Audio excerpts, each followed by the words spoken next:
only tell about 3 or 4 days in advance as to the true conditions in this one location. Being on top of a hill at the end of the shoals creates a Venturi effect. So the water goes much faster underneath us than it would maybe just a half a mile away. It's quite an interesting place to try and go scuba diving, that's for sure. I would imagine the waves, Yeah. We see storm surge on the coast with landfall and hurricanes. And, we see these models that are predicting 20, 30-foot waves out in the ocean, but the normal everyday person doesn't get to see that. But you do. I mean, you were just talking about the experience with Arthur. I mean, I'm sure the first time you saw it was like, oh my gosh, but have you kind of got used to the fact of seeing these huge waves now after being out there so long? It's funny, the smaller waves, just the 12 footers or so, those actually impact harder than the big ones. We have these legs that are 42 inches in diameter, so relatively speaking, they're very narrow. But if you catch completely square to the cross pipes at the 12-foot level, a 12-foot wave, you know the weight of water, it's quite a bit per cubic yard. You feel it, just a shudder like that. That was a good one. That hit well. The huge waves, they look strange because they really do look like hills rolling past. And then occasionally one of them will break over like you would see on a small wave on the surf. But then you look across it and you realize that it's breaking over hundreds of feet wide and 7 or 8 feet, the top of it's cresting over. And you're just thinking to yourself, if I had a jet ski, I bet I could ride that all the way to shore. But I don't know. From what you've told us, it sounds like there's not many things that would cause such a concern that you'd have to evacuate. But I am curious what your emergency procedures are like. What things might it take to get you to have to bug out of the tower? And if so, what's the process? That's great one. We have about 4 different forms of communication. We have, and that's for knowing what's going on. Of course, we benefit other people out here by having that available for them too. So we shoot our signal around here. So we kind of know what's going to happen weather-wise to some degree. It's really about a decision of, do I need to get back to shore because there's people on shore I might need to help? So when Matthew came through, we left a day after it happened, just simply so we could get back to shore and help reestablish power for several houses that were out, elderly people. But, it's funny. I guess it's kind of the reverse. We got plenty of food, plenty of water. If you have a string and a hook, you can't starve. It's really more a matter of we stay away from things like COVID virus and monitor the people that come out, that sort of thing out here. People have said that this is probably the best place to survive a end of times or in a zombie apocalypse. I don't know. As long as we have our connection to shore with the marine band radio, with the internet that we have here, with emergency locator beacons, things like that, probably could sit out here and ignore the world for about a year if you had to. Nice. Not that I want to. I got family on shore. Speaking of that and COVID, I know one big thing is folks coming out there and helping you. What was there downtime? I'm assuming there was downtime where you didn't have folks out on the tower. Yeah. What was it like when the world was going crazy and you're already out on this island? I'm sure for you personally it wasn't much of a change, but what was it like? A few years ago, I had finished a job of 11 years and I needed a break. So I came out here and was just here for 6 months straight. Went to shore one time. And I noticed that you don't know what day of the week it is anymore. You don't really know what month it is after a period of time. And you start just living, I'm in this season. Oh, gee, I'm getting into fall now. Okay. But during the time that everyone was really locking down on COVID, I was here for a few weeks by myself and isolating. And it was odd because, I turn on the TV, I get it over the air, I get it over the net, I can see everything that's going on. So, you do always have the ability to communicate, same as we all do while we're still locked down. But I think it just made me really appreciate the fact that out here, I have a mask. I've got one in my pocket right now. And anybody that comes out here is going through a questionnaire of, have you been around anyone? Do you have the temperature taking? All that good stuff. They could still be carrying it, but we're trying our best to be just safe about it. So Right. Well, speaking of that, we talked about the weather aspect. One thing I also want to mention is I was looking through some of the Twitter mentions for Frying Pan Tower. Water spouts also, I'm sure you get to see your fair share of water spouts out there. Oh, that's amazing, yeah. But any other memorable moments? I know you were talking about the meteors a little bit earlier. I mean, you are out in the middle of nowhere, dark skies, so I'm sure you can see all the meteor showers and International Space Station travel across the. I mean, any other memorable moments out there? Any sunsets, sunrises? We did a time lapse of what was it, the Neowise comet that was off, and we could see it pretty clearly. And what we didn't realize in our time lapse was that the ISS, International Space Station, came cruising right past. So it's all on the time lapse with there's the comet, there goes the space station, and there's the meteor. It's just, you don't know what you don't know if you're not in a dark enough area to see it. On the same type of thing, you might look down at the water, and I didn't know this, but there's a shrimp variety that when they snap their tail, they make a blue flash. And I'd never heard about that, but I was looking down in the water one evening and all these little blue dots of light of all these shrimp just pop, pop, pop, pop, pop. And it was like incredible. How would you have known? So, the wildlife that you don't see when you just look across the ocean is all abundant underneath there. And it's just increased my desire to help educate people. So we have the above camera, the water level camera, and then the shark camera down on the very bottom that we do for explore.org. And that's in classrooms all around the world with kids watching it. Just kind of fun. So hopefully they'll learn about the ocean and, keep the straws out of the turtles' noses and understand the power that is in our oceans. I mean, the weather is by virtue of this enormous body of water that gets heated up and moves around. I mean, the things that our world does, I just think there's so much for us still to learn. And I really applaud what you guys are doing on sharing and discussing what's going on with the weather, because, it's not a matter of do I have on a jacket so I can go from my apartment to the car. It's what's happening in the world and why are there, storms and fires in different places. And that's all about weather and what's happening, right? Yes, that's true. The one thing I'd like to learn, those spiny lobsters, how do they compare to Maine lobster? What do they really taste like? Oh, I had thought they would be, because they're so large, that they would be tough, right? Nah. They have no claws, but they can have very long legs, almost like, what is it, a snow crab, those giant ones. And their tails are usually about that big around, about that long, and they're deliciously fresh and soft. We have divers that come out here and they'll grab them. We have a lot of rock ledges. So if you grab the one or two out of there, next day another one will move in because they're always looking. So they're migrating at night, running around. And they brought up 4 enormous ones. We filled up a stainless steel bowl that was about this big, full of lobster meat. We all ate. There was 6 of us, and we ate so much lobster we couldn't stand it anymore. So the next day when we wanted to go fishing, we were fishing with lobster meat, which is just ridiculous.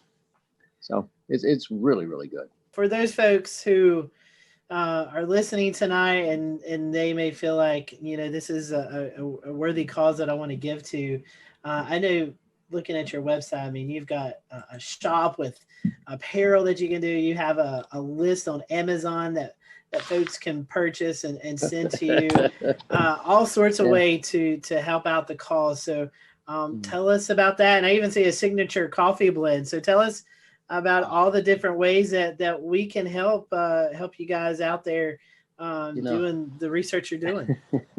It's really funny.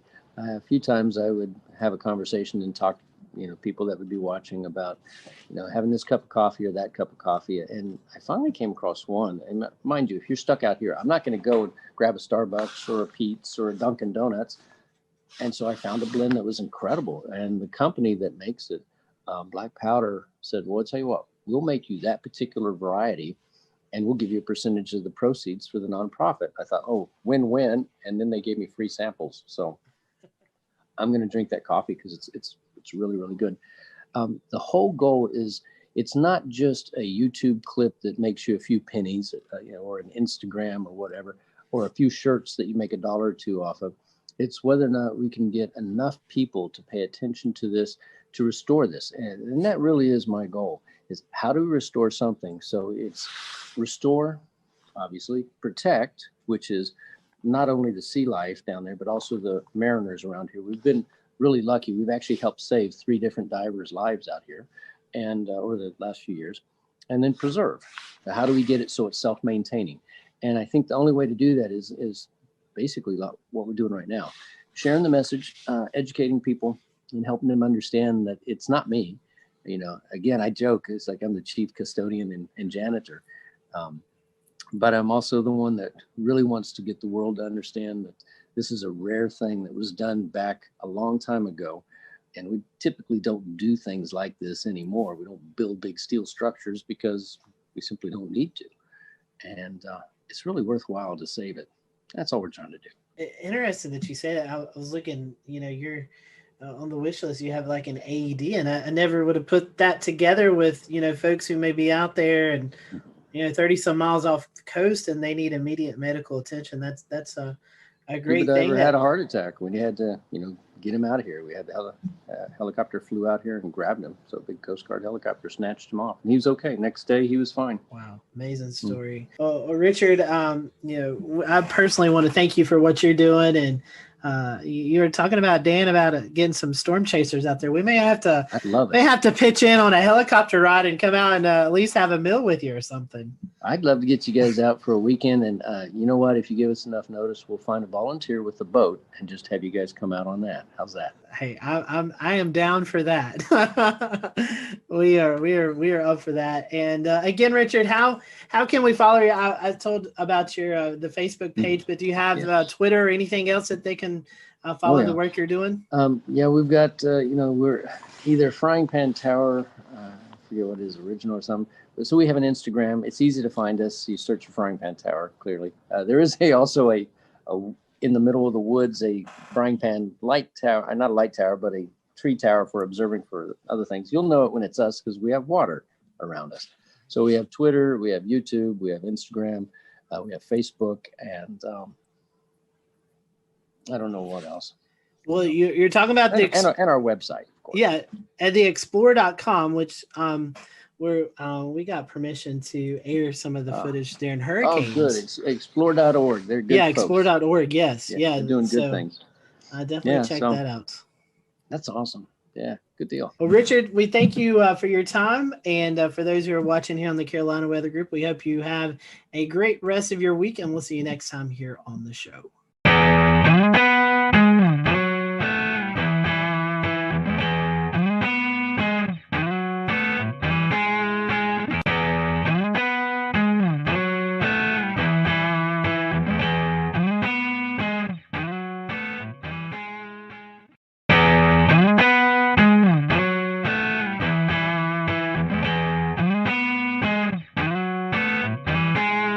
Welcome, everyone, to the Carolina Weather Group. We continue part 2 with the Weather Channel's Jim Cantori.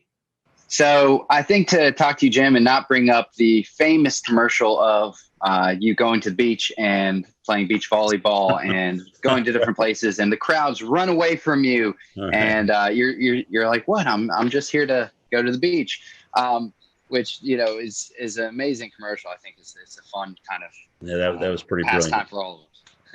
So kind of in the sense of that commercial and kind of how we know you, how are the actual kind of emotions and reactions of communities when you do show up and they do see you? Is there sometimes some mixed emotions, or is it usually kind of just people are excited to be meeting you and in an area that is going to be on TV, or is it more of a thing where people are kind of sometimes a little bummed? No, to me, it's both, to be honest with you, Dan. I mean, it's really both because, I mean, obviously during hurricane season, when I show up, it's not going to be good. I mean, the good news with Sally, I'm like, don't worry, I'm not going to be here. I'm going to be moving after my shots. We've been moving every day, so this is no different. Till we finally wound up in Pensacola. But, some people are still excited to come out. Their town's getting some attention.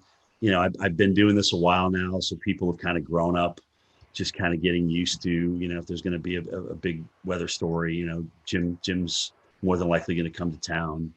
So if it create, like I've always said, if it creates the awareness and it has people react in a way that they protect themselves and their family, then great, mission accomplished. So yeah, I still kind of get both ends of the spectrum. I mean, I told That's you one great. time, I can't remember which storm it was, but I think I was going to North Carolina. I mean, this lady literally, she saw me on the plane. She hollered at me. She told me it was my fault in front of everybody on the plane. I was just like, okay. But yeah, so you run the gamut. That was probably the most extreme right there. And there's whole, I'm sure you've probably seen them or ran across them, but there's Facebook groups devoted to "Where's Jim Cantori?" I don't know if you've seen that, but it's There's a Facebook page, right? That's right, and they post pictures of what they think is you, what certain like storm chaser cars or Weather Channel cars, and they'll say he's now been spotted at Sunset Beach, and then it's got hundreds and thousands of members. So for the record, guys, do you know how many bald, short Italian men exist in this world? A lot, and I'm just one of them. Okay, so yeah, I get spotted a lot in places. I'm like, and I sometimes I read those in my Twitter, and I'm just like, I'm sitting right here at my house looking at this, and who is playing me, or who do they think is me? So it's cool. I mean, in a way, it's kind of cool, because I never in my wildest dreams thought that a guy that just wanted to get the forecast right would be, somebody who developed a Facebook page for. So I mean, it's kind of fun when I can play along, I will. But like I said, at the end of the day, if it helps people get ready and creates an awareness, then mission accomplished. Mission accomplished. All the memes that come out of that. I'll read you one. I sent. Oh, dude, the memes. Oh my God. Oh man. So one that I thought was kind of funny. I sent this directly to you because it was right in the middle, right when the COVID was just, the fear was so high at one point. And I said, if Southerners don't seem too worried about this coronavirus still, it's because we have been conditioned to believe that we likely don't need to be concerned unless or until this man shows up. And it has a picture of you. So I mean, yeah, they seem to get better every year. So it's like I said, it's very humbling. It's nice to be a meme. I like your attitude. I like your attitude on it a lot. I mean, the idea is if you can bring attention in a positive light to the storm, then you're doing a good thing no matter what, and that's great. It's really weird. Bobby Labonte is a friend of mine, and I remember when he was telling me a story about the ESPYs, where he was in the back room with Tiger Woods, and he was, they were both just kind of like, "Are you here for this?" "Yeah, we're here for this." I mean, when you don't really want to be in the limelight. Sometimes when you're in the limelight, you don't really want to be in the limelight. It's not what you strive for. It's not. You don't wake up in the morning and say, "Oh gosh, what can I do to make myself more in the limelight today?" I mean, that's just really not. I mean, Bobby is a fantastic race car driver. He won a championship. That's all he wanted to do. Tiger is a phenomenal golfer. All he wants to do is play excellent golf. And now, as you saw from this weekend, his son can play pretty good as well. So it's just I think that the true professionals, the notoriety that comes along with them is just kind of an after effect. But I do think you also have to embrace it. You can't ignore it. You have to embrace it, because I'll never forget the time as a kid I got a chance to meet Reggie Jackson.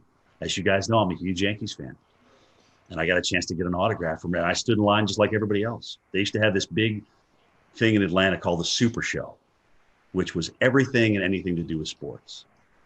And I was like, "Oh my gosh, Reggie's signing for Upper Deck. I got to go get Reggie." So I had my baseball, and I stood in line just like everybody else. So when I finally got up there, which was, probably 45 minutes, I was like, "Oh my gosh, I handed my baseball. I said, Mr. Jackson, what a pleasure to meet you. I mean, you've been you've just been my hero. You took the Yankees to a world championship."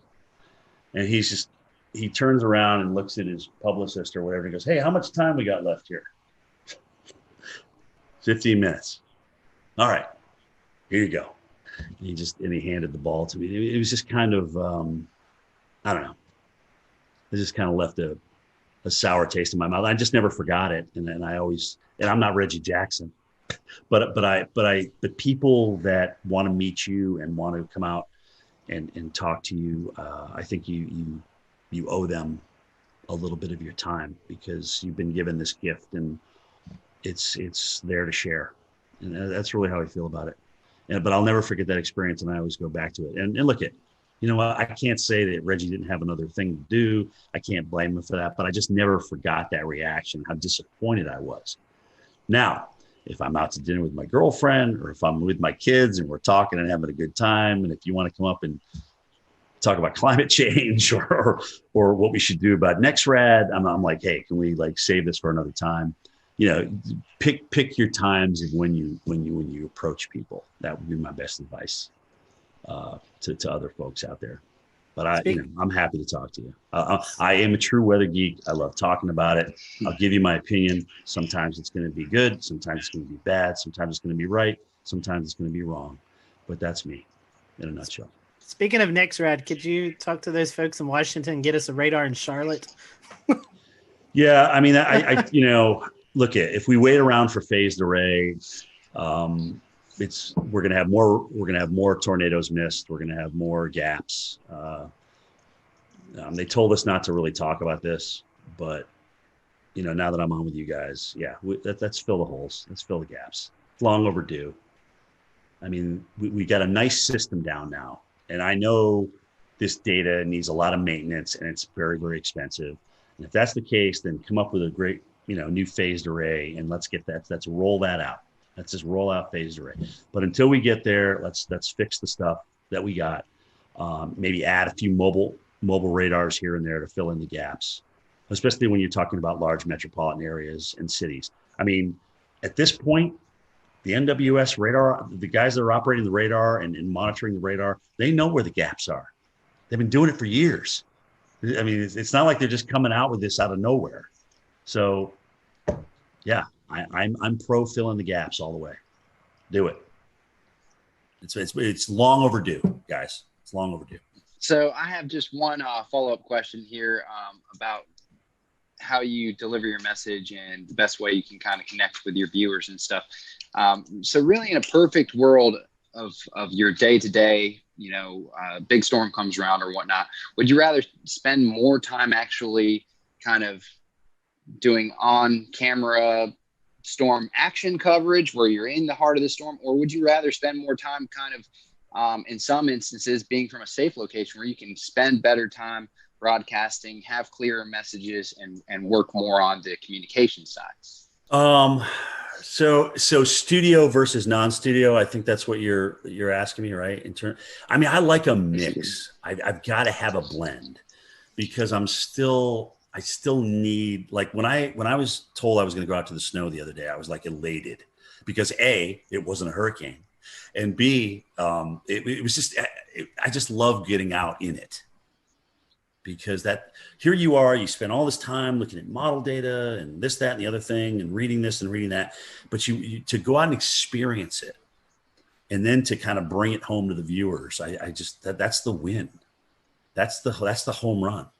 I don't want to live in the field, and I don't want to live in the studio.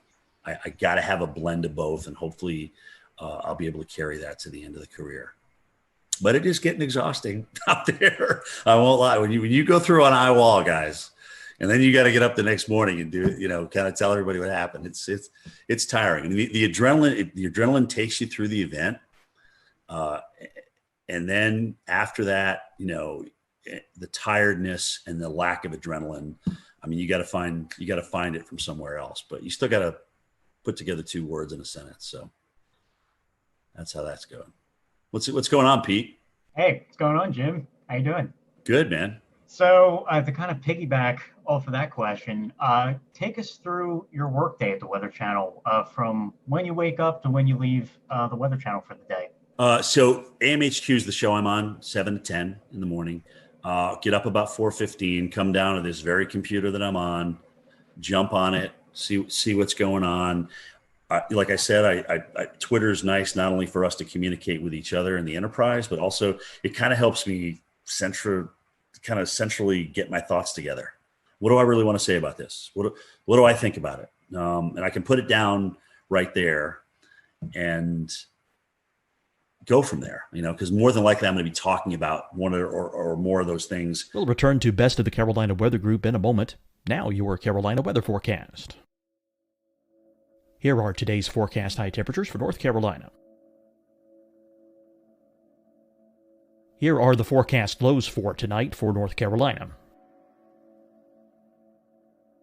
Here are tomorrow's forecast high temperatures. And here's forecast rainfall across North Carolina tomorrow. Here are the forecast highs for the day after tomorrow.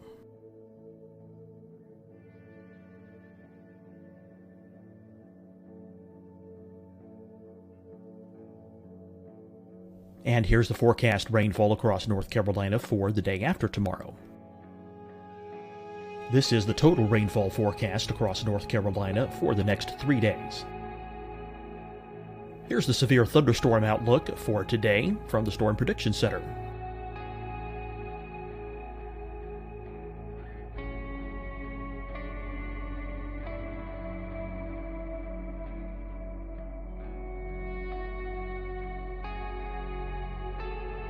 Here are the forecast high temperatures for today for South Carolina. Here are the low temperatures for today for South Carolina. Here's the probability of precipitation forecast across South Carolina today. And here are the rain chances across South Carolina tonight. Here are tomorrow's forecast highs across South Carolina. Here are the forecast low temperatures for tomorrow for South Carolina. And here is the probability of precipitation across South Carolina tomorrow. Here's the precipitation chances across South Carolina tomorrow night. Here are the forecast highs for the day after tomorrow in South Carolina. Here are the forecast low temperatures across South Carolina for the day after tomorrow. And here are the rain chances across South Carolina for the day after tomorrow. And South Carolina's probability of precipitation for that night. Here's the Storm Prediction Center's severe thunderstorm outlook across South Carolina for today through tonight. Here's the Storm Prediction Center's severe thunderstorm outlook across South Carolina for tomorrow and tomorrow night. And here's the Storm Prediction Center's severe thunderstorm outlook across South Carolina for the day after tomorrow through that night. Here's the severe thunderstorm outlook for today from the Storm Prediction Center.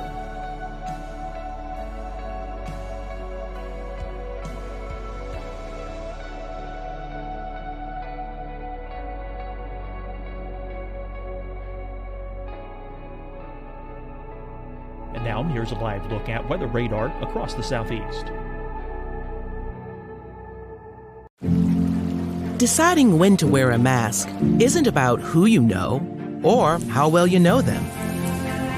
Just ask yourself, will I be with anyone I don't live with? If the answer is yes, get behind the mask. Help slow the spread of COVID-19. Get behind the mask. Learn more at covid19.ncdhhs.gov. Hi, everyone. I'm Dr. Mandy Cohen, Secretary of the North Carolina Department of Health and Human Services. And when you follow the 3 W's, you protect your family and your neighbors from COVID-19. When you leave your home, practice your W's. Wear a cloth face covering, wait 6 feet apart, wash your hands often.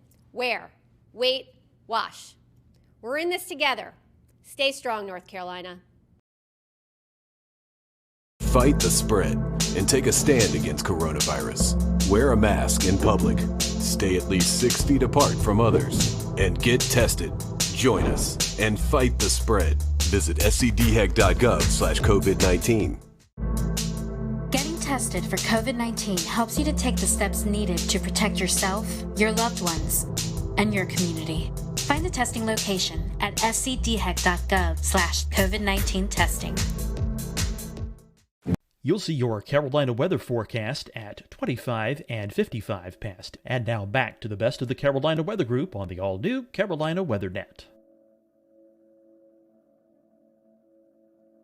So, I'll get in about an hour before my show. I'll slap a little powder on, put my mic on, go meet with my weather producer, talk about any interviews that are coming up with my show producer, and boom, here we go for 3 hours. Strap in and enjoy the ride, and be ready for whatever Stephanie has to throw at you, because it's usually something you didn't expect.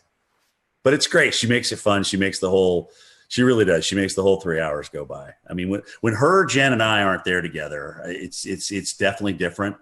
And that's not to say other people aren't talented, because I mean, Felicia and Tevin and Jordan and Chris, those guys are all incredibly talented.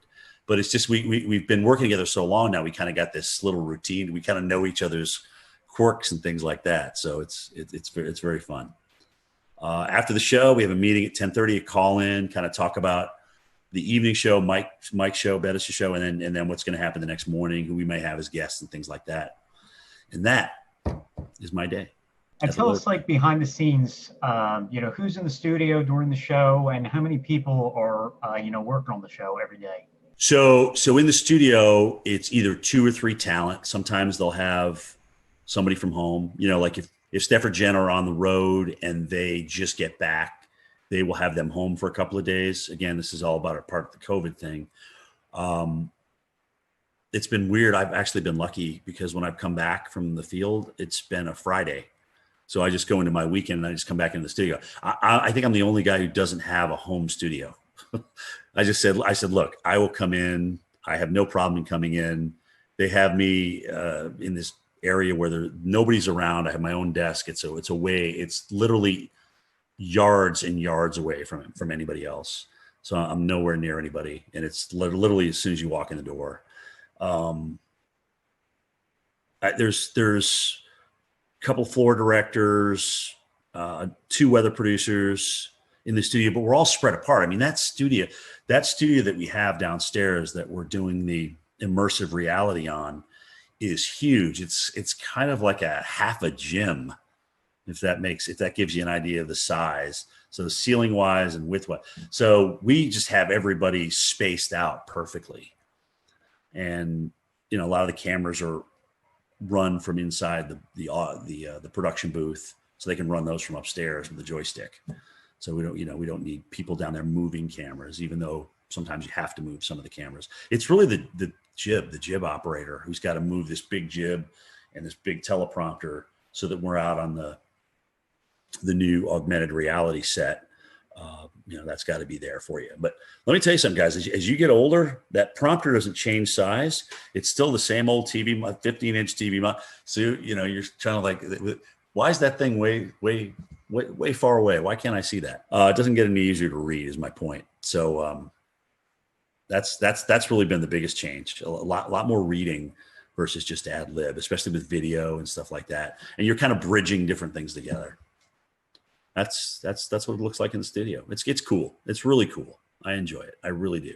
Guys, it's still a thrill to get up in the morning and go to work every day. It is. And I don't even consider it a job. It's still fun. It's still fun to look at the weather and get it right. It really is. That immersive reality technology that you were talking about, I know we discussed it last year, but 12 months later, I'm still fascinated by it, as many others are. Tell us about some of the challenges of working with a piece of technology that's maybe new. Well, so remember I just said this is like the size of a small basketball court, or half a basketball court. So with prompters way over here and monitors way over there that can't get close to you, some of the data on the graphics is really hard to read. So when we walk along and we see those little candlesticks there with the high and the low and the precip, one of them looks like a little crystal ball. So I can't see those numbers unless I'm looking at a monitor. And sometimes that monitor is just far enough away where I can't quite read that number. So if I don't preview those graphics first, it's definitely an beep moment out there and sometimes I'll turn the wrong way because you're so far away, you forget which side it's actually on in the real world. So it still takes some getting used to, and I'm absolutely not as comfortable as I am with a telestrator and a monitor in front of me or right next to me where I can touch it. So I'm out in no man's land, really. Well, another one of the neat things you've been a part of at the Weather Channel is the local on the 8s. Your voice is on there. Tell us a little bit about that process and how cool it is to be that person. So local on the 8s. Oh my gosh, when did I do that now? Maybe 10 years ago. But it took about 18 hours to record all. I mean, you have to record each number. There's different phrases that are coded. And so they put those codes together based on the forecast, right? And so partly cloudy will come up with winds increasing to 25 miles per hour. Those are two different things that I would record. I don't record all that in one thing. But so I thought, oh my gosh, so I get a chance to do this now. I'm going to be fancy with it. I'm going to like, if it's 108 degrees, I'm going to like really, it's 108 degrees, heat index 108, wind chill minus 55. So I went through and I did all that. And, that was about 3 hours worth of recording. And so then they got back to me and said, Jim, you can't really do that. You need to be kind of monotone here because we're going to marry all these different phrases and words and numbers together based on code. And you can't like be way up here and then but winds will be calm. Winds are 0 to 10 miles an hour. So it just won't sound right. So you need to be so I had to go and record all that again. But so much for trying to be different, right? So that's the story behind your local forecast. Well, and it's crazy, dude, because when I here I am with my mask going through an airport and somebody will look at me and they'll be like, I know who you are. I know I recognize that voice and I know it's from the local forecast. So not even being able to see my face, just from the local forecast, I get recognized now. It's crazy. Well, it sure sounds a lot better than it used to before that. Yeah. Well, it's HD. It's got a little bit more resonance to it, reverb to it. And yeah, it's not the National Weather Service radio, that's for sure. Well, Jim, I had a question about what it's like to do your road trips. You've already talked about this a good bit, and we know that no two road trips are alike for sure, especially when some are go to severe weather events, some go to hurricanes, some go to winter storms. Right. But what is a typical road trip like for you? What's the advanced planning like? What's it Frank, like to actually cover it? Yeah, the hardest thing for me is that I want the ball when the game's on the line. Okay. So what that means is in the morning before I travel, I don't like if we have a pending hurricane, I don't want to not be on the air. I want to be able to go in there and talk about it. But that becomes a very long day. Okay. Because you're up early, you're in doing your thing, and then you got to go home. You either have to pack if you hadn't the night before, and then, travel to the airport and go through that whole rigmarole, and then get to your location. Like I told you guys earlier about the logistics, you got to make sure all those logistics line up. I mean, if that's going to be your spot that you're going to broadcast from, is your cameraman going to be dry? Are you going to be able to be out in the worst of it without drowning yourself and your vehicles and things like that? All those things come into play. And so now here we are at 6:00 at night after starting at 4:15 in the morning without stopping. And it just becomes an incredibly long day. So when it's just a travel day, which is rare, it's like getting ready for the game. You got to pack, you got to have the equipment, you got to execute when you get out there. So you just kind of gradually ramp up and get to your location. And there is kind of between all of our teams out there, like, okay, who's going to get the best location? Who's going to be able to get the best shot? And so there's a little bit of that sportsmanship going on out there between us meteorologists. And I mean, we all want the best shot. We all want, the best TV for people. We don't want to have something happen to anybody or to happen to us. That's not what I'm saying. But we want to have the best looking shot out there. But you just don't show up and that happens. There's a lot of logistics that go involved in that. You got to talk to the hotel managers. You got to make sure that you can actually broadcast here. Can we open this door during the storm? Can we get this AC power plugged in? Those kind of things. Can we get this room on this side of the hotel? Blah, blah. All those kind of things come into play. And if you've worked the morning and it's like, let's say it's a Thursday and you've been doing this all week, you're pretty tired by the time you roll into Friday, and you know you're going to work the weekend because that's when, the storm's coming in. So let's see what, I think I pulled 14 days was the longest stretch, 14 or 15 days this year. It was a long stretch. And how much downtime do you need to rest after something like that? Well, that depends on who's out and who's not. I mean, we're pretty much running a lean, mean fighting machine right now. And if somebody's they do a great job of honoring PTO and vacation time here. And if somebody's off, sometimes I got to come back the next day, and it's tough. That sometimes winds up being the toughest day of all, is the day you got to come back in studio. The adrenaline's gone. You still have memories of what just happened and the hardship out there that was produced by a hurricane or a tornado. And you gotta find a way, man. You got to find a way to ramp it up, because as Al Roker always tells everybody, he goes, the worst thing in TV you could ever do is be boring. That's the worst thing you can ever do on TV, is be boring. Absolutely. Your passion has to come out no matter what. Yep. So, Jim, you started at the Weather Channel right out of school. So tell us how you got the job and talk about the demo tape you sent in. Well, I never even sent it in. Oh. So that's I never applied to the Weather Channel. The guy who was in charge at the time, his name's Ray Ban. A friend of his apparently was doing a research project. They were researching where broadcast meteorologists were coming from. So there was a whole bunch of schools with this big reel of all these different broadcast meteorologists. So Linden and Penn State and Florida State and Mississippi State. And I was on that reel for whatever reason. And so Ray I guess he was watching that tape, or he got a hold of that tape, and he said, oh, this guy looks interesting, and they contacted me. They got a hold of me that way. And I was up, like I said, it was July. I was painting the building. I was up on the scaffolding, and my brother hollers up. He goes, hey, the Weather Channel wants to interview you. You got to go home and call them. I'm like, oh, wow. That's cool. Because we had just gotten them on cable in White River Junction, Vermont, back in '86. So I remember seeing Gay Dawson and Bill Schubert and Bill Keneally and Mark Mancuso and John Hope and Will Annan and all those guys, and Bruce Edwards. So it was interesting because I went down there for an interview, and a couple of them were there. I got to meet a couple of them, and I was a little bit starstruck, frankly, because I had been watching these guys on TV, and they're doing what I want to do. So I had a great interview with Ray, and I had no idea what was going to happen. Got back, and a couple of days later he called and he says, you got the job.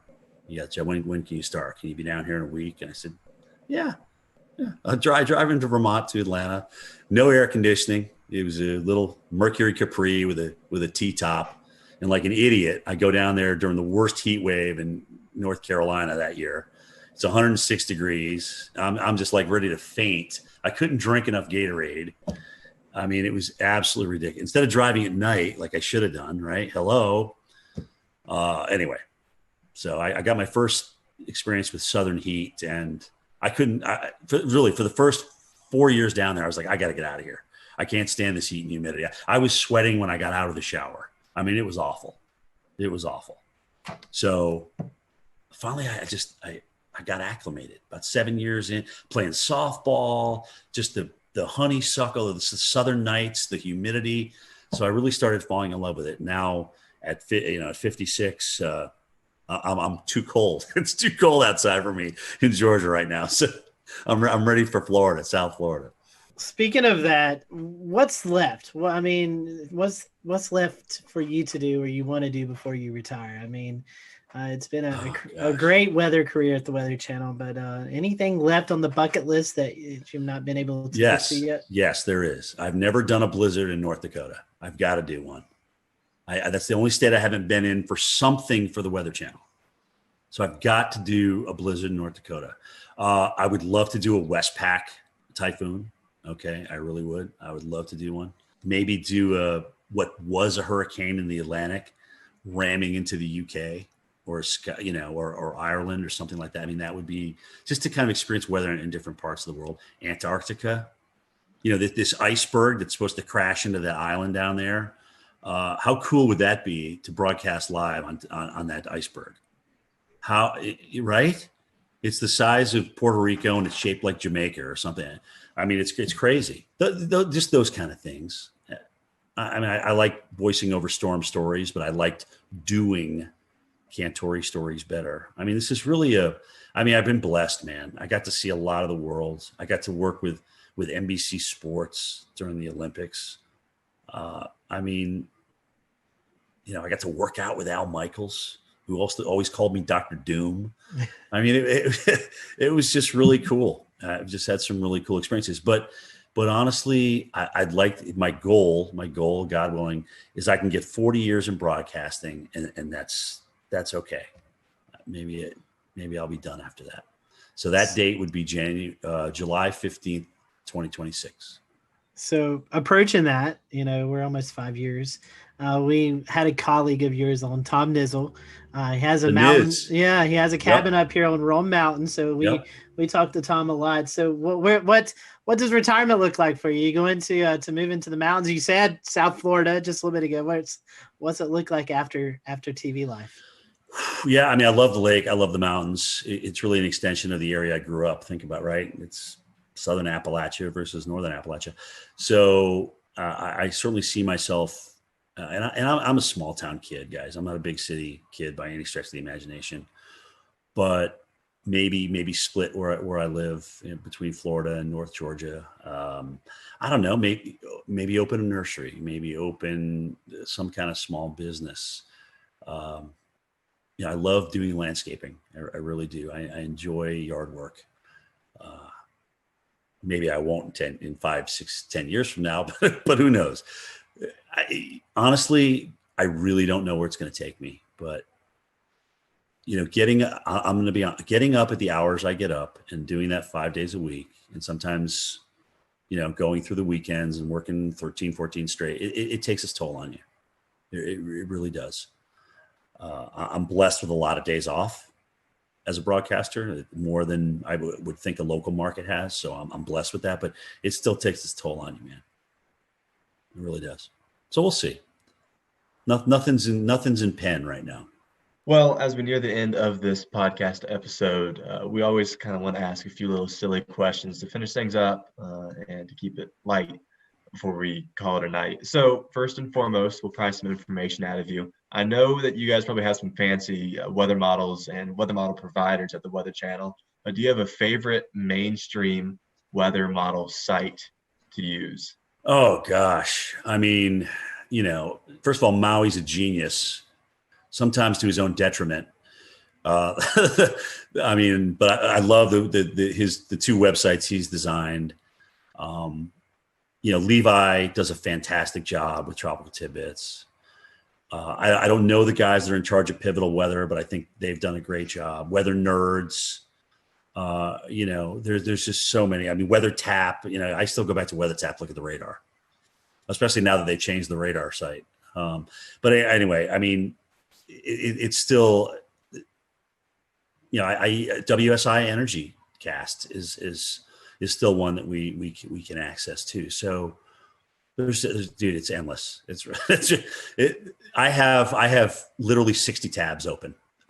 60 tabs. It's ridiculous. It's absolutely ridiculous. I totally get that. I think, I think I've probably somewhere around there, 60 to 80 bookmarks, just, So I'm not alone here. Good. Oh, thank God. No, you're not alone by any means. And especially when you have hurricane updates, when we all know the madness of how often those models update. So which site you're going to is really important. So yeah, they're lined up across the top. They're just lined up. Endless. I guess I'll take the second one here. And favorite weather apps. Do you have any favorites? I mean, I know all of us use Radar Scope. Yeah, I mean, that's it. But is that your favorite one? That's my go-to. Yeah. I mean, when everything's on the line, or if you want to see a storm that's gone tornado warned for yourself and make your own opinion on it, it's definitely Radar Scope. I actually wish I bought that company back when it was for sale, because oh my gosh, they're just doing great things. It's just consistent. It's always there for you. They're always upgrading it, always doing tweaks to it. There's different levels that you can obviously purchase, different subscriptions and things like that. So that is my absolute go-to. I love Storm. That's a good one. Anything that puts down the center point of the cone with the cities on it, I'm in favor of. Because then I get to see, where if I'm out in the field and I'm not sitting by a computer, I can get a quick look at, okay, well, where they move, how do they move the cone with with the 11 o'clock or the 5 o'clock advisory, whatever. And I can get an idea of where I may need to position myself down the road in the eye wall. What about weather movies? The good, the bad, the ugly in the weather movie industry. There's probably more bad and ugly than good, but what are your favorites and least favorites? For weather movie, my favorite tornado is still The Wizard of Oz. I won't lie. Okay. To be able to create that, as hokey as it was back in the 1930s, and have it look, like a roping out tornado in the plains, it was just amazing to me. I feel the same way about that. I mean, it seemed like you look back and you're talking 1930s, film industry, and you're like, man, they actually did a pretty good job on that. Right. I mean, if they did one thing really that kind of, gave you some goosebumps, right? When you were a kid watching that, I mean, that was pretty intense. I remember I met Bill Paxton when he did the first Twister, because they premiered it in Atlanta. And I remember seeing him again at a Kentucky Derby that I was doing for NBC Sports. And he was telling me that he they were talking about a Twister 2. Now, granted, he's not around to do it, which is incredibly sad. And he was the movie, in my opinion, but that's just me. Would I like to see another Twister out there? Sure. Because when you think of how many young people it influenced to get into our enterprise and maybe have a better understanding for what we do or look into what we do, I don't think you can lose from that. So I'd love to see another Twister. I agree. I don't think Sharknado cuts that. No, I didn't bring that up. I'm always a glass half full kind of guy. I didn't want to bash anybody, but that was a little ridiculous. Well, this last question, and promise it's not loaded. Do you listen to podcasts? I'm not gonna put my career in jeopardy on this answer. All right. Exactly. Good. Do you listen to podcasts? And if you do you have a weather podcast that you enjoy listening to? Marshall does some good stuff with our Weather Geeks podcast, and occasionally I'll listen to his stuff. Of course, you guys, come on, you're killing it right now. Jennifer Watson, and occasionally she'll jump into a weather podcast as well. Weather Brains has always been great, and I know it's nice when you know the people that you're talking to a little bit, so you kind of know what to expect. Guys, honestly, anytime that we can educate people that are either interested in meteorology or even our own people that people probably didn't know the Reggie Jackson story before I brought it up tonight, and whether that furthers your weather education or not, no, but it's just something, if you've been watching me for a good chunk of my years, you know what is behind me when people come up to me in the field, kind of how I react now. So yeah, I mean, and I think it's good for the enterprise. It's just all good. It's good to talk about things. You know what? Sometimes subjects aren't great. The radar things is a touchy subject, right? I mean, but we got to talk about it because radar save lives. Early warning save lives. We know that. So it is. It's definitely another fun topic just because I think I can only speak to Evan and Peter, at least on our panel right here. We are avid TikTok followers, and I've seen you appear in a few TikToks with Stephanie A. That's all Stephanie. That's all Stephanie. Trust me. That's it's funny. She goes, Cantor, just do this with me. Come on, just do it. And Steph just has a way to kind of beg you to do what she asks you to do, what she wants you to do. So you did, and I'm like, you know what? Why not? I mean, it's just like, what the hell? I don't want to be a total bore. So I'll jump in and usually make a fool out of myself. But you know what? I'm okay with that. Yeah. I'm okay. I can still sleep at night and it's all good. So. All right. Well, my last question for you, and let's take weather out of it because I know you've made many trips to North and South Carolina. Yeah. Top 5 destinations to visit in the Carolinas. I mean, I know you've been in the Carolinas covering winter weather, tropical weather, but if you're just coming on vacation to North and South Carolina, what'd be your top 5 spots to visit? Oh man. We'll return to Best of the Carolina Weather Group in a moment. Now your Carolina weather forecast. Here are today's forecast high temperatures for North Carolina. Here are the forecast lows for tonight for North Carolina. Here are tomorrow's forecast high temperatures. And here's forecast rainfall across North Carolina tomorrow. Here are the forecast highs for the day after tomorrow.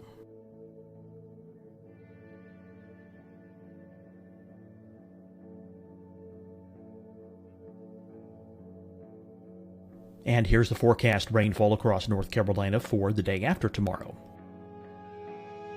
This is the total rainfall forecast across North Carolina for the next 3 days. Here's the severe thunderstorm outlook for today from the Storm Prediction Center.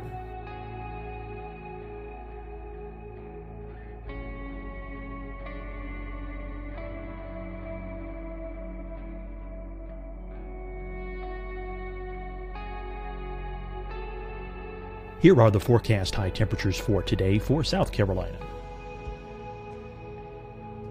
Here are the low temperatures for today for South Carolina.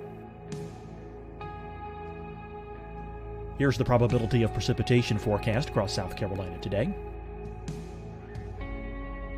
And here are the rain chances across South Carolina tonight. Here are tomorrow's forecast highs across South Carolina. Here are the forecast low temperatures for tomorrow for South Carolina. And here is the probability of precipitation across South Carolina tomorrow. Here's the precipitation chances across South Carolina tomorrow night. Here are the forecast highs for the day after tomorrow in South Carolina.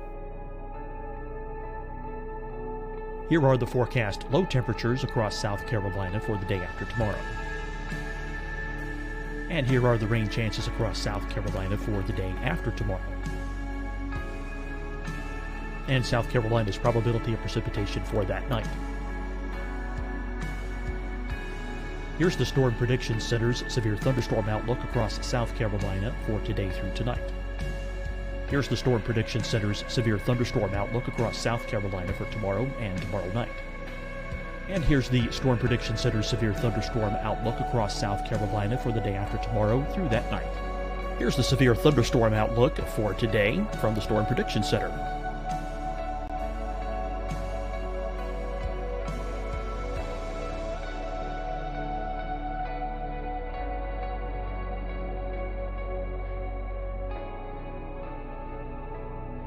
And now here's a live look at weather radar across the southeast. Deciding when to wear a mask isn't about who you know or how well you know them. Just ask yourself, will I be with anyone I don't live with? If the answer is yes, get behind the mask. Help slow the spread of COVID-19. Get behind the mask. Learn more at covid19.ncdhhs.gov. Hi, everyone. I'm Dr. Mandy Cohen, Secretary of the North Carolina Department of Health and Human Services. And when you follow the 3 W's, you protect your family and your neighbors from COVID-19. When you leave your home, practice your W's. Wear a cloth face covering, wait 6 feet apart, wash your hands often. Wear, wait, wash. We're in this together. Stay strong, North Carolina. Fight the spread and take a stand against coronavirus. Wear a mask in public. Stay at least 6 feet apart from others. And get tested. Join us and fight the spread. Visit scdhec.gov/COVID-19. Getting tested tested for COVID-19 helps you to take the steps needed to protect yourself, your loved ones, and your community. Find the testing location at scdhec.gov/COVID-19 testing. You'll see your Carolina weather forecast at 25 and 55 past. And now back to the best of the Carolina Weather Group on the all-new Carolina WeatherNet. Greenville is my number one. I mean, what they've. It's a hidden gem. Nobody knows about it. If I had to retire in Greenville, I would do it. Yes. Okay. Greenville, South Carolina. Love it. Absolutely love everything about that city. I got a lot of good friends up there too. So their Euphoria Festival they do every year is second to none. But behind that is Charleston.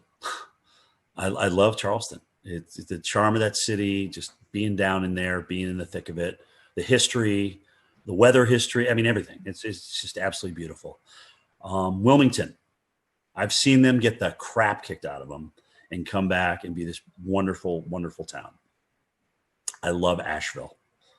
The Grove Park Inn. I've been there for the gingerbread contest. I mean, that is just unbelievable. It's just a beautiful historic place. The Biltmore, obviously, up there. I mean, holy cow. Gosh, where else have I been in the Carolina? I think it was Winston-Salem.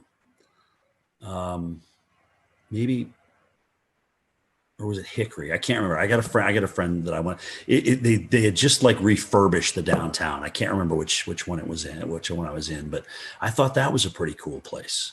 I live close to Hickory, and it's recently been redone. So there it was Hickory. Yeah, I was about to say, you're kind of like, what? Where did this come from? Where did this come from? All right, who did I offend on this answer? No, you didn't offend anybody. You get your martial arts training here in Charleston. We all know that. Yeah, you did great. I'm in agreement with you on Charleston. It's my favorite place to go. Oh, it's beautiful. And Jay Greenville loves it too, right? Greenville's number one. Charleston's number two. It really is that, just like that. I tell people, I say downtown Greenville is the most underrated place to visit. It's a beautiful spot. Not a lot of people go. I mean, you can go out on a nice Friday or Saturday night and go eat dinner, welcome the river. It's a beautiful spot. Like I said, if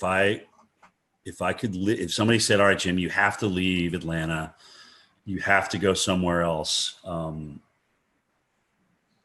where would it be? It would be Greenville, South Carolina. I know our buddy Wes Grimes, who actually submitted a question earlier. He loved when you visited Boone a couple of years ago during the big snowstorm. And oh my God, that was awesome. I know Boone loves you, so if you ever make it back up there, I know you'll have a lot of folks and friends up in the Boone areas. So. By the way, the Boone stick is still around. Apparently, it's in my producer's Steve Pederak's office, and I'm like, dude, you got to bring the Boone stick back out. I've never pushed so many cars out of the snow in my entire life than in Boone, North Carolina. Well, I will tell you this, from a guy, Evan and myself living in Western North Carolina, we definitely hope we can copy that sometime soon, because we're in our snow drought. That was the last time we had measurable snow here outside of the mountains, was that storm a couple of years ago. It's going to be tough with La Nina, but we'll see, especially strong, if we go to strong La Nina. But it's an active pattern, dude. And we got the negative NAO, so you may get a little bonus out of that. We'll see. I'm afraid more ice than anything. That's my concern this year. Yeah, that's the models keep head faking, though. They keep wanting to bringing the AO back positive again, but it keeps not happening. And again, well, we all know how those forecasts go sometimes. Right. we've all been disappointed a few times. Look at that NAO. It's going to go so negative. Anyway, we'll see. We'll see what happens. Well, Jim, we certainly appreciate your time. We want to wish you a very Merry Christmas and a Happy New Year. And for those who are listening to the podcast, I'm sure they're probably following you on Twitter, on social media, but if they can't, or if they're not, how can they do that? So at Jim Cantori is my Twitter. I don't do Facebook, but my tweets go to Facebook. At Instagram, at Jim Cantori on Instagram. That's more of my personal life than. Sometimes I'll throw some weather on there. I have been lately, but that's personal's Instagram, and weather is mostly Twitter. And that's me, man. We appreciate your time, and thank you guys for watching tonight. We hope you have a great evening, and we'll see you back soon here on the Carolina Weather Group. Merry Christmas, guys. Thanks for having me.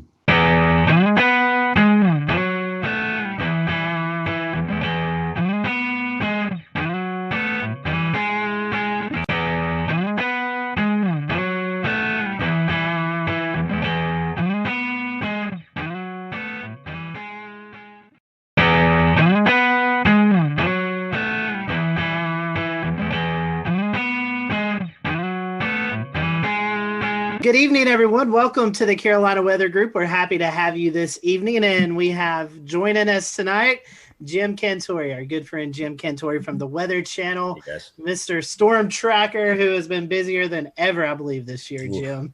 It's been a busy year for you. Tonight, we're going to be talking about reviewing 2020 and just all the crazy things that's happened in the weather community with storms and hurricanes and how we battled it with COVID as well. So a really interesting conversation tonight that we're looking forward to. So Jim, we were just talking a little bit before we started tonight. How are you doing? It's been a busy year. Are you getting any rest here recently? Yeah, I mean it's been good. Obviously it was quite a run in September, and then November, where we're usually just not doing much at all, was cranking up. And obviously it wasn't so much being in the field, but being in the studio, talking about the threats to Central America. But then there was Ada, where I went and the system was far enough offshore where it didn't really affect us in Marco. And I said, guys, you sure you don't want me to stay? Because there's a chance this could be coming back toward Florida. No, I'll just come home. So Thursday morning, here we go with the hurricane watches out for Tampa, and it's like, they had to fill in that one spot, right? Because it's the only spot that didn't get filled in for the whole Gulf and the whole East Coast. So yeah, with advisories this year, and so I went back out and got into Tampa, and that was the last landfall I did. There's certainly no rest for the weary in 2020. Jim, we've started a new Patreon since we last talked to you last December, and we've allowed some of our Patreon supporters to send in questions. So tonight, we would love to go ahead and start with a few, I think 3 odds and ends questions that won't fit in anywhere. So we figured it's best to throw them here at the beginning where they don't match at all. So first and foremost, from an anonymous Patreon supporter, if you could point to a single piece of technology that has changed our field over the past 20 years, what would it be? I mean, it's got to be numerical weather prediction. I mean, as much as they're not perfect, and trust me, I just did a snowstorm in Pennsylvania that I wish I was in Binghamton, New York for. Okay. Anyway, as much as they're not perfect, I do think that they've helped us, and they've gotten us a much better idea of what we can do with, but the list is close. I mean, you look at the upgrade to NexRad and having radars available to us, and unless they get blown out like Lake Charles did during Laura, they're obviously very, very valuable. I mean, we can see tornado signatures, and we can see the winds. I came in for the Mississippi tornadoes, the twin EF4s there, and I mean, just to see the width. Here's the width of this thing. You're like scratching your head. It's like, is that right? Is that really like a mile and a half wide or whatever? So the radar is certainly a close second. The new GOES and what we can do with GOES. There's just so many things that are available to us. And honestly, guys, social media wise, I think a lot of us are communicating with each other. A lot of us are getting to know each other better on Twitter and Facebook, especially Twitter. I really like Twitter for us because it's quick, it's to the point, and you kind of know now, if you follow certain people, where they stand and where they're going to go with what they're thinking. And I will say, for me, certainly being a veteran, to learn from you guys, from the younger generation, of stuff that I didn't go to school for, but yet I'm going to school through you. I mean, I never even heard of PV streamers before Philip Pepin talked about them many, many moons ago. So it's like, wow, that's pretty cool, and it makes sense to me. So those would be my top four without question. All right, two more. Both of these coming from Wes Grimes, and the first one's kind of an interesting one. So is it possible, and he said he's heard this before as maybe a wives' tale, is it possible to forecast low temperatures overnight using the dew point in the evening if it's relatively tranquil weather? Yeah, that's what I did in college. That's what I did at Linden. Because I would get, look at the dew point and what it was going to be like the night before. And I'd be like, okay, well, we're going to kind of settle back down toward that, all things being equal. And it was usually within about 10 degrees of what that dew point was. So it's part of the equation. It's not all of it, but I thought it was part of the equation. It's a neat little forecasting tip. Yeah. And last but not least, on a favorite topic of yours, when you go out and you go storm chasing, how do you end up in the right place at the right time? Well, dude, sometimes it takes a lot of work. Like Sally, oh God. So I'm like, you want me in New Orleans, but the models are trending east. I'm like, we're flying into Gulfport. We could really stay right there. So we went all the way to New Orleans because that's where they wanted me. I'm like, all right, whatever. I just do what I'm told, And then we made our way back to Gulfport the next day. And I'm like, okay, well, you realize, though, we'll go back to Gulfport, but it's probably going to go even farther east than that. That's what the models are trying to do. So the next day after Gulfport, we went over to Pensacola and finally kind of found a home there on the eastern side of that thing with the storm surge. But it's not easy because there's a lot of people making up their minds of where we should go and where we shouldn't go. And, I appreciate the fact that they let me chime in with my opinion. It doesn't always get me far, but the most exhausting part about travel is not necessarily broadcasting for the hurricane. It's doing the morning show and then having to pack everything up and move to another location. Because once you get to that location, it's not just, okay, we're here, let's do our live shots. It's, okay, where are we logistically going to be? What's going to make the best shot? Is there going to be storm surge here? Are we safe here? Is my cameraman going to be protected throughout the live shot? So there's all these logistical things that come into play. So by this point now, it's 6:00 at night and you're exhausted because you've been up since 3. And now you got to get ready to do the whole thing again the next morning.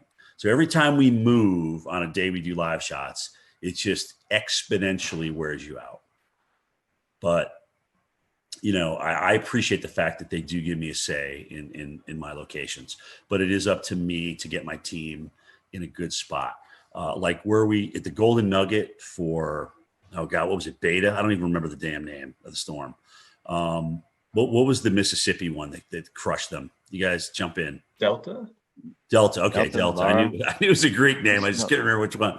So Delta, I'm like, this is going to be a great shot because the water's going to come right in here, and this is just going to be a great shot.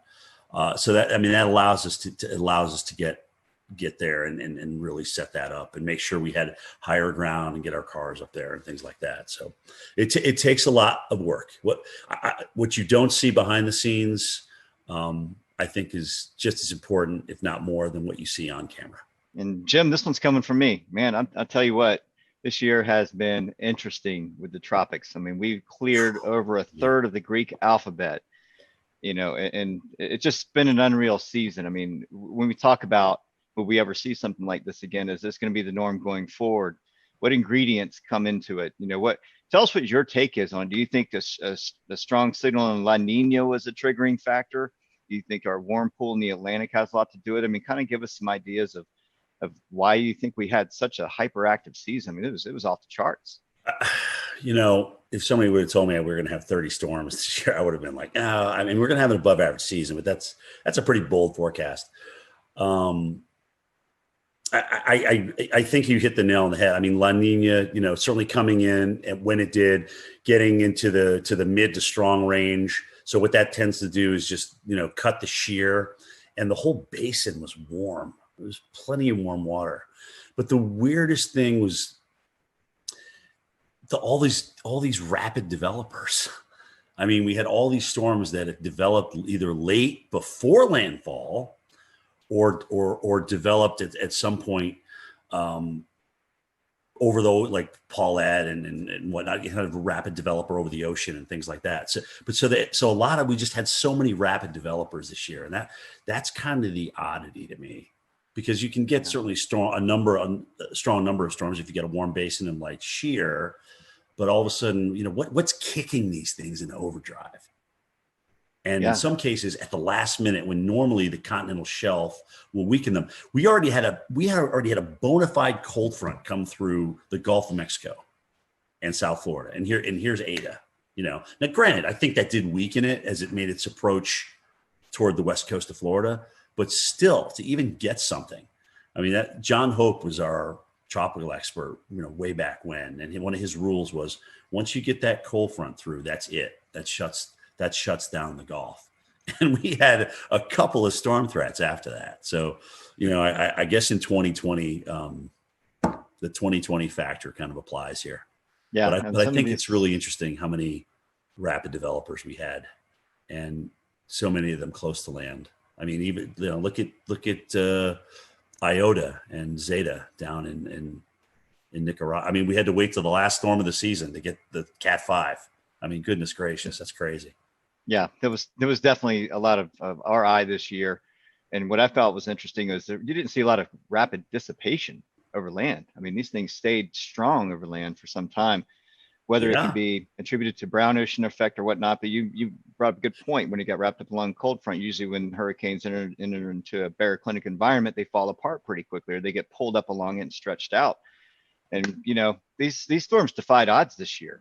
Some of these just they did. They never got like dry air intrusion. It was like they were like protected from this cocoon. And that's the other thing too. If you get a rapidly developing system that comes ashore and is accelerating onshore, moving onshore, it's going to take a lot longer to wind down. I mean, you should see the mess that Zeta did in northern Georgia.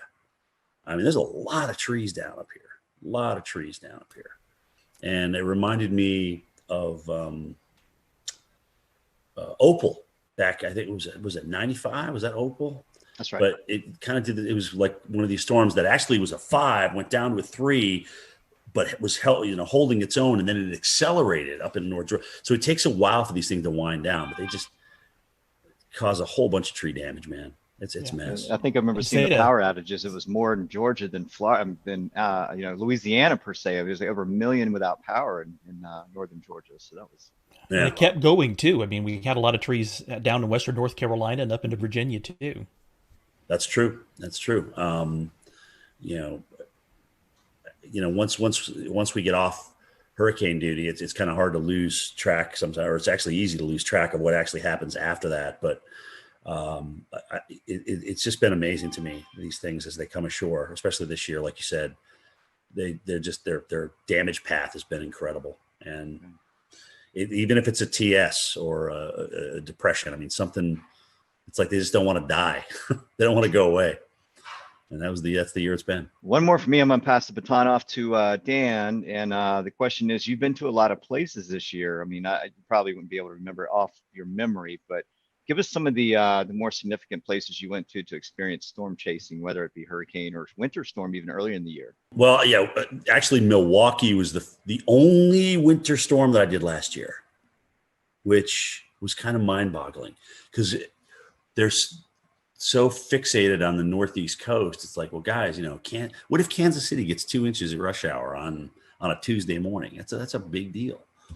Plus, they were concerned about the COVID thing and everything toward the latter part of the season. I thought that was awesome being in Milwaukee. Great city, seeing the Lake Michigan just go crazy in Milwaukee was pretty awesome. That's kind of started the year. Then we went through all the hurricanes. I went to New Orleans 4 times. And interestingly enough, New Orleans really never got a big threat. Okay.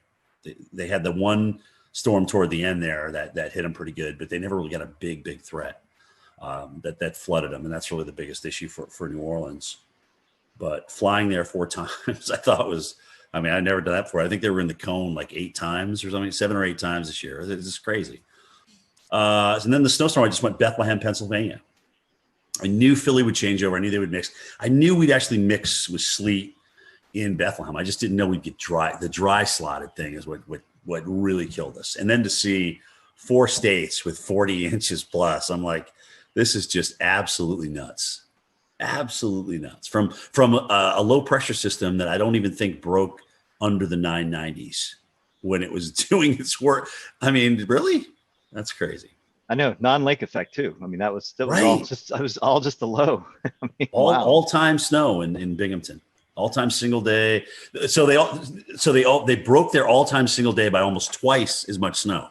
So 18 to like 31 or something. I mean, that's crazy stats, man. Crazy stats. Speaking of, some of the hurricanes this year, we want to, of course, mention Hurricane Isaias is, the Carolinas' kind of biggest hurricane of the year. I was there in Wilmington myself for the storm, and we know you were over in Wrightsville Beach there, Jim. Yep. So we have a video that we want to play, and kind of, the best way to describe, what happened there with you. Video, says 1,000 words. So we're going to play the video and kind of just, if you could kind of tell us what happened over there in Wrightsville and kind of what you experienced.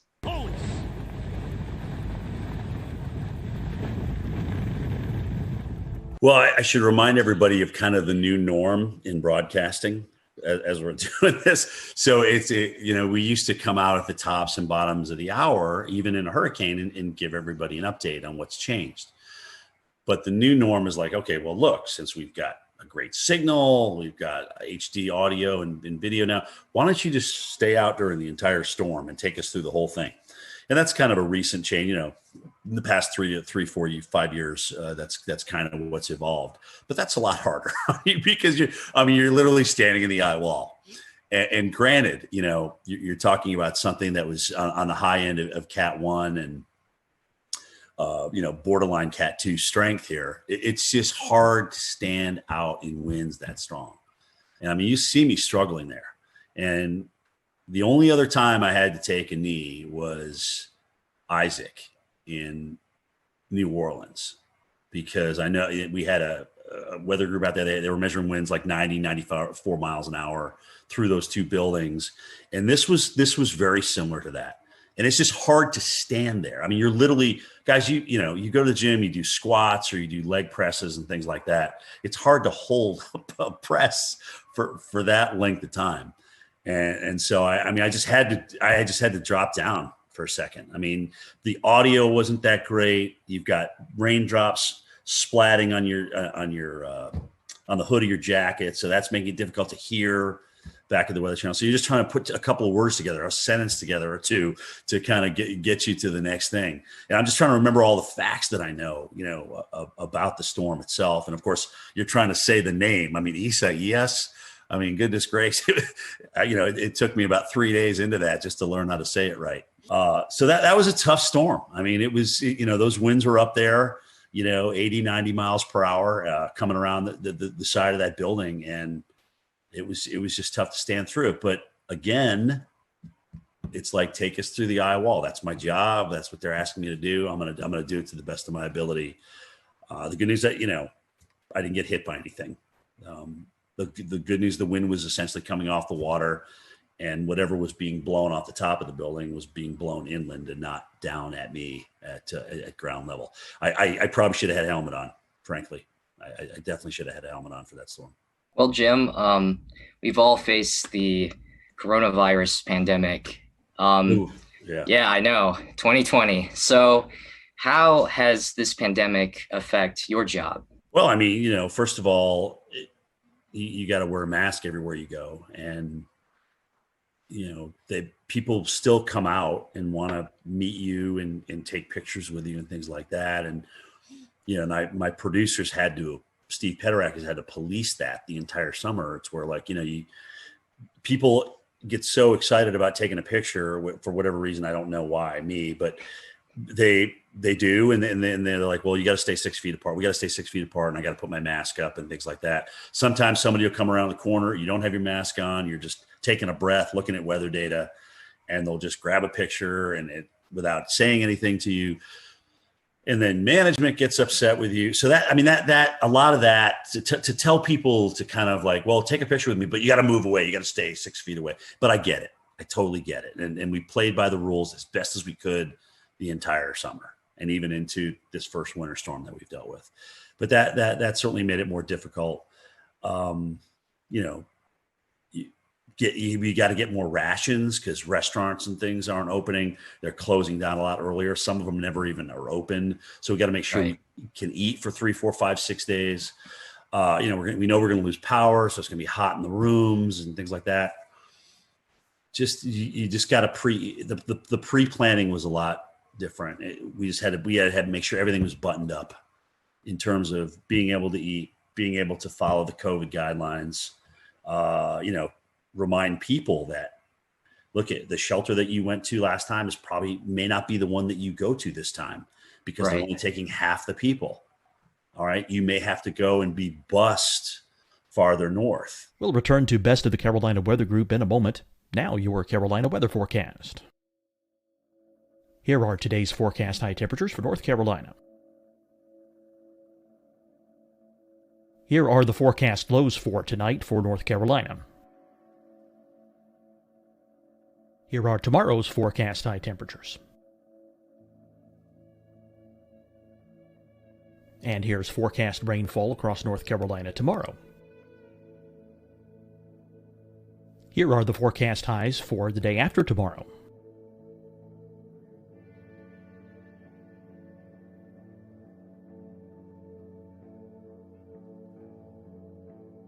And here's the forecast rainfall across North Carolina for the day after tomorrow. This is the total rainfall forecast across North Carolina for the next 3 days. Here's the severe thunderstorm outlook for today from the Storm Prediction Center.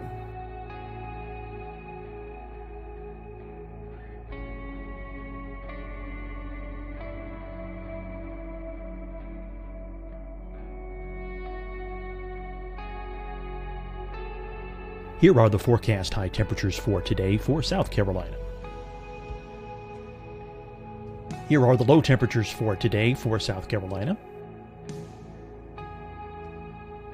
Here's the probability of precipitation forecast across South Carolina today. And here are the rain chances across South Carolina tonight. Here are tomorrow's forecast highs across South Carolina. Here are the forecast low temperatures for tomorrow for South Carolina. And here is the probability of precipitation across South Carolina tomorrow. Here's the precipitation chances across South Carolina tomorrow night. Here are the forecast highs for the day after tomorrow in South Carolina.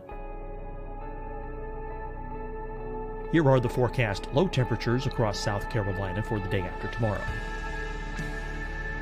And here are the rain chances across South Carolina for the day after tomorrow. And South Carolina's probability of precipitation for that night. Here's the Storm Prediction Center's severe thunderstorm outlook across South Carolina for today through tonight. Here's the Storm Prediction Center's severe thunderstorm outlook across South Carolina for tomorrow and tomorrow night. And here's the Storm Prediction Center's severe thunderstorm outlook across South Carolina for the day after tomorrow through that night. Here's the severe thunderstorm outlook for today from the Storm Prediction Center.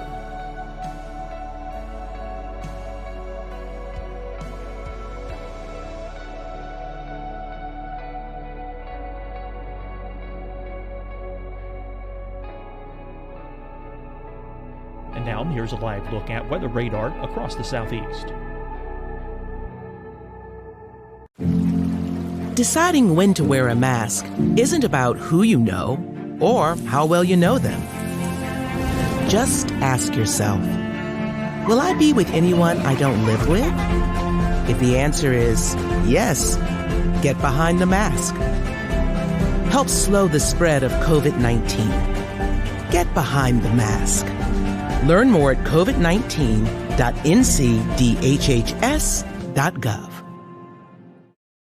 Hi, everyone. I'm Dr. Mandy Cohen, Secretary of the North Carolina Department of Health and Human Services. And when you follow the 3 W's, you protect your family and your neighbors from COVID-19. When you leave your home, practice your W's. Wear a cloth face covering, wait 6 feet apart, wash your hands often. Wear, wait, wash. We're in this together. Stay strong, North Carolina. Fight the spread and take a stand against coronavirus. Wear a mask in public. Stay at least 6 feet apart from others. And get tested. Join us and fight the spread. Visit scdhec.gov/COVID-19. Getting tested for COVID-19 helps you to take the steps needed to protect yourself, your loved ones, and your community. Find the testing location at scdhec.gov/COVID-19 testing. You'll see your Carolina weather forecast at 25 and 55 past. And now back to the best of the Carolina Weather Group on the all-new Carolina WeatherNet. How do you convince people, oh gosh, okay, look, it's one thing asking me to evacuate. I know this shelter. I've been there before. It's okay. But now I really don't feel like going on a bus and being shipped to northern Mississippi or northern Louisiana to get out of harm's way. So that took some convincing for folks. But I think the fact that if there was one good thing, if you can call this good, the fact that Louisiana and Mississippi were kind of in the bullseye and were dealing with this so many times, they kind of had the system down. So they just put it back in motion every time we got a new storm. So we didn't have to test so many different areas. That area dealt with some of the worst storms, but they really had it down. That's a very good point. Yeah. Wow, nice. That's the one silver line. Well, Jim, we're talking about COVID, and I think pre-COVID, this has lost, in my opinion, a lot of attention. And I guess, with as crazy the years has been, but we had a pretty active early spring severe weather season. March 3rd, 4th, as COVID was starting to happen, we had an EF4 tornado that just went right through downtown Nashville. Yep. I mean, it was one of the eeriest video. I mean, it was, I think, one of the most captured videos on Twitter, with that, we also had severe weather here in the Carolinas where downtown Charlotte, EF2, I believe, that went through just south of town. So copied with a month later, the Easter outbreak where we had an EF4 and of all places, South Carolina. I mean, it was a pretty crazy severe weather season. And then I guess you kind of cap that off with the derecho in Iowa. I mean, what was your thoughts on any of those events that kind of stood out to you? I mean, the record for billion-dollar disasters stands at 16, but that's going to be broken this year. Okay. We are going to have more than 20 billion-dollar disasters. I don't know if it's going to be 21, 22, 23. I'm not sure. But that's just, I mean, this was just an off-the-charts year for big weather. And you're right, it was everything. It was the severe, with the tornado outbreaks, especially in metropolitan areas.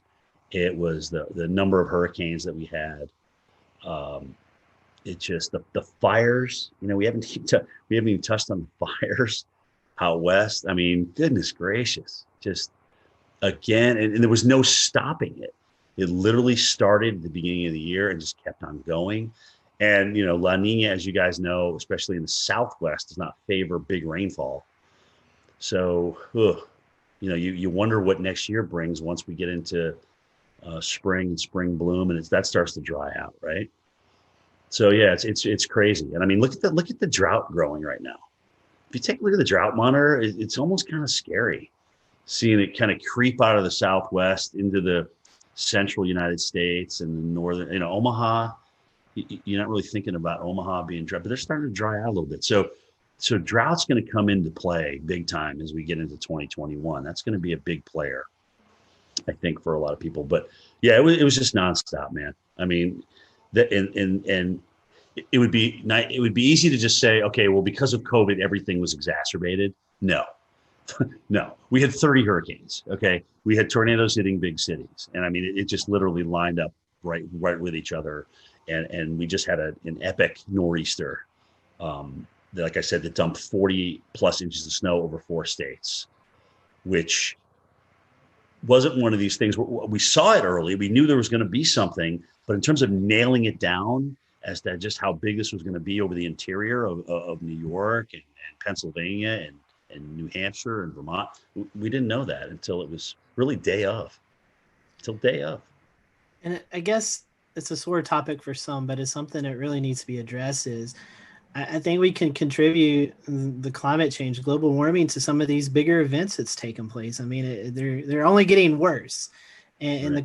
the climate continues to warm. So I mean, it seems like they're going hand in hand. I mean, Yeah, I mean, it's time to accept it. It's time to accept we have a warmer planet. We have warmer water as a result of that, which helped us obviously crank out 30 hurricane, 30 named storms this year. Um, and honestly, just like we like to operate at 98.6, the planet likes to operate at a comfy temperature. And when you thrust something that's uncomfortable to it into it, then it's going to react. Extremes breed extremes, and I think we're seeing that. So, I mean, here it is. I mean, now that saying that we're not going to have 30 hurricanes every year, we're not going to burn 5 million acres in California every year, but I think these are the kind of things that we can expect, and you kind of wonder what's next, right? I mean, when we come out of this drought that we may get into here, do we flood everywhere? I mean, you wonder if you're just going to flood everywhere to get out of it, because it's always like yin and yang. But it's happening like one right after the other. It's almost like you go from drought to deluge, or deluge to drought. It's just crazy. Another thing to tie onto that, as of this taping, December 22nd, the Carolinas, Greensboro, North Carolina, is 1.2 inches, I believe, from being the wettest season on record. So the opposite of the dryness, the drought. And quite frankly, we've not really had a major tropical system that's moved through the area that's dumped 6, 8, 10 inches of rain that we can see from landfalling tropical systems. So think about that. As dry as it is over a huge chunk of the West, and now building into the central U.S., the Southeast and Florida has been absolutely soaked. And, the Northeast is probably going to come out of drought before we end 2020. When you count the snow and the rain they're about to have with this next system on Christmas Eve and Christmas Day, I mean, they're probably going to come out of drought. And that was getting to exceptional. You start depleting reservoirs in the Northeast with that population concentration, and that's a really big deal. Okay, they've always kind of come out of it recently, but there's a lot of people up there that depend on reservoirs and water. So you dry it out up there in an extreme level, and it's bad. So they got lucky. But they just literally, once we got into fall, boom, all of a sudden we just started erasing these droughts and starting getting some nice, tropical moisture into some of these systems that came north. So they lucked out, in my opinion. It is actually good to see that there's been some rain and snow up there through the fall. I can tell you firsthand, it was a long, it was also dry beautiful summer fall at State College. Right, and actually it was a beautiful fall too. So they got the best of all worlds. Right. Jim, we're going to transition over, speaking of wildfires, to the West. So again, another crazy year with the 2020 wildfire season. What are your thoughts on the wildfires going along the northwest Pacific coast, like Oregon and Northern California?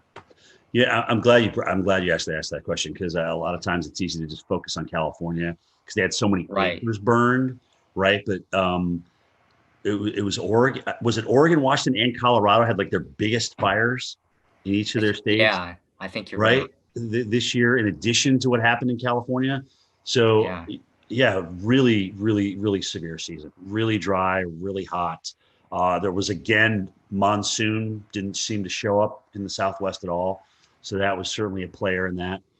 But yeah, man, it's crazy. I mean, not only do you get dry and hot, but these normal seasonal rains like that, like the monsoon flow that comes in, just didn't even show up again this year. And that's just crazy. A lot of us haven't experienced that. Has it happened before? I don't know. They say that California used to have, really, really long droughts. And you can see that in the tree rings and things like that. But, the fact is a lot of people have moved into the wildland interface. and Right. there's a lot of structures in there, people's livelihoods and things like that. But but here's the deal: knowing that we know that, we have to build to our natural disaster. We have to do a much better job of building to our natural disaster.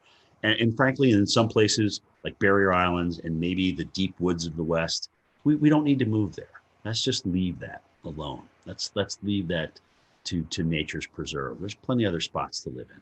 And we've also seen just phenomenal weather with dealing with fires. Like I think there was a fire NATO out in California this season, and it's just yeah, it's another crazy. one. Yeah, Another right. one. Wasn't it Yeah. the campfire that they had the EF3? Do you remember that? I can't remember which fire it was, but they literally had an EF3 tornado. It's the strongest tornado in California history. And it had what would have rated probably EF2, right? Yeah. With this one. Yeah. So the strongest, isn't that amazing? The strongest tornadoes in California history have actually come from fire nados. Wow. Yeah. Using the term pyro tornado at a conference I attended. Alex Hoon, one of the incident meteorologists out there, coined that. Are they acknowledging that as the strongest tornado, or are they kind of putting an asterisk by that and just saying? I'm not sure if they're calling that the strongest tornado, or whether they're had the asterisk like you said, but it certainly has been recognized as a fire generated tornado. Right. I mean, well, there's video of it. You could see it on the radar signature. I mean, the damage. Right. Signified EF3 damage. I mean, I don't know what else you need, really. I think that was the Loyalton one, right? Is that the Loyalton NATO? Fire NATO? It was the one with the campfire, I'm pretty sure. Yes, Yeah. the camp one was the big one. That was the big one. Right. That was really wild. I'll say one other thing about the fires was seeing the difference in smoke. When you have your Diablo winds, your Santa Anas in California, the sagebrush, right? You have the white smoke that goes up. But further north you went, it was more peaty. So there, just the fact that fires could burn in these wet environments was a feat of itself. But you could see the different, like the greenish colored smoke and the real dark gray. It was really gnarly on satellite. It was wrapping out over the Pacific Ocean, and boy, that was intense to see. Yeah, you're right. Some of those satellite pictures and the type of pollution that they had in San Francisco for days and days and days. I got a nephew out there. He's just like, you can't even breathe. You don't even want to go outside. It was really bad. Even inside your home, you could smell the smoke. That's how bad it was. So, yeah, man, we need a break. Yeah, that's how I'll remember it. Is just day after day of smoke covering almost the entire western half of the country. Yeah, you remember those pictures? There. Yeah, remember those pictures of San Francisco, like orange? Right. I literally orange. That's all you can see is just an orange glow. You didn't really see sunlight. It was just an orange glow. No, exactly. It's felt like you're on another planet. Hey everyone, thank you for watching this episode of the Carolina Weather Group. Stay tuned for part 2 with Jim Cantori coming soon.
We'll return to Best of the Carolina Weather Group in a moment. Now your Carolina weather forecast. Here are today's forecast high temperatures for North Carolina. Here are the forecast lows for tonight for North Carolina. Here are tomorrow's forecast high temperatures. And here's forecast rainfall across North Carolina tomorrow. Here are the forecast highs for the day after tomorrow.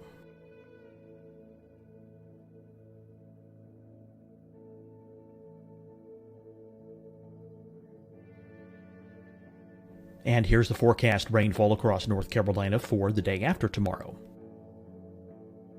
This is the total rainfall forecast across North Carolina for the next 3 days. Here's the severe thunderstorm outlook for today from the Storm Prediction Center.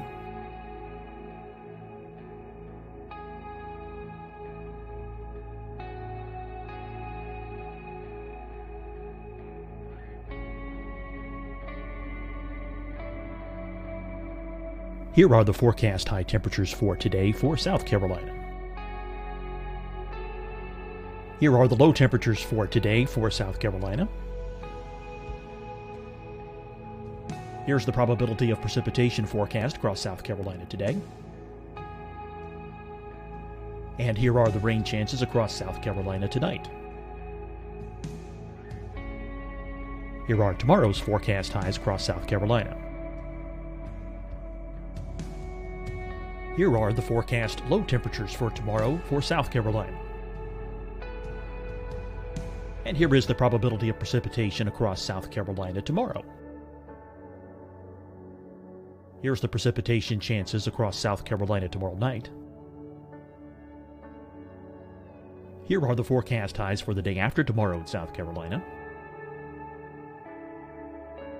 Here are the forecast low temperatures across South Carolina for the day after tomorrow. And here are the rain chances across South Carolina for the day after tomorrow. And South Carolina's probability of precipitation for that night. Here's the Storm Prediction Center's severe thunderstorm outlook across South Carolina for today through tonight. Here's the Storm Prediction Center's severe thunderstorm outlook across South Carolina for tomorrow and tomorrow night. And here's the Storm Prediction Center's severe thunderstorm outlook across South Carolina for the day after tomorrow through that night. Here's the severe thunderstorm outlook for today from the Storm Prediction Center.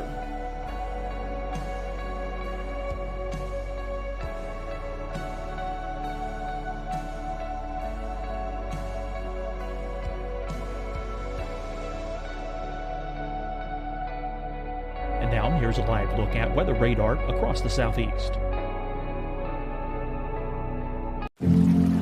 Deciding when to wear a mask isn't about who you know or how well you know them.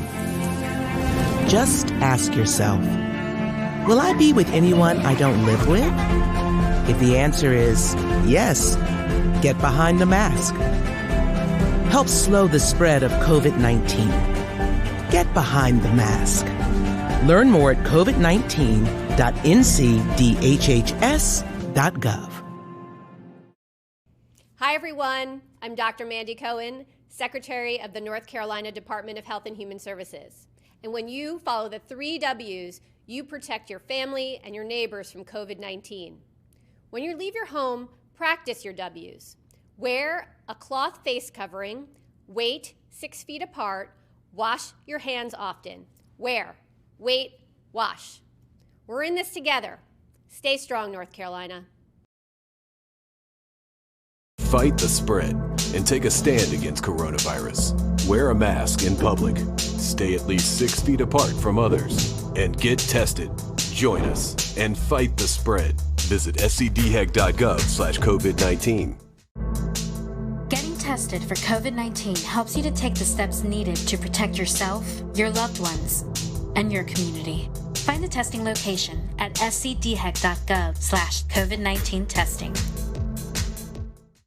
You'll see your Carolina weather forecast at 25 and 55 past. And now back to the best of the Carolina Weather Group on the all-new Carolina WeatherNet.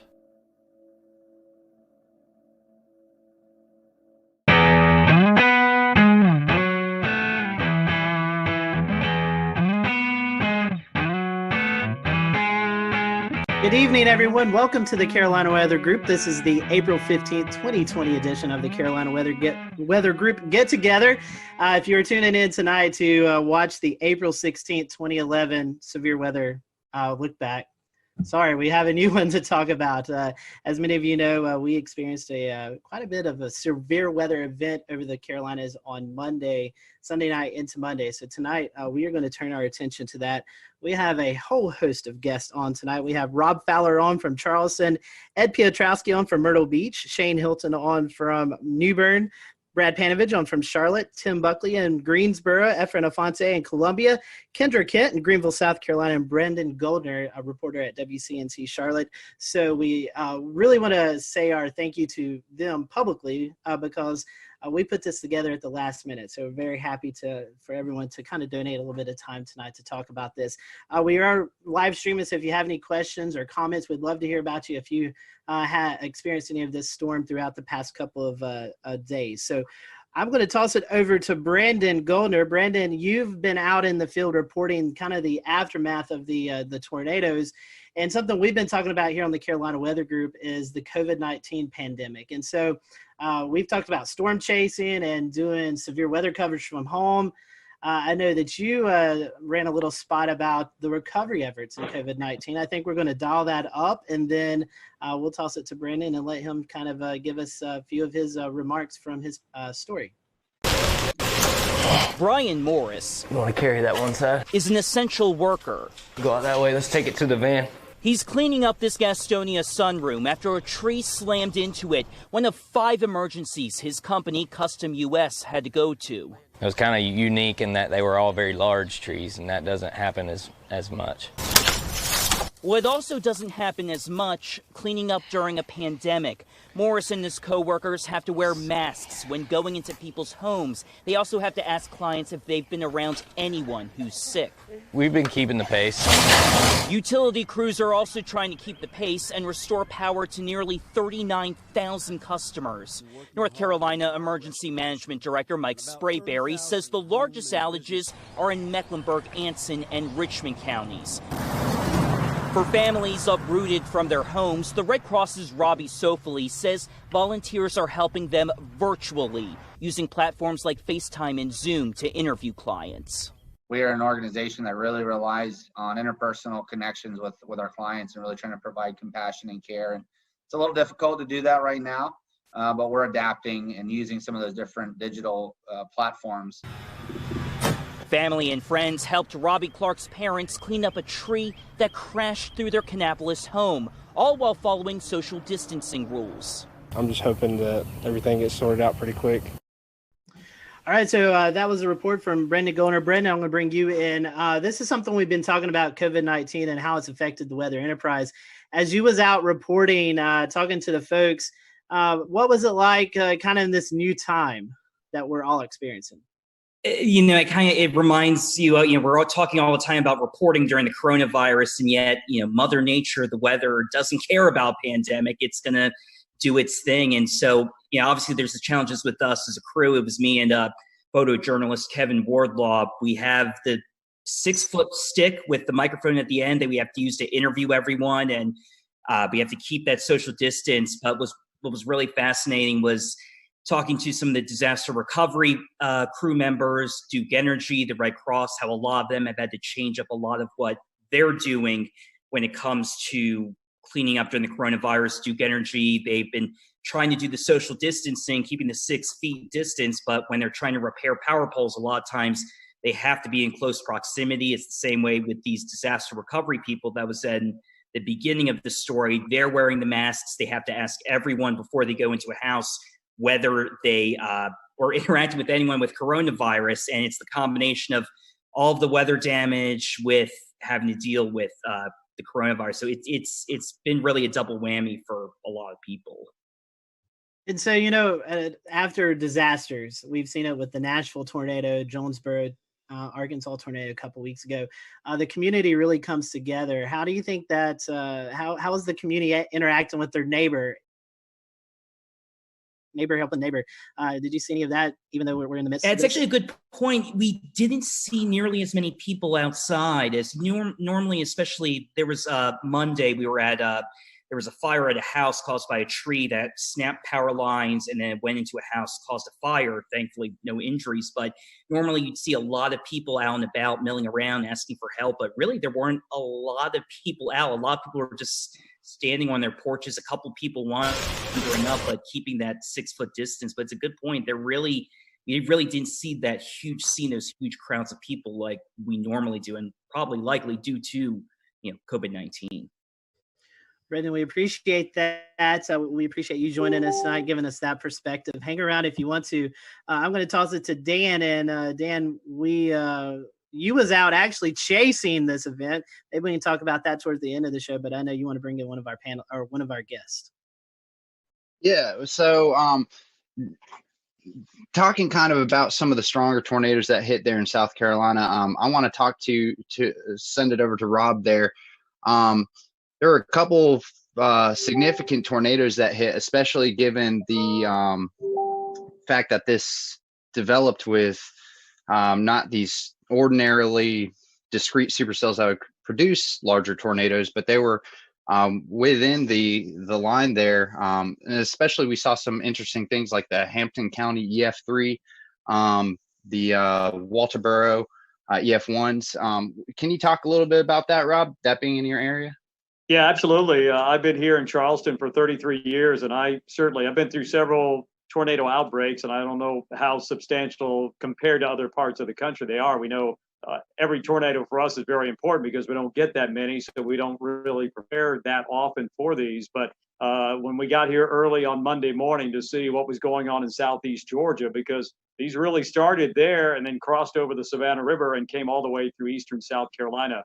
So to see the debris ball in Hampton County, which officially the winds are 165, they finished that survey and released it today, but it's on the cusp of an EF4. And I think here in South Carolina since 1950, only 3% are EF3s and 1% EF4s. So you're talking about something very rare for us in a state that, depending on which service you look at, averages 12 tornadoes a year. Then obviously, for us here in our Channel 2 viewing area, Hampton County is more in the Savannah area. Our neighbors down at WSAV taking care of that, but that's still in our state. But then Colleton County is the next state over, or next county over.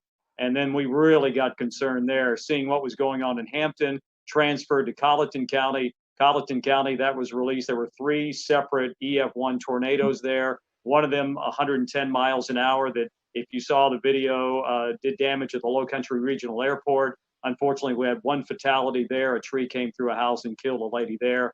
And then kept on moving into our more populated areas of Dorchester, Berkeley, and Charleston counties. Had a separate tornado that moved, probably started as a water spout, moved over Edisto Beach. And then they surveyed just a little while ago that Berkeley County, they released it. And that was an EF2 with the winds of 120 miles an hour. So, and then came into Ed's territory up into Georgetown County. We kind of share that. And they already had confirmed tornadoes up there. And I know Shay, WeatherFlow, you guys measured a wind gust of 114 miles an hour right there. So, Dan, to put it, I don't know. I'm still shaking my head. I'll put it that way. It was just something I've never seen before. And I've been through, a lot of the hurricanes that produce tornadoes like Francis, but this was unbelievable. In Irma, we had 4 tornadoes in the Charleston area, but I think we're all still shaking our heads. Okay. Yeah. Well, and I was watching very closely on radar as that Hampton County tornado started showing up on radar in CC, and also kind of the debris ball that was showing up there. I mean, that was a significant signature on radar that you just don't often see in the Carolinas at all. It's something you generally see more in the deep south of Alabama, Mississippi, or in Oklahoma, Kansas, something along those lines. The damage report has it at least a half a mile of a width of that tornado.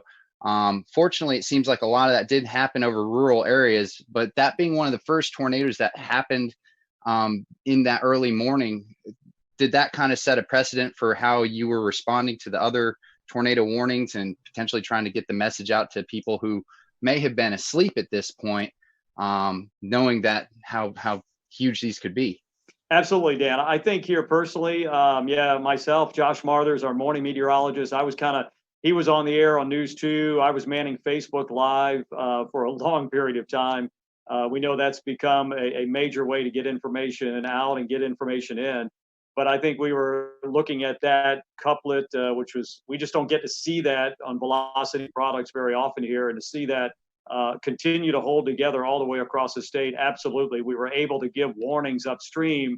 And I know it's a cliche, people write in saying, hey, because we watched you, you probably saved our lives. But I think in this situation, it really comes to play, because we could show it, we could tell them, we knew where it was going, we knew who might be impacted. And if we could give them any warning at all, this was the case. Most of our tornadoes that happen could be a water spout. The couplet's not as well defined. It could be very broad in some cases. So this was really fine, that I think it really prepped us for what we had to do for the rest of the morning. But I think probably the saving grace for all of us is the fact that with the crisis going on, schools were not in session, people were not going to work, they were not in the car on the highways going from point A to point B. So if anything, I think we were able to reach a lot of people in their house, and they could just hunker down right there. And Rob, also, I wanted to ask, how was your response with your audience this early in the morning? This is really early, right? So a lot of folks just waking up. There's no commute, but we did get a couple of days of warning out for this event to start happening, right? So we kind of got the word out. But how do you feel folks responded to your? I think the preparation was great. I loved Marshall Shepard's tweet going into this. He said, "I don't want to hear anything about this came out of nowhere, or where did this come from?" Because I think the warnings were there. SBC did a fantastic job, and we tried to disseminate that information here to our viewers, that, we couldn't tell them exactly what was going to happen that Monday morning, but we knew that as time crunched a little bit, we felt more confident that something was going to happen and could potentially be a pretty significant outbreak. So I think our viewers were well prepared, and I haven't heard a single comment like, where did that come from? And I never knew that was coming. So I think they were listening, and hopefully we were getting the information to them as quickly and as succinctly as we possibly could. Efren, I'd love to hear your perspective on the Midlands, because unfortunately you guys saw the highest number of EF3s as well as an EF2 that passed real close to Orangeburg and even over I-26. How has the community responded to all of these tornadoes, and what kind of steps are y'all taking to recover?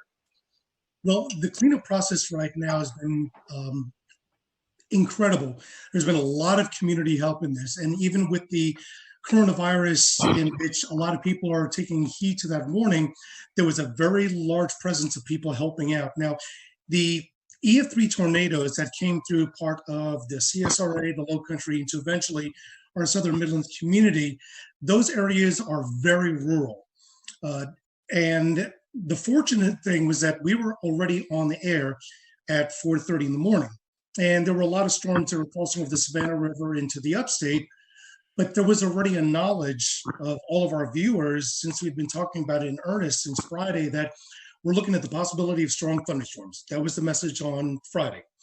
The message on Friday was like, there's very likely going to be a severe weather outbreak of some sort in the lower Mississippi River Valley.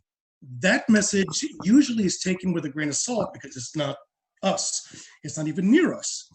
And as we got into Saturday, our morning meteorologist, Danielle Miller, started emphasizing that we're looking at the possibility of strong to severe storms in South Carolina. Half of the models from Storm Prediction Center and their risk included the northwest half of South Carolina, and then on Tuesday, the eastern half. So the message was already out there. And by Sunday, it was a clear message that this is going to be an event that we're going to see storms on Sunday, probably late morning, that may be strong to severe, but at least the knowledge that there is going to be storms on Sunday, but that's only the first round. The stronger storms and the worst ones are going to be in the overnight hours. And that was the biggest emphasis that we sent the message. And the worst part was waiting. As a couple of us were talking about before the show started, the Storm Prediction Center alluded to the fact that there were two significant models.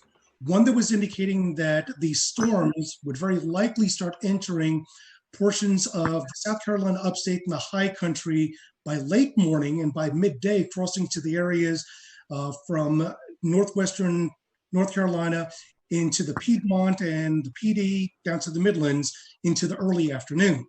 That would have been the worst case scenario. The evolution of the storms were far greater and the magnitude of the damage would have been far greater. The other model was ones that verified showed that it came in a lot earlier. The problem is that when you have storms that are that early in the morning, and the first tornado warning actually came out, I believe it was 6:30. That was the tornado warning that was in Richmond and Columbia County in Georgia. And then once it crossed over to South Carolina, it was still warned. At that point, we're already talking about it in earnest, that these storms are tornadic. One is already confirmed, and this has got a direction that will be impacting part of our Southwest Midland communities. And at that point, things just exploded. The one interesting thing that we did watch very carefully and with great concern was when the tornado was confirmed crossing out of Richmond County, crossing into Richmond County, Georgia, into Aiken County, South Carolina. Within 3 or 4 scans for about 12 minutes, we noticed that the inflow was pushing at about probably 95 to 100 miles an hour, but there was no debris ball. Once it got right along the county line of Barnwell and Aiken County, there was no doubt a debris ball. Within a span of 5 to 7 minutes, 2 scans later, we now see 2 debris balls. And I mentioned on chat, I was like, guys, do we have twins? And they said, we definitely have a TDS on both storms. So now we got a bigger issue. We now have 2 tornadoes that are heading almost in the same direction, at least parallel. And the message is already out. You have to take your tornado precautions. The craziest part about this is that, and I'm sure a lot of the meteorologists here will say, Rob alluded to it, this is something that does not happen in the Carolinas. We're well known for the Carolinas to have the type of tornadic event that's low cape, high shear, versus when you go out into the central and southern plains, it's the exact opposite. And we've had our fair share of tornadoes that have been low cape, high shear, but nothing to this magnitude. I'm really hoping that the viewers were prepared. Unfortunately, we had 2 deaths out of the EF3 tornado that went through Western Orangeburg County in the community of Livingston, and as well as 7 injuries. But this happened at least later in the morning. If this happened 2 or 3 hours earlier, the result could have been significantly different. Efren, you were talking about the twins. There's some speculation on Twitter, and after looking at the radar scans, it could have kind of been like a Fujiwara effect, like they were kind of dancing around each other. Any comment on that? That's a good possibility. Keep in mind that the only data that we can go off, since we can't really go off of any visual satellite, is off of the radar, but that is the possibility. However, both of the debris balls were running parallel to each other, probably about 7 to 8 kilometers apart, but they were going unidirectionally. Usually when you see a Fujiwara effect, you'd see the debris balls that are actually dancing around each other. They really weren't dancing around. They were running parallel. So at the very least, we know that this was 2 confirmed separate tornadoes. Was the debris ball and eventually the second one from the original tornado that came out of Aiken? Because the deadly tornado actually originated in northern Bamberg County, northern Barnwell County, and then eventually moved into southwest Orangeburg County. But just as the initial tornado dissipated, the other one continued going. So I don't believe, in my best experiences, that that was the Fujiwara effect. It could have been, but I didn't see enough motion between the 2 TDSs to facilitate that idea. Yeah, definitely a busy morning for you guys. I want to bring in Kendra Kent. This is kind of where as the storm system moved in, it kind of hit her area first. Kendra, first of all, we hope we can see you or hear you. Sorry, Scotty. You're fine. We can hear you now. And I just want to ask you, I know you guys kind of started the live coverage first when these storms first moved in. Mm-hmm. Tell us a little bit about your morning and how things went there in the Greenville area. Well, I feel like I learned a lot from this particular outbreak. And can everybody hear me okay? Mm-hmm. Yes. Okay, good. Sorry you can't see me. I hooked up to a computer that doesn't have a camera, apparently. Anyway, no, we started the coverage a little after midnight. We had a rogue warning. It was essentially a shower that just started rotating. You could tell how much dynamically was going on in the atmosphere. I mean, it was just things were beginning to blow up. So I think I knew from about 12:30 in the morning that we were going to have a very, very long night. We ended up with an EF3 tornado. And as we were talking about earlier, that's incredibly rare in South Carolina, especially in the upstate. I feel like we get wedged in so much with cool air. It's so rare we can have all of this come together to produce such an event. And this was the biggest in the upstate, the strongest since 1994. It hit Seneca. We were on air with the storm as it moved into Stevens County, Georgia. And I had a unique experience with it because my parents live in Seneca. And that was probably the first time I had to cover a storm while I was slightly emotionally distraught. And I had Isaac Williams, who's also on here. You just can't, he's also without a video. But he was pointing out the TDS. And as soon as I saw that, I got that panicked feeling. I started breathing a little heavy. I thought, oh my gosh, how am I going to get through this? But we did. And luckily my parents were fine. But I'm sure many of you have been through that because we've all, many of us have lived in these areas for a long time and you get personally impacted by these storms. But what I learned the most is not to underestimate the timing of something. I feel like I didn't write this event off, but I wasn't necessarily expecting anything like this given the time it was coming in. 3 to 6 a.m. I mean, who expects an EF3 tornado to rip through the heart of your area at 3:30 in the morning? And mostly we get these QLCS lines that produce these brief EF0, EF1 tornadoes. That's what we're used to. And seeing something like that and tracking something like that was a true first for me. And, it was just a million different emotions all at once. That's for sure. Kendra, since you said Isaac's there, I'll pose this to both of you guys, both of y'all. You had this coming through the rogue cell, and then like the heart of this event was when people were actually asleep, 12, 1, 2 o'clock in the morning. Talk about how you guys were able to message before the event. And, with this being this late, talk about your schedule too, because I know I was watching the coverage in Chattanooga and hearing of the major damage that happened there. And I'm like, man, I've got to get a little bit of sleep before this comes into our area. So kind of talk about that, because I know a lot of us were watching beforehand to just see what was coming our way. Let's see. Is Isaac's mic up? I think it's muted, but we can. Okay, it's unmuted. It's unmuted. He's good now. Okay. You go ahead, Isaac. Okay. Thanks for having me briefly. I'm one of the morning people, so I'm like almost up past my bedtime here. But just to kind of with the messaging and any rest. Unfortunately for me, I have plenty of interest in Mississippi and Alabama. That's where I'm from, and for whatever reason, a lot of people still ask me, about the weather there, and they depend on me, and that's great. So I didn't actually sleep going into this event.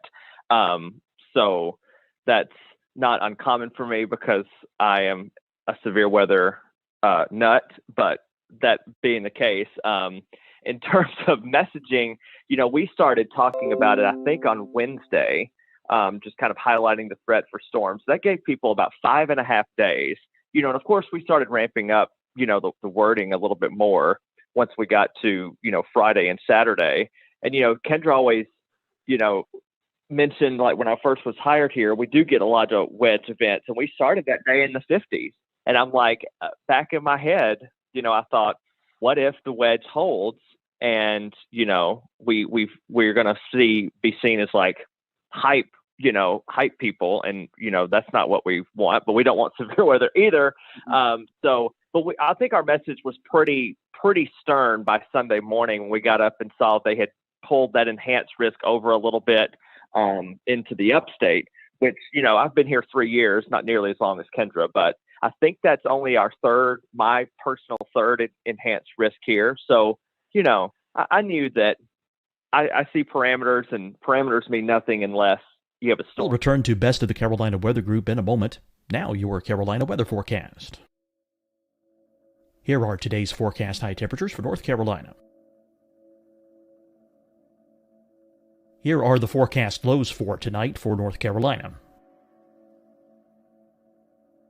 Here are tomorrow's forecast high temperatures.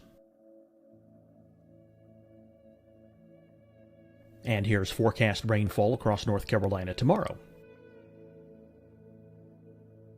Here are the forecast highs for the day after tomorrow.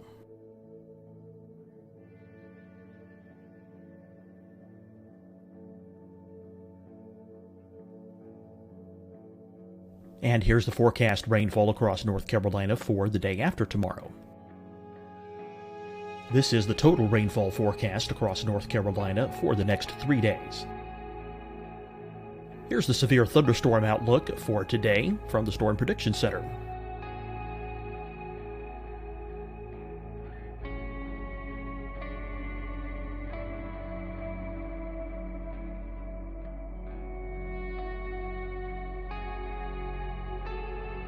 Here are the forecast high temperatures for today for South Carolina. Here are the low temperatures for today for South Carolina. Here's the probability of precipitation forecast across South Carolina today. And here are the rain chances across South Carolina tonight. Here are tomorrow's forecast highs across South Carolina. Here are the forecast low temperatures for tomorrow for South Carolina. And here is the probability of precipitation across South Carolina tomorrow. Here's the precipitation chances across South Carolina tomorrow night. Here are the forecast highs for the day after tomorrow in South Carolina. Here are the forecast low temperatures across South Carolina for the day after tomorrow. And here are the rain chances across South Carolina for the day after tomorrow. And South Carolina's probability of precipitation for that night. Here's the Storm Prediction Center's severe thunderstorm outlook across South Carolina for today through tonight. Here's the Storm Prediction Center's severe thunderstorm outlook across South Carolina for tomorrow and tomorrow night. And here's the Storm Prediction Center's severe thunderstorm outlook across South Carolina for the day after tomorrow through that night. Here's the severe thunderstorm outlook for today from the Storm Prediction Center.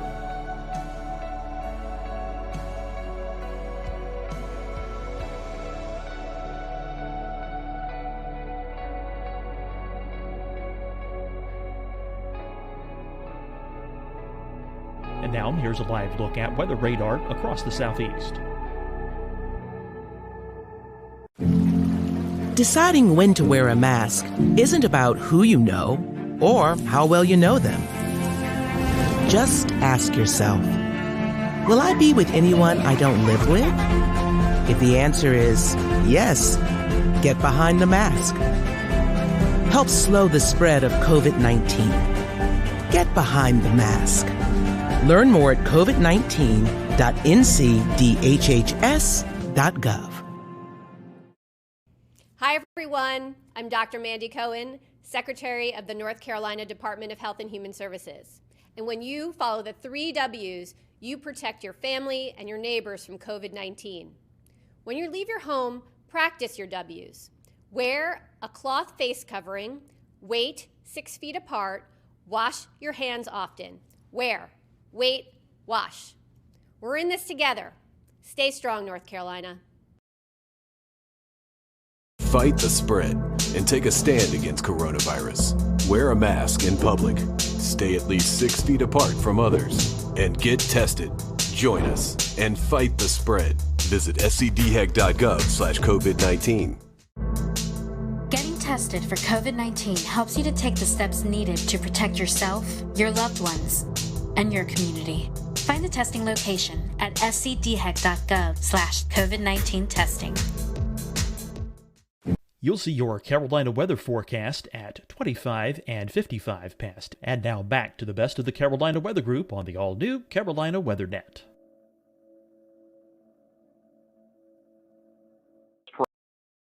parameters that we had the potential to have something, fairly unusual happen. But I wouldn't have had I don't work weekends, so I don't even know if I would have said something about a strong tornado even the night before, just because it's just so rare to get them here.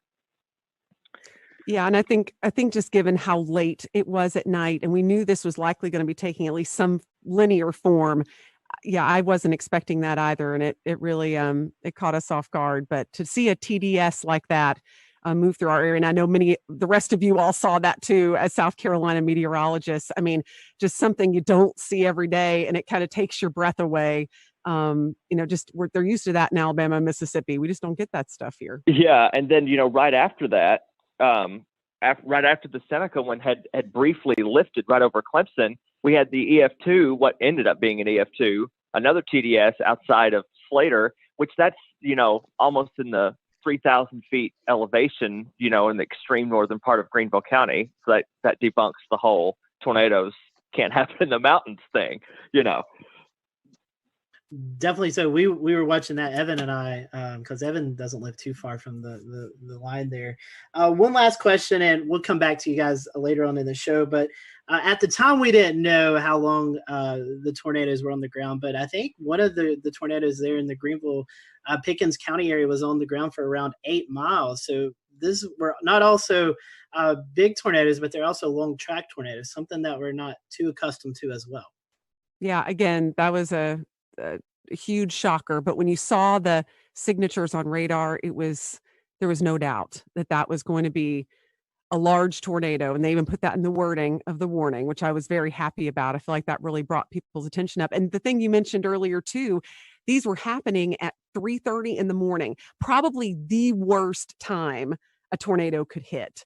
I mean, when people are in their deepest sleep, and all you can do as a broadcaster is beg people to wake up their kids, get their dog, whatever they need to do, get to their lowest level. And so I feel like this was one of the scariest nights for our viewers, hands down, and no less scary for the rest of the state, of course, but at least it was more toward daybreak for some of you guys. But yeah, for us, it was just the dead of night, and we were just hoping that people were heeding the warnings. Right. And for sure, with that, with the Seneca one, we were in a situation where the TDS was so strong, so fast, I don't want to say it came out of nowhere, but that TDS appeared and it was violent looking, on the first scan that I saw. And we were dealing with the situation, once it went past Clemson, I think we had debris fallout on CC. So we weren't positive that it actually wasn't still down, because it still looked like, something could be there. You thought it was debris being fanned out or whatever, but you weren't sure, even though the circulation looked a little weaker. But I'm like, we're not going to take any chances with it. Obviously the tornado warning was still in effect.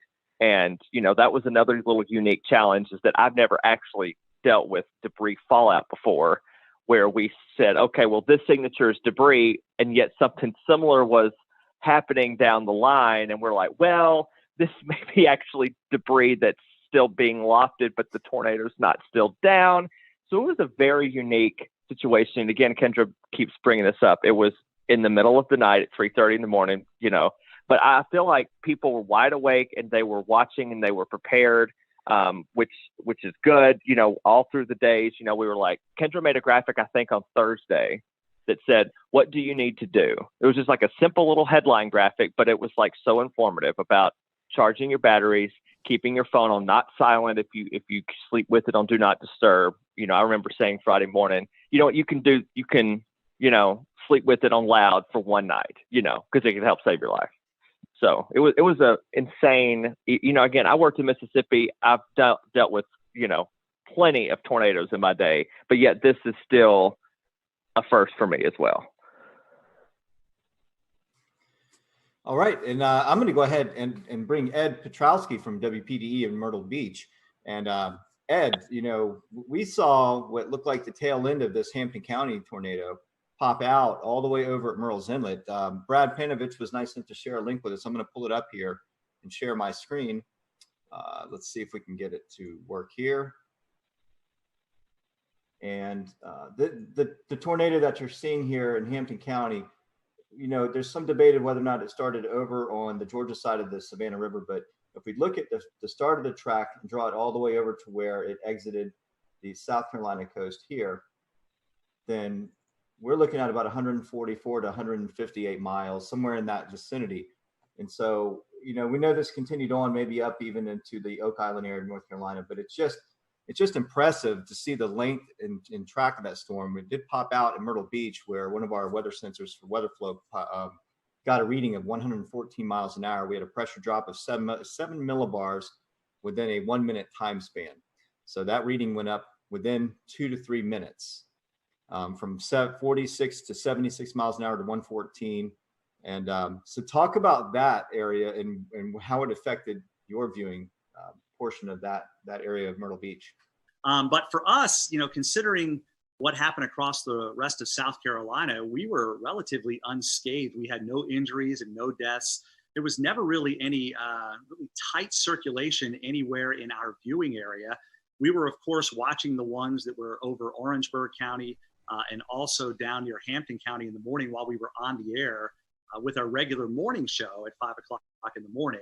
And those were the two big storms, two supercells that we were watching very carefully, knowing that they were heading generally in our direction. The one in Orangeburg County faded away before it ever got to our viewing area.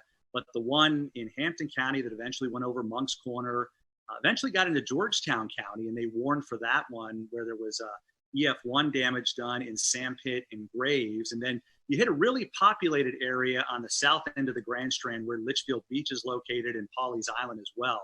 And they both took a hit by an EF0, EF1 tornado. There was substantial damage done to trees and even some homes in Litchfield Beach and also in Willbrook. In fact, one of the things about a lot of people being home is a lot of people took video. So we were able to get pretty good video of at least damage and high wind knocking over trees, but not necessarily a tornado touching down. And then, of course, it went out over the ocean, became a water spout, and that's when it rolled over the Murrells Inlet jetties with the recording of 114 mile per hour winds. And, you know, I look back in that and I think, my goodness, if that was just a couple of miles west of there, we would have had substantial damage on the south end of the Grand Strand. And if it had paralleled the Grand Strand coast, it could have buzzsawed the entire Grand Strand, nearly 60 miles with extensive damage. So we were very fortunate that it actually went out over the ocean. And that was really the only set of tornadoes from that particular supercell that we had in our viewing area. Although I will say in Marlborough County, which is just to the east of Chesterfield County in the northern part of the state, we had a massive microburst of 110 mile per hour winds that did substantial damage in Wallace. And of course, everybody, when they get that kind of wind, thinks it was a tornado. But in reality, it was a microburst. Although on radar, it did have some rotation. It wasn't very tight there either. But Steve Paff, who works with the National Weather Service in Wilmington, those guys do a phenomenal job. They went out and did the survey yesterday and were able to pinpoint where they had 80 to 110 mile per hour winds. And, you know, typically for us, in the summertime, we get those pulse thunderstorms where we'll get 60, 70, maybe 80 mile per hour winds with a collapsing thunderstorm. But in all the years I've been here, I can't recall one time where we've had a microburst that caused 110 mile per hour winds, but you hear it all the time. They're just as damaging sometimes as tornadoes. Wow, that's pretty impressive. Yeah, just looking at that, the one at Litchfield, they classified as an EF2. Do you think the Waccamaw River Basin had something to do with reforming of that, or do you think the mechanical features, right, when it came to land, maybe help with strengthening or re-intensifying that system? Yeah, there's a lot of, I don't know if you want to call it debate, but there's a lot of speculation out there that there could have been some sort of a influence of the ocean, the wind coming in off the ocean at that time, perhaps creating some sort of a boundary to help intensify the storm itself. But yeah, it was an EF0 over Litchfield Beach, and then it blew up to an EF2 when it went over the Murrells Inlet jetty. So it got pretty strong fairly quickly. And again, we were lucky that that was over the ocean. Literally, the jetties are only a couple of 100 yards away from very populated areas of Garden City. And we had two different people that have homes there who have their home weather units, and they both registered 71 and 72 mile per hour winds respectively. So literally within a couple of 100 yards of where your unit is, we had those measurements. So you can see how tight the wind gradient was between Garden City and the actual jetties themselves. Hey, Ed, there was something, you always try to find something that will make you laugh in these sad times. And unfortunately, we had some sad times in the Carolinas, but there was a tweet going around of you doing your broadcast. I don't know. I've asked James about it, if we can play it. But, Here it comes. all right, I'm going to let it play, and then I want you to talk about it. Okay. Rain is located, and we'll zoom that out just a bit. And, whoa. That was a close lightning strike. I don't know if you heard that at home, but I feel like I need to change a short. All right, I'm pulling the audio back down, but Scotty and Ed, the viewers at home heard it, even though we didn't hear it in our headsets. Ed, what's going through your head there? Well, we were in a sense just about ready to wind down. We were getting through this thing for the most part relatively unscathed. Our last severe thunderstorm warning was still in effect, but the storm was moving out of Horry County. And then there must have been a lightning strike within a couple of 100 yards to the station, because it was this loud explosion that you knew what it was, but you're a human being. It freaked me out. And as you saw, I kind of ducked thinking something was going on, and then just used one of my classic lines, I need to change of shorts. Just one of those things. And that kind of went around the viewers. A lot of them had recorded it and were sending it to me, letting me know that they thought it was kind of funny. And it's something that, that they needed after a morning like that, being so stressed, and of course being stressed with COVID-19. It was a little light moment toward the end of the severe weather when we knew we didn't have any injuries, which was a good thing. And of course, nobody was killed either. Always good to have a funny moment there. So I want to bring it up to Shane. Shane lives just north of the Myrtle Beach, Wilmington area. Shane, you guys kind of got in on the tail end as well, as the sun was already up. Talk to us about the New Bern, Greenville, North Carolina area, and what you guys experienced. Yeah, we were kind of late to the party, I guess, compared to everyone else in regards to receiving the storms. But very much like Ed's situation, very thankful and blessed, really, to not have any injuries or fatalities with any of our systems. We did end up having 6 confirmed tornadoes. And thankfully for us, the strongest was the EF1 that we had in the Hawes Run area. I believe I've been taking notes here just to make sure it was anywhere from roughly 100 to 110 mile per hour sustained winds. So for us, it was basically like that waiting game where you see the line coming. I was actually filling in for our morning meteorologist. He had a vacation day, but he got reeled back in right towards the end of it. So I was basically tracking it all the way since it was in the mountains, and just waiting, just holding our breath. Our morning broadcast finished up. We had declared it a severe weather alert day for our station, so we were cutting in. We would normally cut in every hour, but our morning meteorologist says, you know what, let's just go ahead and do every half hour. And it was actually very fortunate and wise that we did that, because during the half hour cut in at 9:30, with about maybe 1 minute left in my cut in, our weather radio starts going off in the weather center. And then I said, okay, well, we're starting now. And we were on for an hour and a half with all of the tornado warnings. There just came a point where when we were swapping off, he would just say, we have 4 tornado warnings. And I'd have to interrupt and say, I'm sorry, no, we're at 5 now. I was like, it just keeps on going back and forth. And it was just like a straight line. So when we're trying to describe it for our viewers, it was almost like a complicated mess. And honestly, that's what I started describing it whenever we would switch off and I would be on the screen. I would just say, I know it is very difficult to kind of pin everything out because every warning was overlapping. And I think with my experience with tornadoes, with coverage I've had, which naturally have had many, especially with our hurricane coverage that we've seen over the years, I've never seen that many warnings stacked back to back to back in a straight line. It was fascinating, but also terrifying at the same time, because you feel like you need to give equal coverage to each warning in each area in your viewing area. Even though we knew the strongest one at the time was the one we were seeing to the south, simply because it had held for the longest amount of time. It seemed like it had the strongest signature. Looking back on social media after everything kind of died down a bit, I was able to see what other meteorologists from around the country had done and taken screenshots and seeing all the feedback and all the scans of it that we weren't even able to see at the time because we were having to bounce in between 6 different tornado warnings all at the same time. But looking back on it, it was very clear seeing everyone's screen grabs of the tornado warning to the south, that was the strongest one. It had the strongest sustained winds. It had the longest track out of all the tornadoes that we were tracking that morning. And Shane, one thing we were noticing because we were watching that storm is it was going through a fairly populated area, Jacksonville. That's probably one of the bigger cities out eastern North Carolina. So I'm sure that was kind of pressing to want to get that information out to one of the bigger population areas. Absolutely. And what was really interesting, something I've never been able to do before while we are doing severe weather coverage, is to be able to pick up anything too crazy on our web cameras.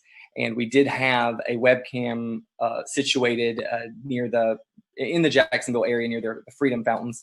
And while we did not see the feature at all, you could see it looked like the flags about to be ripped off of the top of the flagpoles. I've never seen that before, and never been able to capture anything during the height of a storm or during a warning before until this particular system.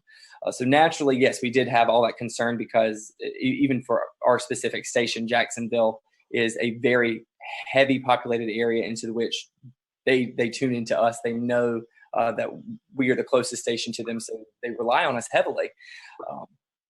But thankfully, I believe the heaviest damage that was sustained in that area was at a hog farm. So we might have a few pigs that won't be tuning into our broadcast next time.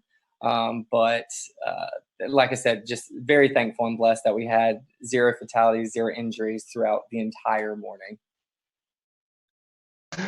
Shane, I got a good chuckle out of that. Thank you. Tim, we still have 2 areas to cover, Charlotte and Greensboro. So Tim, I want to start off with you. I know you're just dying to talk. We've had you waiting for 40 some odd minutes now, but you guys did have 1 tornado in Alamance County. Can you kind of tell us a little bit about that and maybe some of the relief that you felt that there was only 1 and things weren't quite as bad as they could have been? Yeah, sure. Thanks, guys.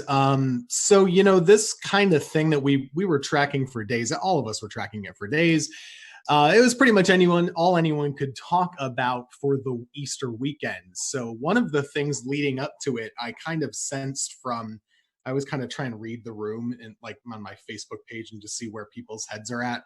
It really seemed like people were dreading this and they were very freaked out and they really were spooked, just in the sense of maybe they were stressed out already. I am not a psychologist, but there was just a lot of stress building up. And I think whenever something is coming in the middle of the night, people are really worried, and justifiably so. So one of the things we decided to do is just let them know, we're going to be there the whole night, because even with, we had the warm front coming through in the afternoon. I'm always worried about those little warm fronts too. You can kind of get little spin ups. So I was there starting at 8, 9 o'clock, and I just stayed till the morning. We had the rest of the morning Mets come in as well to help out. And good thing that we did, because one of the things, we just kind of walked people through the night. We would just do Facebook Lives and they would chime in and we would say, everything's still okay. You can go to bed, but make sure you have the phone. And you got to wake up if the warnings are issued. And people really did that, and I think it helped out. But you mentioned we had 1 confirmed tornado in our area. We had 9 tornado warnings, and I had no problem with any of the tornado warnings. And a lot of times I'm complaining in the back of my head about some of them, right? None of them were light tornado warnings at all. There was so much rotation in almost every storm that was pushing across our area. Everyone in this chat knows this. We have a radar issue here. The radar beam is so high. So of course, when we're showing these warnings, it's showing more mid-level rotation. It's not at the ground. So all we can do is say, hey, this storm is spinning like crazy. Our first tornado warning came in at 4:20 in the morning, and we had continuous tornado warnings until 7 in the morning. So we were on for a while with all of those different storms. And it turned out that the last one in Alamance was the one that, in fact, was confirmed. And we confirmed it on air, too. We were watching it, Taran Kirksey and myself, and there was a clear as day debris ball just a few scans after the first couplet showed up. So I believe they talked about this in South Carolina too. Some of these, they formed, they came right down, and they did the damage right away. And it was very quick. And thank goodness, the Weather Service did a bang up job. They had a warning on it right away. And we were just bouncing around. It was a very busy morning. But I think people were very appreciative that we were there the whole time with them, just kind of holding their hand. There's this storm, here's what you do. Grab the kids, grab the dog, put a helmet on, put shoes on, and get ready to go. And, we made through it. Thankfully, there weren't there were no injuries or fatalities in that one tornado. On the same token, in the squall line itself, we did have a tree, unfortunately, kill somebody in their home. And one of the things with this line that we also tried to do, you have to give the highlight coverage to the tornado warnings, but this whole squall line, we knew it was capable of putting down 80 plus mile per hour gusts, just with all the wind fields. So we did try and bounce around and say, hey, you're not in a tornado warning in Guilford here right now, but this line is nasty, so you should probably be in your safe spot too. So it was a very busy morning, but we anticipated it. Everybody in the weather enterprise talked about it for days. People knew about it. And I actually think it's a big success story that in the middle of the night, people were still well prepared and took good action. And the fatalities really, I think, were minimized, at least in the Carolinas, as far as I could tell. Tim, you're already kind of making my transition easy, because the second question I wanted to ask was about, there was some information going around on Facebook before the storm that was a little bit unsettling for a lot of viewers, and it was definitely not accurate information. But I know that you were definitely a part of reassuring people, reassuring your audience that the storm, while yes, it was definitely going to be dangerous, this was not something that they couldn't handle. Talk about the importance of the trust that your viewers have in you, and how you're the source where they get all of their information from.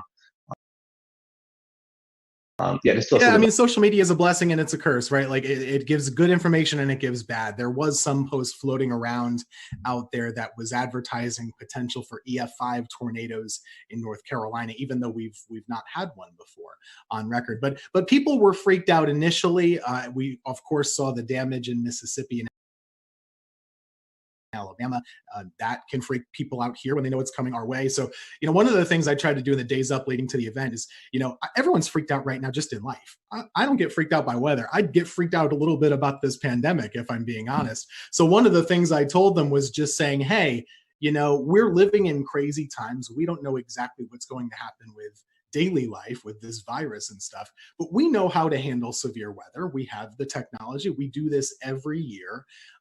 We got this. It could be bad, but we know what to do. And if it is bad, we're going to let you know about it. We're not going to go crazy. We're just going to let you know where the storm is, where it's going, what you should do, and what to do next time, because there's always a next time with weather. This is not abnormal, really. We had a lot of tornadoes, but 1 year ago, basically in April, North Carolina had 12 tornadoes also. So this is not really that different. We do know what to do. And I think that was reassuring to folks, just to let them know, hey, okay, well, they're used to this. They're going to keep us covered. And that's really the whole reason why we're here. We're not here for the sunny days like today. I could not show up and it would be fine. But Monday, we're pretty important to keep folks calm and hopefully encourage them to make the right choices. And I think a lot of people did. Absolutely. Yeah, Scotty. And so, Tim, talking about radar coverage, that brings me to Mr. Brad Panovich. And Brad, unfortunately, we had a tornado kind of go under the radar, like that little pun there, in the Charlotte area. So we had one in Anson County, but you've been on the show several times talking about our radar gaps, and this one kind of bit us in the behind because we didn't catch this one.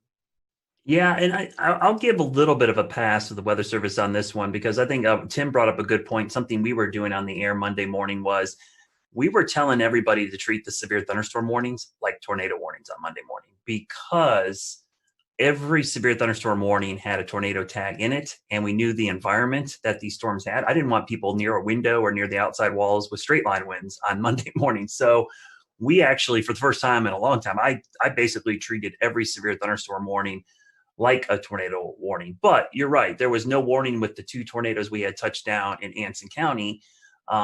Even though in hindsight, looking back even at the Raleigh radar, there were signs of rotation. But I mean, we were all looking at radar Monday. I could have issued 100 different tornado warnings on some of these. It was just, you knew. We'll return to Best of the Carolina Weather Group in a moment.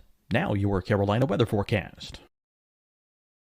Here are today's forecast high temperatures for North Carolina. Here are the forecast lows for tonight for North Carolina. Here are tomorrow's forecast high temperatures. And here's forecast rainfall across North Carolina tomorrow. Here are the forecast highs for the day after tomorrow.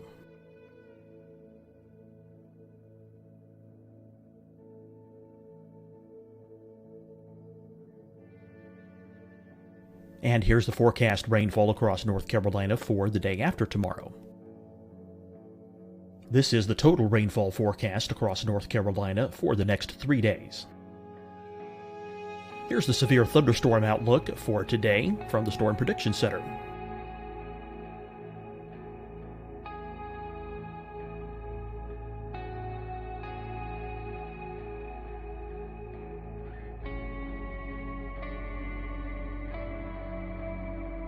Here are the forecast high temperatures for today for South Carolina. Here are the low temperatures for today for South Carolina. Here's the probability of precipitation forecast across South Carolina today. And here are the rain chances across South Carolina tonight.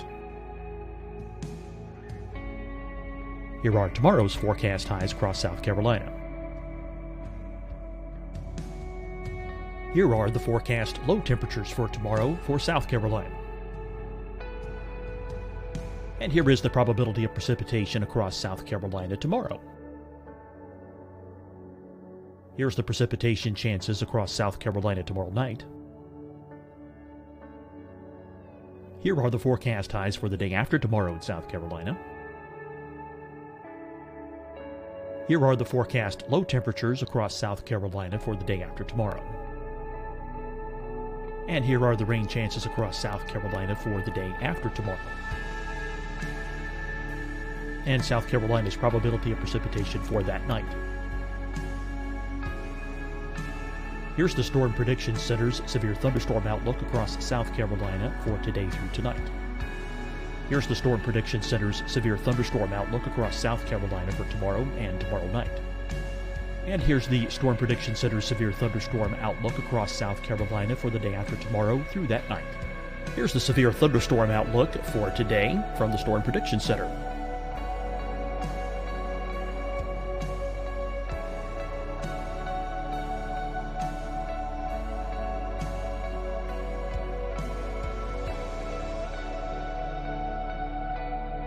And now here's a live look at weather radar across the southeast. Deciding when to wear a mask isn't about who you know or how well you know them. Just ask yourself, will I be with anyone I don't live with? If the answer is yes, get behind the mask. Help slow the spread of COVID-19. Get behind the mask. Learn more at covid19.ncdhhs.gov. Hi, everyone. I'm Dr. Mandy Cohen, Secretary of the North Carolina Department of Health and Human Services. And when you follow the 3 W's, you protect your family and your neighbors from COVID-19. When you leave your home, practice your W's. Wear a cloth face covering, wait 6 feet apart, wash your hands often. Wear, wait, wash. We're in this together. Stay strong, North Carolina. Fight the spread and take a stand against coronavirus. Wear a mask in public. Stay at least 6 feet apart from others. And get tested. Join us and fight the spread. Visit scdhec.gov/COVID-19. Getting tested for COVID-19 helps you to take the steps needed to protect yourself, your loved ones, and your community. Find the testing location at scdhec.gov/COVID-19 testing. You'll see your Carolina weather forecast at 25 and 55 past. And now back to the best of the Carolina Weather Group on the all-new Carolina WeatherNet.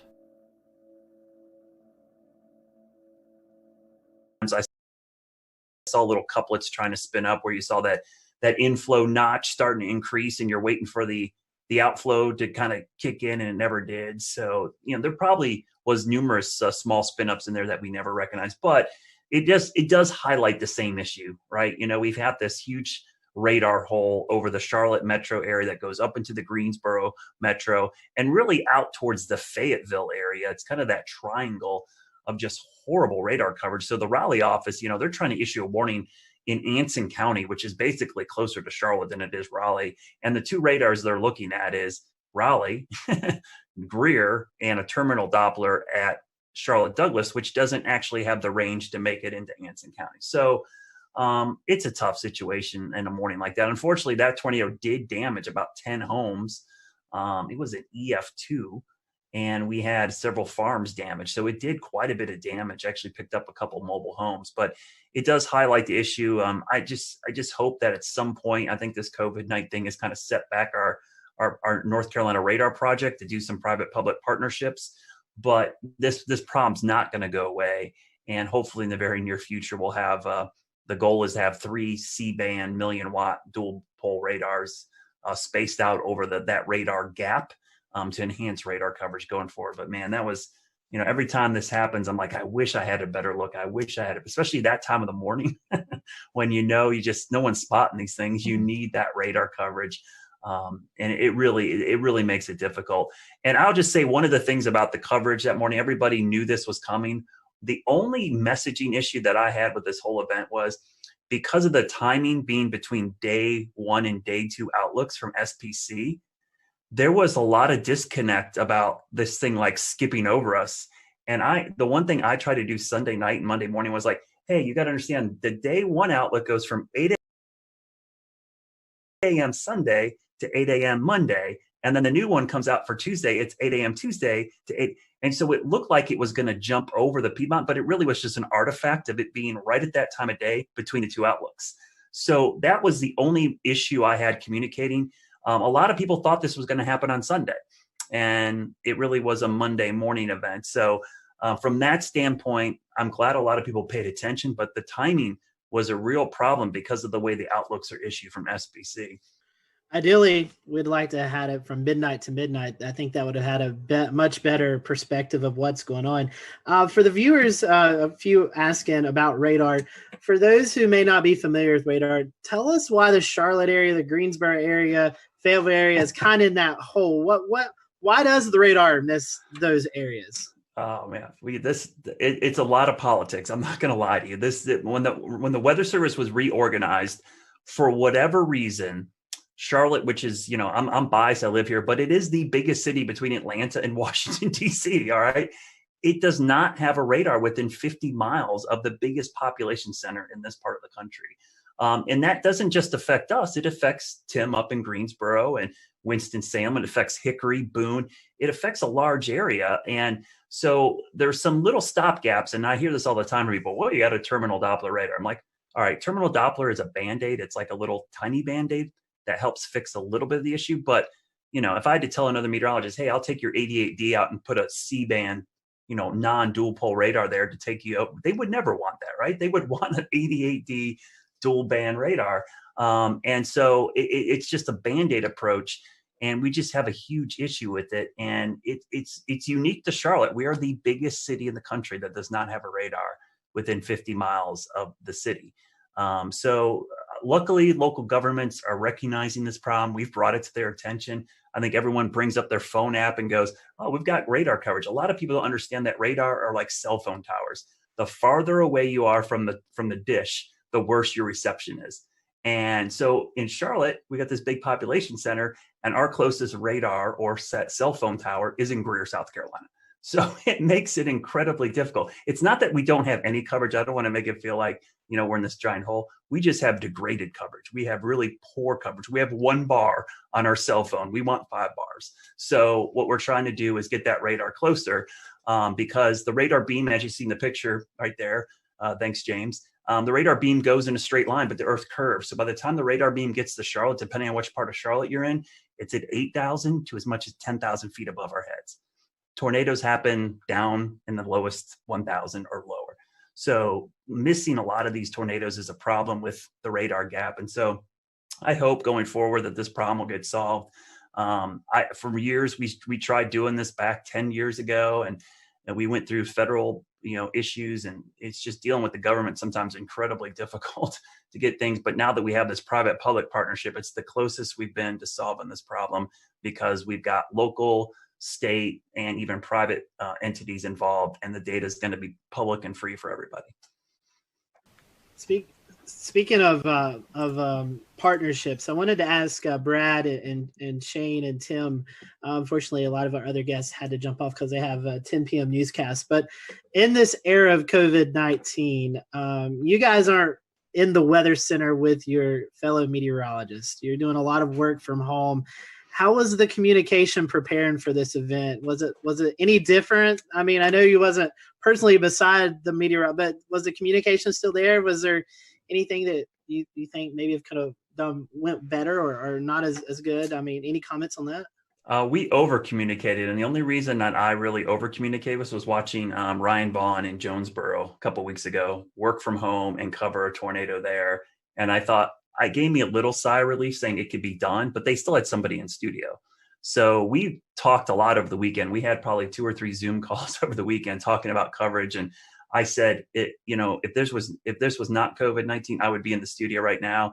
And luckily my general manager and news director said, you know what, we want you in the studio too. So for the first time in a month, I was actually in the studio instead of home. And I worked in the morning show. Normally I'm an evening shift person. But I came in and tag team with Larry. We did do social distancing. We never crossed paths. We stayed away. I stayed in one location, which unfortunately meant I didn't get to go to the key wall, but I could be in the weather center with a standing shot and do it. So I think, and to answer your question, Scotty, we actually over communicated, probably more so than we ever had, because we knew the logistics of this was going to be really problematic.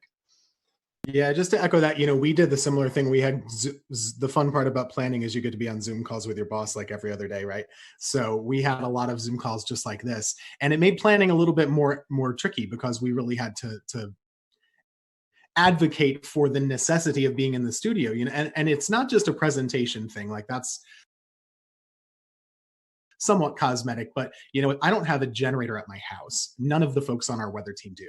So that was really the thing. What if, and we have 3 folks working, but it could sure happen that all of us lose power. So we really needed to be there. But when we were, I was at we have a separate room key wall. I was there. I didn't talk to anybody. You can see Ruben is and zooming. then in the studio, Taran Kirksey was there in front of a monitor wall with a computer with our graphics. And we had another meteorologist at home just doing like this and Facebook and stuff. So it really worked out well, but it was more planning and, just jumping through all the hoops that we all have to do just to go to the grocery store or something like that now. Strange. Yeah, I think kind of just like adding on top of that, it's this situation has brought anything, it's teaching everyone, in a communication field how to communicate even more, or the importance of communicating more. In our case, we are still fully broadcasting from our station. We don't work from home. I typically will do noon shows twice a week, and then I do double shifts on the weekend, all of our morning and all of our evening shows. So I'm usually the only one in the station for the meteorologist on Saturdays and Sundays anyway. So I was closely monitoring it, and whenever I saw it on one of my weekday shifts, I think I had sent an email out and said, I think we should go ahead and just start having a plan in place. This is our first time trying it with social distancing, so I think it's even more important that we start planning further in advance. And I just think these are times like this where you do learn how crucial communication is between a team. And I think it really applies for all fields, not just our specific industry. We started it with an email chain. We did not do Zoom conference calls because I don't like my employer to know how many times I'm wearing pajamas when I'm on the call. So it is all on the phone only. But at the end of the day, you're keeping in touch with them. You are making sure that there's consistent points that are going to every single one at every level so that everyone is on the same page.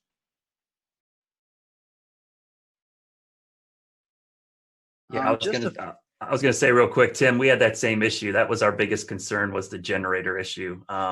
Yeah. You know, I have a great setup here. I'm great, but man, if I lose power, out of luck.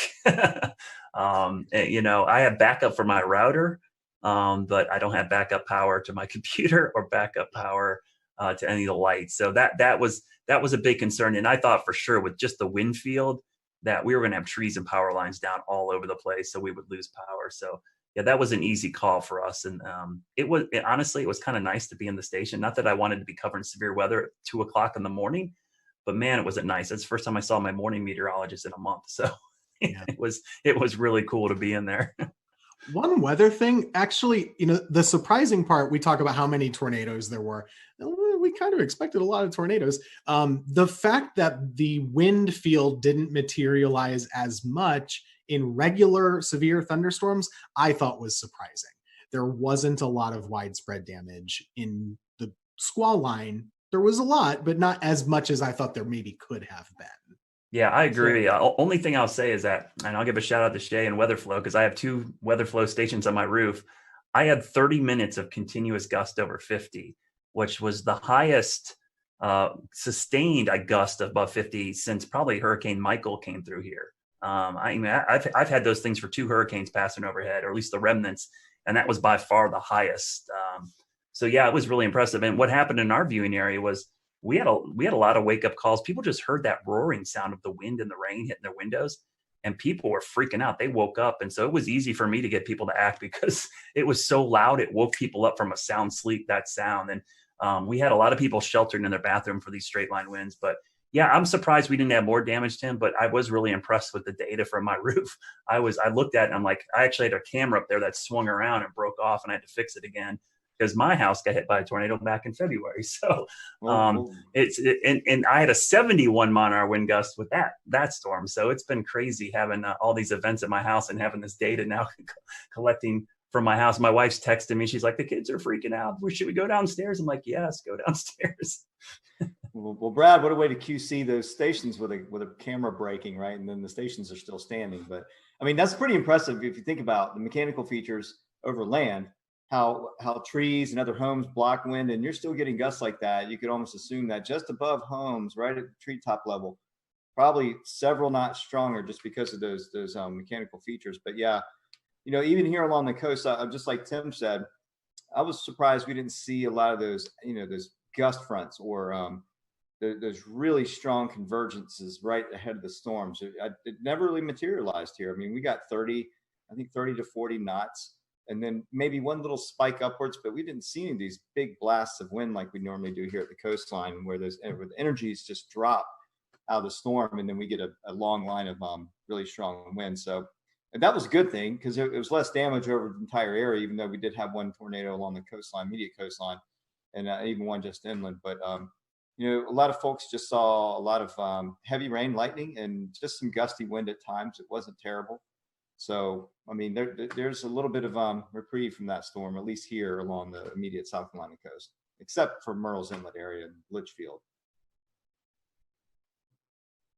Yeah, so today's date, I think, is kind of significant too. The initial thing we were going to air today was going to be about the 2011 tornado outbreak that everybody really thinks about when they think about the strongest storm system maybe they've lived through or seen. You know, we chose to do this instead because this was such a significant severe weather outbreak. Going kind of back to you, Brad, and anyone else who wants to talk about it, is there any sort of feedback that you're receiving from the public that this is going to be kind of the new thing in their heads as the biggest severe weather threat that they've seen? Or how do you think this compares as far as response to what we kind of saw on April 16th, 2011? I remember that April well, because that is the highlight of that month. But there were 4 separate significant severe weather events back in April. We had a derecho, we had baseball-sized hail, and we had the tail end of the Tuscaloosa tornado outbreak actually affect the Carolinas. And then April 16th, which I remember that night because I stayed up all night long and watched that line of supercells. pass over Charlotte, not touch down, and then immediately as the sun came up, start spinning. But I think what helped us out on Monday, two things. One, COVID-19, everybody's home. They're sheltering in place already. But two was our tornado outbreak back in early February. That was still fresh in a lot of people's minds. We had significant tornadoes that morning, and that wasn't too long ago. And that was in Charlotte. That was, we had EF1 damage across a big chunk of South Charlotte, including my backyard. So I think that in the back of people's minds helped. And anybody who's worked in emergency management or done this, the level of preparedness is only as good as your memory of the last disaster. And in this case, having that last disaster kept people prepared. And so they were kind of ready for this. Yeah, for here, this one is not going to be remembered for years for most of the Piedmont area, and at least near the Triad, I wouldn't say, except for the folks who actually were in the tornado path in Alamance County. Just to add to this time of year, it's always very busy. 2 years ago today is the anniversary of the Greensboro tornado, which is still so fresh. We had a reporter do a story today. How is East Greensboro doing? The answer is, still not great. Unfortunately, it was a really rough urban tornado, a strong EF2 that came right through the city, stayed on the ground for 30 miles, all the way up basically toward the Virginia border. And that was just 2 years ago. So for a lot of folks, that's still what they remember, or maybe it's always very personal. So if you're in High Point, you remember the High Point tornado in 2010, right? It just depends on who you are and where you've lived. For me, that April 16th event is still, way up here and everything else is way down. I was working in Wilmington, but that thing was another level. And that year was just another level of severe weather. And I'll just add my own commentary to that. It was a year ago that we had a tornado outbreak here in the Carolinas. I don't even remember the number, but a year later, our thought is already bouncing back to 2011 and not a year ago. Yeah, that was 12, and it was Good Friday. I remember that very clearly. You're right. Scotty, I think that was the first time you sought shelter in your... I remember doing that, but I couldn't remember what date it was. Like, I forgot 2 years ago. I knew the Greensboro tornado, but I didn't know it was today's date. That's Monday the 13th is my son's birthday. And I remember on his first birthday, we were doing severe weather coverage, and on his second birthday, we were doing severe weather coverage. Yeah, I was in the basement live on this show when that happened. So yeah, crazy times. But anyways, guys, thank you so much for coming on. As Tim was talking about, I'll go ahead and kind of let the secret out of the bag. We pre-recorded the April 16, 2011 look back. So next week we're going to be airing that. So you'll see Tim back next week on our show. He'll be with us with a lot of other great meteorologists who kind of look back over that event. So we just hope all those, especially who are affected by this tornado outbreak, our thoughts and prayers are with you guys, and hopefully you'll recover quickly. And like Tim and Brad has said, this is the peak season for severe weather in the Carolinas. So we'll continue to monitor the weather for the rest of the month, and even into May is really kind of a high peak for severe weather. So we appreciate you joining us tonight. Big thank you to all of our guests tonight. This was a last minute show, and we got coverage from every market except the Raleigh market, but I don't really think there was much going on in severe weather-wise with tornadoes in that market. So we appreciate everyone coming on tonight, and we will see you back here next Wednesday night for another edition of the Carolina Weather Group, and we hope you have a safe and happy weekend.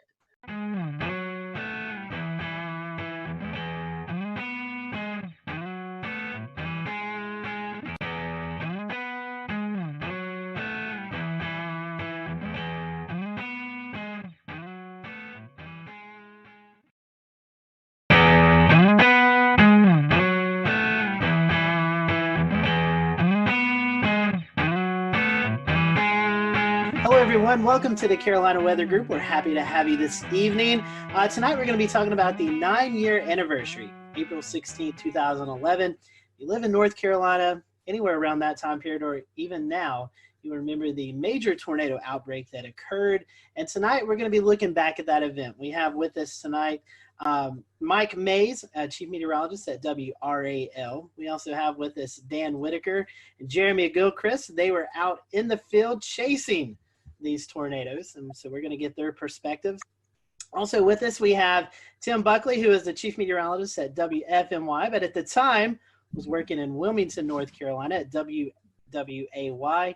And we have Gannon Medwick on with us, who is chief meteorologist at WECT in Wilmington, but at the time was working at WNCT in New Bern, North Carolina. And we have with us Jeff Orrock, and he is the meteorologist in charge at the NWS office in Wakefield, Virginia. But at the time, he was also working at the NWS in Raleigh. So we have a big group of guests with us tonight. So looking forward to each and everyone's perspective of this event. I do want to hand it off to Mike first, kind of let him give a brief background of his recall of this event, because he has to run and get some things done. So Mike, I want to kick it off to you first, and tell us a little bit about your perspective. I know you was on the air during the event, so kind of talk to us about the lead up to the event and any memories during covering the tornado that you remember. First off, I apologize. We got our cleaning crew coming into the studio, so it's probably going to get loud because he's pushing his garbage can around. I recall a few days prior to the event, which happened on a Saturday, SPC putting us in a risk. I believe it was moderate on that Friday, and then Saturday morning I woke up to a high risk. Now, at the time, Greg Fischel, who was the chief meteorologist at the time, was out of town. He had a family emergency up in Pennsylvania, so he had to leave. So I have never covered an event as massive as the one that happened on that Saturday without him being here. So it's kind of like he's Batman, I'm Robin, and then Batman's gone and Robin has to take over. So for somebody who's never been the lead, it was kind of nerve-wracking. But I had Nate Johnson with me, who had tornado coverage experience. He was the chief meteorologist in Abilene, Texas. You guys probably all know Nate. So that morning, just the way the atmosphere felt, you could tell something was coming. And around lunchtime, 1 o'clock, we started having the tornadoes develop over the Sandhills. The first one, I believe, was in Sanford, had caused the damage to the Lowe's home improvement store there and tracked to the north and east. Now, I've been here in North Carolina since 1994. I've been in tornado coverage, but I've never had tornado coverage of long track tornadoes like the ones we saw that day. And at one point we had 4 tornadoes on the ground, and Nate and I were juggling back and forth where I was handling 2 tornadoes, he was handling 2. It was just an incredibly rough day. And I'm sure everybody here in this group has their own stories about what happened. The hardest part for me, I guess, was watching that tornado leave Sanford, and it was making a beeline to my house, to my neighborhood. I have family in town, and I was hoping and praying that they were watching the coverage on TV. And I know, Tim, you're on TV. How do you get the point across to people that you know to take shelter? I couldn't stop and pick up the phone and say, hey, listen, a tornado's coming to the house. You need to take cover. So that's one thing that was upsetting to me. The tornado passed about 50 yards from my house, damaged the subdivision right next to mine. I had some damage to some fencing. That was about it. I was very fortunate. And then after it passed my neighborhood, it was heading right here toward WREL. And I remember Nate Johnson yelling out loud to everybody in the studio, go to the basement, because it was at the time coming straight to the TV station, but at the last moment, it moved a little farther east and hit downtown instead of coming here. So it was a really, really rough day. And I thought after all was said and done, because we were on there from 2 in the afternoon to 11 o'clock at night nonstop. I mean, we had continuous coverage the whole time.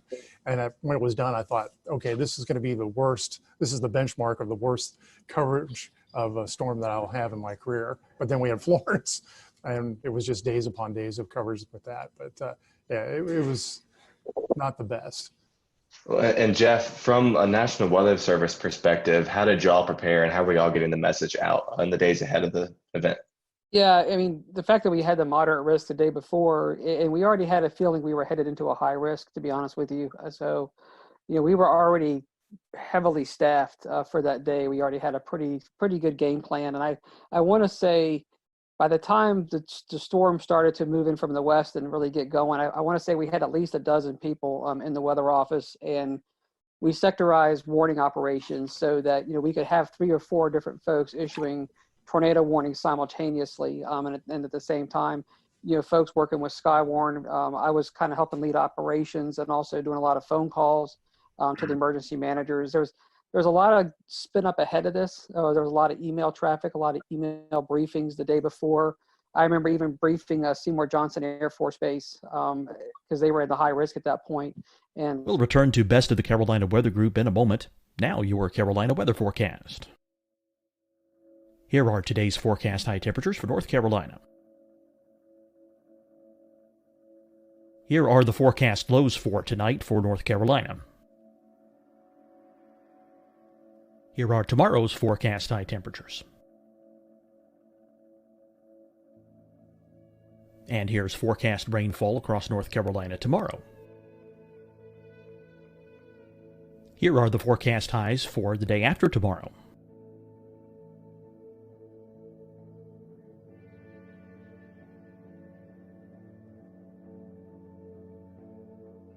And here's the forecast rainfall across North Carolina for the day after tomorrow. This is the total rainfall forecast across North Carolina for the next 3 days. Here's the severe thunderstorm outlook for today from the Storm Prediction Center.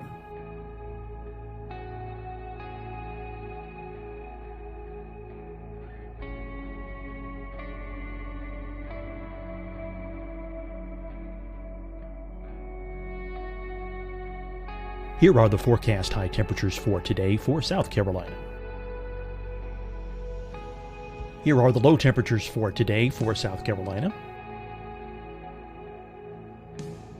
Here's the probability of precipitation forecast across South Carolina today. And here are the rain chances across South Carolina tonight. Here are tomorrow's forecast highs across South Carolina.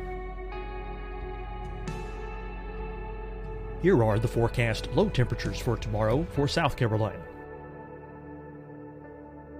And here is the probability of precipitation across South Carolina tomorrow. Here's the precipitation chances across South Carolina tomorrow night.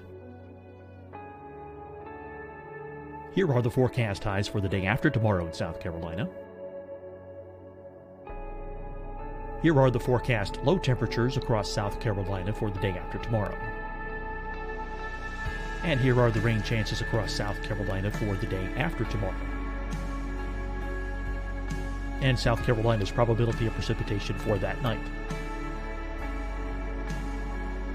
Here's the Storm Prediction Center's severe thunderstorm outlook across South Carolina for today through tonight. Here's the Storm Prediction Center's severe thunderstorm outlook across South Carolina for tomorrow and tomorrow night. And here's the Storm Prediction Center's severe thunderstorm outlook across South Carolina for the day after tomorrow through that night. Here's the severe thunderstorm outlook for today from the Storm Prediction Center.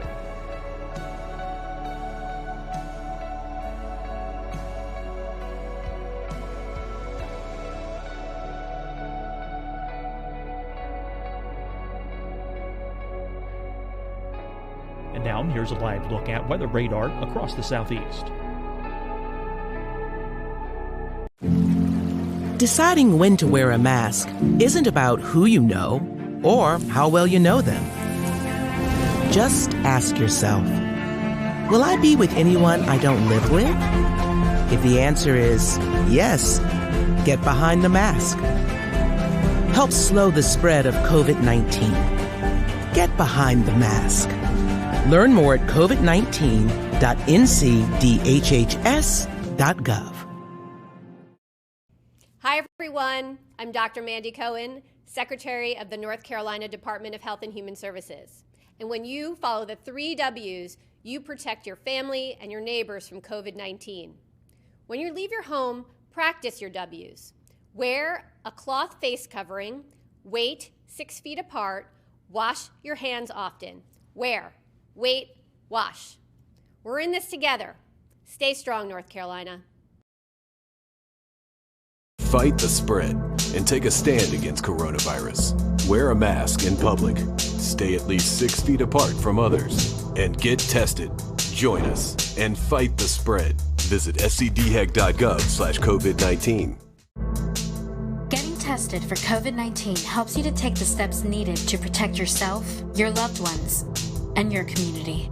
Find the testing location at scdhec.gov/COVID-19 testing. You'll see your Carolina weather forecast at 25 and 55 past. And now back to the best of the Carolina Weather Group on the all-new Carolina WeatherNet.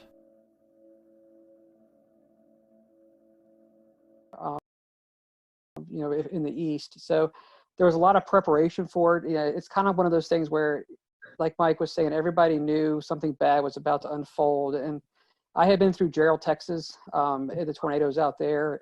And so, going into this event, that was kind of the back of my mind that, we're headed into something, pretty big. And I do remember talking with Wake County and trying to explain what does a high risk day mean? I mean, the way we taught this in Texas was that, someone's going to die today. I mean, these are going to be big, long track tornadoes. And, this is going to be some serious stuff.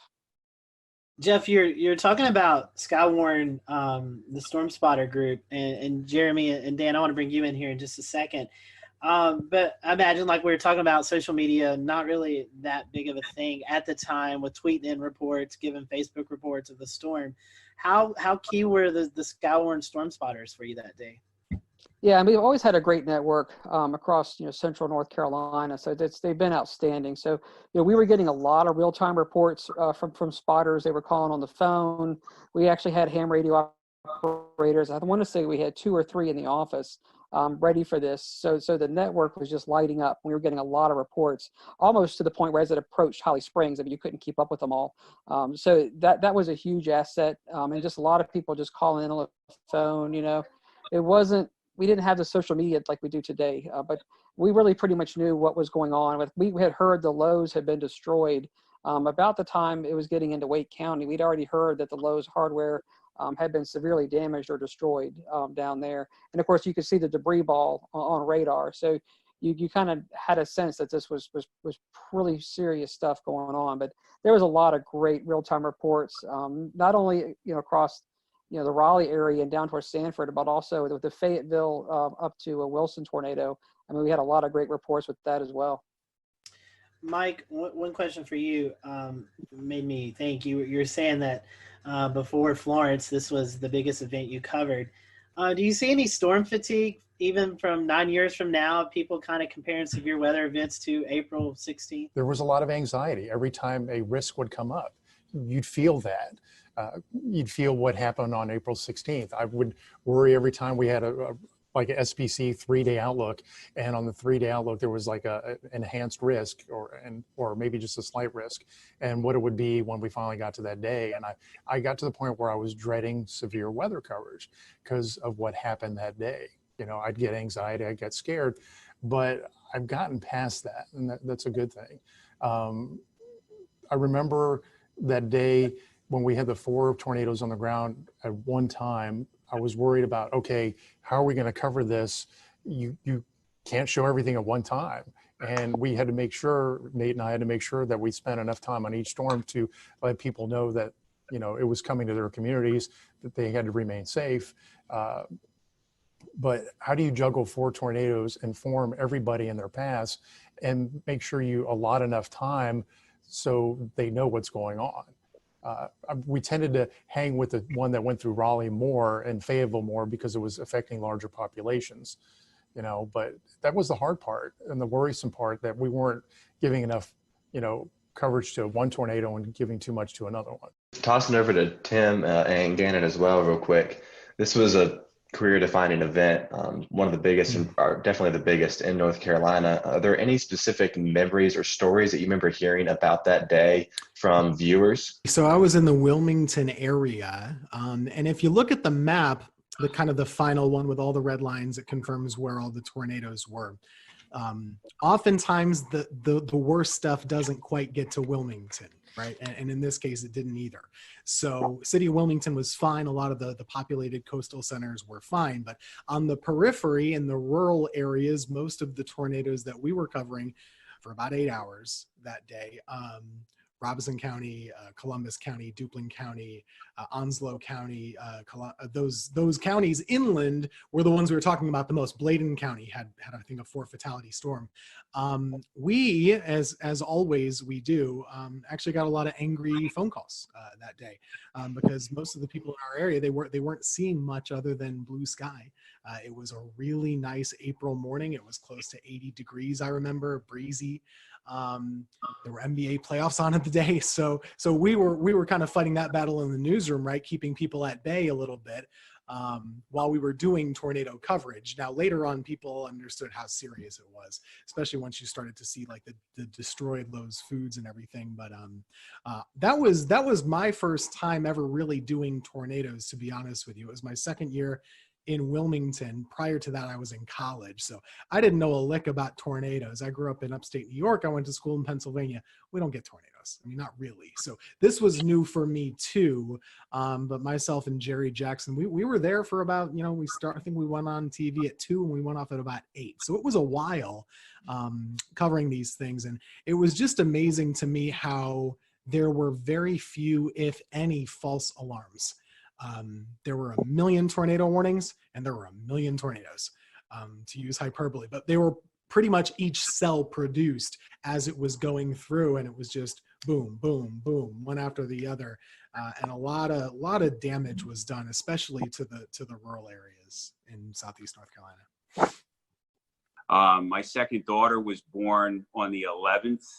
I didn't come back to work till Friday, just throwing stuff out there. Saw the slight to moderate risk, alerting for storms going into Saturday. I was third on the pecking order to be coming in because we had our weekend person, we had our chief, and I was doing mornings. But it became clear, especially what was going down in central North Carolina. I was personally at home watching Nate Johnson with that tornado. It looked like a wedge, looked like a cloud just right to the ground that I was going in. And it's coming back. To memories about just making sure you spend time on one storm to identify where the rotation is and give enough lead time before you have to move on to that next storm. And at some points there were 6, 8 active warnings. Just a blur the way it just continuously unfolds. You hit a storm, you move on to a storm, you circle back. Population centers, as Mike mentioned, preferred. There was the one at Tarawa Terrace in Jacksonville. That was a big center in the Greenville-New Bern television market. Jacksonville is the largest city. We had to hit that. Then we saw the storm report that the Bertie County storm had actually killed numerous people, ended up killed 12 people. So that was surreal. When you are warning for storms and getting reports of damage, but no reports coming down off the wire or whatever that there's fatalities, and then all of a sudden numerous fatalities is still weird to talk about. End up being 12 in Bertie County, and then finally just going home that night. This event had everything. The event had everything, the setup, and then the final. I mean, sometimes we say as meteorologists we save lives. This was literally the only time that we were able to, some of our crews went out to Snow Hill in Greene County, and they were able to say, standing with a family in their house that was completely destroyed except for the interior part. And they said they were listening to our broadcast and they went into that interior part. So just a surreal event that I never want to forget. And I wanted to, so thanks again to give me a chance to talk to you guys about it and share the similar experiences. Gannon, I think we've talked about this before off of this show, but this was also one of your one of your first tornado events, kind of bigger tornado events to cover, correct? Yeah, I'd gotten to Greenville in October of 2004. There were a couple of active springs and falls as per usual. 2008 sticks out, but like Mike and Tim said, I mean, they're just usually just a couple tornadoes and then you move on, and maybe they're in rural areas and maybe they're not, exceptional damage producers. But then this one just is bold-faced, italicized, and underlined when you look back on it. So yeah, the biggest event And thank God it's still the biggest tornado event. Dorian was a huge producer, but still nothing compares to April 16, 2011. I've been to a few conferences and I've heard, Jeff, I'll send this to you. You know, obviously 2011 remembered for the Tuscaloosa, Alabama, April 27th event. Had that not happened, this would have been the event that a lot of the meteorological community would have looked back on tornado-wise, Jeff. You know, as the Weather Service, I know you guys do a lot of meetings and stuff. Has this event kind of tailored some of your studies or some of your outlooks on stuff that you've, I guess, done case studies on this event to kind of find out the whys of what happened and how to better prepare for maybe the next setup we get like this? Yeah, I mean, there's no doubt this event, I mean, it still stands out, even though, like you're saying, the later event was even larger than this one. You know, for our region, this is still, you know, what our benchmark, you know, storm. And, you know, it even went up, not even just the Carolinas, eventually went up into Virginia and did a lot of damage up there too. So, you know, it's been widely studied. You know, it was before some of the newer technology came out with on the radar, even some of the new impact-based warnings. So we've actually gone back in and rerun cases like this with what we call the impact-based warnings. And we did use tornado emergency, but nowadays we even have more tags we can put into the warnings to kind of say, okay, you know, it's radar confirmed on the ground before we even have, you know, spotter reports of anything on the ground. We can confirm it just using radar data. And so we've actually used cases like this and kind of run back through them with some of the new products and new ways that we issue tornado warnings, as well as some of the different dual pole products. So, you know, we do go back in and kind of practice and relive some of these events like this, putting them more into, I'd say, the current time. So this is definitely a benchmark event. We also look at it from a standpoint of, you know, staffing and how do you handle events like this, because they don't come around often. So, you know, you kind of go back and look at, you know, how does operations run in the Weather Service office when you have an event like this, making sure that, you know, you're dotting your I's or crossing your T's. You know, every storm is being interrogated, you know, simultaneously, and that you've got warning operations going, you know, for each individual storm, and you're doing your coordination with 911 centers and working with emergency management, and then keeping the damage reports, you know, as they're coming in, also sending them out. So, you know, looking at how an office should run, you know, and how we should be running our operations to keep things, you know, being pushed out so folks know what's happening. I mean, we use events like this to kind of go back and revisit and relive, you know, what we did right, and also sometimes where we can improve. But it's important to kind of take these events in context, realizing we'll have an event, something like this again at some point in the future. We hope not, but we've got to be ready for it. And Jeff, one more question, then I want to get to Dan and Jeremy and let them talk about what they experienced out in the field. We were talking before this show. You guys, at a point in time, I think it was 5, 6, 7 minutes, were backed up by the National Weather Service in Blacksburg. Can you talk to our viewers tonight who may not realize in these situations when the Weather Service is actually in danger of getting hit by a tornado, you actually pass the coverage off to a neighboring office? Yeah, so it's similar to what Mike was saying earlier. You know, about probably just shortly after the tornado went through Sanford, and we saw you could see the massive debris ball on the radar. Before it got to Holly Springs, you know, we realized that this thing was coming into most likely southern Wake and eventually the south side of Raleigh, where the Weather Service office was. So I remember I picked up the phone and talked to the Blacksburg office. So we're paired so that a neighboring Weather Service office can really kind of basically restart their computer system, and they can come up as if they're, you know, the Raleigh Weather Service office. So we called them probably almost half an hour out and just said, hey, look, you know, we may get to the point where we've got to be backed up if this thing gets too close, so be ready to go, giving them a chance to get the radar up and running, the warning system up and running, things that they would need. And I think we called them back, I want to say about probably 15 to 20 minutes later, and we basically said, okay, this thing may really come get us now. And so I basically remember saying, if you hear from us again, you've got it. And so then what we started doing is we had 12 people in operation. So as it got closer, we started funneling some folks downstairs into the lower part of the building. And we kept 3 of us up in operations. And literally about the time we could see insulation and things falling outside the window, we picked up the phone and basically told Blacksburg, okay, you've got it. We're sheltering at this point. And we had already issued the tornado emergency for Raleigh. So the warnings were already out for Raleigh. And then we sheltered downstairs, like you're saying, for probably about 7 minutes, and then came up. And the tornado passed just to our east, going up South Saunders Street.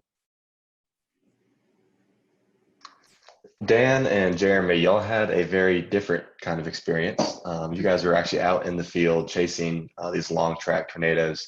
I guess, Dan, we'll start with you since you're the first on my screen. Kind of give us the firsthand perspective. What was it like actually being there within a mile of these monsters? One of the things that we had at the time that we still use that was very active was the NC Storm Chasers and Forecasters group on Facebook. And fortunately, there's a lot of information coming in through there being funneled in as well. And I remember I was in Alabama, I caught the storm, and all of a sudden there started being people kind of looking at some of the parameters for the next day in North Carolina. This was when it was at a moderate, I guess, before it got pushed to a high risk. And one of the things that was being looked at was how the storm system I was currently inside and what was turning into a squall line in Alabama was going to keep pushing across into North Carolina. And they were seeing on the HRR runs how basically that squall line eventually was going to break apart into supercells. And that's when really the tornado potential would strengthen. And so when that started coming into play, I just hauled it straight back towards North Carolina, drove all night long, and made it into Greensboro, Burlington area for the start of where the tornado warnings really kind of got going. Followed the storm in front of it. I actually was able to bust through it because I was inside of it / behind it until about Charlotte to Greensboro, somewhere in there. I busted through the front of it and got in front of the squall line, and then was in front of it near Burlington to Raleigh, somewhere in between there, maybe kind of close to Durham. And that's kind of when it went tornado warned, and it started to kind of quickly overwhelm my vehicle and me and my ability to keep chasing it. There's a couple things that were very clear about this storm system and about these storms, which is one, they were very fast moving. I remember they were going about 60 to 80 miles an hour. Was what I was trying to keep up with and stay in front of, and position myself in hook echoes so that I could try and get a good visual of these, for the most part, pretty rain-wrapped, low nature storms that were just hard to spot. I had great luck in Alabama the day before. I actually found myself up on a hill is kind of how I was able to see that tornado so well for such a long period of time. But this day it seems, in North Carolina, a lot more heavy rain, a lot more heavy wind. I basically ended up inside of some severe winds going, just at a guesstimate, 50 to 70 miles an hour at the very least, sideways blowing rain. Once I got out of that, I tried to get back in position, ended up in that again. Eventually just kind of the whole storm inside of that tornado warning just overwhelmed me and got in front of me right as it got into Raleigh. And just waiting for this line, and we're sitting there going, oh man, this thing is not breaking up. There's no supercells, what's happening. All of a sudden, obviously within a few frames it started to go. And so we're in Newton Grove still, and which was the right area to be. We just got a little impatient and saw the first one. By then it was already hitting Sanford and the lows, and we decided to speed on towards Raleigh to try to get it there. And I do remember, as Mike May said earlier, the broadcast, Kevin had his ham radio with us. He had a ham radio in the car because he was doing the storm spotting. But I do remember that specific broadcast said, do not approach Raleigh, stop where you are, and all this stuff. And one thing I do remember about that whole day is just a surreal feeling that I can't even describe of the atmosphere. And the winds, even outside the thunderstorms, are blowing 40 to 50 miles an hour. Lots of inflow into these supercells from a long distance away, blowing dust and all of that. But when we got to Raleigh, it was said it went up South Saunders Street. We were not far from there, coming onto the Beltline. And it was, I remember specifically seeing the power flashes just to my left as we were coming in. And we stopped right there because we knew it was rain wrapped. We couldn't see it. And we looked for an exit after that. And then we were trying to decide, do we, for about a couple of minutes, do we try to keep up with this one? We all knew that the storms, as Dan said, were doing, forward speeds of 60 to 80 miles an hour. We're already behind it. We're in a metro area. We're like, no, let's get out of here. Let's go for the next one down the line. That was the Wilson storm.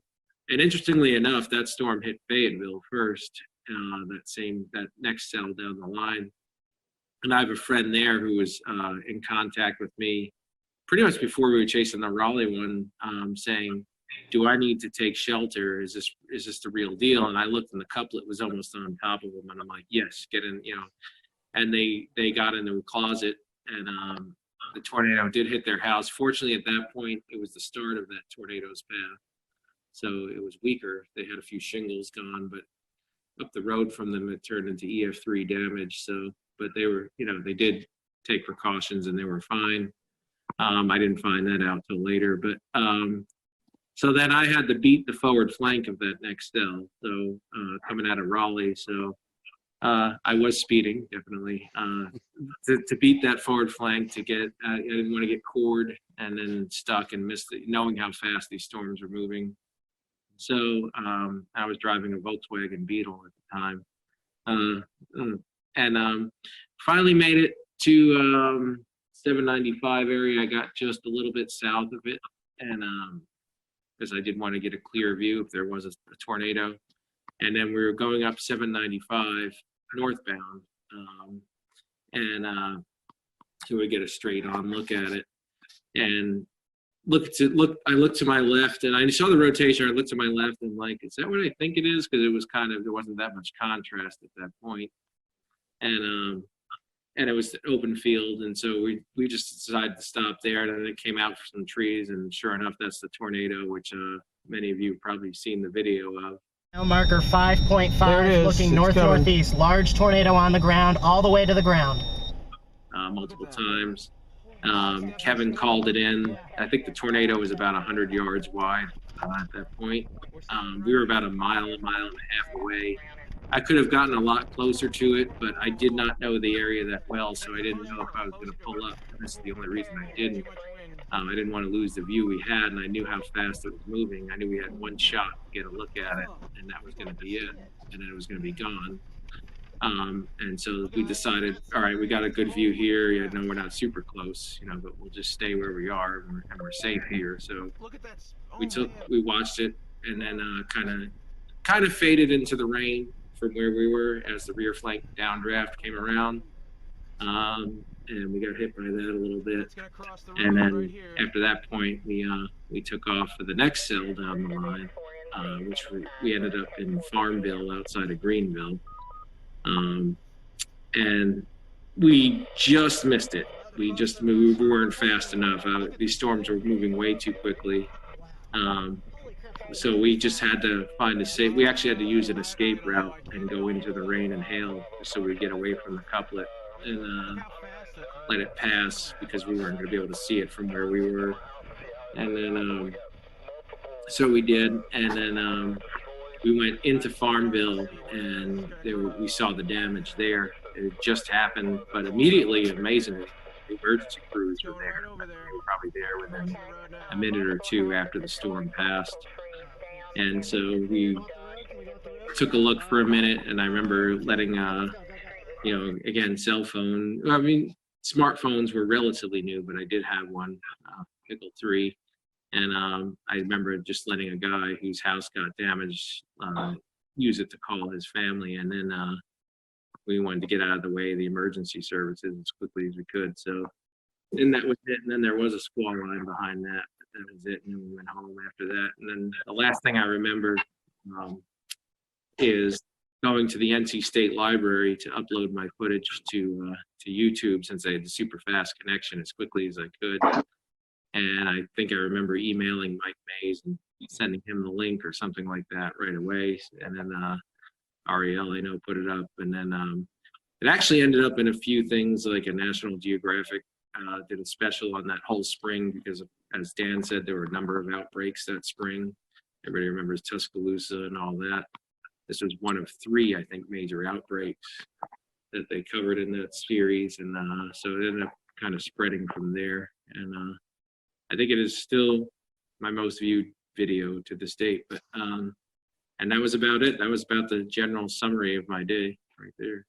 Were you guys able to, after this event, in the days to come, to go out and survey some of the damage? If so, what kind of stuck out to you guys? Our biggest storm was in Bladen County, in Elizabethtown specifically. There were 4 fatalities there between, I believe, Elizabethtown and closer to Bladenboro. Also, a couple tornadoes up there in Bladen. And our reporters, I'll say... We'll return to Best of the Carolina Weather Group in a moment. Now your Carolina weather forecast. Here are today's forecast high temperatures for North Carolina. Here are the forecast lows for tonight for North Carolina. Here are tomorrow's forecast high temperatures.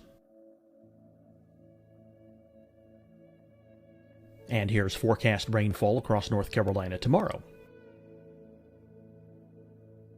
Here are the forecast highs for the day after tomorrow.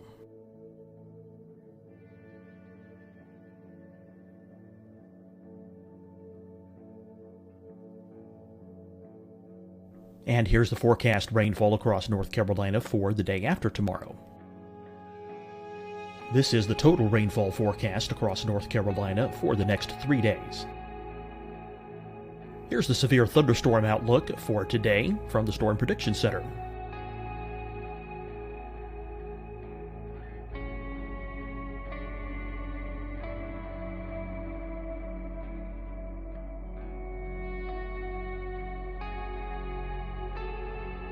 Here are the forecast high temperatures for today for South Carolina. Here are the low temperatures for today for South Carolina. Here's the probability of precipitation forecast across South Carolina today. And here are the rain chances across South Carolina tonight. Here are tomorrow's forecast highs across South Carolina. Here are the forecast low temperatures for tomorrow for South Carolina. And here is the probability of precipitation across South Carolina tomorrow. Here's the precipitation chances across South Carolina tomorrow night. Here are the forecast highs for the day after tomorrow in South Carolina. Here are the forecast low temperatures across South Carolina for the day after tomorrow. And here are the rain chances across South Carolina for the day after tomorrow. And South Carolina's probability of precipitation for that night.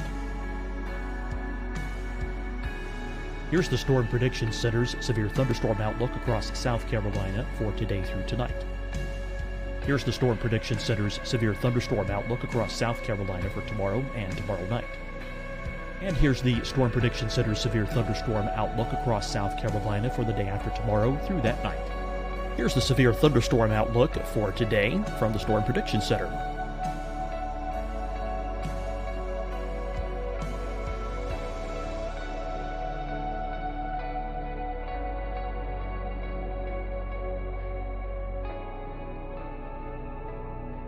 And now here's a live look at weather radar across the southeast. Deciding when to wear a mask isn't about who you know or how well you know them. Just ask yourself, will I be with anyone I don't live with? If the answer is yes, get behind the mask. Help slow the spread of COVID-19. Get behind the mask. Learn more at covid19.ncdhhs.gov. Hi, everyone. I'm Dr. Mandy Cohen, Secretary of the North Carolina Department of Health and Human Services. And when you follow the 3 W's, you protect your family and your neighbors from COVID-19. When you leave your home, practice your W's. Wear a cloth face covering, wait 6 feet apart, wash your hands often. Wear, wait, wash. We're in this together. Stay strong, North Carolina. Fight the spread and take a stand against coronavirus. Wear a mask in public. Stay at least 6 feet apart from others. And get tested. Join us and fight the spread. Visit scdhec.gov/COVID-19. Getting tested for COVID-19 helps you to take the steps needed to protect yourself, your loved ones, and your community. Find the testing location at scdhec.gov/COVID-19 testing. You'll see your Carolina weather forecast at 25 and 55 past. And now back to the best of the Carolina Weather Group on the all-new Carolina WeatherNet. Because a lot of the structures really were just torn apart. It was EF2 damage, but a lot of mobile homes, a lot of weakly built structures there didn't stand a chance at all. Based on the strength of the storms that day. So like we usually see in North Carolina, a lot of times the tornadoes are short-lived and on the grand scale rather weak.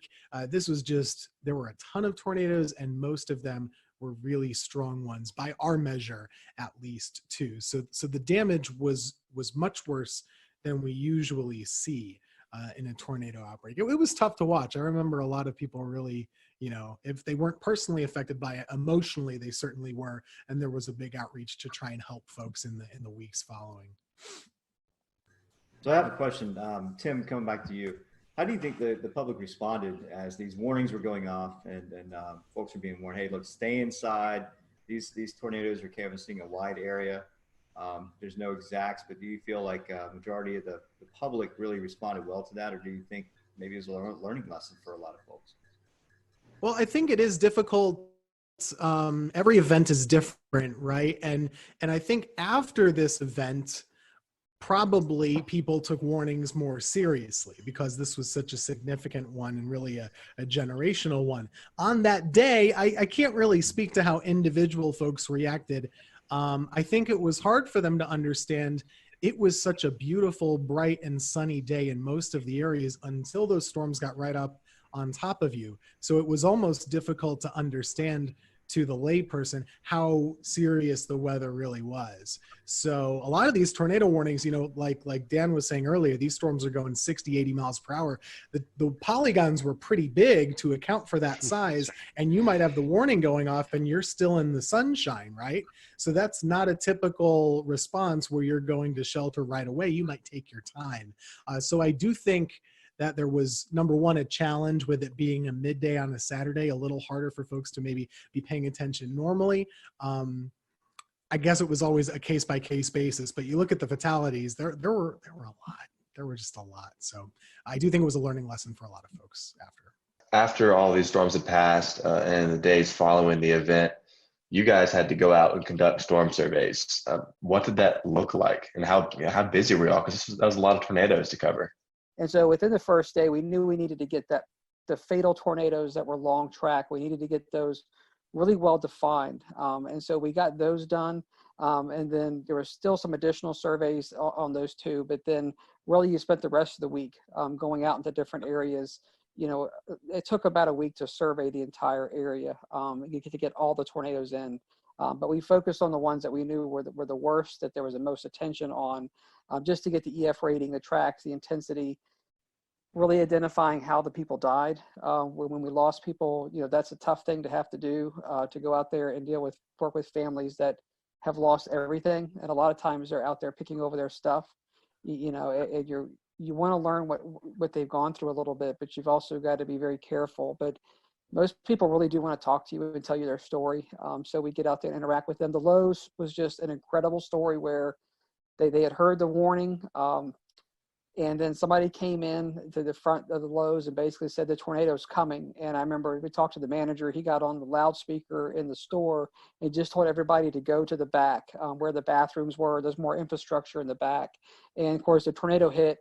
It blew in those big sliding glass doors. It blew those in. The whole front wall of the Lowe's hardware blows in, and the front roof collapsed. And so the manager in that Lowe's, who knows how many lives he saved? But there was a lot of good stories like that. But there was a lot of tough stories with a lot of loss through the day. That that makes it tough. But it took us a week to get our hands around all of the damage across central North Carolina.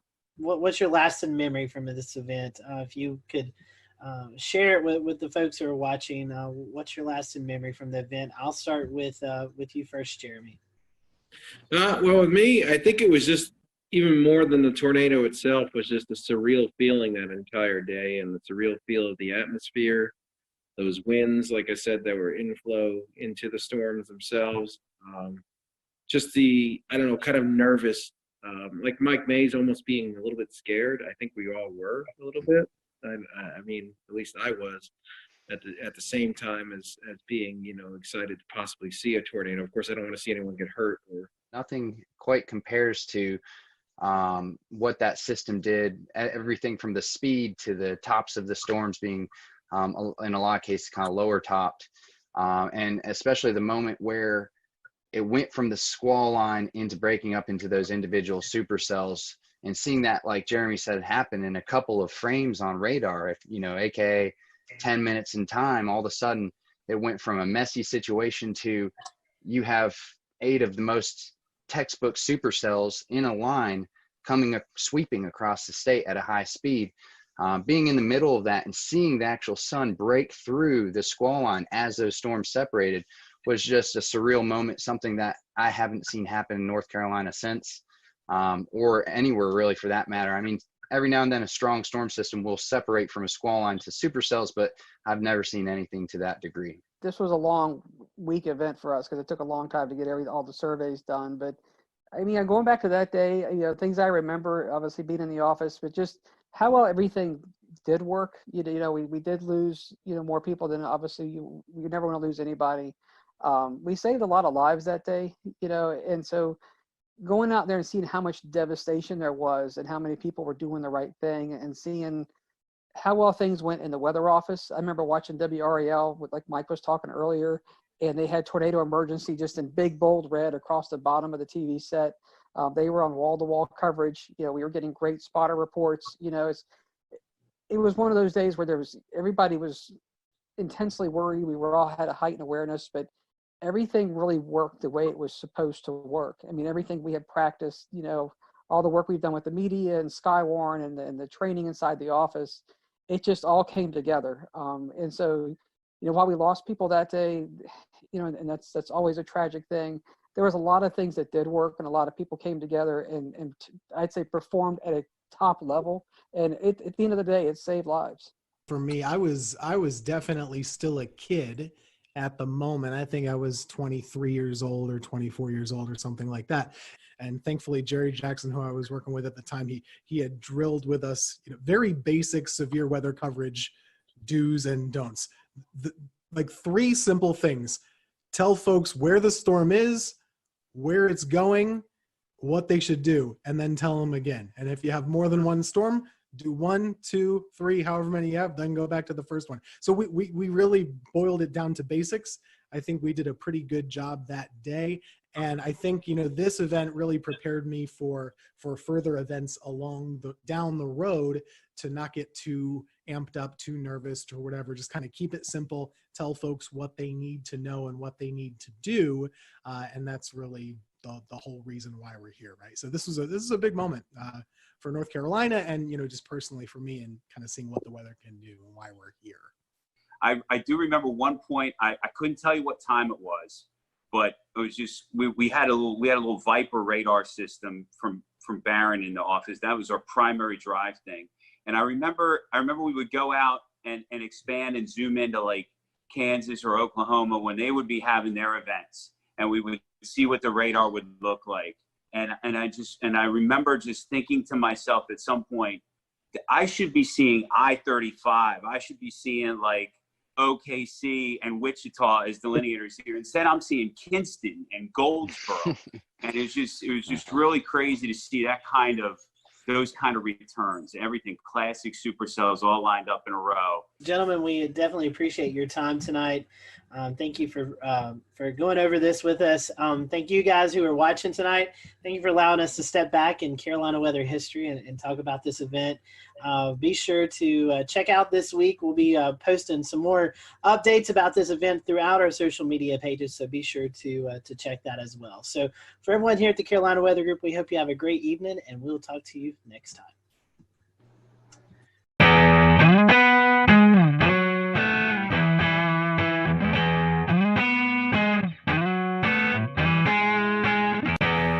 I'm James Brierton in Matthews, North Carolina. This tree, one of many that has fallen here in Matthews and across the two-state region of North Carolina and South Carolina following last Thursday's tornado outbreak.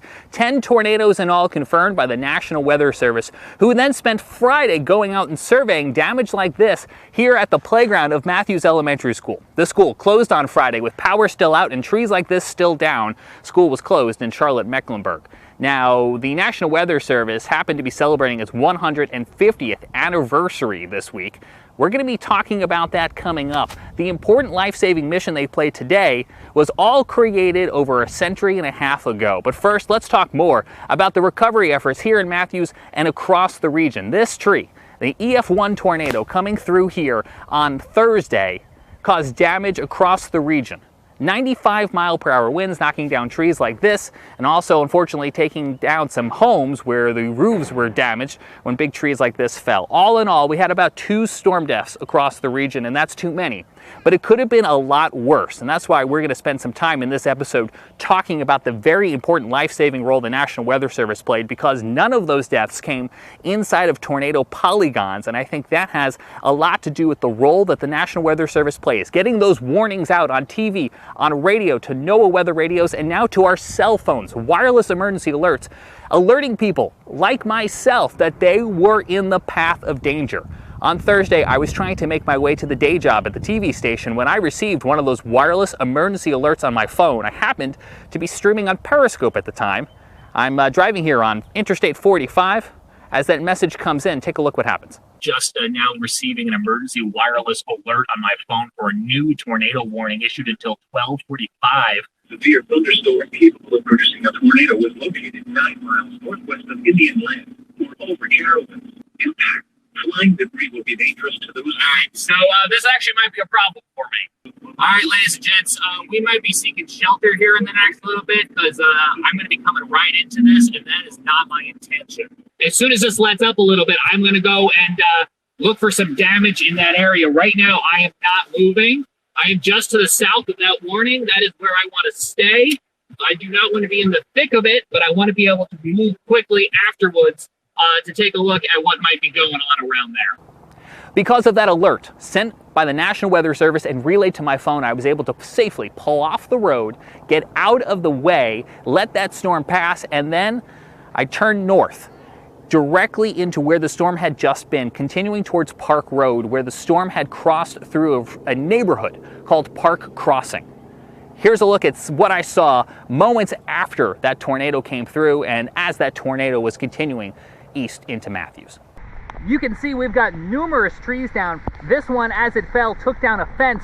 We see several instances of this as we make our way through this Park Crossing neighborhood. Now, all of this damage occurred during the midday hour when a tornado-warned cell came through the neighborhood and it brought down several large pines, just like the one you're seeing right here behind me. To give you a sense of what the aftermath of storm damage smells like, it smells very heavily of pine and also sounds like chainsaws. We have another tree down here.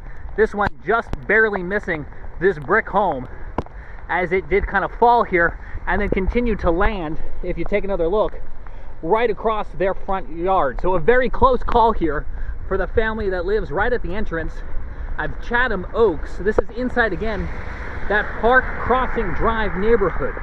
Now we are just to the west of Park Road. I was onto the east side of Park Road where the Cameron Woods neighborhood was not too long ago. Whatever came through here then immediately went through there, brought down several trees as well too. Neighbors out there trying to clear the way with chainsaws. About 10 minutes before the trees started falling, so I was able to be here to help out. How many trees are down besides what's behind us? I'm not one for hyperbole, but it's countless at this point. There's trees on houses. There's a lot of roads that are blocked. We're just trying to get cleaned up so people can get through. And also clear those storm drains, because as you can see, the rain is continuing to fall here at this hour, and so all of this water is going to need a place to run off.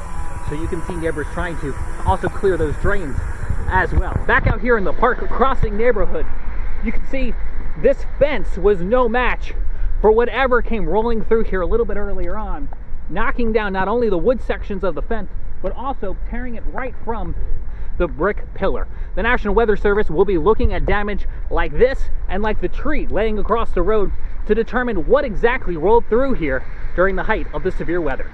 The EF1 tornado that came through Mecklenburg County, not even the strongest of the storms we saw. This EF2 tornado caused damage in Gaston County near Kings Mountain, where it toppled 4 of those huge metal transmission towers that Duke Energy runs to bring power into the region. It took 150 workers this past weekend to get all of that cleaned up and back up and running. And when they twisted and laid on the ground, I mean, it's just the structures were twisted. If you go look at the footing of that, you'll see where it was a twist. It wasn't a break, it wasn't a bend, it just twisted the structures and they came down together. So it was a very severe wind that caused these structures. From Gaston County to back here in Mecklenburg County, those were just 2 of the tornado warnings that were issued here for the greater Charlotte area. Numerous storms across the region, a lot of them in that greater Charlotte area. Joining us now from his home in Morganton, North Carolina is Scotty Powell with a look at some of the other storms. Scotty. One of the first tornado warnings to be issued was for Cleveland and Lincoln County. The National Weather Service was able to confirm an EF1 tornado touchdown 1 mile west of Lawndale in northern Cleveland County. The end location was 3 miles northeast of Fallston, right near the Cleveland and Lincoln County line. One of the stronger tornadoes that we saw occur on Thursday was an EF2 tornado that occurred just outside of the city of Kannapolis, North Carolina, in Cabarrus County. The tornado began just west of Interstate 85 near Lane Street. The awning of a service station was damaged. The strongest damage was found just east along Pless Road, where several homes were damaged from this tornado. This damage suggests wind speeds of 125 miles per hour. The tornado weakened as it moved east, snapping and uprooting trees as it went, and it ended in Rowan County. Again, no fatalities or injuries from this tornado. I'm Carolina Weather Group panelist Scotty Powell. Thank you so much, Scotty. Continuing our coverage now with even more of those storm survey results from the National Weather Service. Here's Evan Fisher. One of the first tornadoes to occur last Thursday happened in Spartanburg, South Carolina. Now, this one touched down pretty early in the day, before noon. It had a path length of 10.26 miles, so the second longest of the day, and a rating of EF1. This tornado did the most damage near the mall, just to the west, Westgate Mall in Spartanburg. As you can see here, there's a bunch of EF1 damage indicators near the mall area.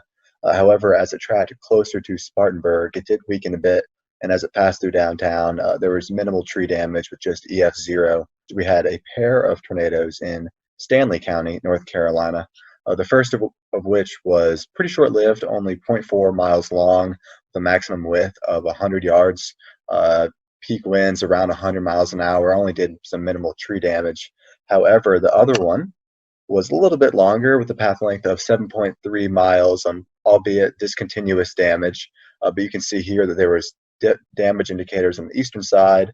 Then again over here where there was a little bit more civilization.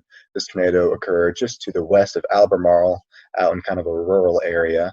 But nonetheless, this one did damage a child care center, ripping off some roofing, as well as damaging some manufactured homes with trees that fell onto these homes. This one actually had a maximum width of 1/4 mile, 400 yards, which is one of the more impressive widths of any of the tornadoes on Thursday. Moving a little bit further east, I guess all the way to the east, we actually had one tornado up in northeastern North Carolina in Gates County. As you can see, compared to all the others, if we zoom out, the rest of the tornadoes were down here near Greenville and Charlotte and Greensboro and Raleigh. However, there was one up here in Gates County, rated an EF0. We kind of flip over to the damage survey here. tracked for about 3 miles with peak winds of 85 miles an hour, touched down near Taylor Mill Road and Askew Road, and crossed Turner before doing some tree damage, as well as a few homes suffered damage, mainly from falling branches. From Evan Fisher now to Tim Pounds, who joins us with a look outside a storm that crossed from Georgia into South Carolina. Well, thanks, James. The storm team out of the Columbia, South Carolina office of the National Weather Service confirmed that an EF1 tornado touched down in southwestern Aiken County. This occurred near Vaucluse in the Springfield Church Road area near Stableview Farm. Luckily, there were no injuries or fatalities indicated with this storm. And it was a pretty short-lived storm with maximum wind speeds of 105 mile an hour. The tornado only had a path length of about 1.15 miles and a maximum width of 75 yards. Another area of concern in the Augusta area was the Savannah River. The U.S. Army Corps of Engineers indicated that there was going to be a lot of extra flow from all the rain that occurred in the area, and they had opened the floodgates on the Strom-Thurmond Dam, releasing almost 30,000 cubic feet of water per second. So it was going to be a lot of water going down below the dam in the next few days. But other than that, that's about the extent of the storm report here in Augusta. James? Also had a lot of water that fell. A lot of water that fell from the sky, making it possible for big trees like this to fall in very spongy soil, but also challenging the water systems, the watersheds, the rivers, the creeks that now have to take all of that water that fell and eventually funnel it out to the Atlantic Ocean. We're watching rising waters along rivers and creeks and waterways that are now having to try to cope with all of that water. When you take a look at the debris that remains days after the tornado outbreak of last week, you have to pause and think for a moment and realize that it could have been a lot worse. But if it wasn't for the folks who tirelessly put in long hours at the National Weather Service, not only forecasting and warning about storms like this, but then spending hours and days afterwards going out into the field and looking at debris and conducting their storm surveys, well, frankly, if we didn't have the National Weather Service, we'd be in a lot of trouble. Now, the National Weather Service celebrated 150 years on Sunday. We, of course, wish them a very happy birthday. Now, we had Tom Nizzle on our program a couple weeks back. Now, Tom spent years at the National Weather Service in Buffalo, New York, before coming south to work at the Weather Channel. He now resides just across the border in Tennessee, and he's a bit of a National Weather Service buff, you could say. And he was very happy to spend some time with us to enlighten us on the history and the important role that the National Weather Service has played in its first 150 years and counting. Tom, you got to know the National Weather Service from the inside. What does this 150th anniversary mean? Well, I'm old. I'm not quite that old, but man, I look back. I have 32 years in the National Weather Service. They're celebrating their 150th anniversary. So do the math, man. I've been there for 1/5 of their entire history. I am old. But I'll tell you, I love going back and look at the history of a National Weather Service for the United States. And a lot of it has its roots back to my hometown, Buffalo, New York, which was one of the original 24 forecast offices in the U.S. when the National Weather Service, under a different name, began back in 1870.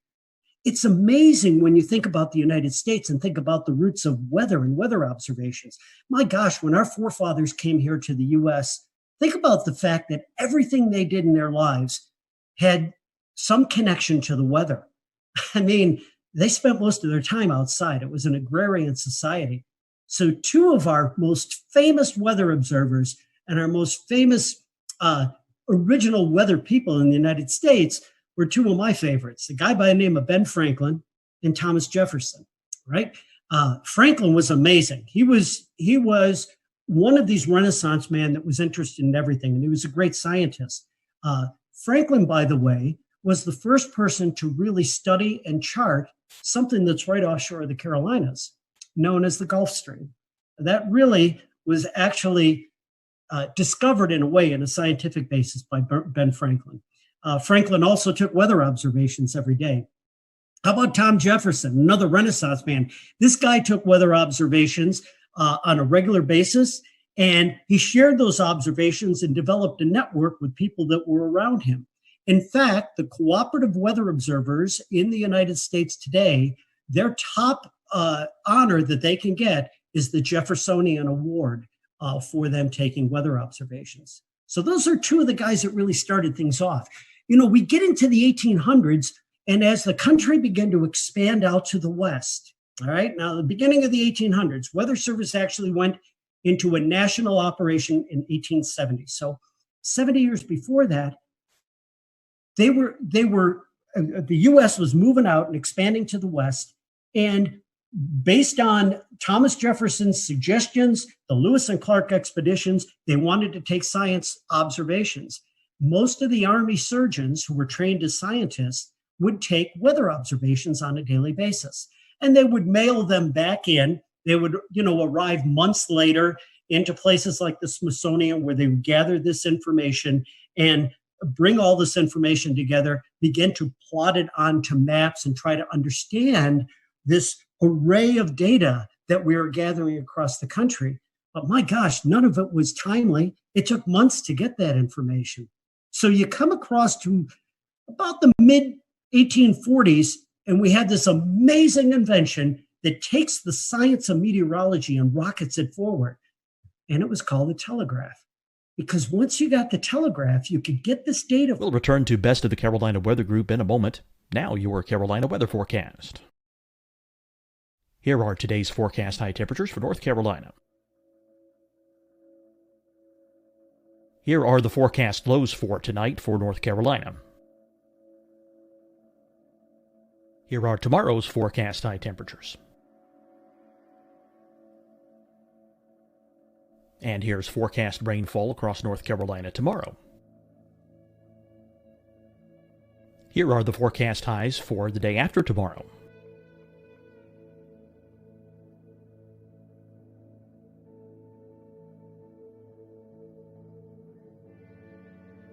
And here's the forecast rainfall across North Carolina for the day after tomorrow. This is the total rainfall forecast across North Carolina for the next 3 days. Here's the severe thunderstorm outlook for today from the Storm Prediction Center.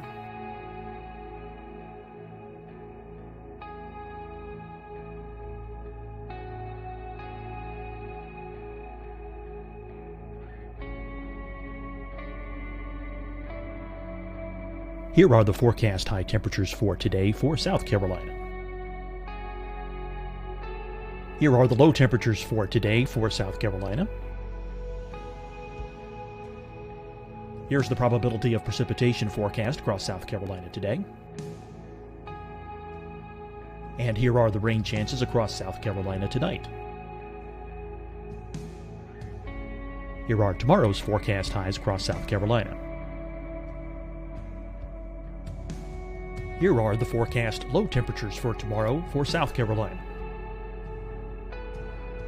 The probability of precipitation across South Carolina tomorrow.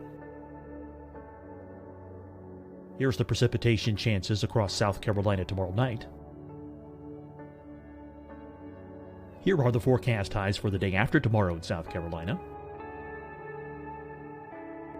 Here are the forecast low temperatures across South Carolina for the day after tomorrow. And here are the rain chances across South Carolina for the day after tomorrow. And South Carolina's probability of precipitation for that night. Here's the Storm Prediction Center's severe thunderstorm outlook across South Carolina for today through tonight. Here's the Storm Prediction Center's severe thunderstorm outlook across South Carolina for tomorrow and tomorrow night. And here's the Storm Prediction Center's severe thunderstorm outlook across South Carolina for the day after tomorrow through that night. Here's the severe thunderstorm outlook for today from the Storm Prediction Center.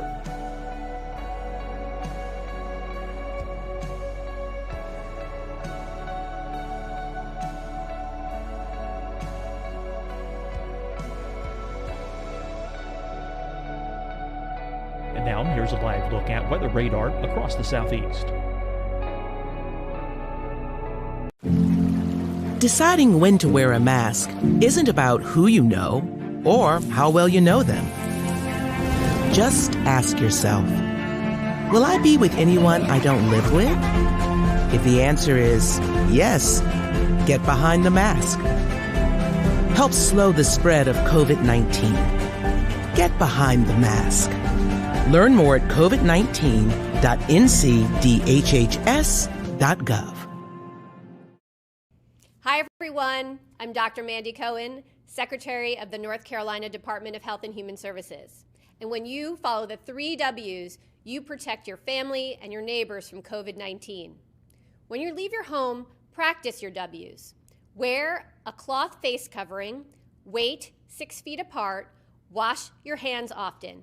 Wear, wait, wash. We're in this together. Stay strong, North Carolina. Fight the spread and take a stand against coronavirus. Wear a mask in public. Stay at least 6 feet apart from others. And get tested. Join us and fight the spread. Visit scdhec.gov/COVID-19.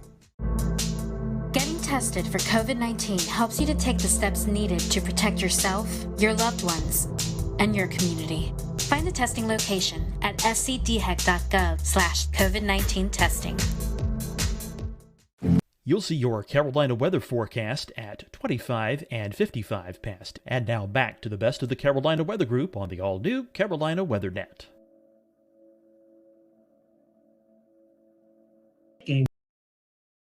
And in almost real time, you could get it to one central area where that data could be compiled. You'd have the data quickly, you could analyze it, and then understand what was going on a more real-time basis. And this was all done at a place called the Smithsonian Institution. And Joseph Priestley was the guy that was there that was gathering all this information and beginning to plot weather maps.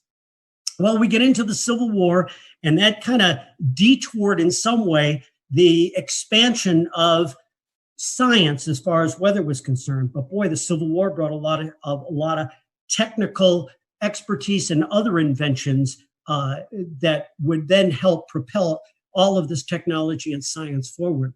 So let's get into the late 1860s now. And we're a couple of years beyond the Civil War. And the railroad transportation really wasn't coming into its own at that point. So a lot of the transportation that occurred between the inland parts of the country and getting out to the coast in the northern half of the United States occurred on the Great Lakes. There was a tremendous amount of shipping that occurred on the Great Lakes and moving not only goods and materials, but moving people and passengers around.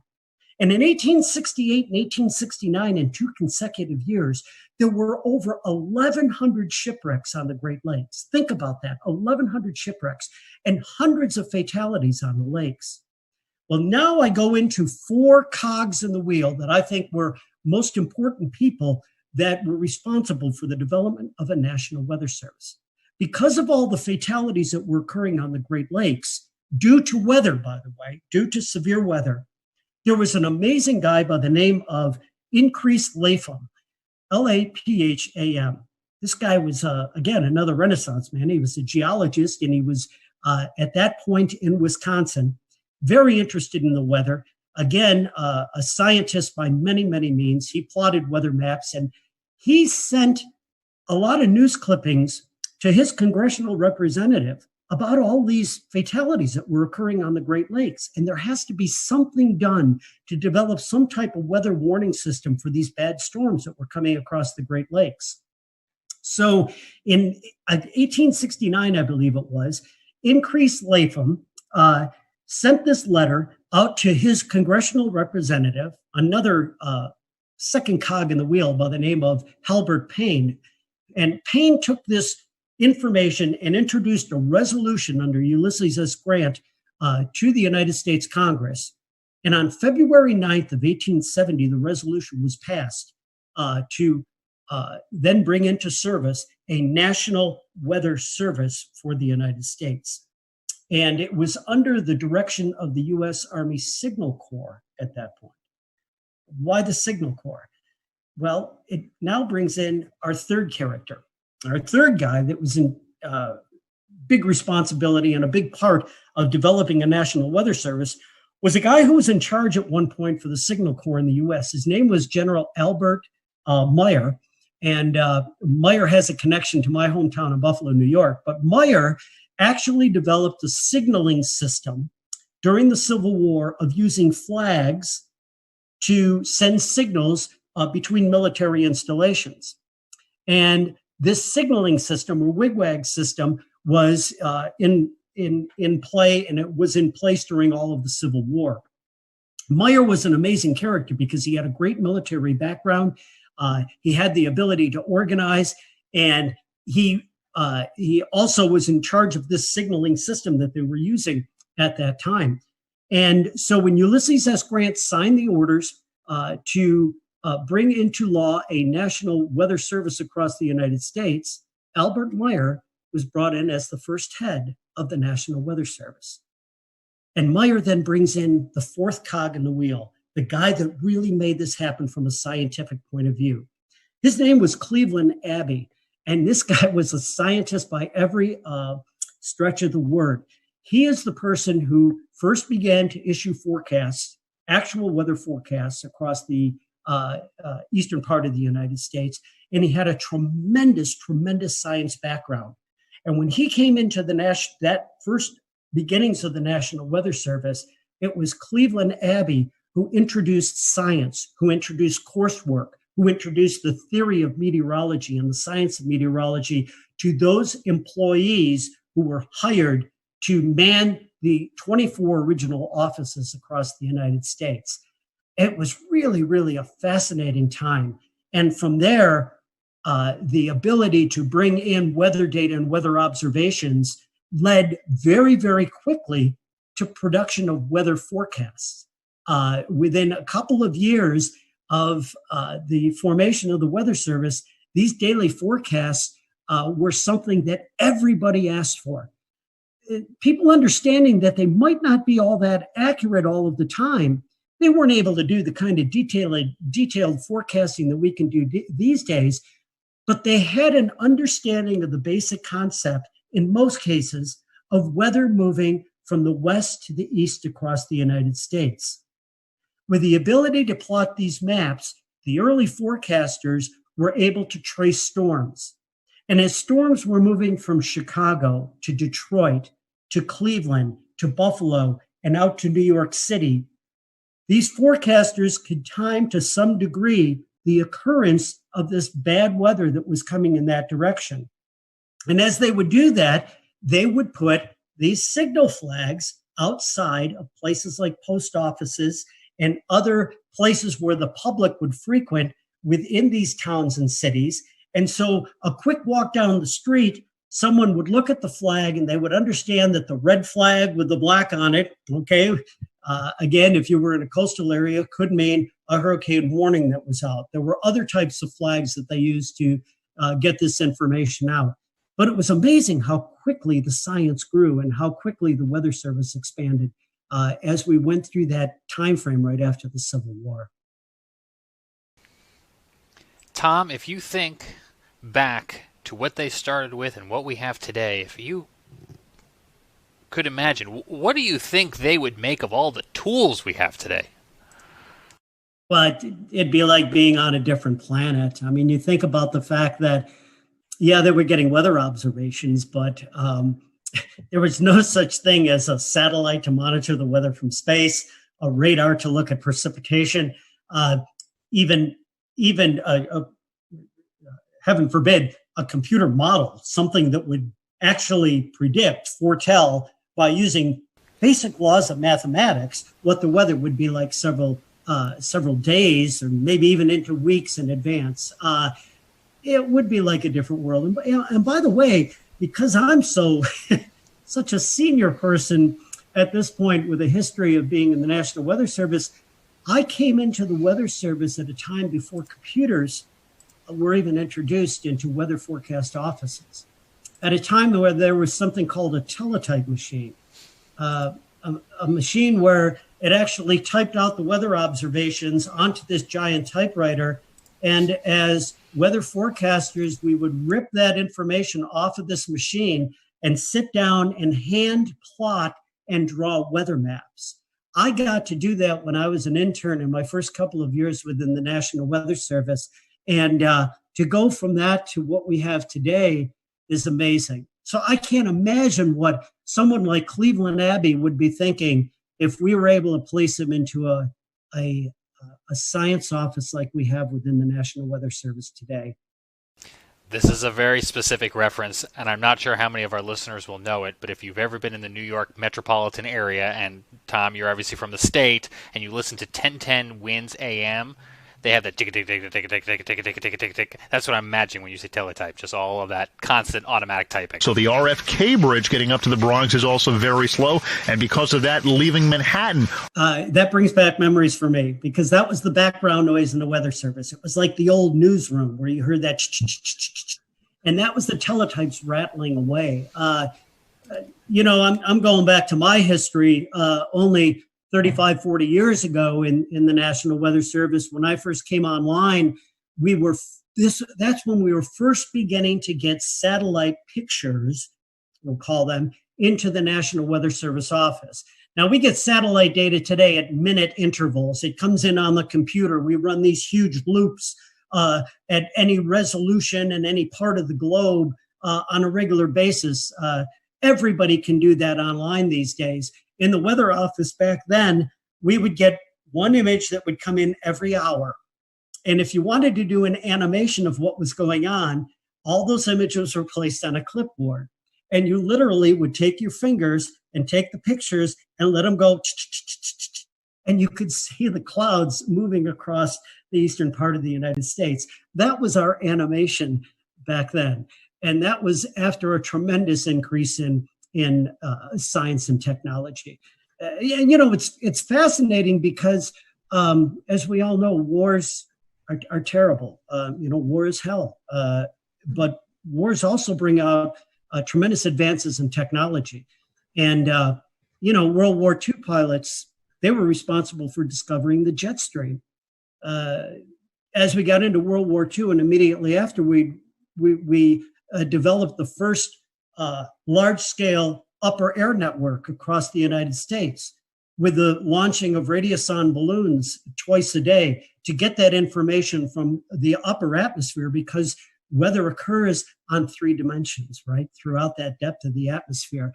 The advance of weather radar. My gosh, you took military radar, again, developed in World War II, and then after that war, they not only saw airplanes when they were looking at the radar, but they saw these features that kept getting in the way of them looking at airplanes. It was precipitation from storms. And, we turned that into the ability to monitor weather systems and then get into the tremendous science of severe weather and understanding tornado genesis and tropical storm formation from all of that technology. So it's just been amazing to watch the history. And it all began back there in 1870 when there was concern for the loss of life on the Great Lakes and of course, along the coastal areas from shipping as well. Tommy, you're talking about the advances in technology. One thing that kind of comes to mind is the advances in the warning process. Trying to explain to the younger generations that we didn't have things like cell phones, right? Just a generation or two ago, with these text messages and alerts that came across at any time of the day or night, the ability to communicate that information has saved countless lives and will continue to do so. And the ability now to be able to put out 911 messages to a huge area, an entire community, to get that information out, has been married with the technology that allows us to be more confident to get those warnings out by being able to use something like a Doppler radar to understand what we should be warning on and what we should not be warning on. Because in the early years of issuing severe weather warnings in particular, but certainly all types of warnings, much of the public was very frustrated with the fact that the weather forecaster may, for lack of a better term, cry wolf a lot of times and send these warnings and watches out and not be able to verify them because we just didn't have the technology to do that. But we've got that technology now. And to be able to then marry that to the ability for people to get warnings anywhere at any time, day or night, it has just gone a tremendous way to save lives across this nation. Talking about communication, and then I'll toss it off to someone else. One of the biggest tools that I think we all in this chat utilize is NWS chat and the ability for the forecasters and the weather office to communicate with TV, radio, storm spotters out in the field. I mean, just the instant communication that we have, I think, is pretty cool, and it's cool to see the advances in the National Weather Service with that. You know, that's a really important point, and what it's done also is it's changed the responsibilities and the type of work that goes on within the National Weather Service offices.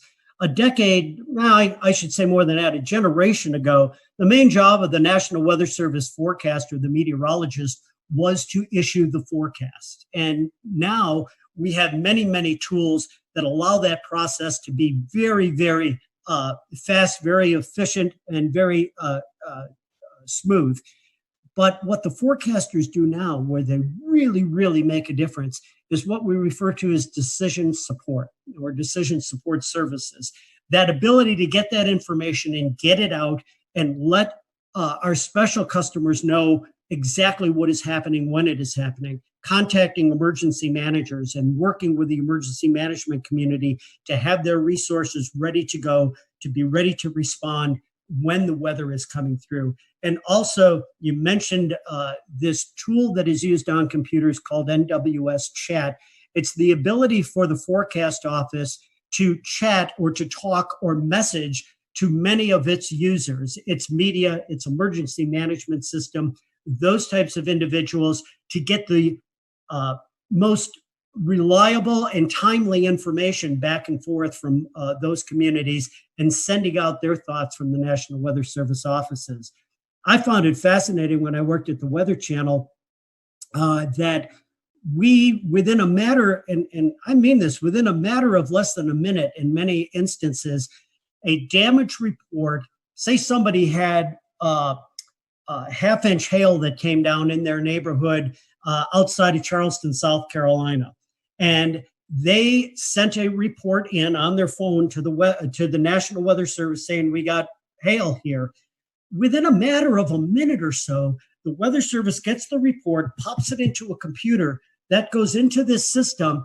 And at the Weather Channel, our graphics meteorologists were watching that data coming in. And when they picked that data up with the click of two buttons, it ended up on air.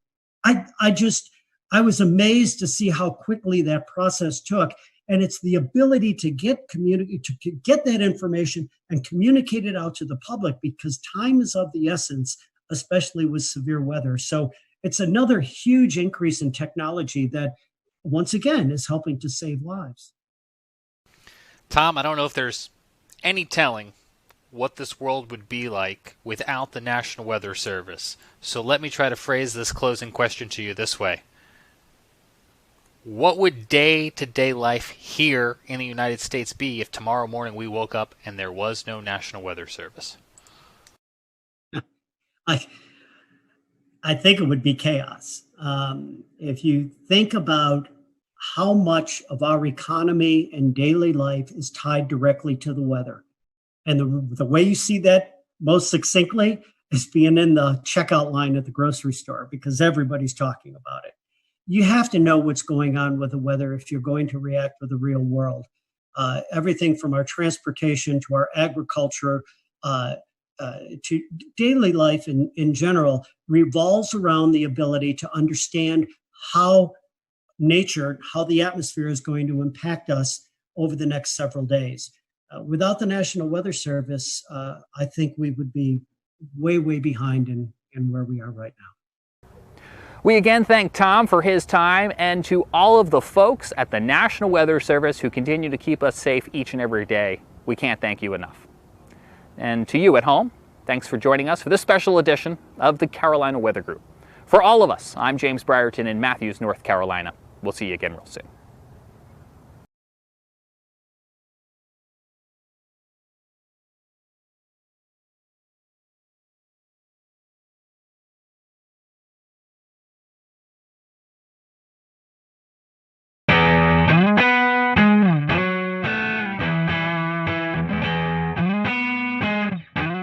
Hello, everyone. Welcome. We are here with the WFMY weather team. We have on with us Tim Buckley, Christian Morgan, and Taran Kirksey, and we're going to be getting to know them over the next few minutes. This is a new segment that we are rolling out and hope to do, but we're going to spend a little time just getting to know our local meteorologist, and everyone has been kind enough to donate some time. So we're just going to do a few quick hitting questions. These are just you guys can elaborate if you want, or you can just give a quick answer. So our first one is Twitter or Facebook?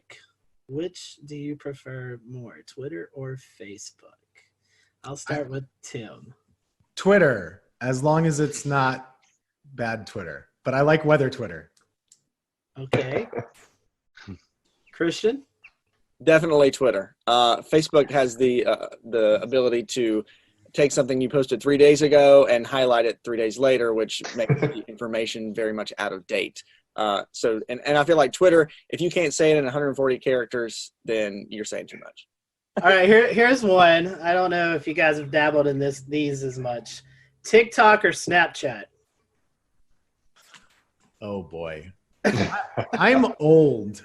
I can't have a TikTok. I don't even think that's allowed. So I do have a Snapchat, but it's not something I post weather stuff on.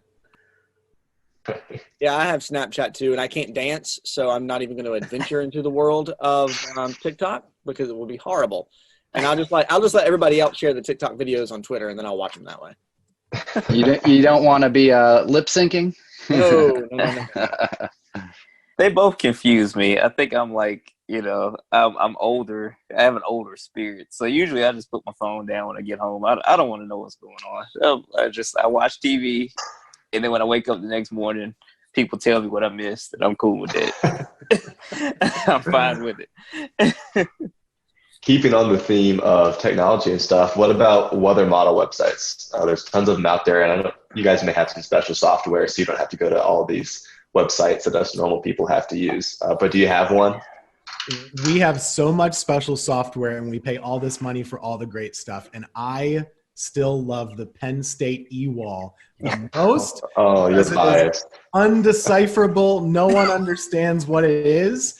But I do, because I went there, and that's just my comfort zone. It's like my chicken soup for my weather soul is looking at the page of garbled numbers, knowing what it means. So I do like, and it's the only one that has an easy to understand 6-panel chart for like the NAM and stuff, and I like a 6-panel chart. Okay. I've used that website for like 15 years, and I'm still confused by it. but it was the first website I used a lot though. Now I use Pivotal Weather a lot, and occasionally I look at some other ones if it's like hurricane season or something like that too. Yeah, the first time I met Tim, he was showing me this Penn State e-wall, and I said, what is this thing that looks like it's from 1985 that I cannot really understand? And I laughed at him for it, but he's like, oh, it's got all these charts and things on it. And I was like, okay, I'm going to find a different website. And then I took my weather classes and stuff through Penn State, and I was like, oh, man, I really love the e-wall now. So it's fun to actually sit and work side by side with Tim, because we actually understand the Penn State e-wall and how great it actually is. But also, like, we do have it's something you have to pay for, but WeatherBell has some good maps on it. But I really like to use Pivotal Weather, especially when we look at severe weather parameters. They have it very easy to access on there. I can't say that we've really dabbled in the e-wall, but definitely agree with you on WeatherBell and Pivotal. I think I'd have to throw in Tropical Tidbits just because that's where I started, and it's so nice having those easy soundings. Keep on this topic. Do you think that weather data is too easily available? Yes, but there's nothing we can do about it. Okay. I have two opinions on this. Number one, I don't think it should be that easy. I don't think it should be easily available to people that aren't seeking it out. So what I mean is, like, if you want to really be able to look at a weather model, of course I agree that's a good thing to be able to do. But I don't like that it gets out there to people that aren't wanting to see it. So it gets posted to Facebook, and then my grandma gets it and says, oh gosh, this is really bad. That's the bad part that we all know about. So in a perfect world, it's 1995 and only the weather folks have the weather models, but you can't put the toothpaste back in the tube. I think with it being so accessible, yes, it's public knowledge. it's out there, so why can't you access it? But at the same time, you get a lot of these hype weather sites and, people who think they're weather gurus and don't really understand it. And they like to, screenshot things and then post hype weather stories based on looking at one model. People don't really take the time to actually dive into the models and try to find the consistencies in them. And a lot of people don't even know like the biases of the models and typically how they run. So having it so accessible is kind of doing, the weather folks a disservice. So we actually kind of have to take a step back and say, what you're seeing is not really accurate, but here's what we're looking at. So we almost have to kind of be careful where we step to make sure we cover the bases of what people are really seeing on Facebook and Twitter and what they're, sharing out at a mass rate. Yeah, because 90% of the time when something looks bad 5 or 7 days out, it doesn't happen. So Right. I know my forecasting philosophy is usually like, okay, that looks like 10 days out. Oh, it looks horrible, but I'm not going to say anything. We'll just kind of pay attention to it. And then once we get in the, okay, it's 4 days out to 5 days out. If it looks really bad, okay, let me start kind of sprinkling this in. And then 3 days or less is when I'm more so like, okay, this is probably going to happen. But since it is out there and, the way that the models are visualized, some of the websites where it looks really, the color tables are really good, but you see something that looks terrible and then somebody will just like, Christian and Tim. We'll return to Best of the Carolina Weather Group in a moment. Now your Carolina weather forecast. Here are today's forecast high temperatures for North Carolina. Here are the forecast lows for tonight for North Carolina. Here are tomorrow's forecast high temperatures. And here's forecast rainfall across North Carolina tomorrow. Here are the forecast highs for the day after tomorrow.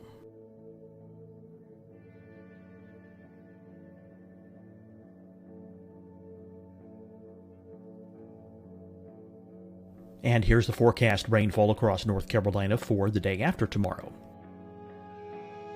This is the total rainfall forecast across North Carolina for the next 3 days. Here's the severe thunderstorm outlook for today from the Storm Prediction Center.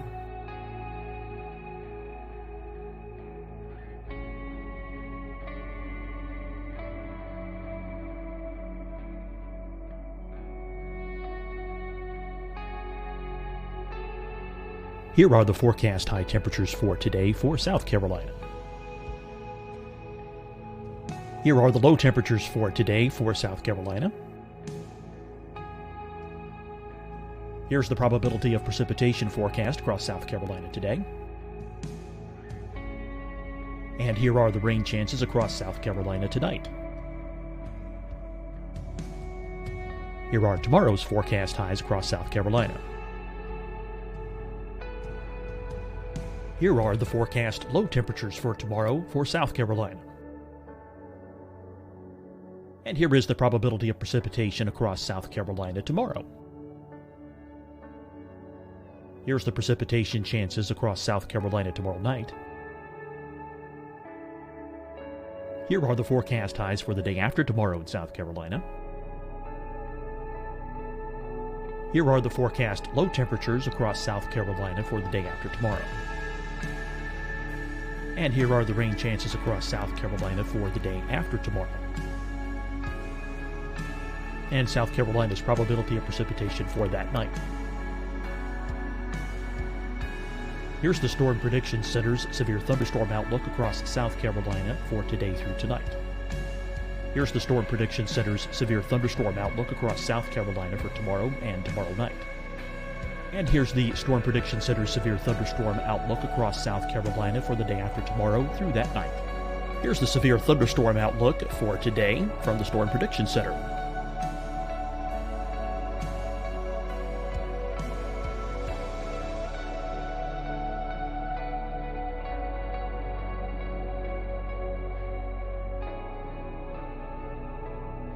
And now here's a live look at weather radar across the southeast.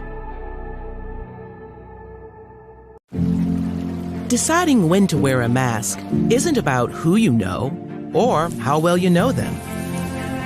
Just ask yourself, Will I be with anyone I don't live with?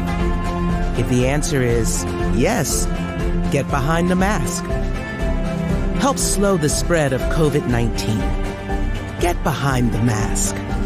Learn more at covid19.ncdhhs.gov. Hi, everyone. I'm Dr. Mandy Cohen, Secretary of the North Carolina Department of Health and Human Services. And when you follow the 3 W's, you protect your family and your neighbors from COVID-19. When you leave your home, practice your W's. Wear a cloth face covering, wait 6 feet apart, wash your hands often. Wear, wait, wash. We're in this together. Stay strong, North Carolina. Fight the spread and take a stand against coronavirus. Wear a mask in public. Stay at least 6 feet apart from others. And get tested. Join us and fight the spread. Visit scdhec.gov/COVID-19. Getting tested for COVID-19 helps you to take the steps needed to protect yourself, your loved ones, and your community. Find the testing location at scdhec.gov/COVID-19 testing. You'll see your Carolina weather forecast at 25 and 55 past. And now back to the best of the Carolina Weather Group on the all-new Carolina Weather Net.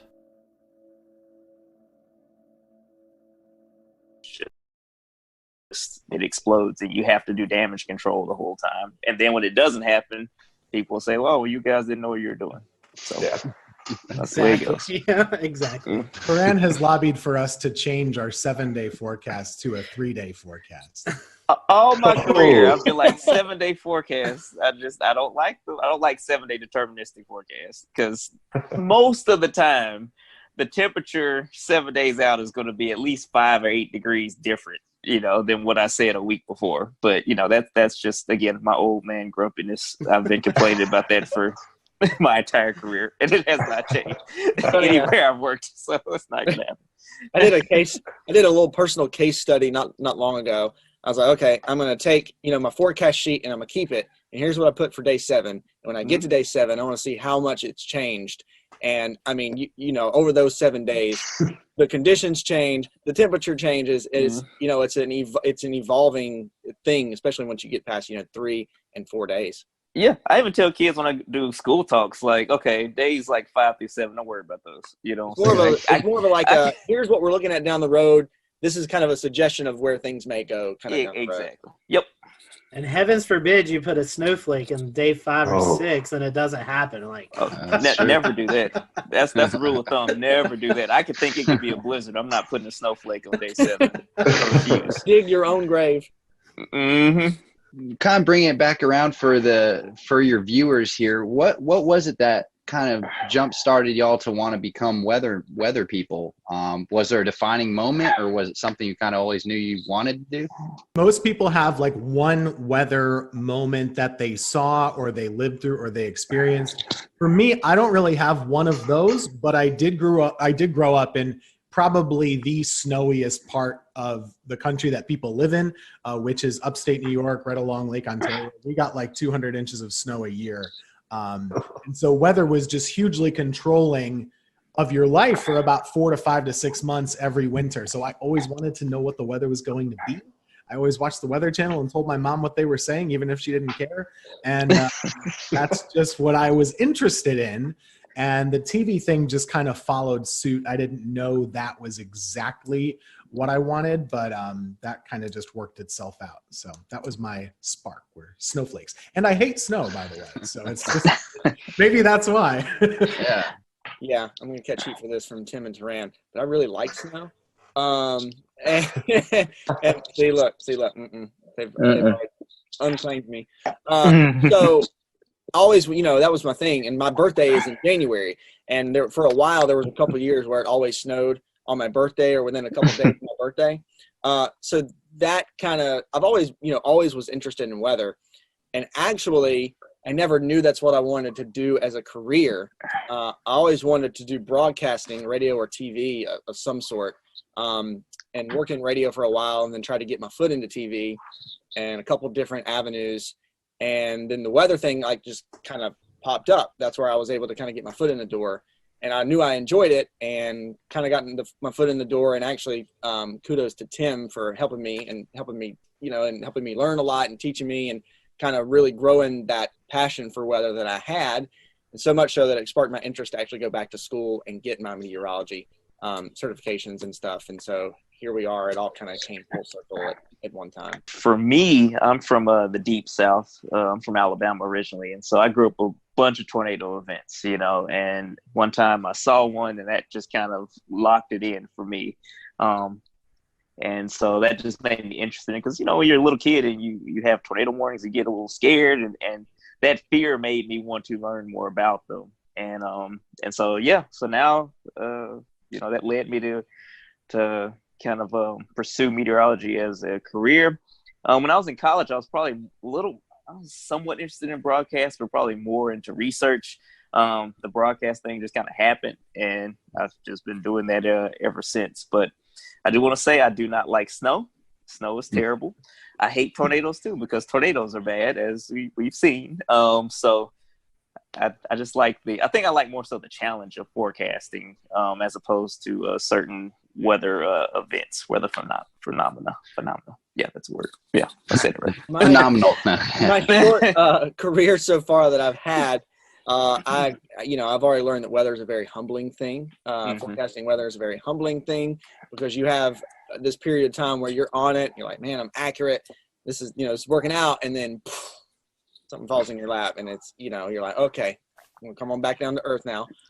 But yeah, so the challenge is fun. And also, weather is one of those things, like, you think about it now, we've got everything going on with the coronavirus, but weather doesn't stop. Like, it's something that never changes, and it's something that's always happening, no matter what's going on. And people always, no matter what they're doing, whether they're staying at home, or whether this is a normal period in time where people are going to work and kind of coming and going as they please, weather affects everybody in some way, shape, or form. And to be able to, be one of the folks who's actually looking at that and helping you kind of plan your day, providing that service for you, I think is something that internally, and in my mind, I really, really enjoy. I have a running joke with Turan. I guess you've been here about 3 years or so, man, like that. Mm-hmm. And when he was on his interview, he was asking, what's the weather really like in the Carolinas? And, he's been in Oklahoma and Mississippi. And I say, you know what, man, we don't get that much severe weather. Every now and then we get a tornado. Every now and then we get some hurricanes, but they're mainly at the coast, and we're in the Piedmont. And every once a year or so we get some snow, and sometimes it's big, but it's not much. And then weather just happened all the time, and we had lots of tornadoes. We had a Greensboro tornado. We had all these hurricanes that came right into the Piedmont, all this crazy snow. So it's Turan's fault. So it is. Is it following you, Turan? Clearly, it must be. I'm sorry. I apologize to everyone. So now I'm connecting the dots, because first we blamed it on Grant Gilmore when he left. And so now it's actually Tim's fault, because he said we don't really get, and ever since then, all heck's broken. Jinxed us. Yeah. That's right. Everything was quiet when Grant was here. When he left, it just went crazy. Note to self, no claims about North Carolina weather at all. A quick follow-up there, Turan. The tornado that you saw, you were younger and you had a clear kind of visible of that. What kind of happened in that experience? There was I remember the day. I was in Huntsville, Alabama at the time, in North Alabama, and there was a tornado warning, and the meteorologist was saying, hey, it's headed towards this part of Madison County, which is maybe about 5 or so miles north of where we are. Then the power kind of flickered or went out, and of course, we looked outside. So you're not supposed to do that. And we were looking north, and you could barely see it, in the distance, but I could see it, and I was like, oh my gosh, that's wow. This is it. I was scared, but I was also kind of mesmerized. My parents knew that it wasn't going to hit us, so they were okay with me looking outside, okay, it's up there, it's fine. But just watching it was. It kind of, just solidified my interest, because I've always been somewhat interested in weather, even when I was younger than that. But there was a meteorologist in town that would do such a great job kind of teaching the meteorology. I know some people don't like that, but for me, I would always sit in front of the TV and watch the severe weather coverage, and I would learn so much about how to look at radar. What are you looking for? These are different, variables that, you can look at using the radar. And again, this is in the 90s. And so it's been a huge explosion of different things now, but it made me more and more interested. And then, obviously, I reached out when I got in high school, and he was gracious enough to let me, intern from when I got in college, but to let me shadow him when I was in high school. And it just kind of went from there. Give us a name. Come on. It was Dan Satterfield. Okay. I know that's a name that, yeah, some people had different opinions, but yeah, he was awesome. And even to this day, he's, just so gracious, if I ever have a question or anything, or, he has always been one of those people that I could, like, hey, I don't understand this, I don't understand that. And he's one of the big reasons I ended up going to Oklahoma. He started telling me about, oh yeah, a lot of tornadoes out there, you can learn a lot. I'm like, okay, sure, I'll try it. So yeah. Well, that's great. I think you're reading right off our question sheet. One of the next ones I was going to ask is, do you guys have a weather role model? So, Karan, we just got your answer. Tim, Christian, a weather role model? I wasn't that active. I mean, it was hard. It seemed crazy back, when I was growing up, which is not that long ago in the 90s. It seemed crazy that you would actually be able to reach out and talk to your meteorologist locally. That is so accessible now with social media. So I didn't really have any interaction with any of my local meteorologists, but there's a guy by the name of Dave Eichhorn up in central New York who was on Syracuse television for a long time. And I would always watch him and Dave Longley and Jim Teskey. Two of them are still there. And they really geeked out about the weather. And I wouldn't say they got excited about the weather when it was bad, but they really did have a professorial approach and really explained it a lot. And I liked that. And I thought that was really interesting. And they would really tell you, if this lake effect band isn't here and it's there, there's a reason why. We're not able to predict it that precisely. And so those were definitely the folks that inspired me, even though I didn't really interact with them much. The funny part about now being in the position that I am and having social media is we interact a lot on social media together now, just chatting about local weather. And they know I'm from my little small town that they cover and all that stuff. So it's cool. That's neat. Yeah, for me, so I actually grew up in this market. So I was very in tune with all of the weather folks in the market at the time. And so there was one person that I won't name because we're with, a competing station right now, but I watched them all the time. And that's just kind of, I would always, that would always be the thing. And when they were calling for snow, that's what I wanted to know about. That's who I wanted to see. And I wanted to learn, why it was happening. And also more so to know how much we were going to get. But at that point, like Tim said, I never really thought that, when I was in middle school, that you could actually reach out to those folks and actually, have a conversation with them. And, some folks, that I've learned over the years, some folks are more gracious of giving their time than others are. But I will say, and again, Taran and Tim can probably speak to this because they've been in it longer than I have, of course, but maybe the way that social media and has kind of groomed us over the last, in this age that we're in, I think that the connectivity, being able, whether you're competing stations or not, but kind of the network of meteorologists and kind of being able to toss ideas back and forth and discuss those things. There's a more of an open line of communication, I think, than there used to be, which is definitely a good thing for not only the folks who are in it now, but the people who are aspiring to be meteorologists as well. We're here right now. That's a testament to having more access to your local meteorologists than perhaps there was back in the 90s, like you said, Tim. Everything has changed so much. I didn't even know what a computer model was or that they existed until I got to college. I didn't know any of that really. And I don't know that I was unique in that either. Once you got to school, you're like, oh, there are these tools that I didn't know that existed. Here's how we use them. And then I kind of, learned it very quickly. But before that, I mean, the amount of information that 12-year-olds know now that are weather enthusiasts is about the same as what I had as a sophomore in college. It's amazing. It really is. Oh yeah, same for me. I mean, the first time I saw a forecast models when I shadowed that time, and they had the DIFAX maps or whatever. It's like, oh, okay, this is printing out. So this is how you all figure out the forecast weather. Oh, okay, cool. Before that, I had no idea. I actually have some of those DIFAX. Eric Thomas. I went to visit Eric Thomas in Charlotte, and I have them somewhere in the basement. I need to pull them out and see if I can find them. But I have a question. It's going to kind of tie 3 or 4 questions that we have together.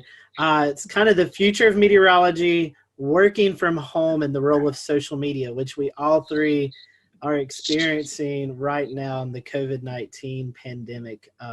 So what are your thoughts on the future? Do you see working at home maybe more of a thing to come and doing a lot more via social media? I think that, I mean, obviously, kind of hate the reasons why, we've gotten to this point, well, where a lot of people are working from home, hate that there's, the virus is kind of causing all this disruption. But with that said, a lot of friends I've been talking to over the past, well, somewhat talking to, I'm kind of introverted. Occasionally I'll ask them a question. I got to have one conversation a week with friends. But basically we were talking about, hey, it's 2020. The idea of going into an office every day in many industries is antiquated. If you're in sales or something like that, why do you have to go into an office building when you can just make your calls from home, or you can go and drive to your different sales spots from home and work out of your home office and maybe go to the office once a week. I think a lot of employers are seeing that their employees can be just as productive or even more productive at home, depending on how they work, or what works best for different people. I know everybody's different though, so for extroverts it's probably important that they go into the office regularly to get that social interaction. For introverts, they might work better in solitude. So I think that as meteorologists, when you look at it, most weather days are fairly benign, fairly quiet, and I feel like on those days working from home should be more of an option for all meteorologists. But you also have days where there's the threat of severe weather where that's not probably the best method.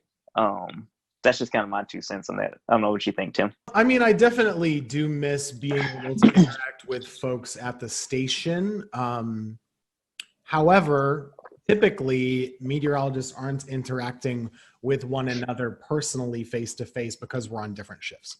So it doesn't change that much between us working together. Christian and I do have a lot of overlap at the station just because of our schedules. But aside from that, the main difference is just being able to show things in front of a wall and explain things by pointing them out, and maybe some interaction with other anchors and stuff like that. I don't think that I'm surprised at how much we've been able to do at home, and I do think that this might continue to be an option in the future on quiet days. I don't see why not. So we'll see what happens. It's new for everybody. So what we did learn this past week, though, and whenever this is aired, we had a tornado situation back on this past Monday. That is something that very much needs to be at the station. Mm-hmm. And just the reason for that is, we don't have backup power at home. This building does, and we can explain it. And I think there's a comfort to folks at home who are able to actually see us at work. On top of it, we got it covered. Don't worry. Agreed. Yeah, I'll real quick, I'll echo off what Tim said about our severe weather event this past Monday. And I was actually working from home, and Tim and Taran were in the studio, of course, very much separated because of social distancing guidelines right now. But the other thing, and I know that this is, again, the quality that we're able to put out, even working from home, video quality, audio quality, is pretty mesmerizing, honestly, because we never thought that we'd be at this point. But the other thing, there's also still a lot of downfalls with it. And one of those being the fact that when you remote into whatever weather software you have, there's going to be some sort of latency at whatever rate, which does, I noticed this working from home on Monday. When you have that, it does make storm tracking, especially in like a severe weather event, it makes it more difficult because, you're trying to move the map around, and because of the latency you may have in some, like if you're remoting into a computer, well, you might have moved past it too much, and then you got to kind of scoot it back a little bit. There's just so many extra steps, and even extra seconds can be crucial in a severe weather event. But taking an overall approach to it, working from home is interesting. I've always been one of those folks who, all right, I have to get up and get ready and then go out the door to kind of get my, kind of get my mind in the right place to do work. So working from home has been a challenge for me to kind of get into that groove. It's not so much a challenge anymore just because we've been doing it now, for a month at least. But having that interaction with folks in the building, even though, here's the weather center over here and here's the news people over here, and we come together at the newscast, just kind of having that interaction, and the lines of communication are of course a whole lot better. Tim and Taran, and if you've been in a newsroom, like, this, like, you can just, scoot the chair back and you yell something across the room or say something across the room. Now, working from home, okay, got to send this email, or did I check this on the little chat, or did I send somebody a text message? So the communication line kind of is something you have to kind of double check yourself on. But I think there's something about, if the weather's nice, of course, we can forecast from anywhere. Yes, we have some tools at the station, but we can do a forecast from anywhere as long as we have internet. We can even look up stuff on our phone, if we need to do that. But working from home and putting the forecast together, is easy. But I think when things return to normal, if we are seeing more work from home situations, I think just being in the station, being in the studio, at least for the shows, has a value to it that you can't replace. No, absolutely. It's amazing all of the just how much we've seen this working from home thing develop over the last 2 months. Who would have thought that every single meteorologist, just about every single meteorologist in the nation, would be broadcasting from their office with their cat in April. So it's just unreal. So we only have a few minutes left, y'all. So we're each going to ask you one kind of silly, lighthearted, fun question. So I guess, Tim, I'll start off with you and we'll go around. What is your favorite non-weather hobby? Favorite non-weather hobby? Getting outside and hiking and taking pictures. That's it. Great choice. And I know it's supposed to be fast, but I got this hobby, I think, by a product of working weather. And the reason is when I moved to Greensboro, I was working weekends. My days off were Wednesday and Thursday. No one in the world, let alone in our building, has days off on Wednesday, Thursday. So I had nothing to do. So I got in my car and I would drive to pretty places like Hanging Rock or the Blue Ridge Parkway or something like that. I would drive a long way and get to know the area. And then I got to know hiking. And at the time I was just taking pictures on my iPhone. And then I kind of, started getting a better camera. I don't take as good pictures as Dan, but I try. He's my inspiration for good photos as well. So that's my hobby. Christian, Taran? Music for me. I'm a drummer in a 10-piece party and dance band that plays across the Southeast quite a bit. So music is my outlet. And then I love being outdoors. So even though I'm not that great at it, I love going golfing. And that's the nice thing from working from home. Like, even on these days, if I don't go in until the afternoon, the days working from home, I can just, walk out and go to the golf course and walk a couple holes and kind of get my fresh air for the day. And so, yeah, but music is my main hobby. Golf would be the second one. I like to spend time outside as well. Just kind of sitting outside is always nice. And I like the barbecue, which is a verb and a noun. Okay. It's a verb and a noun, contrary to popular belief. Read the dictionary as a verb and noun. Sorry, anyway. That's true. But Southern thing. It is, yeah. It's a verb and a noun in Alabama, and it's a verb and a noun in North Carolina too. Do people up north not think that it's a verb?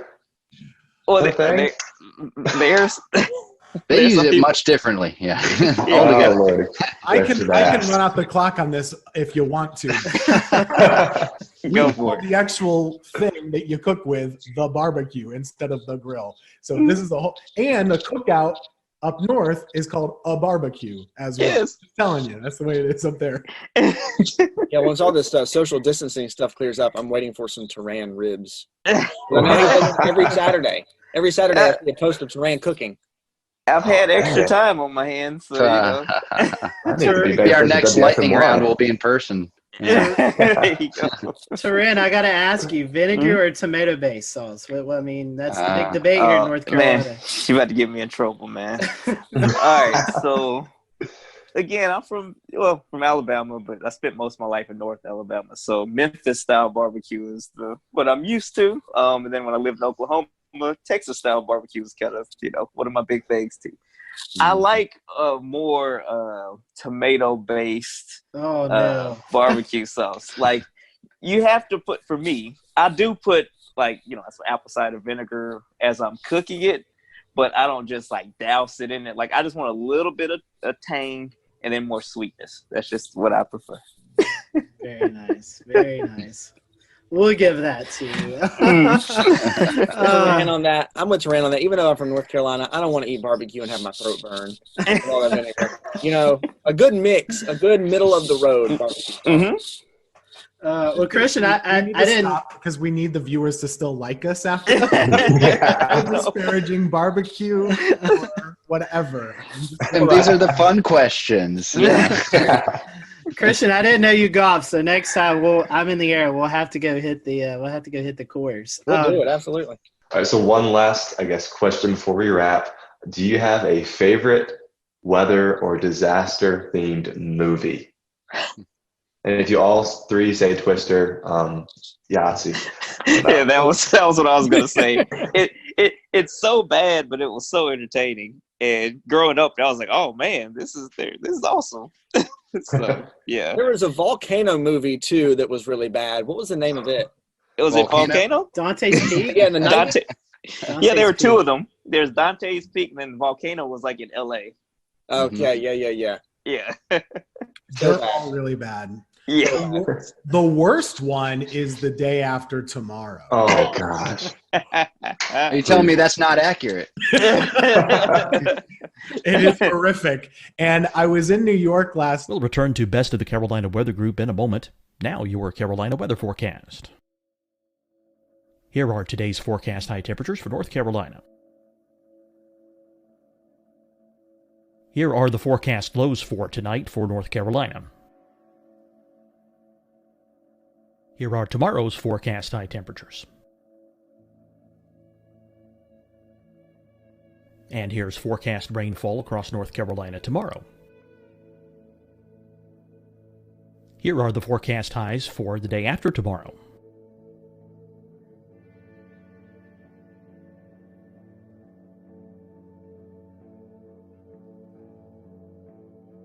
And here's the forecast rainfall across North Carolina for the day after tomorrow. This is the total rainfall forecast across North Carolina for the next 3 days. Here's the severe thunderstorm outlook for today from the Storm Prediction Center.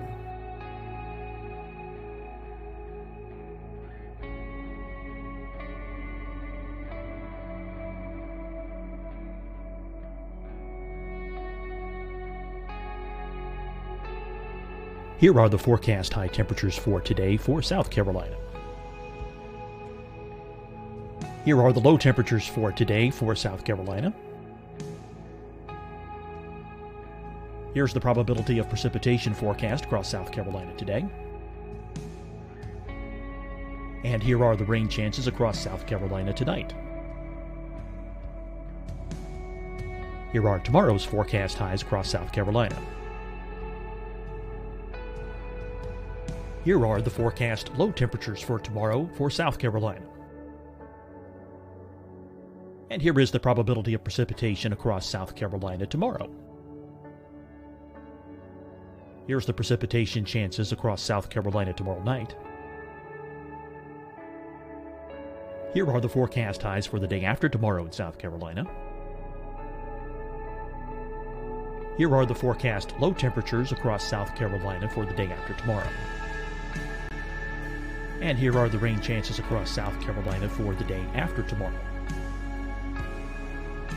And South Carolina's probability of precipitation for that night. Here's the Storm Prediction Center's severe thunderstorm outlook across South Carolina for today through tonight. Here's the Storm Prediction Center's severe thunderstorm outlook across South Carolina for tomorrow and tomorrow night. And here's the Storm Prediction Center's severe thunderstorm outlook across South Carolina for the day after tomorrow through that night. Here's the severe thunderstorm outlook for today from the Storm Prediction Center.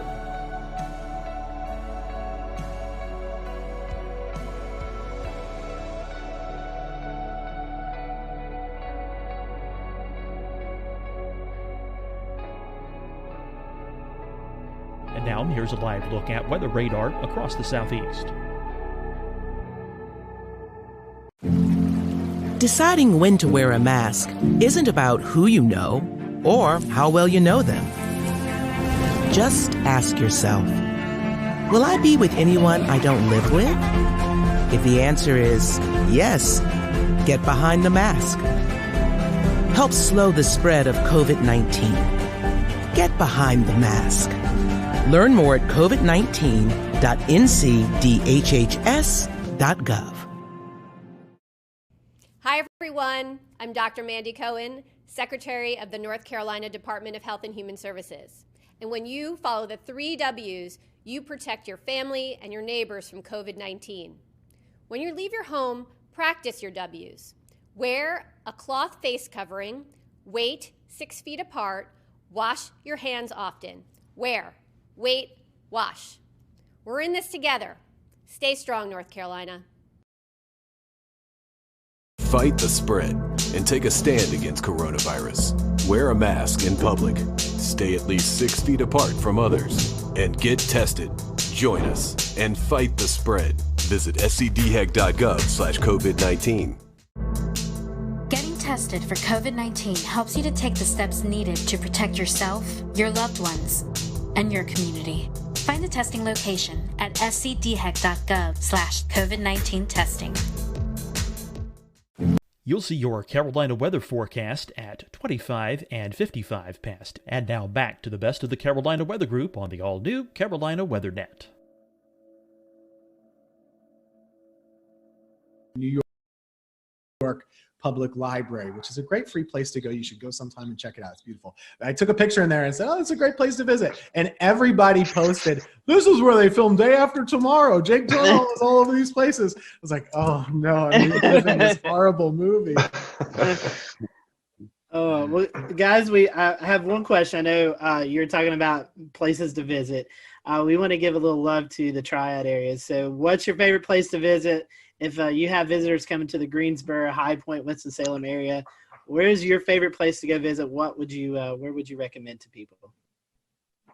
Could I guess, vote for Hanging Rock, or is that too far away? I really like. That's great. I really like the parks. Hanging Rock is amazing, and I love just hiking up and stuff. And that's probably one of the cooler, public parks I've been to in the state. Pilot Mountain's a great hike too. That's in the Triad, and it's probably, if we're talking Triad specific, that's probably my favorite. But if somebody's visiting the Triad, a couple, it's a quick shot up to the mountains and the Blue Ridge Parkway too. So we have a lot in our backyard. That's the nice thing about being in the Triad. We got a lot of great places here, but also a quick drive in a car, and you can take a quick day trip, whether beach, mountains, whatever it is. All those places are great. I will be like the ambassador. If you guys have any questions about where to eat, where to drink, where to go, outside, there are so many good parks here, seriously. And just having lived in multiple states and multiple places, most places don't have as many parks as we do and as many good parks as we do.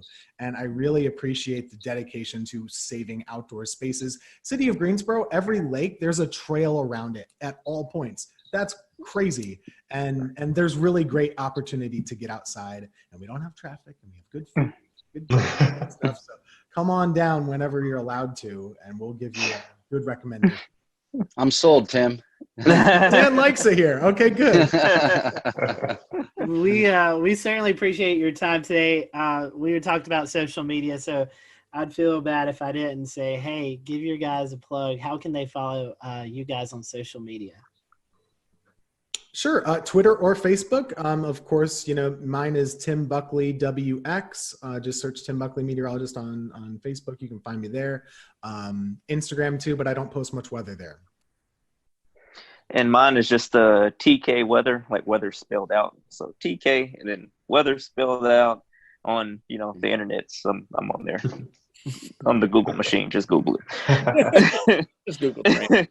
Right? Twitter, Facebook, Instagram for me too. C Morgan WX on Twitter, and then you can just search Christian Morgan WFNY on Facebook, and then C Morgan WX on Instagram as well. Awesome. Well, we appreciate your time. Thank you guys for watching. Hope you enjoyed it. We'll do another one of these soon. Thanks, guys. Yeah, thanks, y'all.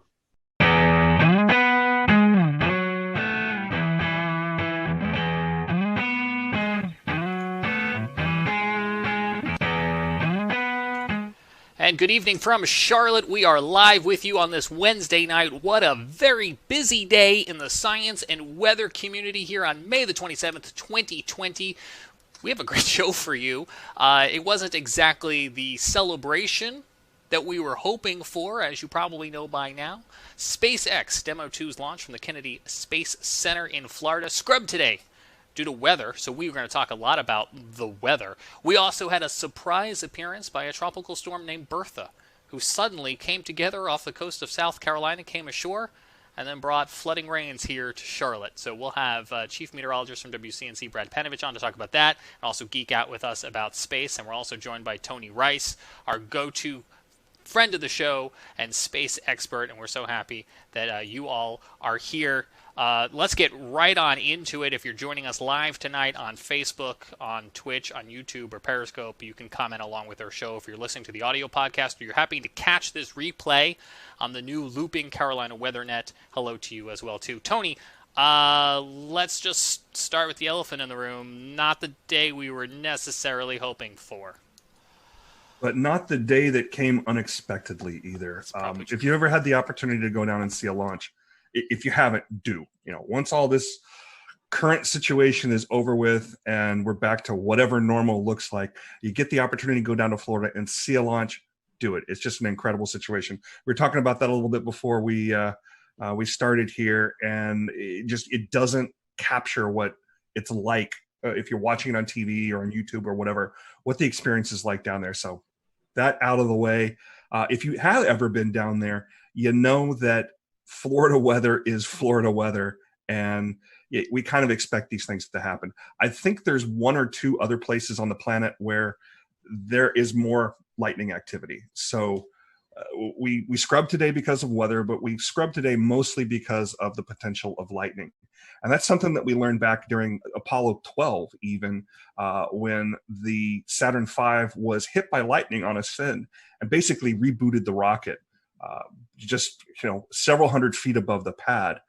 We learned more about that through subsequent launches. So there's some very specific weather launch criteria, and we can get into that. But basically what happened today is we violated one, maybe more, and definitely know of one of those launch weather criteria that has to be met before we're going to go fly. I just pulled a Scotty. I forgot to unmute myself. We're certainly going to get into some of that weather criteria, and we're going to break it all down because we got some really interesting information. I don't want to get too far into the program for anyone who doesn't know. Tony, let me have you explain it. What is the significance of this mission? So this is the first time in basically 9 years that we attempted to launch astronauts from U.S. soil. So at the end of basically construction of the International Space Station, we retired the space shuttle.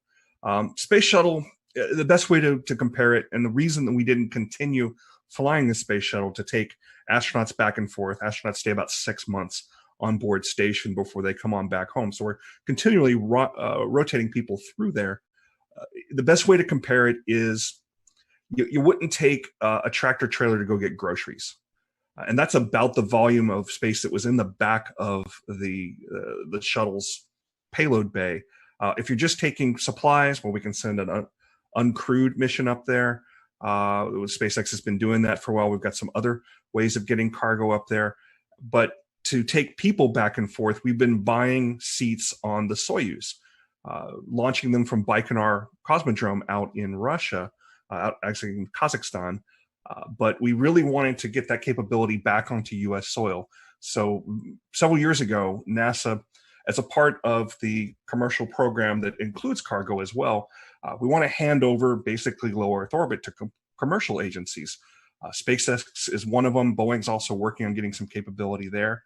So it was really important to get this capability back on U.S. soil. And Administrator Bredenstein talked about it today. One of the main reasons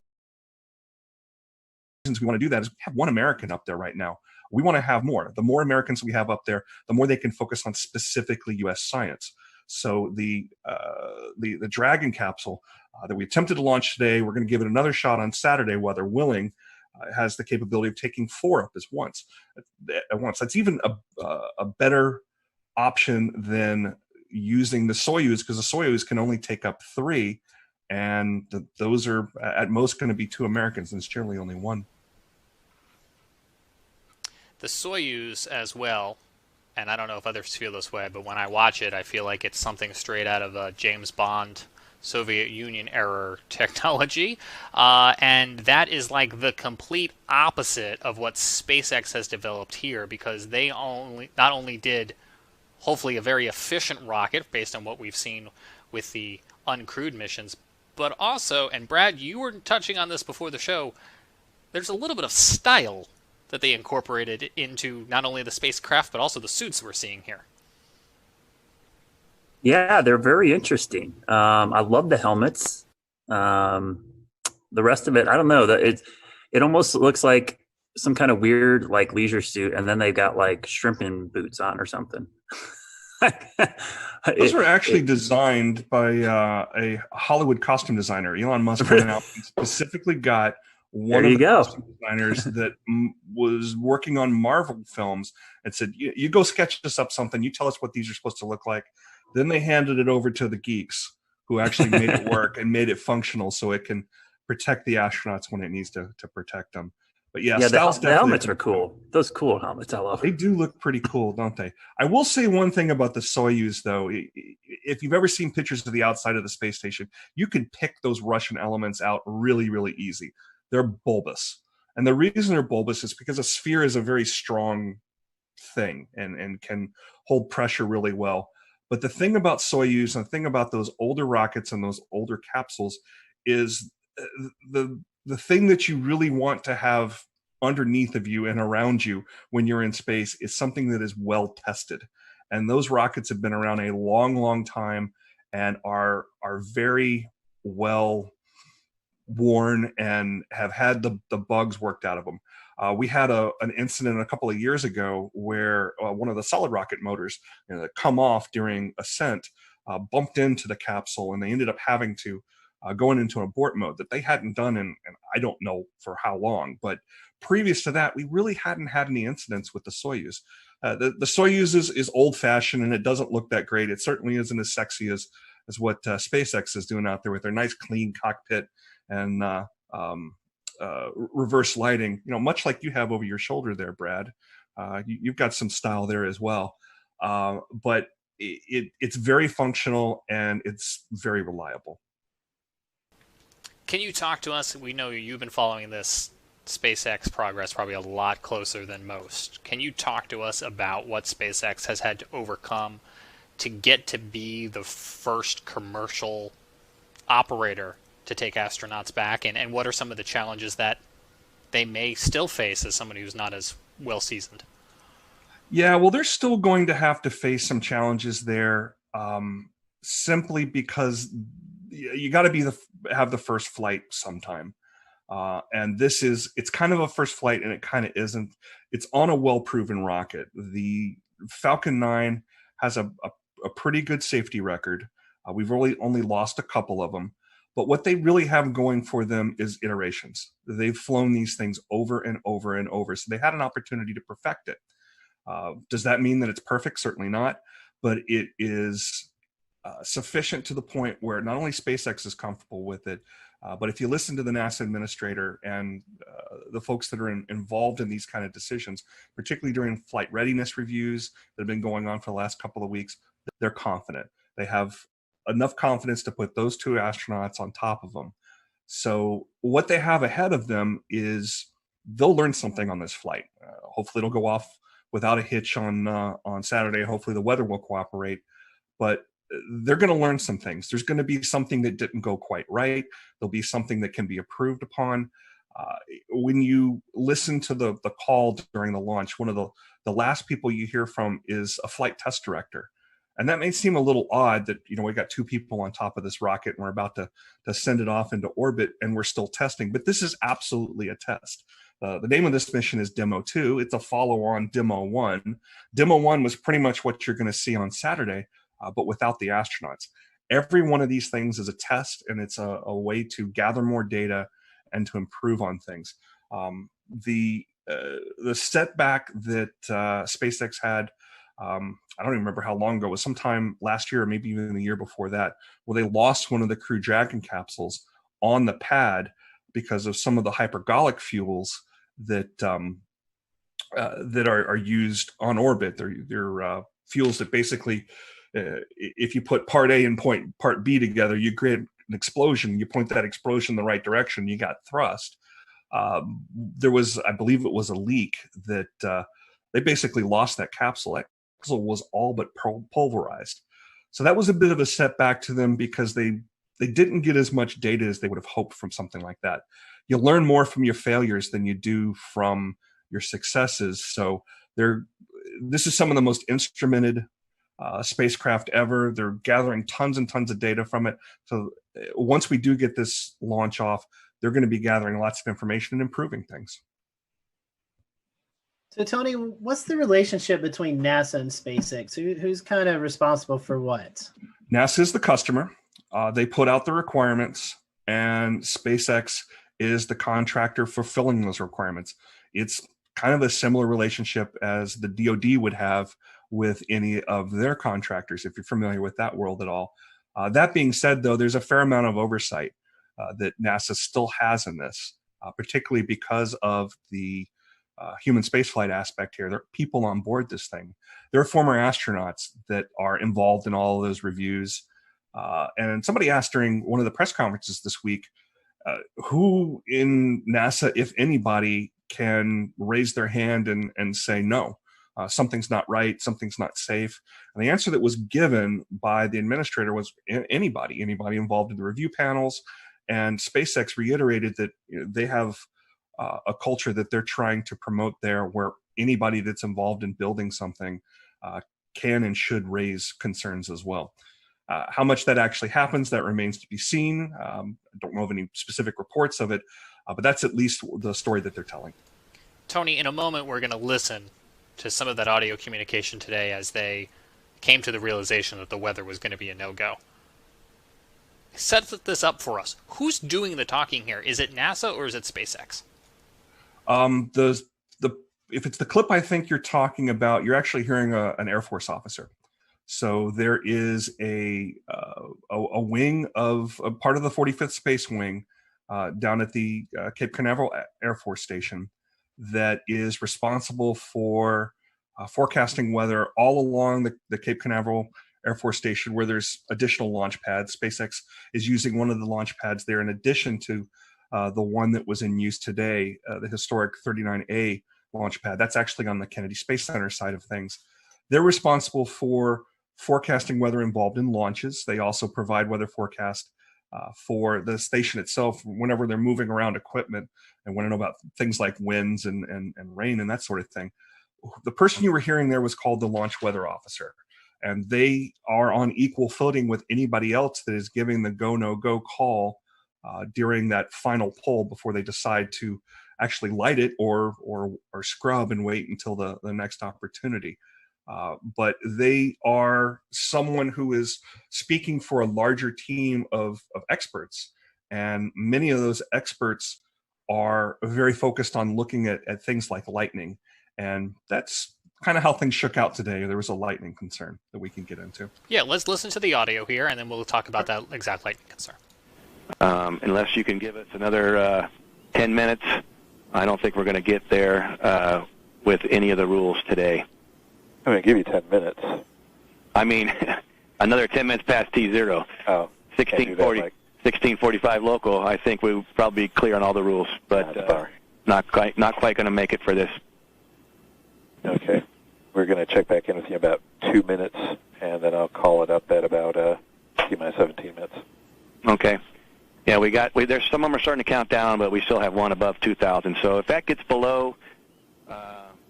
So Tony was talking there a little bit as we came back about some of the liquid oxygen. You can explain that to us as well, too. But, Tony, what we were hearing there was about 20 minutes left in countdown, and they were so close, we think, to getting the weather rules all in agreement, and it just didn't come together. Yeah, it just didn't line up quite right. They were keeping an eye on some cells out towards Orlando, and very excitedly noticing that the cells were starting to break up.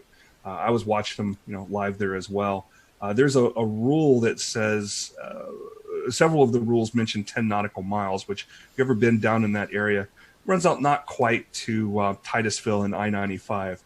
So you're watching any of that weather between the Space Coast and Orlando to see if those cells are going to continue moving forward, going to continue building intensity, or are going to break up. And the positives were that it looked like they were breaking up, and they certainly were.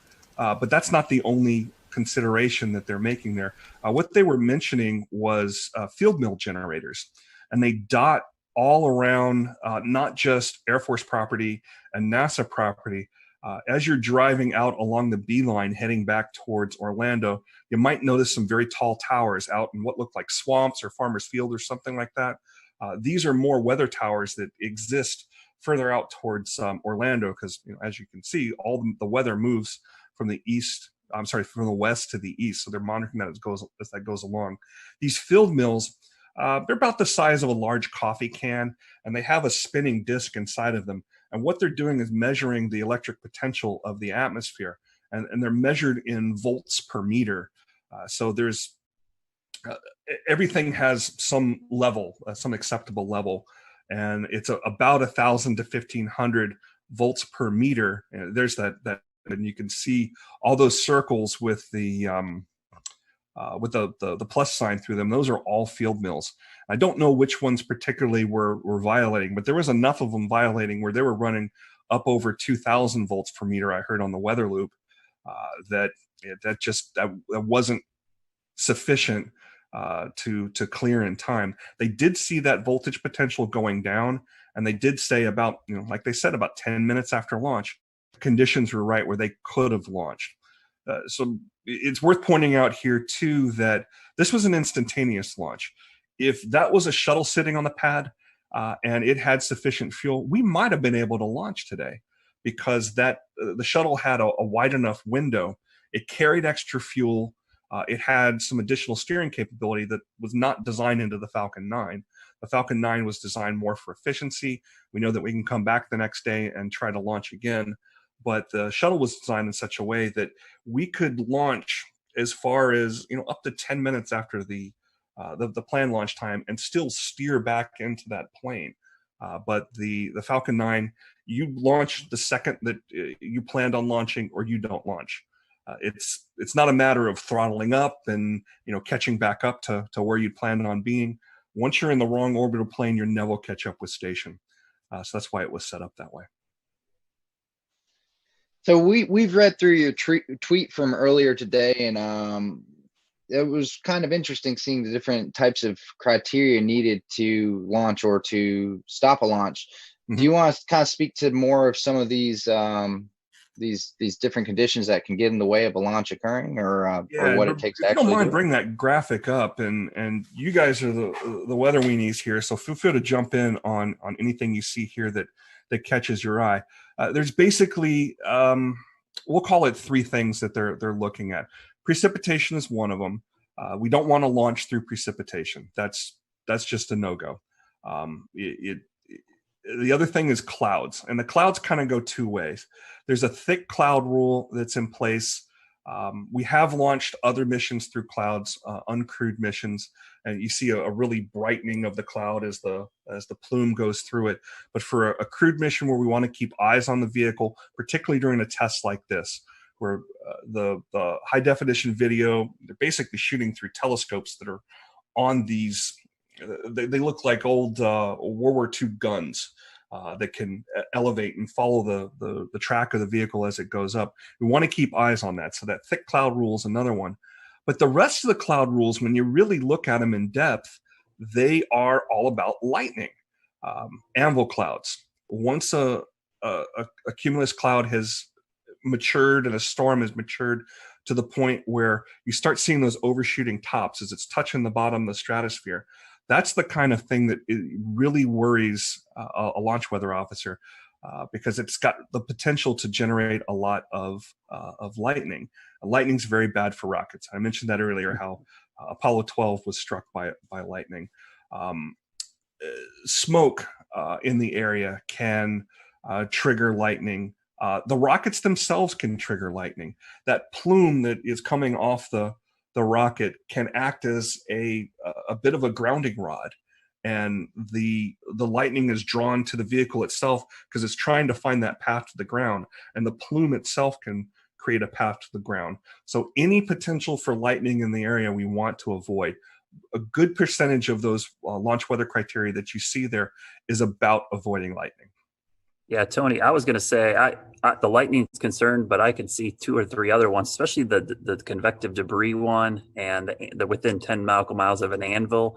Those were all met as well. So it wasn't, and I think it wasn't just one storm. They had storms exiting and also storms coming in. They were kind of surrounded. It was just a bad situation. As soon as I was looking at the radar and saw the lightning, I was like, this did not look good. Yeah, the times when I'm down there, I definitely have radar on my phone out watching it, and you can watch the storms boil up. Little tiny cells boil up halfway between Orlando and the Space Coast. And it's that convective action as the sea breezes come on that really can create some of that. Didn't see a whole ton of that this afternoon. Really did this morning. Saw those boil up, move across, dissipate. We're mostly seeing more organized storms move across, or cells, I should say, move across Central Florida. Hey, Tony, I have a question. What was the precise flight path? Was it to the northeast, southeast? What direction was it going to go? All these flights are going to go to the northeast, and they're following the same inclination that the International Space Station has. So when you're looking at an orbit, we'll return to Best of the Carolina Weather Group in a moment. Now your Carolina weather forecast. Here are today's forecast high temperatures for North Carolina. Here are the forecast lows for tonight for North Carolina. Here are tomorrow's forecast high temperatures. And here's forecast rainfall across North Carolina tomorrow. Here are the forecast highs for the day after tomorrow.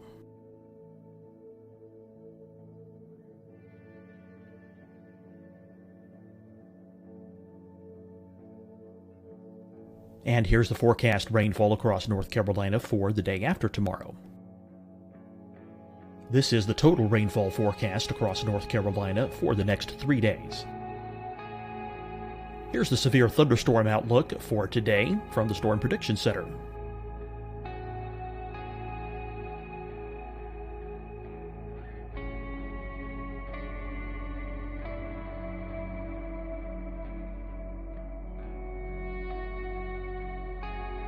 Here are the forecast high temperatures for today for South Carolina. Here are the low temperatures for today for South Carolina. Here's the probability of precipitation forecast across South Carolina today. And here are the rain chances across South Carolina tonight. Here are tomorrow's forecast highs across South Carolina. Here are the forecast low temperatures for tomorrow for South Carolina.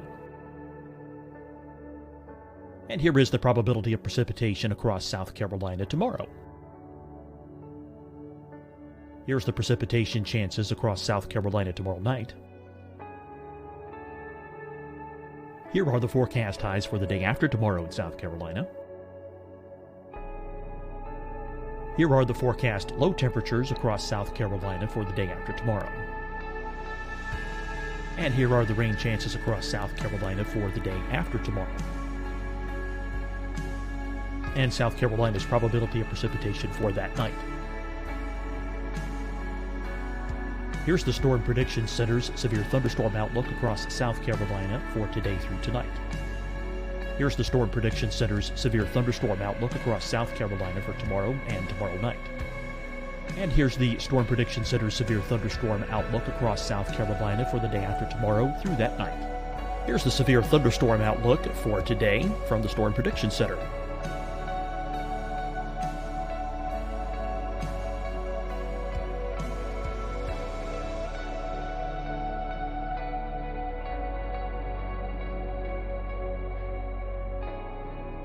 And now here's a live look at weather radar across the southeast. Deciding when to wear a mask isn't about who you know or how well you know them. Just ask yourself, will I be with anyone I don't live with? If the answer is yes, get behind the mask. Help slow the spread of COVID-19. Get behind the mask. Learn more at covid19.ncdhhs.gov. Hi, everyone. I'm Dr. Mandy Cohen, Secretary of the North Carolina Department of Health and Human Services. And when you follow the 3 W's, you protect your family and your neighbors from COVID-19. When you leave your home, practice your W's. Wear a cloth face covering, wait 6 feet apart, wash your hands often. Wear, wait, wash. We're in this together. Stay strong, North Carolina. Fight the spread and take a stand against coronavirus. Wear a mask in public. Stay at least 6 feet apart from others. And get tested. Join us and fight the spread. Visit scdhec.gov/COVID-19. Getting tested for COVID-19 helps you to take the steps needed to protect yourself, your loved ones, and your community. Find the testing location at scdhec.gov/COVID-19 testing. You'll see your Carolina weather forecast at 25 and 55 past. And now back to the best of the Carolina Weather Group on the all-new Carolina WeatherNet.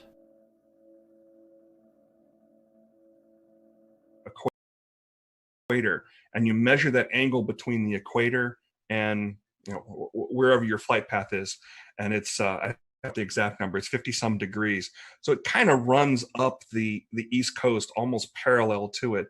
So anybody out in eastern North Carolina, the next time we have a good launch, especially one at night, it's easier to see these at night because you got that plume to look for, but we should be able to see them definitely out from the easternmost part of North Carolina. But I think you've actually seen them a time or two in Charlotte.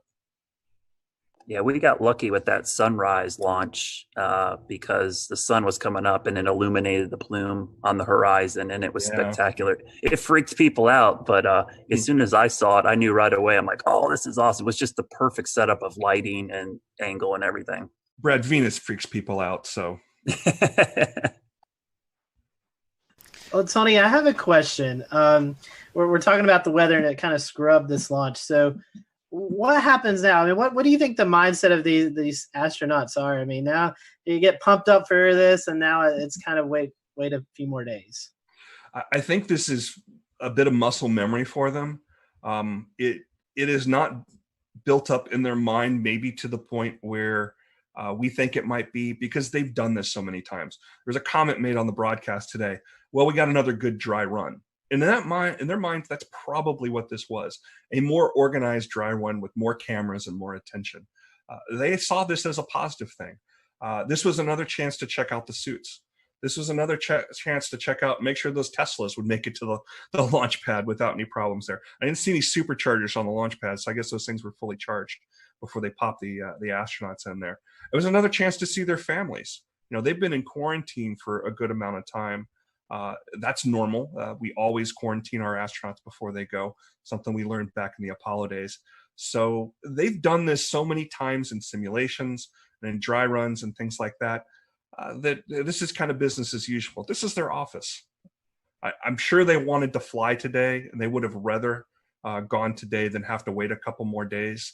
But it's another chance to do a little more study. It's another chance to work through some of these things in their heads. So in the end, it's a positive thing. Tony, actually playing on the screen right now is some emotional video of them saying goodbye to their family, and it's most notable in these coronavirus times that they are 6 feet apart and social distancing. But I think you just hit upon it too, in that space is a very sterile environment, and there typically are some separation and some quarantine. Can you talk at all about, did coronavirus amplify that?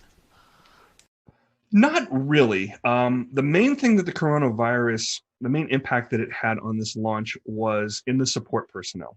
The folks that are working directly with the astronauts, this is the operations checkout building.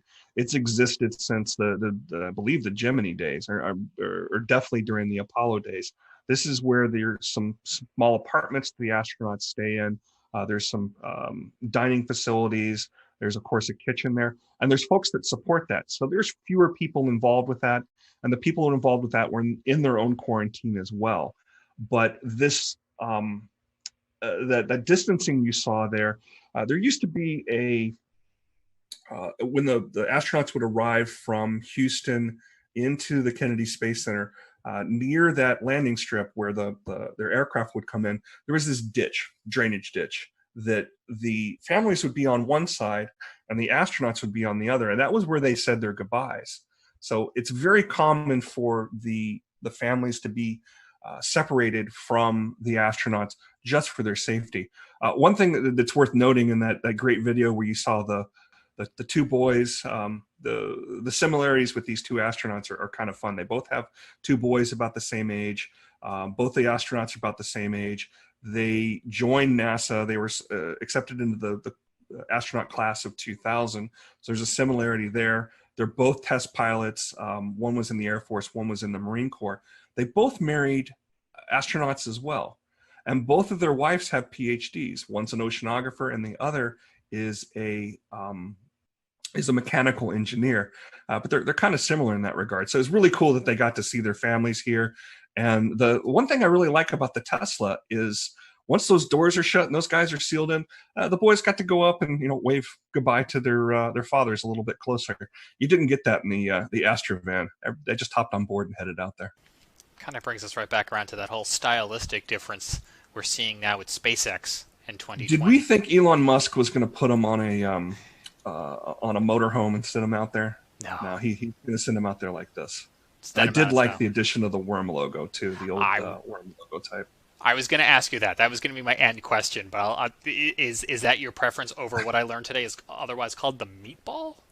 The meatball, NASA has three logos. The meatball is what you see on the door there, and each one of those little items on there, the red swoosh represents aeronautics. You see some stars back there. Obviously, that's representing the space aspect of NASA. NASA's covering both aeronautics and space exploration. But the NASA logo, the stylized logo type, the worm logo we call it, I remember that from when I was growing up. So it's kind of nice to see it back. I don't have a preference personally. I think it's great to see them both. Tony, is there anything maybe we didn't ask you about that was on your mind today that you think would be important to include in tonight's conversation? Something to look for in the future. Well, obviously, we will keep an eye on the weather on Saturday and Sunday. The next launch opportunities, Saturday at 3:22 p.m. NASA's TV is going to start about 12:15 with coverage. So there'll be plenty of things to see there. There's a backup opportunity on Sunday at 3 o'clock. So hopefully we'll be able to get this thing off this weekend. But once that's finished, the next set of astronauts that go up on this Crew Dragon, I believe they're going to use all four seats.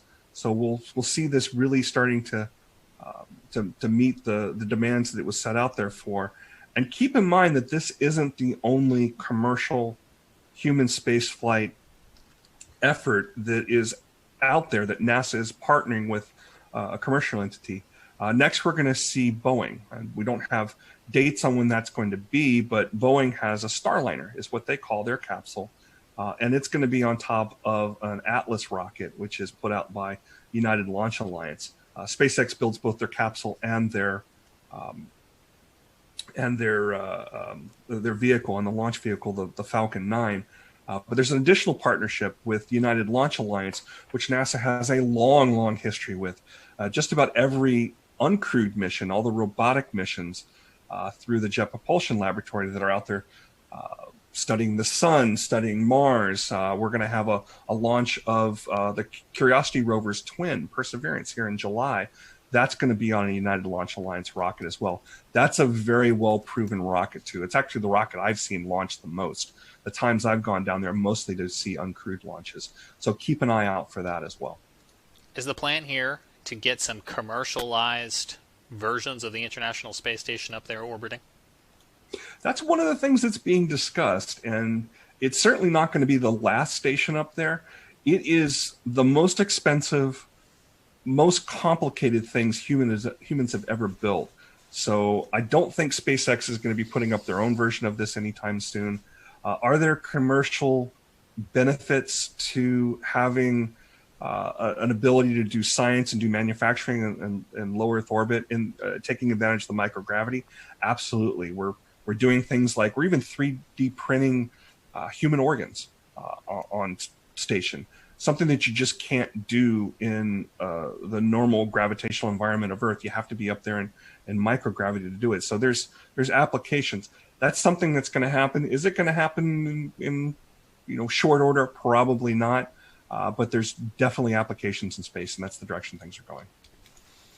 Tony, we appreciate your time. Our fingers are crossed that we can get this off the ground this weekend and return United States astronauts to the space station from U.S. soil. Hopefully the weather cooperates. And I think you've got some TV obligations coming up there in the Raleigh area. And so we'll let folks in that area know they can catch you here in a little bit on TV. And we appreciate you squeezing us into your very busy day. Does anybody want to go on record and make weather predictions for Saturday? Or are we gonna launch on Saturday? It's Florida, like you said, Tony. Someone asked me, "What's it look like?" Hey, if you, especially that time of day, like mid-afternoon in Florida, basically at the end of May, early June, it's a 30-40% chance you can pretty much write it down. I think it'll be a lot like today. I think, they just got to get lucky that they'll be in between storms right at that time. And the weather's very different in Florida than it is here in the Carolinas, in that stuff will spin up and it'll move through. Florida's not a very wide state, so it can move through in just 2 hours time from coast to coast, and it'll be a bright sunny day. It's the same reason I always cringe when people have trips to Florida and they look at their app and go, "Oh, looks like it's going to rain every day," and I'm like, "That's every single day during the summer." And like you said, Tony, it'll pop up. Yeah, it'll pop up and be gone. You just got a 30-minute shower. Our challenge again with these instantaneous launches is the weather's got to be right at that time. So what I tell folks, there's going to be another launch weather forecast that comes out here. The 45th Weather Squadron will put another one out probably on Friday. We'll definitely see one on Saturday. And when you see that go, no go percentage, follow me at RTP Hokie on Twitter. I always tweet these things out because they're a great source of information about what to look for. Don't get too wound up if the no-go percentage, is too high. I've seen things be canceled for weather, again, because of what you described with Florida weather, in the high 90s for go. And I've seen things be canceled for exactly have the ability to launch with absolutely horrid looking conditions a day before or even the morning before. There is truly a 50-50 chance that we will launch on any given day, and it's either we go or we don't, and it's based on what the conditions are right then and there. Tony mentioned during our broadcast tonight the Air Force 45th Weather Squadron, who was watching the weather very carefully down there and providing not only real-time conditions but forecasts for this and many other launches. We had the opportunity to have them on this show in January of 2018. There's a whole episode where we talked to them about all sorts of things, but we pulled the soundbite about lightning, and Tony showed it earlier, all those different lightning detectors. Let's just roll a little bit of that clip so we can hear straight from some members of the 45th, at least at the time here when this was recorded, about how they go about tracking some of those weather conditions. And with the lightning, tell us about the threats that lightning would pose to a vehicle being struck on the pad. And then this may be something more for the active duty members, but tell us about the new lightning defense systems that are on the pads now. So one of the major threats, again, for the range is lightning. And the reason why this is a threat is it poses a risk to the electrical system of the rocket. And it can actually cause a threat to the steering system. And so we want to make sure, and every time there's a lightning strike close to a pad where there's a rocket exposed, they have to kind of take it back into the hangar and run several tests to make sure that none of the circuits of the rocket got closed circuit or there was any damage to the steering system. Because again, and we have a sensor of 10 or a network of 10 sensors, very, very strategically positioned. And they are using the radio frequencies to be able to localize the different lining step leaders. And so each step leader is sending out a signal, and via triangulation, we are locating that step leader. So with those sensors, we can start pinpointing cloud to cloud or cloud to ground lightning strikes. Right now, the resolution that we have is 50 meters. So we can localize, or we can pinpoint a lightning strike within 50 meters of the actual location where it struck. Some very interesting stuff. You can find that show in the Carolina Weather Group archive. We also have it looping this week if you're checking out our new nonstop Carolina Weather Net channel on YouTube and on Twitch. We want to switch gears now and talk a little bit about the surprise that was Tropical Storm Bertha today. We'll bring in Brad in a minute to talk about some of the lingering flooding concerns. It looks like we still have one of the 2 flash flood warnings right now at this 9 o'clock hour here in Charlotte, but I know Jared Smith in Charleston is on a tight time crunch as well too. And Jared, you guys woke up in the bullseye of this thing this morning. Yeah, it started as we knew that something was going to happen. So I think that's the most important thing to note, is that the surprise was the naming. It wasn't necessarily the fact that we were going to have heavy rain, that we were going to have gusty winds, that we were going to have a marginal tornado threat. All of those things, we went into this knowing that was a possibility. And we went into this knowing that there was a 20 to 30% chance that this thing could turn tropical. The Gulf Stream, much like you two, moves in mysterious ways. And so it was again this time. It just absolutely took off like a rocket. It started as a very strong velocity couplet. The Weather Service in Charleston had actually put out a special marine warning that ended up acting like a cone of uncertainty, because during the time of that special marine warning, the National Hurricane Center bumped the probability up to 70%, and then by 8:30 they had classified it as Tropical Storm Bertha, just 30 miles offshore. And so we're like, oh, okay.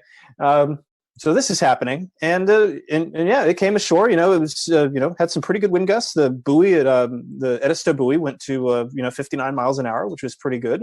30, 40 mile an hour wind gusts. Some scattered power outages, especially as you got into Myrtle Beach.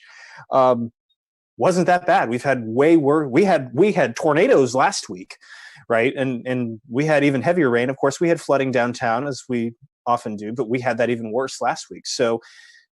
Again, we kind of knew that there was going to be something here. The fact that it got named when it did, was kind of like, okay, but you could see it. I mean, you could see it coming together on the radar, and that guy, it started developing a little eyes. Like, wait a second. You start to see that it's expanding out from being this water spout producing supercell to something a little bit more, a little bit broader. So. It was caught us by surprise a little bit as far as that development. But again, we knew that this was going to kind of be how it went. There was nothing really surprising about that part. No major problems here in Charleston aside from the flooding that we're used to. But now it's just going to go up the gut and send a bunch of rain up there. We did set a rainfall record at the airport today, 2.08 inches, new record. Breaks a record set in 1977 of 2 inches straight on the dot. So we got another pretty good deluge of rain after the bone dry start to May. So yeah, it was an interesting day. I'm still getting comments tonight on Twitter and Facebook saying, "Is like, oh wait, there was a tropical storm? What?" And it's like I was too busy. My favorite one right here is I was too busy disinfecting everything to know that there was a tropical storm. So. To give you a general idea of what kind of event Bertha was here, really wasn't that big, but did you say that we're up the gut? Because that's what I took away from what you just said. Yeah. Well, it's running. You do a little football analogy here. We're just going right up. It's doing the old Hugo. God, the track parallels to Hugo were kind of fascinating, actually. And yeah, fortunately, there were no parallels as far as intensity, so that was good. So that got some locals buzzing a little bit as far as like, ooh, that looks familiar. We've seen that before. But yeah, at landfall, the Hurricane Center said it had 50-mile-an-hour winds. Now, Shay Gibson, our panelist, he helps maintain a pretty dense mesonet of weather stations here, and really along the southeast, and with weather flow, and they didn't see anything like that. So it'll be interesting to see kind of what the postmortem looks like on this. I'm going to be very interested to see how this goes. I know that. And I'll tell you what, it's like the local weather service had everything, nailed down and ready to go. And so to switch to tropical mode just on the fly like that, usually they have some time to prepare for that. Today, they had to just flip flop into tropical operations, and kudos to the weather service in Charleston for making that just so seamless. They did such a wonderful job. Keeping everything flowing, keeping everybody informed. So not an easy day for anybody in weather, to put it mildly. Well, Brad, your colleague to the south, Chief Meteorologist Efron Afante at WLTX, had a graphic. I was just looking to see if he tweeted it. I saw it on the air earlier that kind of just did a timeline, and I'm going to paraphrase because I don't have it in front of me, but it was essentially 5:30 advisory, 20% chance, 7:30 advisory, 70% chance, and then somewhere at like 9:30 it was like landfall. Jared mentioned the tornadoes. I think when that 70% came out, it was probably already a tropical system. Probably. They needed to get a little bit closer for all those sensors, I guess. Yeah. It brings up a good point. I think Jared was exactly spot on. It's funny how this just getting a name makes a big deal of it, but literally the forecast and impact, nothing changed. It's like I joked all day. It's like, hey, our rain now has a name. It's like pretty much, we were forecasting the flood threat. The timing was exact. I was calling it a tropical low for the last 3 days. I really wasn't referring to it as a tropical wave because it looked like it was going to have some spin to it. All the short range guidance had some rotation. But it is interesting that it gets a name, and it's, the B storm, it's weird. It's the third time in the last 10 years we've had the B storm before June 1st. So that is rare, but it's happened a lot more frequently in the last 10 years. And I looked it up today, and I'm pretty sure, I think it tied for the third or fourth earliest B storm on record, at least formation-wise. But it's probably going to set a record for the shortest duration tropical system because I think it was last year we had the A storm. Was it Andrea? Only like 3/4 of a day did it maintain tropical characteristics. So this will be interesting to see what kind of longevity stats it's going to come up with. But the thing to remember about these is, I think as a communicator with the public, is the name really isn't important. It's the impacts. And I think if people focus on the impacts more, the name is not that big of a deal. For instance, everybody was freaking out about this today, but it honestly did less damage and issues to us than a cutoff no-name low last week, which plagued us with flooding for 4 days, tornadoes, straight line winds. So it's a really good wake-up call about how we communicate weather impacts. I know for insurance purposes, especially on the coast, that the naming is a big deal for deductibles and stuff. But in the grand scheme of things, the overall impacts did not change at all just because we gave it a name today. Can you talk about how last week's weather, and I don't mean to make any assumptions in the question, set us up for the flooding risk today, how it all kind of came together? Oh, I've been fascinated by watching the flooding. We had a lot of flooding in Charlotte, a lot of creeks, and I saw a couple creeks come up with only 1.25 inches of rain. That's almost, I never seen that happen. The problem was everything's saturated. That 1.25 inches of rain went right into the creek. Nothing soaked in. So we had several creeks flood almost instantaneously because of the 4 to 6 inches of rain we had last week. There's just, it's like a wet sponge, trying to clean up a wet table with a wet sponge. You just spreading the water around. You're not really soaking anything up. And so today we actually set a rainfall record as well. I'm glad Jared brought that up because I had to check. in Charlotte, we did set a rainfall record for today as well. 1.55 broke, or 1.64 broke the old record of 1.55 in 1981. So I think that's the 9th or 10th 1 inch or more rainfall in a day this year. I think that's a record for this early in the year as well. So yeah, last week's rain really set the table for the flooding issues today. And we're going to see a lot of the creeks and streams continue to rise in the next 24 hours because this is all running off back into the Catawba, the Rocky River. It's flowing into the PD. I bet you're going to see some pretty substantial and surprising crest on some of these rivers because people don't expect the little bit of rain we got today to cause a quick jump in water levels. And just watch any of the storms that pop up the next 2 days. They'll be more scattered, but any one of those is probably going to produce flash flooding pretty quickly. I've been doing a lot of talking this episode. I want to just pause for a moment and see if anyone else wants to hop in so I don't steal all the questions. I'll just say, normally with these tropical systems, the foothills really, we really wring out the moisture, but it's not been too bad up this way. It's more like Brad said, along the 77 corridor onto the east where most of the flooding has been. Last week, it was a lot of rain as well, but we didn't see as much flooding because of the breaks and things that happened. We didn't see a lot of flash flooding. So we've got lucky, but like Brad said, I think it's time to dry out for a few days. It's been awful saturated. The good news too is this thing was moving. If it was 6 miles per hour slower, I think we would have major issues in the Charlotte area because we started seeing the water come up real quickly right at the tail end of that last rain band. If it stuck over us a little bit longer, I think we would have a lot of water rescues and a lot of issues in Charlotte. So I think we got pretty lucky with that forward speed, almost moving 25, 30 miles an hour by the time it got up our way. I think what's interesting is one of the comments I've been getting a lot today, and I think this is always one that's kind of the public sees these early storms and they go, uh-oh, looks like a bad season. And honestly, it doesn't really mean a whole lot for the season. I mean, we might go 2 months now without seeing another tropical system, though. I don't know. Next week in the Gulf looks kind of interesting. But I think it's one of those things, these homegrown systems early. We'll return to Best of the Carolina Weather Group in a moment. Now your Carolina weather forecast. Here are today's forecast high temperatures for North Carolina. Here are the forecast lows for tonight for North Carolina. Here are tomorrow's forecast high temperatures. And here's forecast rainfall across North Carolina tomorrow. Here are the forecast highs for the day after tomorrow.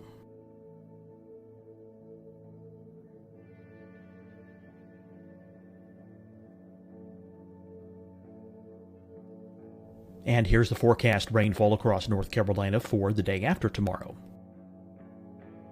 This is the total rainfall forecast across North Carolina for the next 3 days. Here's the severe thunderstorm outlook for today from the Storm Prediction Center.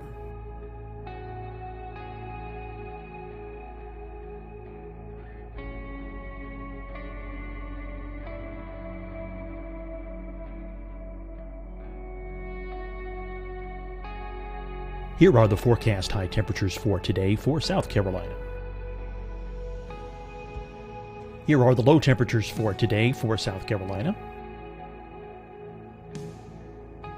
Here's the probability of precipitation forecast across South Carolina today. And here are the rain chances across South Carolina tonight.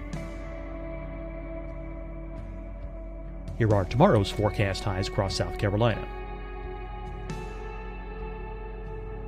Here are the forecast low temperatures for tomorrow for South Carolina. And here is the probability of precipitation across South Carolina tomorrow. Here's the precipitation chances across South Carolina tomorrow night. Here are the forecast highs for the day after tomorrow in South Carolina. Here are the forecast low temperatures across South Carolina for the day after tomorrow. And here are the rain chances across South Carolina for the day after tomorrow. And South Carolina's probability of precipitation for that night.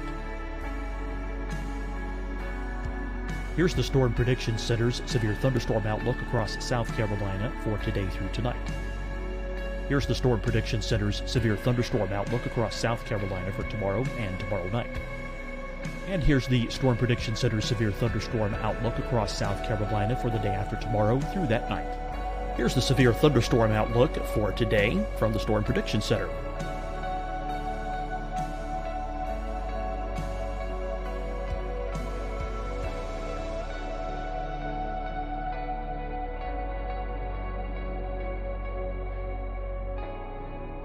And now here's a live look at weather radar across the southeast.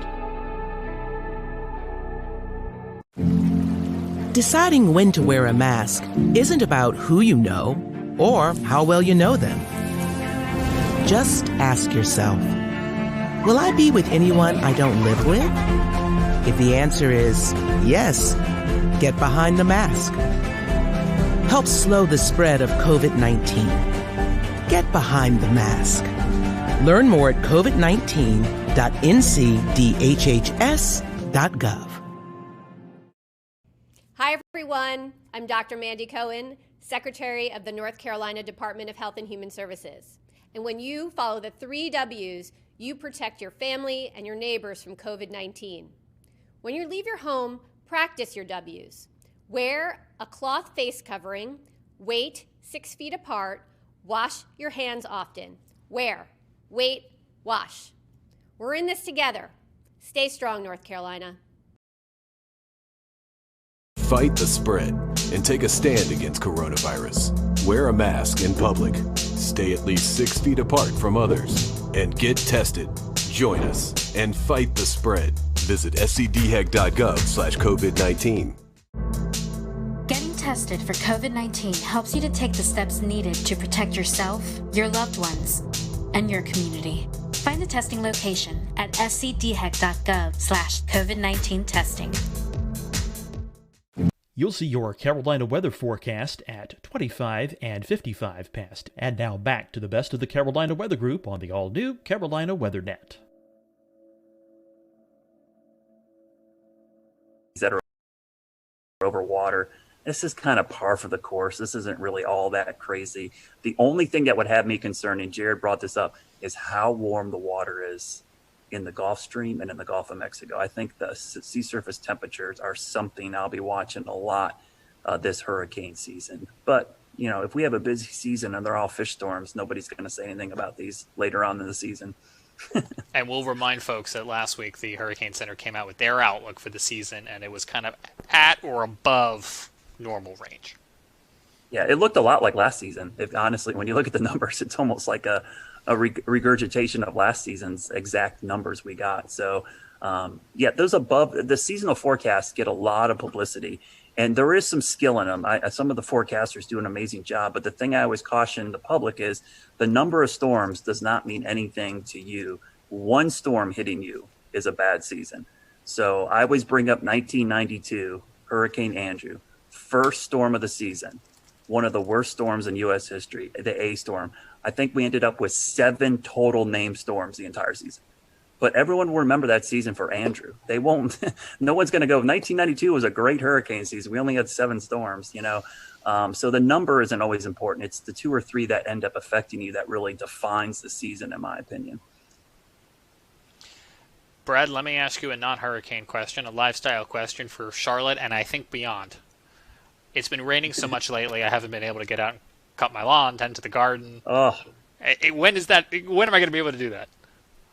I think this weekend, this cold front, you know, I think this, if we didn't have all this rain and all this other stuff going on, we'd be talking a lot about this cold front in early June. I mean, it's going to, Monday and Tuesday, we're going to be in the low to mid 70s in Charlotte, morning lows in the 50s. That's the first 2 days of June. And dew points in the 40s, that's like heaven. So it is interesting to see that after this rainy pattern, we're going to get this great treat of weather to kick off the meteorological summer. So people will get the chance to mow their lawn and let their yard dry out. I've been pretty happy because my lawn looks amazing this year. If you do say so yourself. Yeah, we got so warm so early. I was able to get the fescue like in shape, and then getting rain. I haven't turned my irrigation on once.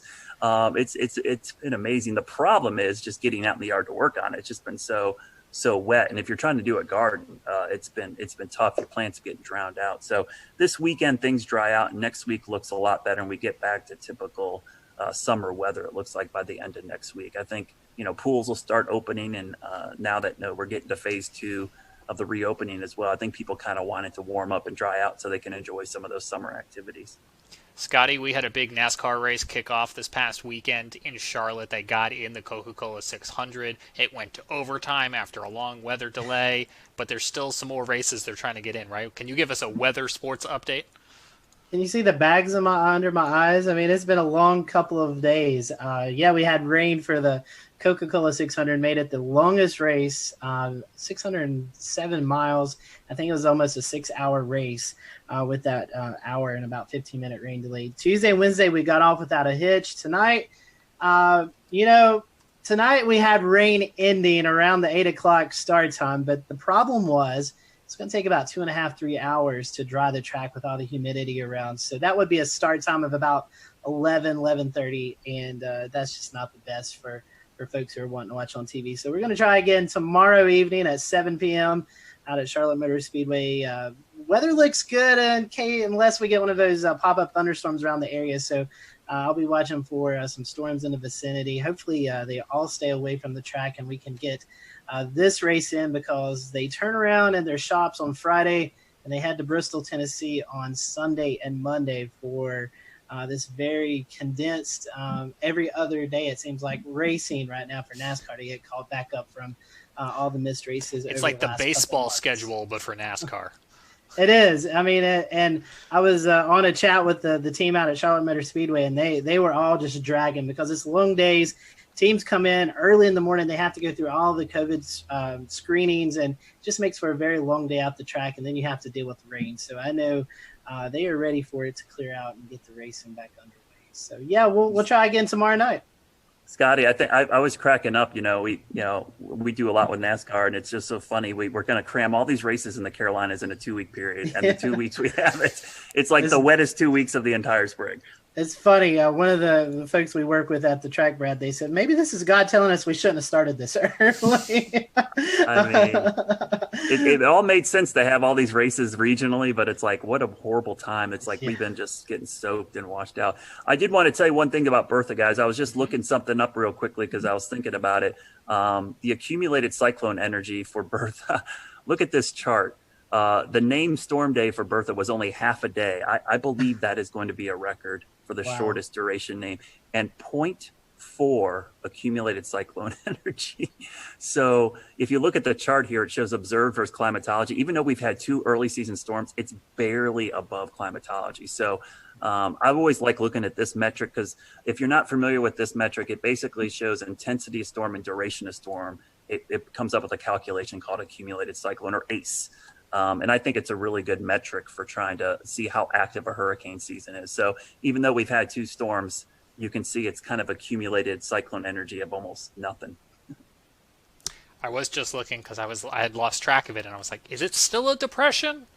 It is still a depression right now, because I was like, I wonder how long it's going to actually hold on to this Bertha name. But I guess one of the naming regimes for the Hurricane Center, once a storm is downgraded to a depression, it keeps the name even as a depression until it becomes a remnant low. So it will be Tropical Depression Bertha, and probably till at 2 a.m. I bet the 2 a.m. advisory tonight it'll get dumped, if not earlier, maybe 11. It's still in there. Let's see. Yeah, 2 a.m. Thursday, it's still a tropical cyclone as a depression, and then 2 p.m. Thursday, if we're just looking at the cone mile markers, it's post-tropical depression Bertha somewhere over Pennsylvania, just to keep us on our toes. So we'll see.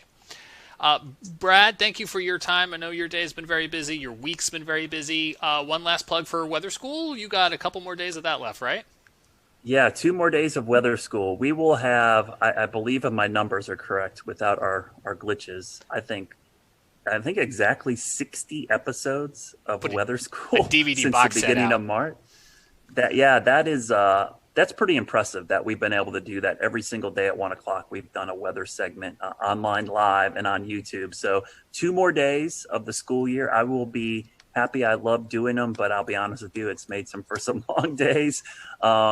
especially when you have to get up and start at 11 o'clock producing this thing and get your day rolling, and then try to teach 2 kids in your house their homeschooling as well. So it's been an interesting part. I love it, but I love the fact that it's all online, James. That's the great thing about it, is that archive is there now, and people can go back and use these. They're evergreen. They're going to be able to go back, and that playlist is on the WCNC's YouTube channel, and you can go watch them and use them for lessons in the fall, next spring, whenever. They're always going to be there. So that's the cool thing about it. Absolutely. Do want to acknowledge you guys have been working real hard on those. You've been doing some long days because you've still got television due until 11:35 at night. But yeah, WCNC.com/weather school will take you over to that playlist, and they'll live there forever. And so a lot of hard work, and now you've got this great archive that folks can utilize at any point. We'll let folks know that, as always, you can check out the Carolina Weather Group podcast, the audio version of the podcast on Spotify or on Apple Podcasts. If you're on Apple Podcasts, we'd love for you to leave us a rating and a review. It certainly does help. You can always watch the show live when we do these roundtable discussions by joining into the conversation on YouTube, Facebook, Periscope, Twitch, and as I mentioned earlier, we're experimenting with a new nonstop channel called the Carolina Weather Net on YouTube. So you may see episodes just like this one repeating at a future time in a wheel. We will be back on all of our streaming platforms this weekend for the launch of SpaceX Demo 2, and we leave you tonight with some sound from astronaut Christina Cook. She spent almost a year aboard that International Space Station starting in 2019, and she is a graduate of NC State, and she had this to say about the mission, and she spoke earlier today with NASA TV. Thank you, Marina. I now have the distinct pleasure of being joined by one of NASA's record-setting astronauts and a recent resident aboard the International Space Station, Christina Cook. Christina, thanks for joining us. Great to be with you, Dan. Christina, we're coming up on 20 years of continuous human presence on the space station, and you were one of those humans. What's it like to see a new milestone like this launch unfold after so much history already? So much history indeed. It is really just such a testament to NASA. Not only are we pushing the boundaries of knowledge and discovery and exploration, but we're pushing the boundaries on how we accomplish that mission. We're bringing in commercial partners. We're fostering a space economy. So we're making sure that we're always pushing forward, always taking that next step. I think it's such a privilege to be part of an organization that recognizes if we're not actually making steps and innovating every single time we do this, then we're not truly answering humanity's call to explore and to push those boundaries. Christina, I know Bob and Doug are veterans themselves, but what advice do you have for Bob and Doug, given your experience as a long-duration station crew member? Well, being able to live on board the International Space Station and work there is just such a privilege. You know, you're a steward of this amazing laboratory that's bringing so many benefits down to Earth and also learning how we can push farther into the universe. So it is quite an honor, and I think that's the main thing about how it feels to be up there for a long duration. You know, in terms of advice, Bob and Doug have been great mentors for me. They've given me advice for so many years. It's strange to be the one who could be in a position to offer them anything. But I would say that as, you know, shuttle flyers, they used to participate in missions that were really, really intense, go, go, go all the time. Long duration space flight is more of a marathon than a sprint. So I would tell them to take that moment, enjoy it, and, you know, really welcome the opportunity to have part of your mission be taking it all in and sharing that with the people that got you there. Thanks again, Christina. Always a pleasure to hear from you, and fantastic words. Thank you for sharing. Thank you. My pleasure.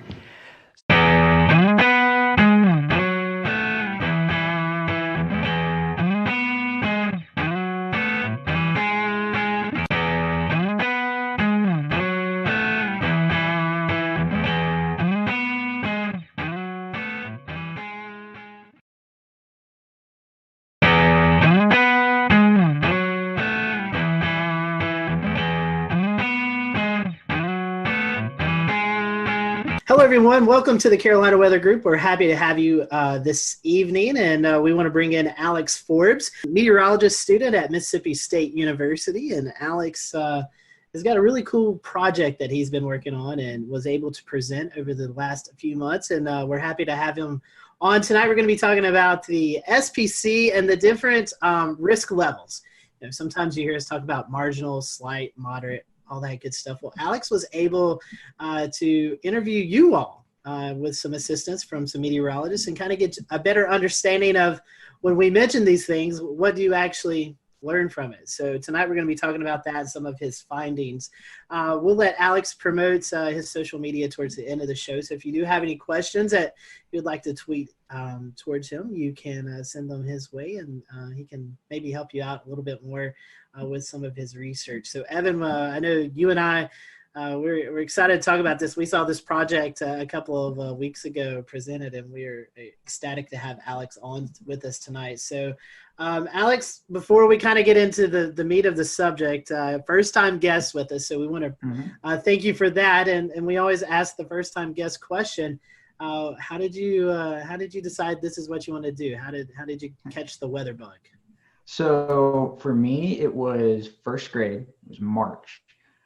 There was a line of severe storms that came through Metro Atlanta, and I still don't know to this day whether or not it was a tornado or straight line winds. We were never surveyed, so I don't know.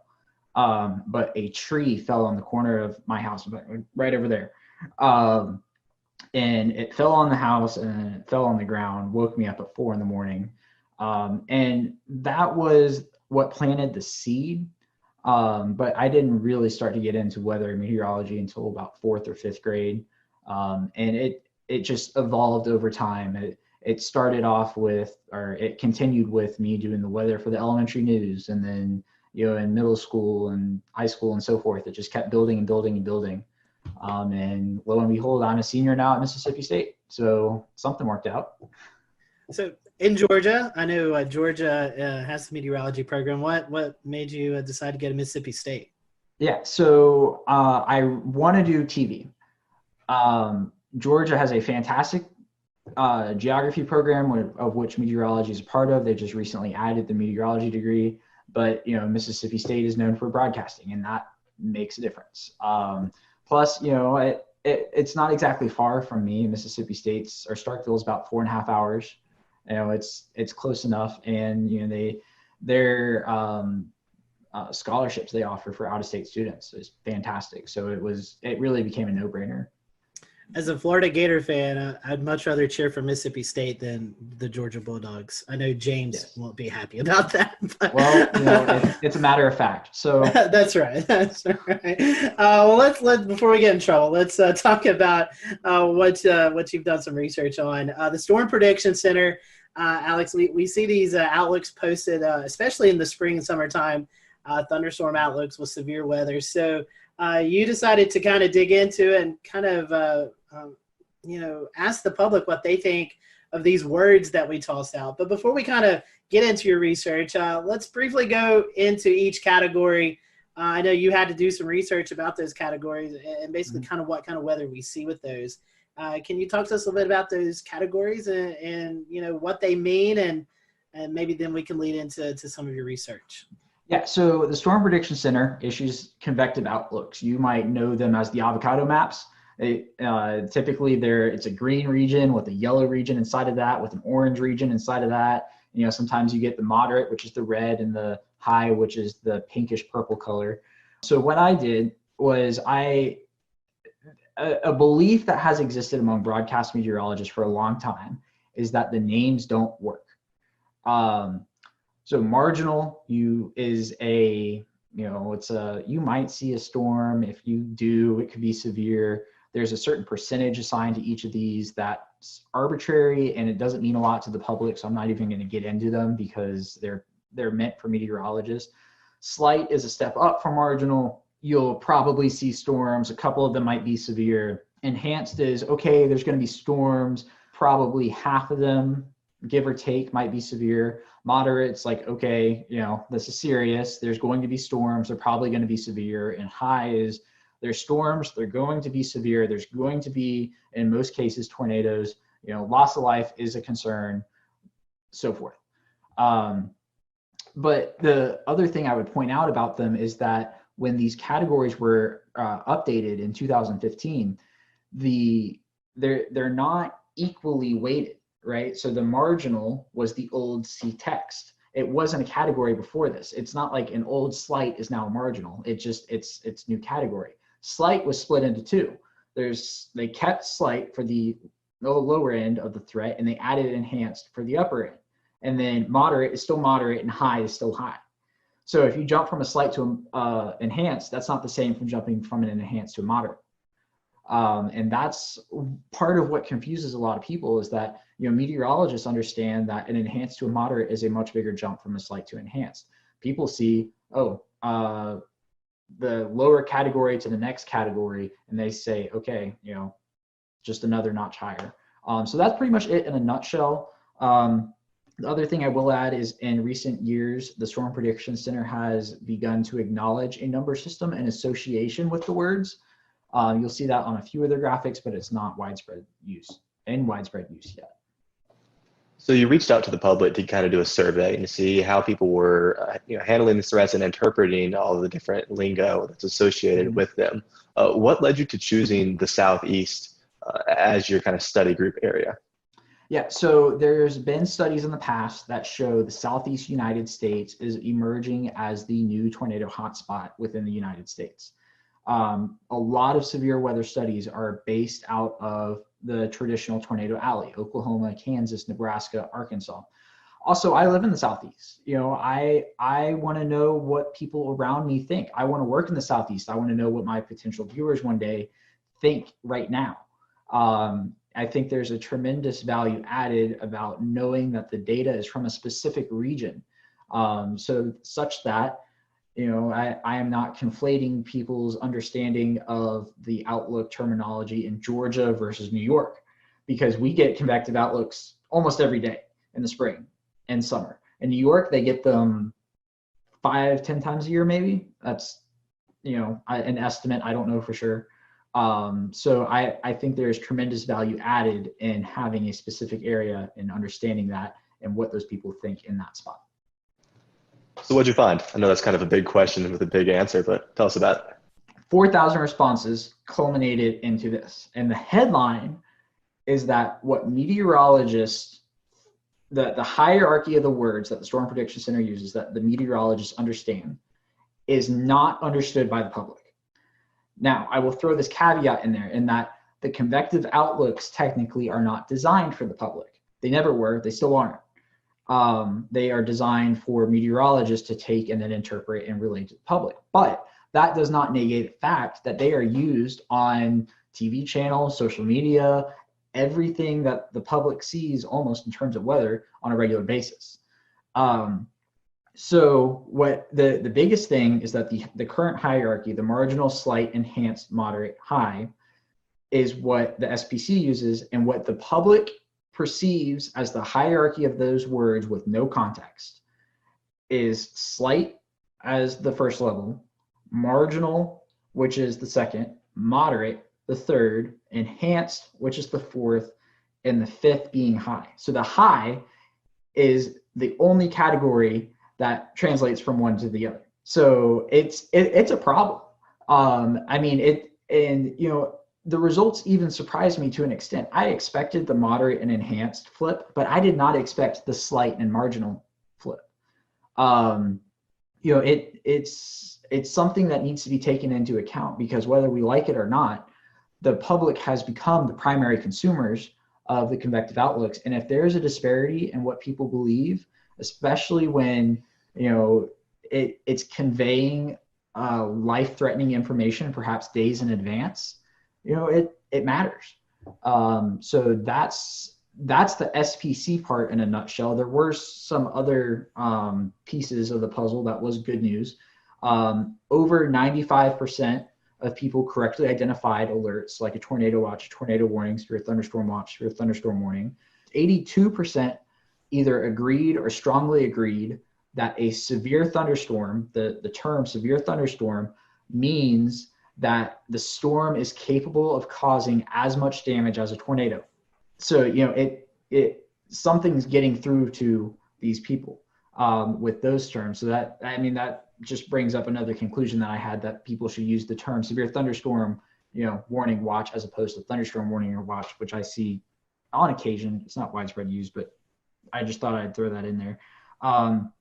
And how people receive alerts was also measured in this. Close to 70% of people received an alert through their mobile weather app. So, that is more than 2/3 of the respondents to this survey, who, keep in mind, are weather savvy because they most likely found this on a social media channel through a meteorologist. But still, we are at 70% of people now.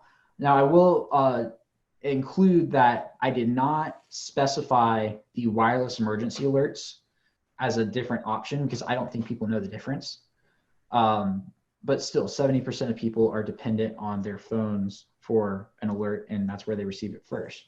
And when an alert is issued, 61.8% of people say they turn to local television, which is a meaningful number. So if somebody's getting a tornado warning on their phone, they're turning on the TV to whatever meteorologist they follow and trust for information. That's an interesting point because social media, especially weather Twitter, we're all involved in weather Twitter. We're like, we get our weather information from Twitter a lot of the times, but the vast majority of the general people out there in the Southeast aren't on weather Twitter. They're not like us. They aren't going to see your tornado warning post or, whatever post you're doing. So it's interesting that, TV really still is the primary mode for those people to get those warnings. Yeah, and the other interesting thing about TV is that even among 18 to 24-year-olds, 51% of the respondents of that age group said they still turn to local television, which is huge. Wow. Because, I honestly expected that number to be low, but not for the same reason I think that a lot of other people think. It's that, people have this mantra of people our age aren't going to watch TV. And I don't know that to be the case because I think even now with millennials, it's not that we are never going to watch TV. It's that we aren't going to watch local news until it matters to us. And in most cases, that's not until you're in a established routine with a family, living in the suburbs, something along those lines. And I think the groundwork is there for local TV to prosper, actually, within, as our age group becomes older, if 51% of people now are already turning to local television whenever they receive an alert like this. And off of that, Alex, with local television, most of the time they are breaking in, but they're also simulcasting per se on a Facebook Live or on a Periscope or something like that. So, if you kind of put the TVs in that aspect of the social media together, that's a pretty big percentage. Yes, absolutely. I found it interesting. I've got some of your. We'll return to Best of the Carolina Weather Group in a moment. Now your Carolina weather forecast. Here are today's forecast high temperatures for North Carolina. Here are the forecast lows for tonight for North Carolina. Here are tomorrow's forecast high temperatures. And here's forecast rainfall across North Carolina tomorrow. Here are the forecast highs for the day after tomorrow.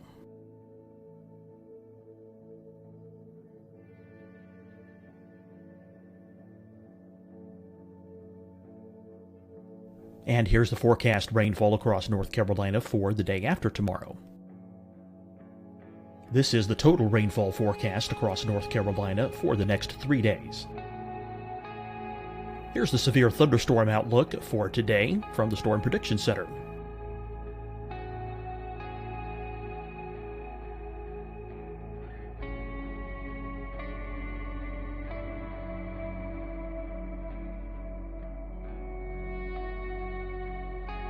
Here are the forecast high temperatures for today for South Carolina.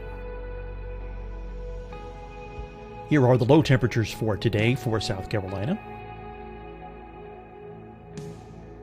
Here's the probability of precipitation forecast across South Carolina today. And here are the rain chances across South Carolina tonight. Here are tomorrow's forecast highs across South Carolina. Here are the forecast low temperatures for tomorrow for South Carolina. And here is the probability of precipitation across South Carolina tomorrow. Here's the precipitation chances across South Carolina tomorrow night. Here are the forecast highs for the day after tomorrow in South Carolina. Here are the forecast low temperatures across South Carolina for the day after tomorrow. And here are the rain chances across South Carolina for the day after tomorrow. And South Carolina's probability of precipitation for that night. Here's the Storm Prediction Center's severe thunderstorm outlook across South Carolina for today through tonight. Here's the Storm Prediction Center's severe thunderstorm outlook across South Carolina for tomorrow and tomorrow night. And here's the Storm Prediction Center's severe thunderstorm outlook across South Carolina for the day after tomorrow through that night. Here's the severe thunderstorm outlook for today from the Storm Prediction Center.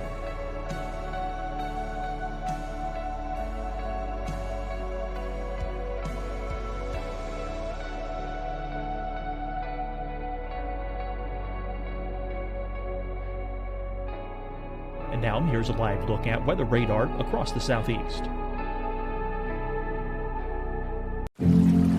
Deciding when to wear a mask isn't about who you know or how well you know them. Just ask yourself, will I be with anyone I don't live with? If the answer is yes, get behind the mask. Help slow the spread of COVID-19. Get behind the mask. Learn more at covid19.ncdhhs.gov.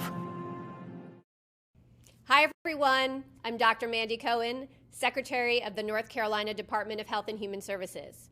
And when you follow the 3 W's, you protect your family and your neighbors from COVID-19. When you leave your home, practice your W's. Wear a cloth face covering, wait 6 feet apart, wash your hands often. Wear, wait, wash. We're in this together. Stay strong, North Carolina. Fight the spread and take a stand against coronavirus. Wear a mask in public. Stay at least 6 feet apart from others. And get tested. Join us and fight the spread. Visit scdhec.gov/COVID-19.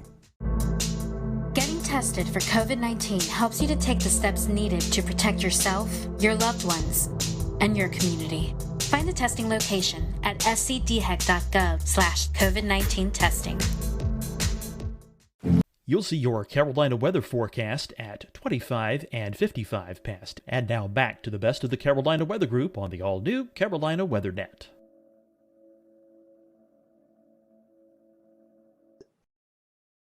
.3% of folks receive their warning first by NOAA Weather Radio. That's something that I guess I'm a little shocked by that, because I wouldn't think 12% of the people would even have a NOAA Weather Radio. Yeah, so keep in mind the people who took the survey are weather savvy, because they probably found it through a meteorologist on social media. I would point out, though, is I don't remember exactly who did the study, what year it was. I just remember it was 10 plus years ago that the NOAA Weather Radio number was at like 60%, and it's down to 12. And, you know, I do not see a path forward for NOAA Weather Radio being the predominant way of people receiving information, simply because it's a cost barrier. Why am I going to go buy a $29 weather radio when this thing right here is going to give me the same information? So I think we're asking the wrong questions when it comes to NOAA Weather Radio. Not why aren't people buying NOAA Weather radios, but rather why is the Federal Communications Commission not just sending you alerts and you can't turn them off like they do on TV?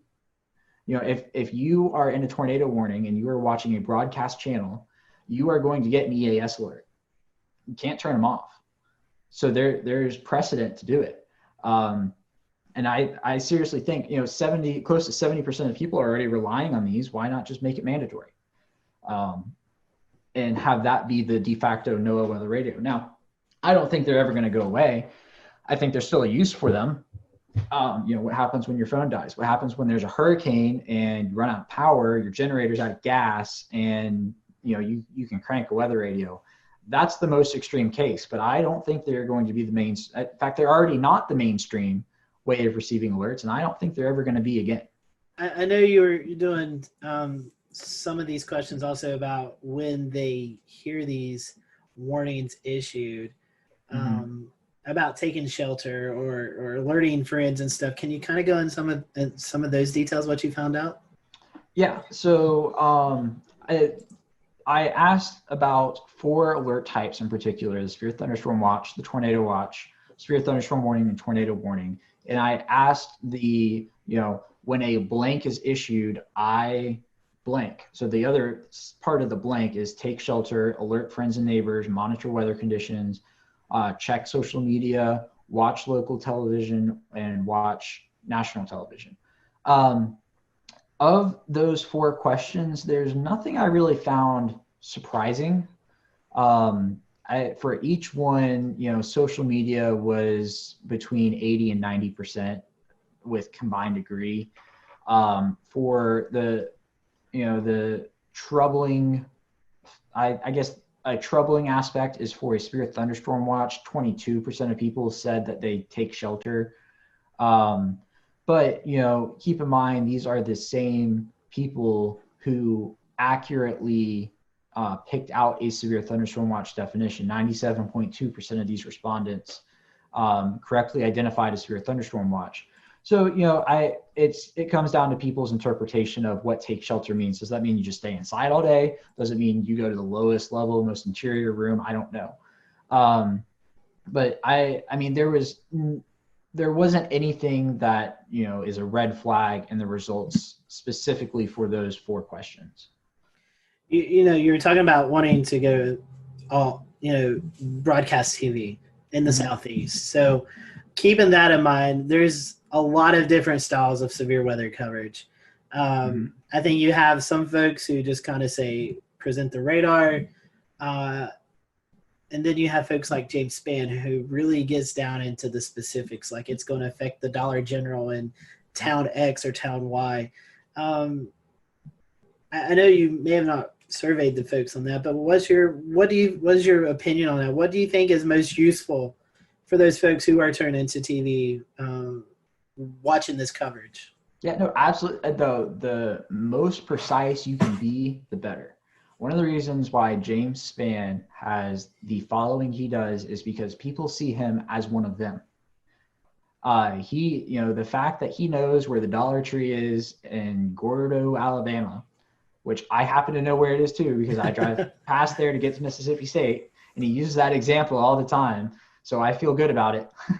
It matters because, like I said, people feel like he's one of them, but also he knows the area. It adds validity to his call to action of, okay, I know where this is and I know where it's going. And if he can tell somebody, I know where it's going and I'm telling you now in, Coleman, Alabama, if you are on Main Street, people trust him. And that's what it comes down to, is who do you trust? And one of the reasons why people trust him is because they know he knows what he's doing. And the more information you can provide, the better it is. What does the future look like? Is this something that you're going to be able to advise the SPC on, and they're going to look at your findings? They're going to be able to maybe make some adjustments, hopefully, in the future? Yeah. So an interesting thing about my findings is that there is a similar study that is working on being completed now. I don't think it's published just yet. They're working on it out of University of Oklahoma, Sean Ernst. He found the exact same hierarchy issue with respondents out there. So the Storm Prediction Center knows about it. They can't just flip a switch and change it. Nor would I say I'm calling on them to do that, because at the end of the day, even though we all use the convective outlook, we have to remind ourselves that it is not designed for the public. It is distributed to the public because it has to be under federal law, because they're a federal agency. But at the end of the day, my main goal in publishing this was providing the groundwork to broadcasters and using a 1 through 5 scale to describe those terms, because a number scale is a universally identified language. 1, 2, 3, 4, 5 means the same thing in English as it does in Spanish, as in French, as in German, and it's already used for things like the Saffir-Simpson scale, the enhanced Fujita scale. People understand that the higher the number is, the worse the threat is. And, just eliminating the words off the screen provides much more clarity for the general public. And, I would encourage that to this day. Some folks are trying to go down the color line and trying to make colors represent the different severity. What's your thoughts on that? So I might get in trouble for this. A lot of meteorologists don't like the color scale, and I do. I think the green, yellow, orange, red, pink works. So within that, you have the built-in green, yellow, red, good, moderate, bad. And people are smart enough to drive that, okay, the orange between the yellow and the red is the intermediary. And if there's something after the red, it means it's probably worse. It doesn't matter what color it is, it's probably going to be that. And two other things I will add is no matter what colors you use, I still think people are going to translate the color to a number. If you show them two areas and you have, if you show them a green and a yellow area and the yellow area is inside and you've got a legend up top and there's the 5 colors, they're going to translate with that. Okay, so it's the first 2 colors and the yellow is the second worst. So, and there's the whole principle of a region within a region, right? You're not going to get a moderate area that is surrounded by a marginal area directly. You're always going to have a leveled marginal, slight, enhanced, moderate, high as it stands now with that area. And I think people are smart enough to be able to derive that if there's a region within another region, the higher threat is in that smaller region that is entirely contained. I'm not sure if y'all have had Castle Williams on in the past. He's from University of Georgia. He did his dissertation on something similar to this, but he focused on some of the colors and the overall communication of it. And the recommendations that ended up coming out of his project is that meteorologists should always use the same region, and so you're not adjusting the SPC map, and the same colors as the SPC. You can change the wording, you can make it your own, you can give it a different feel, but as long as you keep that consistency, people are going to understand it. So, I mean, that's my 2 cents on it. I'm a senior meteorology student at Mississippi State. I am in no position to be making that type of decision whether or not to change something, but I think it works. And I think a lot of the confusion comes from the words and not the colors. So, Alex, was there anything in the research that we kind of haven't covered or that surprised you that you still want to go over before we kind of start to want to show down? Yeah, so there's an interesting idea that was or everybody's gut reaction to my findings was, okay, we need to change the word order. And I don't think you can do that because there is already an existing order. And if you change it, you're just going to confuse more people.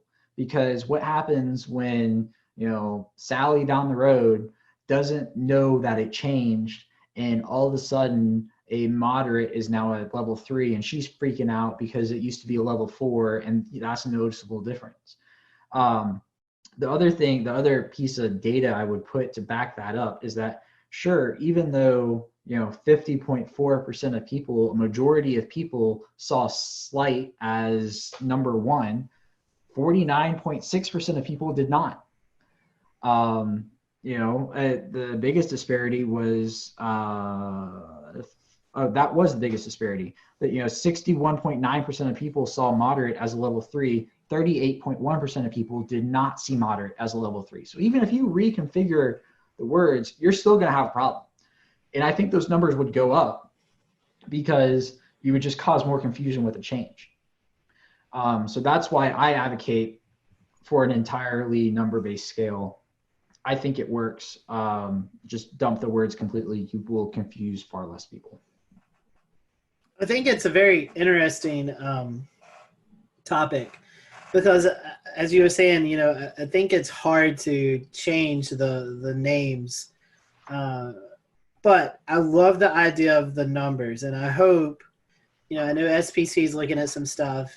And hopefully, with your research and the research that's going on out of Oklahoma, hopefully we can start to incorporate these number skills because I do believe people relate well or maybe even more better with numbers than compared to these words because, in my mind, enhanced and moderate automatically should be switched. That doesn't make sense to me. But I really do hope we can latch onto the number aspect, because I do think it conveys a more simple message.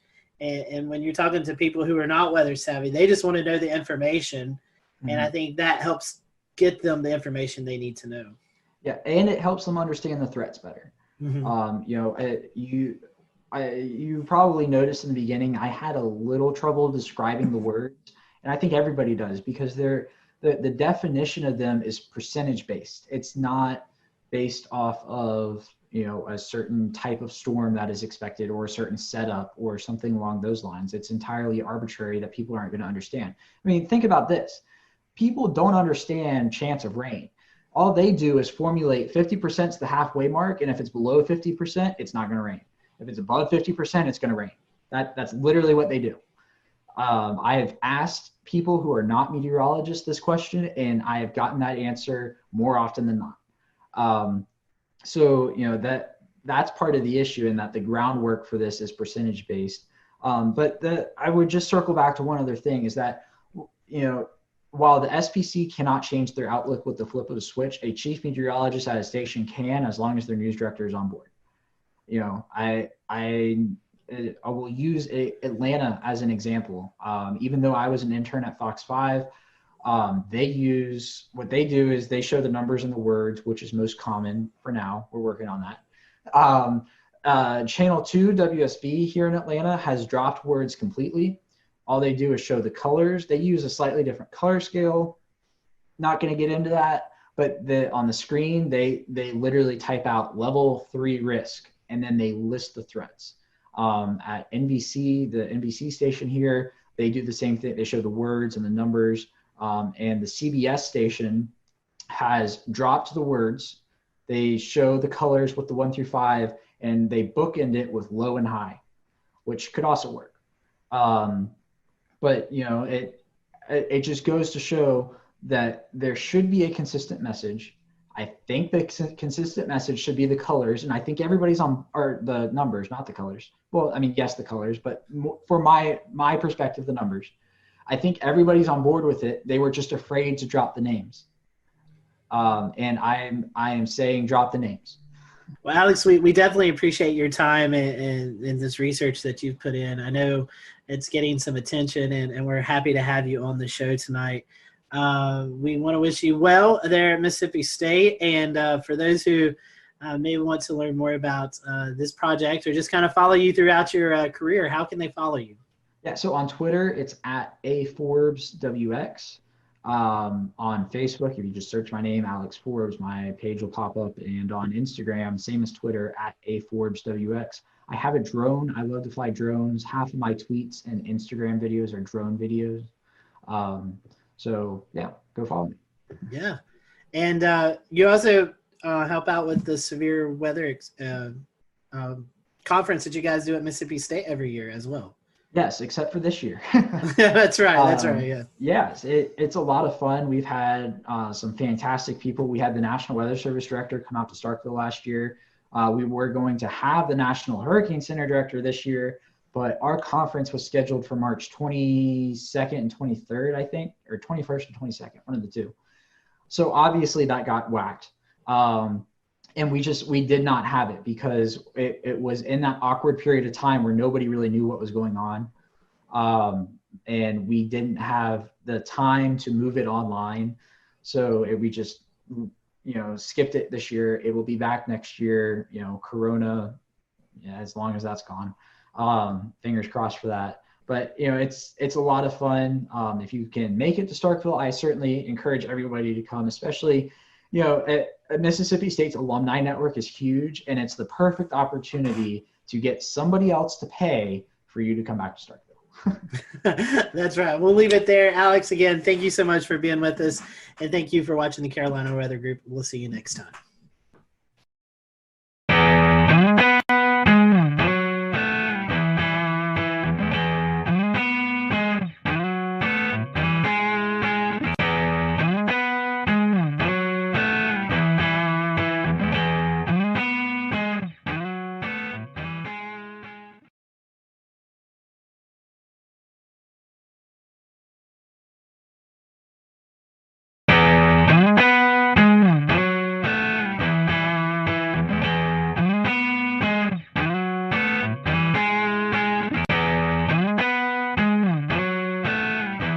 Hello, everyone. Welcome to the Carolina Weather Group, show number 304. We all hope you've had a great start to the new year. Tonight, we have on with us Aubrey Urbanowitz. She is the chief meteorologist at WHSV in Harrisonburg, Virginia. And so you may know Aubrey if you listen to a lot of weather podcasts. Aubrey is a panelist on the Weather Brains, and we're going to definitely dig into that.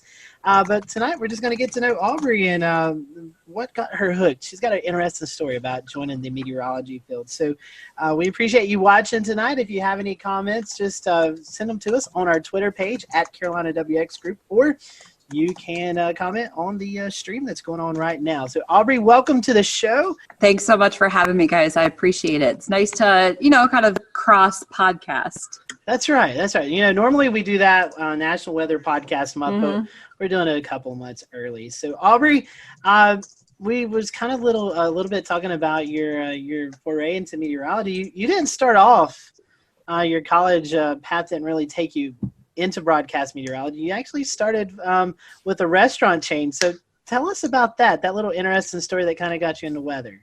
So I had zero aspiration to be on television. I was, when I kind of went through high school and started college, I really wasn't sure what I wanted to do. So I had a great job at Chili's restaurant. I kind of worked my way up and I started to become a corporate trainer. So as a corporate trainer, if you're not familiar, you would basically become part of a team. You would travel around and do new store openings as a corporate trainer, train new employees. And you kind of got to see a lot of the country. In fact, I got to do several international openings.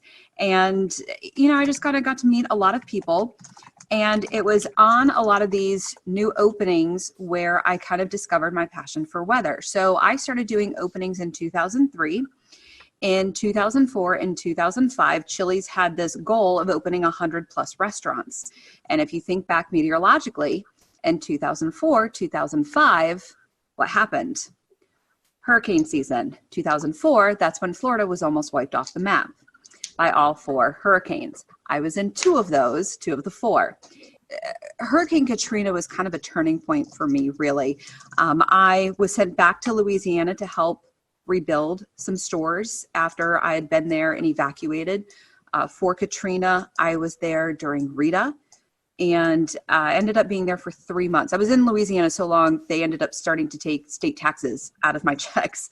So after that, I went back I was living in Johnson City, Tennessee at the time, and I went and saw Mark Reynolds at WJHL, who responded to an email that I had sent and brought me into the TV studio, and I asked him questions, and I wanted to be behind the scenes. I thought maybe, producing, I can make graphics, I was good with computers, and he said, there's no jobs in that, you need to be in front of the camera. And I said, oh, that's not me, that's not what I want to do. And he said, you can do it. I think you can do this. And he said, I want you to take a look at this program. And he pointed me in the direction of Mississippi State. And somehow blindly, I agreed to it and kind of followed his advice. And within maybe a couple weeks, I was enrolled or accepted into the Mississippi State distance program. And I was able to not only take classes and finish my degree, but also I was still able to travel with Chili's for at least 2 years and still able to do corporate openings. And so I got an internship and yada, yada, yada. I got my first job at WHSV in Harrisonburg, Virginia, and fell in love with this place. Absolutely never intended to be here past my 2-year contract and re-signed, got promoted. Here's the thing. I got promoted to a Monday through Friday position from weekends after I think 7 or 8 months. After working in a restaurant for 12 years, meaning weekends and nights for 12 years, I thought, wow, I have weekends off. The rest is history. And I could not have asked for a more amazing place, a beautiful area. And now my brother moved here 4 years ago. My parents just moved here in May. So now I've got family here, which a lot of meteorologists, unless you move to your home market, you can't say that. So I just feel very blessed and kind of lucky.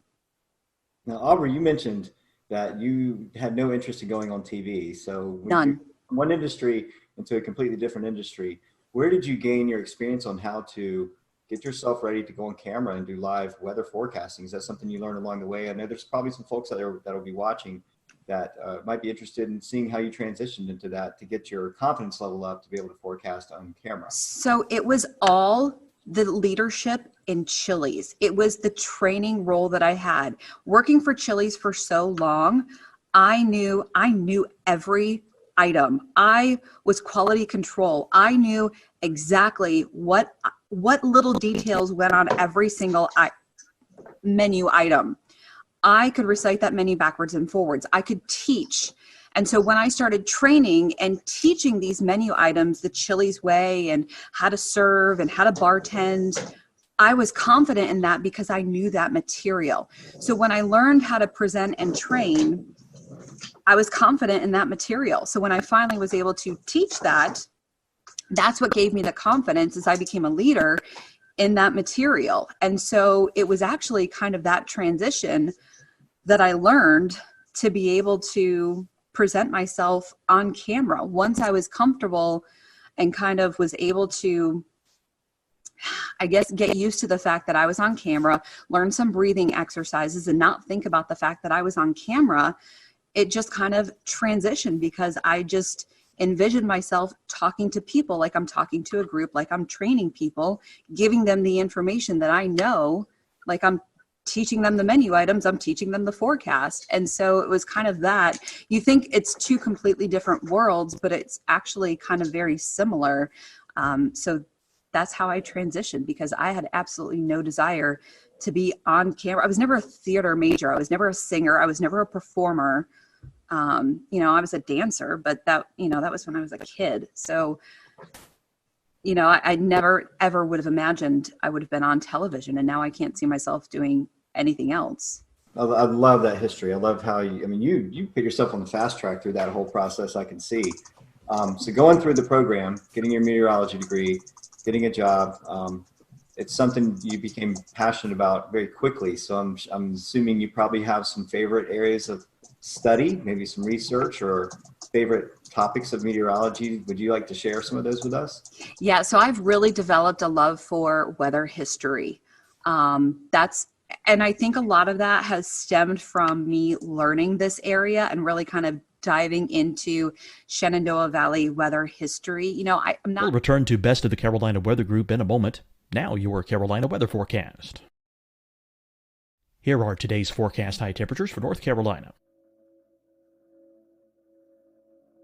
Here are the forecast lows for tonight for North Carolina. Here are tomorrow's forecast high temperatures. And here's forecast rainfall across North Carolina tomorrow. Here are the forecast highs for the day after tomorrow.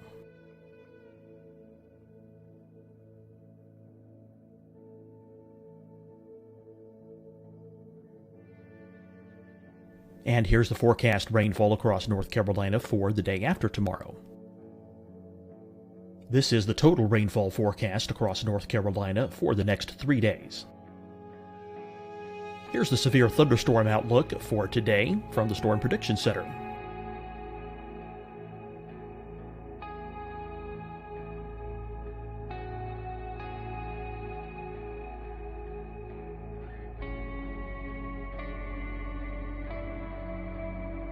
Here are the forecast high temperatures for today for South Carolina.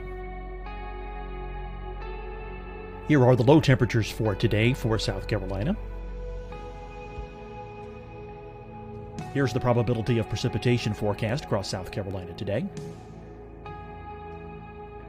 And here are the rain chances across South Carolina tonight.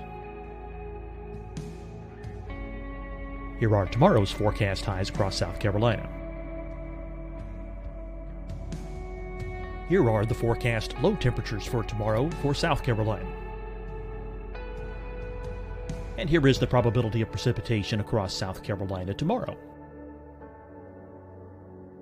Here's the precipitation chances across South Carolina tomorrow night. Here are the forecast highs for the day after tomorrow in South Carolina. Here are the forecast low temperatures across South Carolina for the day after tomorrow. And here are the rain chances across South Carolina for the day after tomorrow. And South Carolina's probability of precipitation for that night. Here's the Storm Prediction Center's severe thunderstorm outlook across South Carolina for today through tonight. Here's the Storm Prediction Center's severe thunderstorm outlook across South Carolina for tomorrow and tomorrow night. And here's the Storm Prediction Center's severe thunderstorm outlook across South Carolina for the day after tomorrow through that night. Here's the severe thunderstorm outlook for today from the Storm Prediction Center.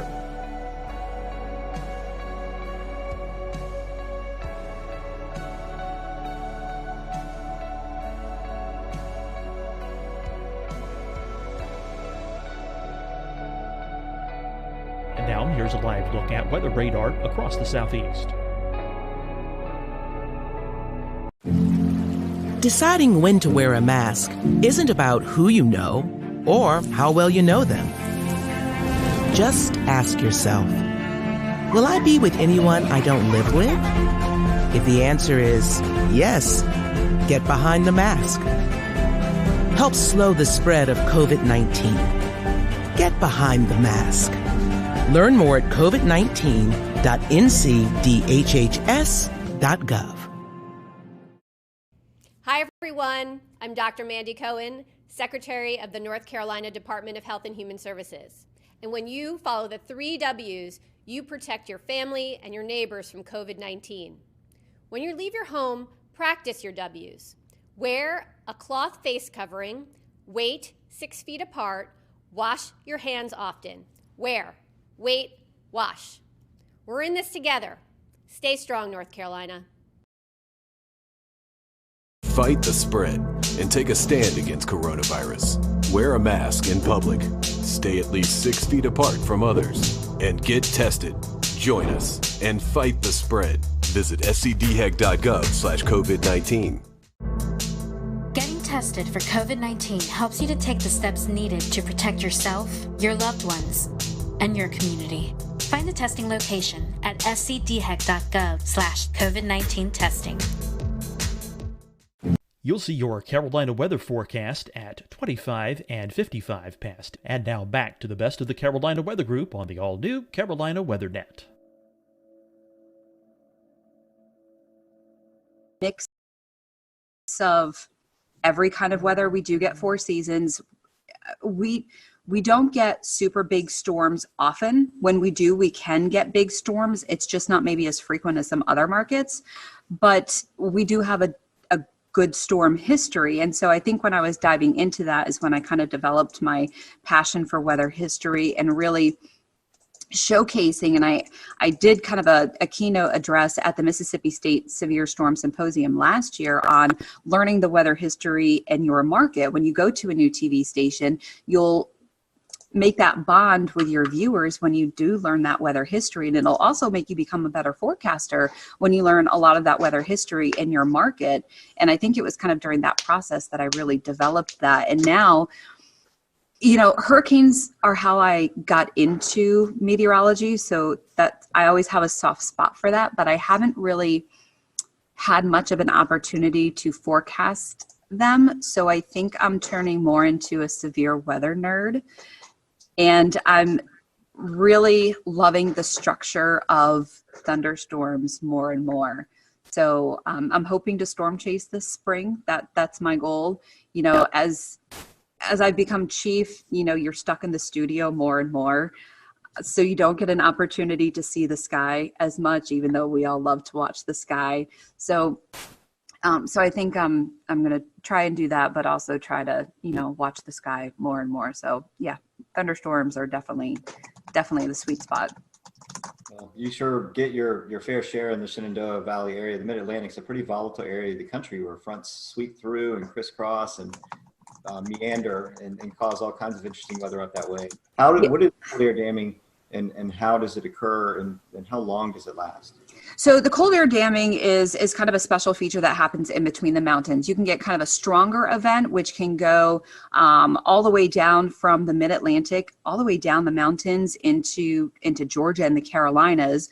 You can get kind of a weaker event that maybe will affect part of Virginia. part of northern Virginia, and then you kind of end up with a really big temperature gradient in between a couple of areas. And a lot of that comes from high pressure. Some of that comes from coastal storms. So you have high pressure that moves over New England. Sometimes it moves over Pennsylvania. And due to that position of the high, when you have that clockwise flow, that brings in not only the cooler air from the north, but also the cooler maritime air, that cooler moist air from the Atlantic. And that cooler air is more dense, so it sinks in between the mountains.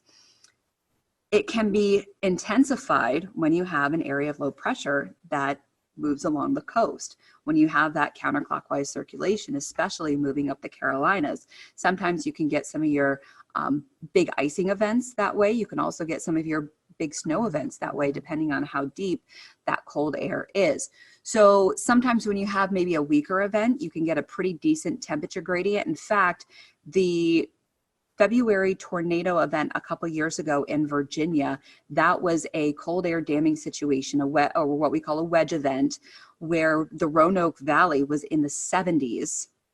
That wedge started to lift northward. Stanton, Virginia, which is in my viewing area, it's the southern part of my viewing area, started to erode out of that wedge, and temperatures started to get into the upper 60s, where Harrisonburg, just 30 miles away, was stuck at 46 degrees. You can have, let's see, even just last week, we had a wedging event where temperatures were, I think, a 30-degree spread within about an hour drive. So, you know, you can have a partly cloudy wedge, you can have a sunny wedge. Most times you have low clouds, stratiform clouds, a lot of drizzle. And then, of course, in the wintertime, you have to watch for your precipitation because you can get a lot of icing events. But temperatures are very interesting when you're forecasting the wedge. You know, I've learned that whatever you forecast, you know, drop it another 10, 15 degrees. Hey, Aubrey, Yeah. I was wondering, Ben, your newest meteorologist back there, have you prepared him for the wedge? I mean, does he know what he's getting himself into? I have not prepared Ben for the wedge fully yet, although the good news is they're asking if I've prepared you for the wedge yet. The good news is Ben is from Richmond, and Ben also went to Virginia Tech. So Ben is also familiar with the wedge. So. He's good then. He's good. Yeah, so he definitely knows. But, you know, kind of the key to the wedge is to follow the dew point. You know, you'll do a lot better if you can follow the dew point at least. And whatever the models think and you doubt, just drop it another 5 degrees. That's always a safe bet. So, Aubrey, I want to reverse one of Shay's questions from earlier and ask, so the Shenandoah Valley has unique, you know, interesting weather, but also some difficult systems that are just hard to forecast. What are some of the hardest systems to forecast in the Shenandoah Valley? Well, even something like today, you know, we had a shortwave trough kind of rotating through behind yesterday's storm. And a lot of times when we have that happen, or we have a trough coming through after a cold front, we get this wonderful blast of upslope snow showers or the orographic lift across the Allegheny Mountains. So where I am in the Shenandoah Valley, we average about 20 to 25 inches of snow a year. Within a 2-hour drive, the Alleghenies average 100 to 110 inches of snow a year. So you equate the difference with they get lake effect snow all the time. So when you have these shortwave troughs moving through, or you have the orographic lift, especially when you have strong wind and just enough of that maybe vorticity or upper level energy rotating through, you can get these snow squalls, these snow bands. So you have to watch out for those. And what happened this morning was I expected some of those snow bands. One, it was more intense. And two, they dropped a lot farther south, about 45 miles further south than I expected. So I'm always cautious of those. And so it's kind of just more about communication, because a lot of times the models don't fully pick up on those. You have to kind of watch for the hints. And so it's kind of one of those things where, okay, I'm looking for some snow squalls. Maybe I'll kind of generalize it. Instead of specifically saying, okay, I'm expecting some of these mainly in the Northern Valley, maybe I'll say, you know, this is what's possible tomorrow.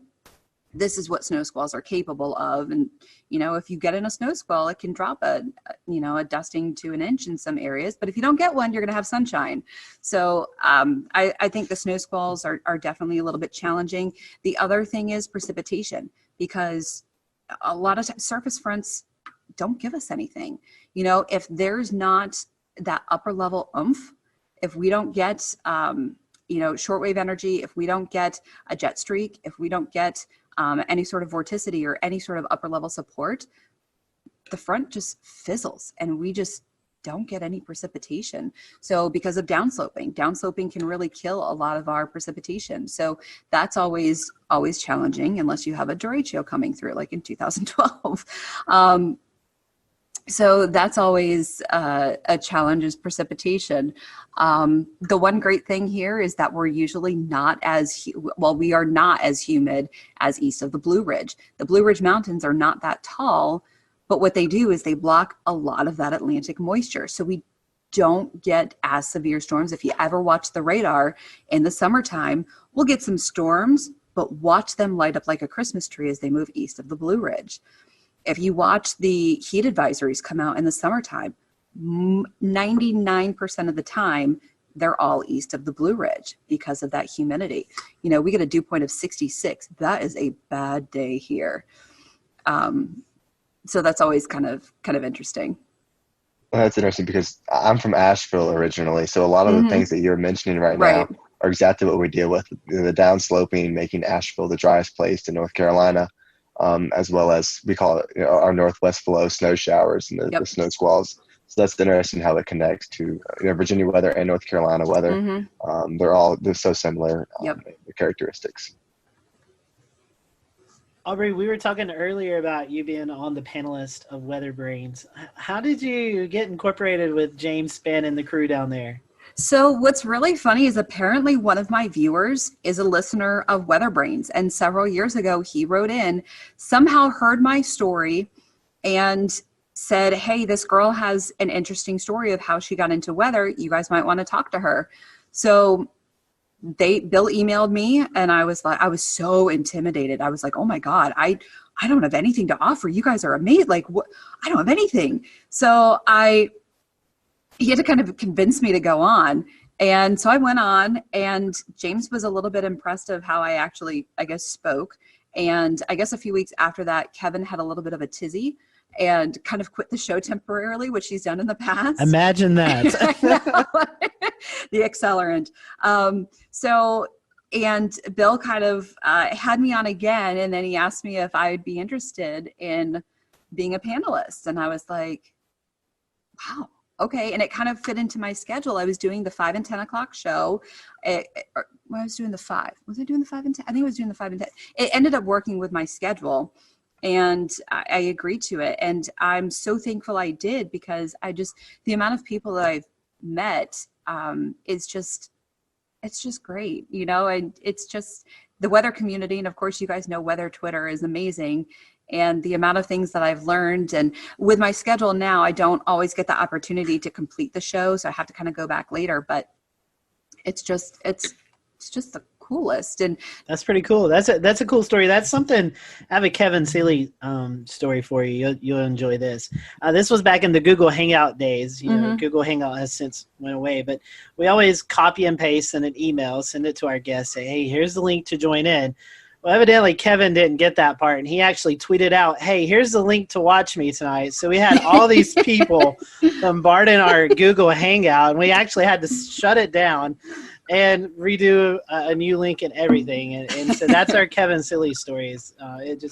We were talking, and all of a sudden these people just started popping in. We're like, who's that? And it was hilarious. But I think we can all echo it. It's pretty cool doing a weather podcast, and you get to meet so many people in the weather industry that you follow on Twitter, and you may have a brief conversation on Twitter, but you actually get to sit down and have a conversation with them. And we get to geek out over these people too, and normal people don't get it. And it's just the weather enterprise is just so amazing, and you're geeking out over these rock stars, and we get to geek out too. So yeah, you mentioned earlier that you get to meet a lot of people, and even here in the Carolina Weather Group, Everyone has their own sort of opinions about, hey, my favorite guest. What are some of your most memorable guests that you've been a part of the panel for? Oh man. The Greg Carbon shows are always a treat. Those are always good. Mike Bettis came on and talked to us about his chase situation that happened in was that 2013? I think it was either 13 or 14. Yeah. Yeah. When they rolled over. Yeah, it was El Reno.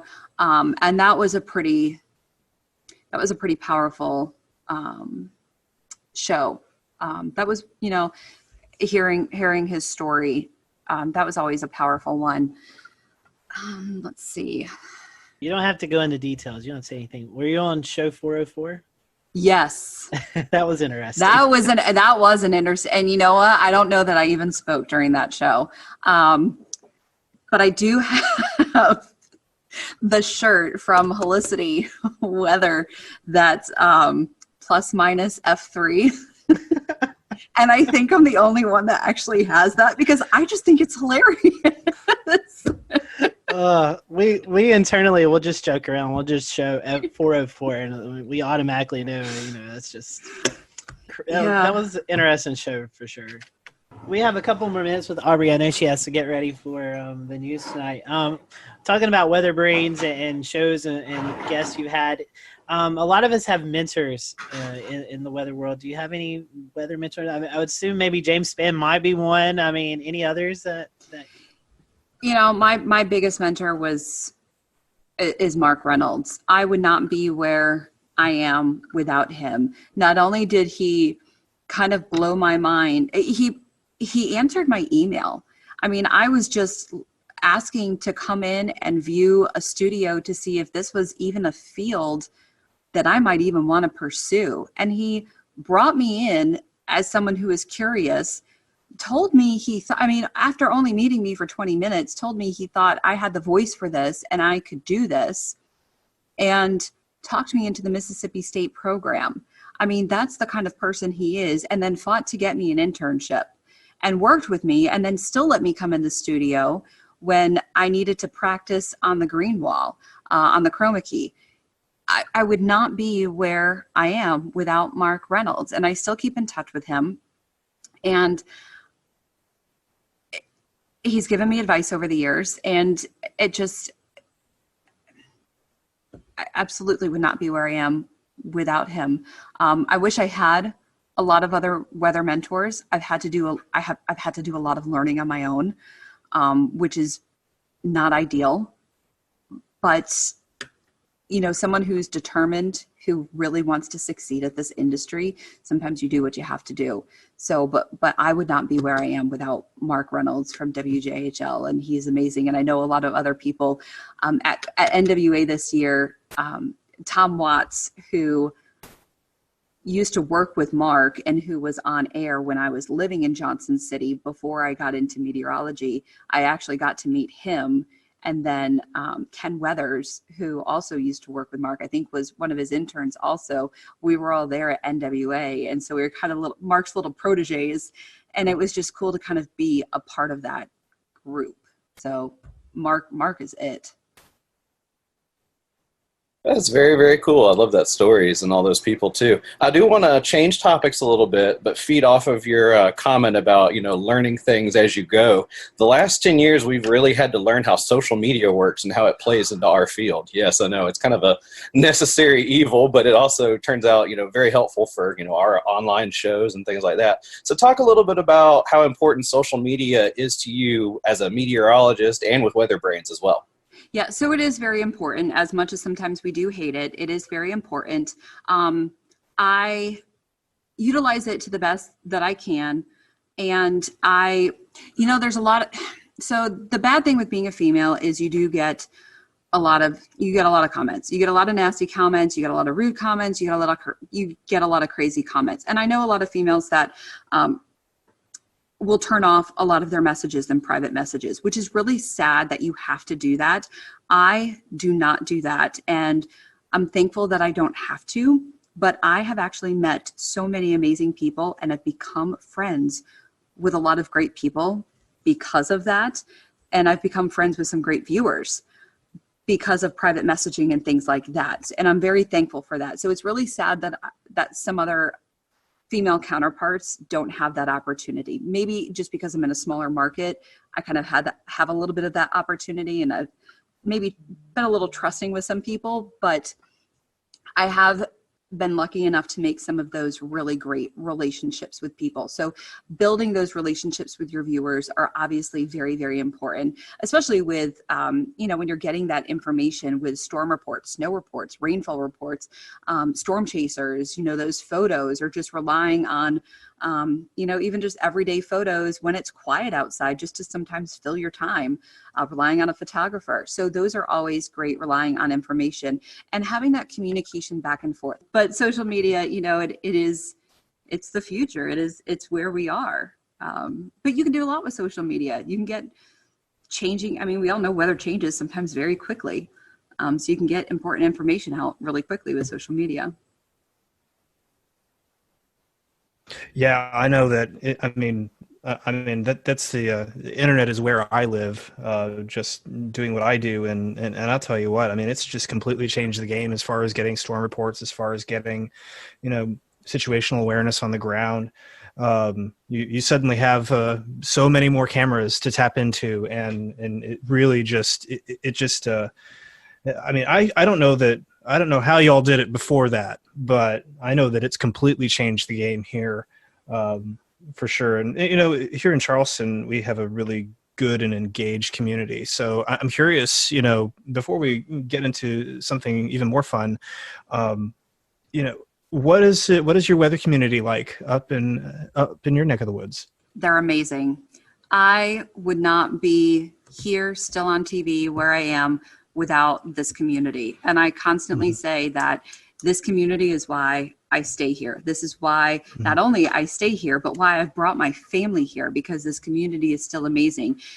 Some of the things that I see and hear in the female group on Facebook is sometimes horrifying. And I don't know if I could do this job if I heard stuff like that on a daily or weekly basis. We all get criticism. We all get stuff like that. We all get pushback, but I don't get a lot of it.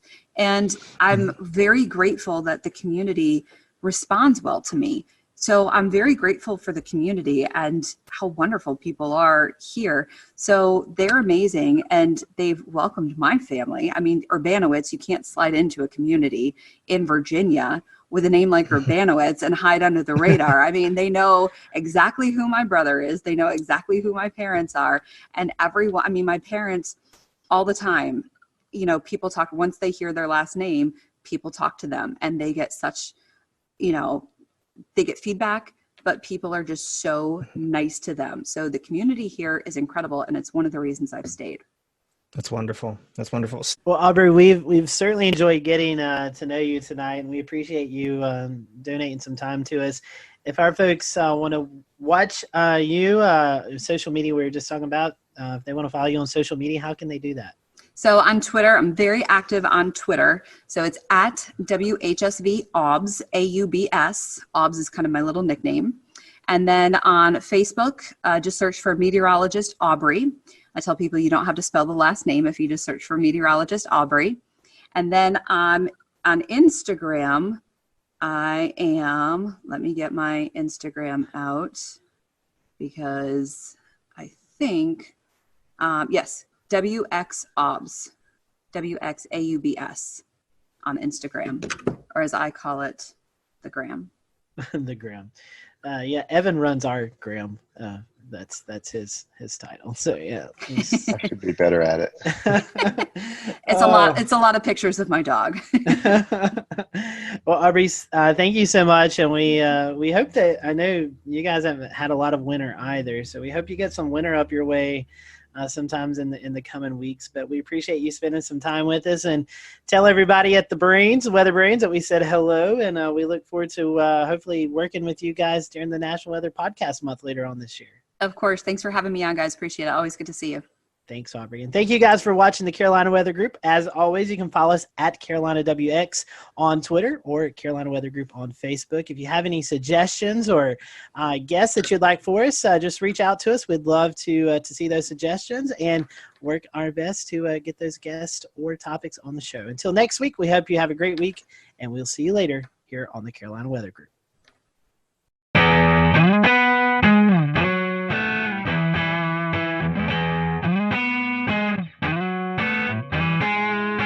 Hello, everyone. Welcome to the Carolina Weather Group. I'm Scotty Powell. We're happy to have you this evening. We have with us Stephen Paff. He is the Warning Coordinator Meteorologist at the National Weather Service in Wilmington, North Carolina. And tonight we're going to be talking about ocean hazards.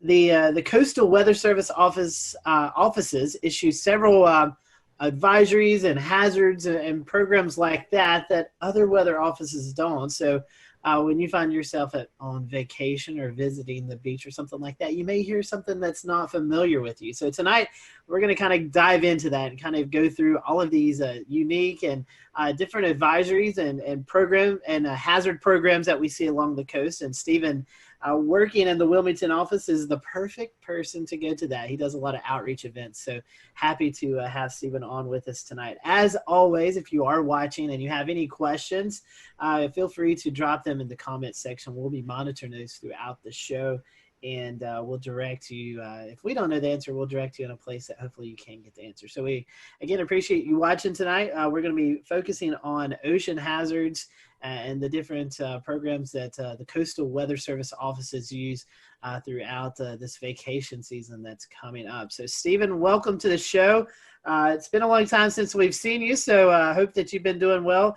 First question I want to ask to you before we kind of get into the meat of the interview tonight is, when I say warning coordinating meteorologist, for those who may not be familiar with the Weather Service terms, what is exactly your job there at the National Weather Service in Wilmington? Yeah, great question to start off with. We love these long titles, but good evening, and I appreciate the opportunity to talk with the group, and some of these hazards that we're going to be talking about, mean a lot to me, and you never know with the information that we share who we can impact with our lives. We might be able to save someone's life based on the information we share tonight. So thanks, but thanks for having me. But warning coordination meteorologist, I am like the public liaison. I'll work with civic groups. I'll work with the academic community. I'll work with emergency managers and also internal operations too, making sure our warning. We'll return to Best of the Carolina Weather Group in a moment. Now your Carolina weather forecast. Here are today's forecast high temperatures for North Carolina. Here are the forecast lows for tonight for North Carolina. Here are tomorrow's forecast high temperatures. And here's forecast rainfall across North Carolina tomorrow. Here are the forecast highs for the day after tomorrow.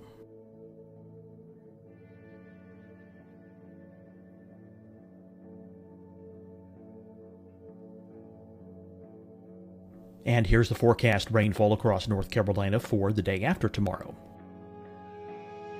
This is the total rainfall forecast across North Carolina for the next 3 days.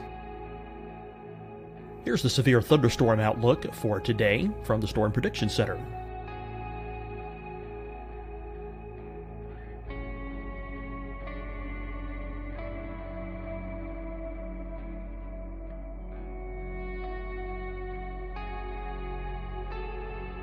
Here are the forecast high temperatures for today for South Carolina. Here are the low temperatures for today for South Carolina. Here's the probability of precipitation forecast across South Carolina today. And here are the rain chances across South Carolina tonight. Here are tomorrow's forecast highs across South Carolina. Here are the forecast low temperatures for tomorrow for South Carolina. And here is the probability of precipitation across South Carolina tomorrow. Here's the precipitation chances across South Carolina tomorrow night. Here are the forecast highs for the day after tomorrow in South Carolina. Here are the forecast low temperatures across South Carolina for the day after tomorrow. And here are the rain chances across South Carolina for the day after tomorrow. And South Carolina's probability of precipitation for that night. Here's the Storm Prediction Center's severe thunderstorm outlook across South Carolina for today through tonight. Here's the Storm Prediction Center's severe thunderstorm outlook across South Carolina for tomorrow and tomorrow night. And here's the Storm Prediction Center's severe thunderstorm outlook across South Carolina for the day after tomorrow through that night. Here's the severe thunderstorm outlook for today from the Storm Prediction Center.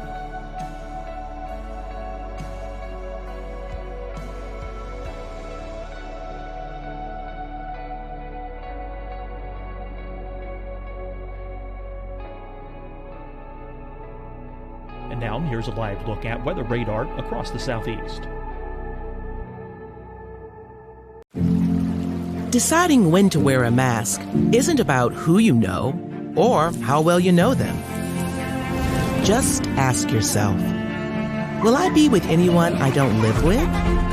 If the answer is yes, get behind the mask.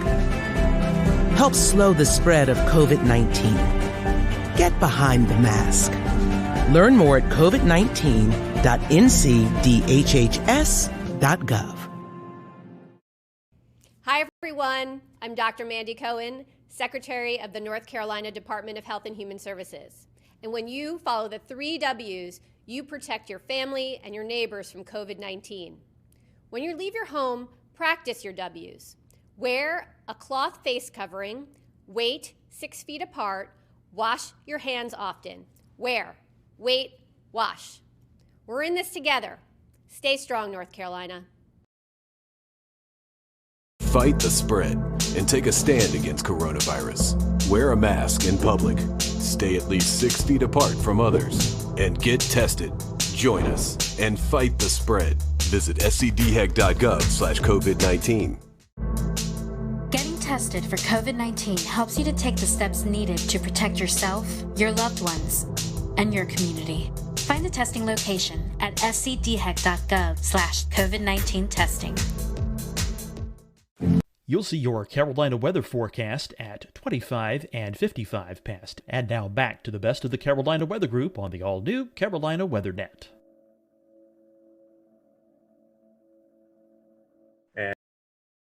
And the information needed, provide training. So it's absolutely amazing to me because one day I can be working with a group of second graders. The next day I can be giving a stand-up briefing at an annual hurricane exercise, to working with the power squadron, working with the nuclear industry. It's absolutely amazing how many people that are impacted by weather in unique and specific ways and have unique needs that we can learn about and be able to help them as best we can. And I guess I'll go ahead and start off with our topics tonight. We look at ocean hazards, ocean and coastal hazards for what you do. And so we start breaking down into different categories as what is relayed to the public as far as warnings go, as far as safety concerns. And usually one of the things that sticks out the most is rip currents, because that one claims sort of the most lives on the beaches every year with rip currents and drowning. So I guess we'll start out with rip currents. Give us a little bit of explanation about what those are and what to look for. Yeah, what a great one to start out with, because when you look at the data and look at all the weather-related fatalities in the Carolinas, rip currents lead the way for us. We have a lot of coastline. We have a lot of people that visit our beaches that aren't taught anything about rip currents, and the first day they go to the beach, they might get caught in one. So that's a challenge in itself. And in addition to that public awareness type of thing that we have to do, forecasting them is often a challenge too. So, rip currents, again, more than tornado fatalities, more than lightning fatalities, more than flooding fatalities. That's the number one weather issue for us, not to discount any of the other ones. Another interesting stat too, nationally, people often, when you ask them what is the biggest weather-related hazard, they miss it because you can't see it. You can feel it. It's heat. And, now we're heading in the summertime too, and the beach season, and we need to be mindful of the heat issues as well. But rip currents, I mean, can be quite frightening to people, and they don't understand the process. I guess the analogy would be is, an electrician works with electricity, which is dangerous, but they know what they're dealing with. They've had the training. They know what to do and what pitfalls to look out for. Someone coming to the beach, like a lifeguard, knows where to find the rips, knows how to use the rips and how to keep people away from them. But the average person has no clue. And some of the statistics that we have are quite frightening. Right. I understand the lifeguards sometimes they have a direct line to NOAA service accounts across the WFOs around the coast of the United States. So they call in a lot of times when they see rip current just to verify that it's happened. But that's very sporadic. It depends on where parks are and where some of these swim zones are. So where can the public get this information? Yeah, the best way to get the information, of course, all of our media partners have access and share that as well. But we have rip current threat graphics on our web pages. All the weather offices up and down the coast have them. But social media has been a great way for us to push information out as well about them. And we saw a case last year though, because we feel there's deficiencies. Last year we had Hurricane Lorenzo. The closest approach to the United States was 2,200 miles. Yet that hurricane led to more hurricane deaths compared to the other storms that year on the East Coast, and it was 2,200 miles away. So we're thinking we need to start treating these big rip current outbreaks, these huge events, maybe like we do with severe weather outbreaks. Tell us a little bit about the risk levels that are involved with rip current forecasting. Yeah, when we look at the forecast and we're looking at wave data, we're looking at the synoptic pattern as well. But anything that can pile water up into the beaches is one of the big keys. So it could be persistent onshore flow, like that southerly flow wrapping around the Bermuda High that goes right into our south-facing beaches, where you have mass moving into the beach. You have to have it stay in balance, so it's going to try and flow back out to stay in a state of equilibrium. So if you have a lot of mass moving in, we typically see that mass being transported out via rip current. So mass in, mass out. So days where we've got decent surf coming on, especially the long period waves from a hurricane swell, that really are the signals that we look for. And when you think about the longer the wave period, the farther offshore that wave is feeling bottom. So in particular, hurricane swell is very dangerous because now your surf zone, instead of maybe being 20 yards, these longer period waves are feeling the bottom 40, 50 yards out. So if a rip current forms in that surf, it's going to be, it could be as long as a football field, the rip current length. So there's a lot of things that we have to consider when we deal with these events. What about the stats? What do the stats tell us on, like, say, demographically, where might these occur more around and again, the United States? The Weather Service maintains statistics like you wouldn't believe about tornadoes and the EF rating and microbursts and all sorts of different things, because it's so important what you can learn from them. And with rip currents in the Carolinas, we've kept statistics since 2000. So we've got a pretty healthy database, unfortunately, a healthy database. And we've had, since that time, 143 people drown from rip currents in the Carolinas. And when we start breaking the data down a little bit more, what's really interesting is that 25% of the drownings are people that are bystander trying to be the good Samaritan. They see someone in trouble with a rip current, have no training whatsoever, go rushing in, and they end up drowning in that. So, I mean, a lot of times, classic call to action information that we've given has been about the person in the rip current, and we need to do a better job of messaging that risk to someone who's on a beach watching someone in a rip current. The other interesting statistics that we see are the demographics that are hardest hit are males between 31 and 50 years old. And, I'm in that demographic now, and mentally I might think I'm a little more physically capable than I am, but the reality is that I'm not. And 31 to 50-year-old males have kids, some have grandkids, so there's a better chance they're going to be at the beach with a kid who gets into trouble and has to go and make a rescue too. Females, it's a little bit younger. It's 31 to 40 is the biggest group there. And if I break down the males, it's really 41 to 50, but that big group there. But males are 5 times more likely to drown based on our statistics. And when you look at where people are coming from, about 84% of the drownings are people from inland areas. That's exactly right. A lot of folks come here, they have no idea that there's several factors in play. In fact, another topic to bring up is longshore currents. We know that we have tidal swings here in the Carolinas up to 6 feet for South Carolina, even 8 feet down into Jekyll Island, Georgia. So that's about the highest tidal swing on the southeast coast, but it makes for some pretty nasty currents along the beaches, along with waves and the potential for the riptides. We talk about currents, right? And how strong these currents are. Yeah. And how does that factor into what your forecasts go? That's a great point too, because every year it seems, especially when there's more of a lunar influence, the higher high tides, lower low tides, a lot of our inlets, you could walk across them during low tide during these more of these lunar astronomical ranges. So you got people walk across to an island and they're having a great time, not paying attention. The tide's coming in, it's going to come in quick in that type of situation. And then they can't swim back, or even if they can swim, they get caught up in that tidal current and become a victim that way. I mean, I've been at the Wilmington office 20 years, and I'd say there's been at least 20 of them easily 20 of them where it's a function of the tidal current in inlets where water is being forced through narrow areas and catching people off guard. Couple more topics for me, and I'll pass it on to Dan. And we talk about some of the other factors on beaches, like sneaker waves or even meteor tsunamis from release of energy from storms that would cause some tidal event, right? So start with sneaker waves. That's usually like more northwestern United States specific to the Oregon or Puget Sound area.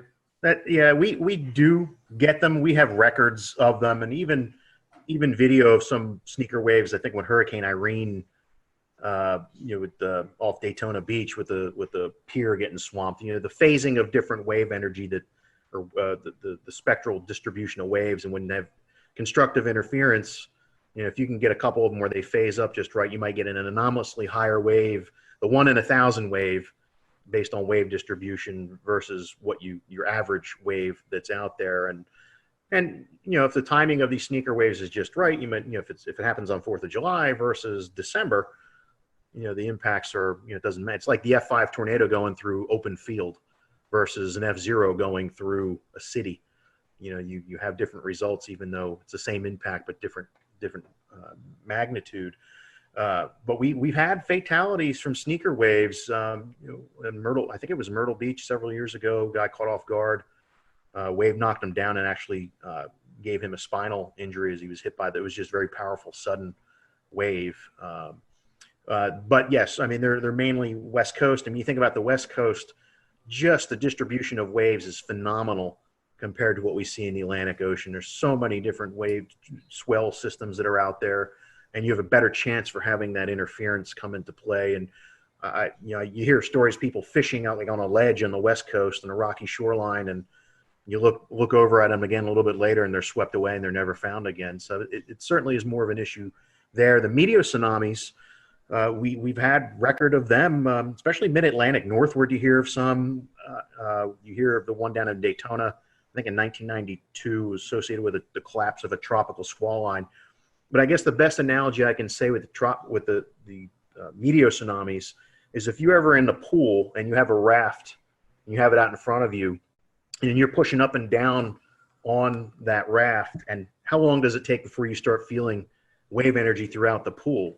It's no different. These meteor tsunamis, it can be significant atmospheric changes or large scale area macro burst type of thing, and all that air pushing right down on top of that wave, and then as it releases and you start getting a longer period wave. Usually they result in not much in the way of wave run up or inundation. Usually get rough currents. There was I think at Barnegat Inlet, New Jersey, a few years ago, when that big derecho moved off the coast from like Midwest to the Jersey Shore in Delmarva, there was someone snorkeling in Barnegat Inlet, and on the backside of that derecho that went through, there was a meteor tsunami that caused everything to become real turbid and very rough currents. So that's I don't usually lose sleep over the meteor tsunamis. I lose sleep over the submarine landslide tsunamis that could be lurking right off. I mean, there's a history of them off our coast. But either way, that type of wave is the predictability is we have a long ways to go before we can do that. It's hard enough getting the significant waves right, 5 days out, let alone try and forecast a meteor tsunami. Can you tell us a little bit about gale warnings and kind of what goes into those and how those are used? We have weather systems that result in 34 knots to 47 knots of sustained winds, nor'easter or winter storm, maybe a strong gradient between two systems, non-tropical. Then that would be the warning that we issue for that. There's no sea requirement with that. Like small craft advisory is at least 6 foot seas in the Carolinas is the minimum threshold for seas. So that could be a swell that's from a distant storm that generates those waves. But more than likely, we're issuing a small craft advisory because we're seeing winds around 25 to 34 knots. And that's about the level it really starts making navigation dangerous. A 6 foot swell wave in the open ocean versus a 6 foot 4 second wave, a locally generated wind wave, big difference. You can have boats roll over with the higher frequency waves. They're very steep. We call them steep waves. Now that 6 foot swell coming in could be a hazard, especially as it starts shoaling. So around inlet entrances, so picture a boater trying to get out the inlet or come back in through the inlet. If you have those big swells coming in, they're feeling bottom, especially with a falling tide. Now you've got waves going counter to the current. They can be extremely steep, almost look like cliffs before they spill or plunge over. So we do have these deep water hazards as they migrate to the coast can create certain issues for us. That's really interesting. And so our small craft advisories, are they changing to warnings? Can you tell us a little bit about the changings that are happening to that? Yeah, there might be some. We're going through a hazard simplification where we're taking a look at a variety of products and trying to make it a little bit easier. When you look at the weather.gov map and you see all the advisories and hazards and warnings going on, sometimes the thing's lit up like a Christmas tree. So the agency has invested a lot of effort with social scientists, with core partners to try and find a better way. So we will see some changes with that. I don't know to the extent how small craft advisories will change. Gale warnings, I don't think we're going to have any changes. And of course, storm warning, when you have over 47 knots sustained, we would have that. As we all know, with any sort of simplification of hazards or anything weather related, it has impacts on a lot of sides. So that's great to hear that the social outreach there's happening to try and figure out how that will impact everything. One more thing that I have to talk about as far as open water hazards are concerned, as far as the special marine warnings, what's the best way if I'm a boater, if I'm going to be impacted by these special marine warnings, what's the best way? Well, first of all, what is that, and how does that warning get established, and then how is a person that might be impacted by it, how do I find that and look for it and know that it's happening? Yeah, it's a great point, and it is a challenge just because of limitations of coastal weather radio, cell phone connectivity, access to apps. When you're further out, when you're farther offshore, you're losing a lot of the ability to receive this information. So it's always important to know before you go. If there's a day that we're calling for all these thunderstorms, it's not worth it. Live to play another day type of thing. So right off the get-go, we've lost boaters to strong to severe thunderstorms before. Knock on countertop, not lately, but it has happened where people are taking risks and get caught by quickly evolving storms like even that MCV that went through yesterday morning here. I would not have wanted to been anywhere near a boat with that coming through. But when we do have something like that come through, if we anticipate winds over 34 knots, then we would issue a special marine warning, or if it had water spouts with it, or large hail, because large hail in the open ocean you could break the windshields on the boats and things like that too. But usually they're issued for 34 knots or higher sustained, or I'm sorry, any gusts 34 knots or higher, and any potential for a water spout. As soon as we send the information out, it will play over the weather radio, and a lot of the VHF bands on a boat radio, you can see or hear those messages coming across. Now, some boats have radar on them, but they're not the right band to interpret weather data when they're twirling around. Usually if there's a big thunderstorm target, the band that the marine radars are used, you might only see the edge of what's out there. It's not powerful enough to penetrate into the storm. So that really doesn't provide much in any way of value. But I think there are some providers via satellite where you can get information. But it is a great question, because you need to be connected to that environmental intelligence if you're going to be in an area where you're at extreme risk. You can't just 30 miles offshore, you can't just seek safe harbor in 10 minutes. You got life and death decisions to make, which is why we say avoid it if at all possible. Go a day when there aren't thunderstorms in the forecast. Stephen, a couple more advisories to cover with you, and one of them is one that we see almost monthly pretty much in the Carolinas with the lunar cycles and onshore winds and other factors. So the first one we'll talk about is coastal flood advisories. What exactly are they, and what should the public be looking for when they're issued? Yeah, that advisory, unfortunately, we're issuing more and more frequently, and there's a couple reasons for that. With sea level rise is one issue, but there are also parts along the Carolinas where there's actually subsidence going on. So the land is sinking. There's parts where the land is rising a little bit, and there's parts where it's sinking too. You can also have changes to the local hydrology, like they did a lot of dredging in the Cape Fear River. So between the subsidence, sea level rise, and the dredging, our number of coastal flood advisories has gone up incredibly. Now, the thresholds for where we, before we decide to issue one or not, vary based on the datum that's related to that location. So you can't apply 5.5 feet mean low or low water at every coastal station because their datum varies. So what we have done, worked with a hydrologist, we've done coastal flood surveys, get out there when there is flooding going on and observe the impacts. We call that E19 data. It's mainly for rivers, but we do have E19 data for coastal locations as well. And once we know what the level is and what the impacts are, now we have a good database and we can put good information into a coastal flood advisory based on the levels that are predicted to occur. So moving on to the next advisory, and I think our last advisory for the night, high surf advisory. I think this is one that sometimes, especially for beach visitors, not necessarily residents, but someone who's coming from inland areas, it's easy to underestimate a big surf. 4 feet may not sound that big, but all of a sudden you get out in the water and 4 feet is a heavy wave. So tell us a little bit about how to be safe during the high surf advisory. Yeah, and that, you mentioned the heavy wave, you can feel the power on those days where it's really moving like a washing machine out there, and unless you really know what you're doing, that's something that should be avoided. Just between the plunging breakers, potential for spinal injuries, those sorts of things, and it makes you hard to see too. So you get into trouble, and you're in this rough surf or high surf, you might be hard to spot, or even hard to get someone's attention if you're in the perspective of being in the water. But some of the thresholds we use, I think, are about 6 to 8 feet breakers we get, depending on how clean the ocean is, depending on the wind. Surfers get excited when we do high surf advisory, especially if you get a light offshore wind and it cleans it up a little bit.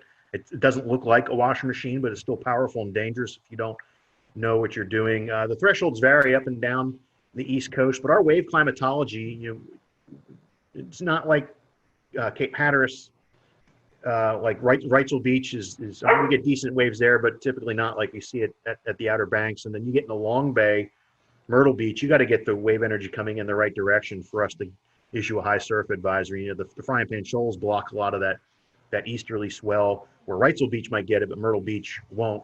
So it's really unique to the shape of the coast as well, but it's a great point to talk about. Move to my last question before I hand it off to Scotty.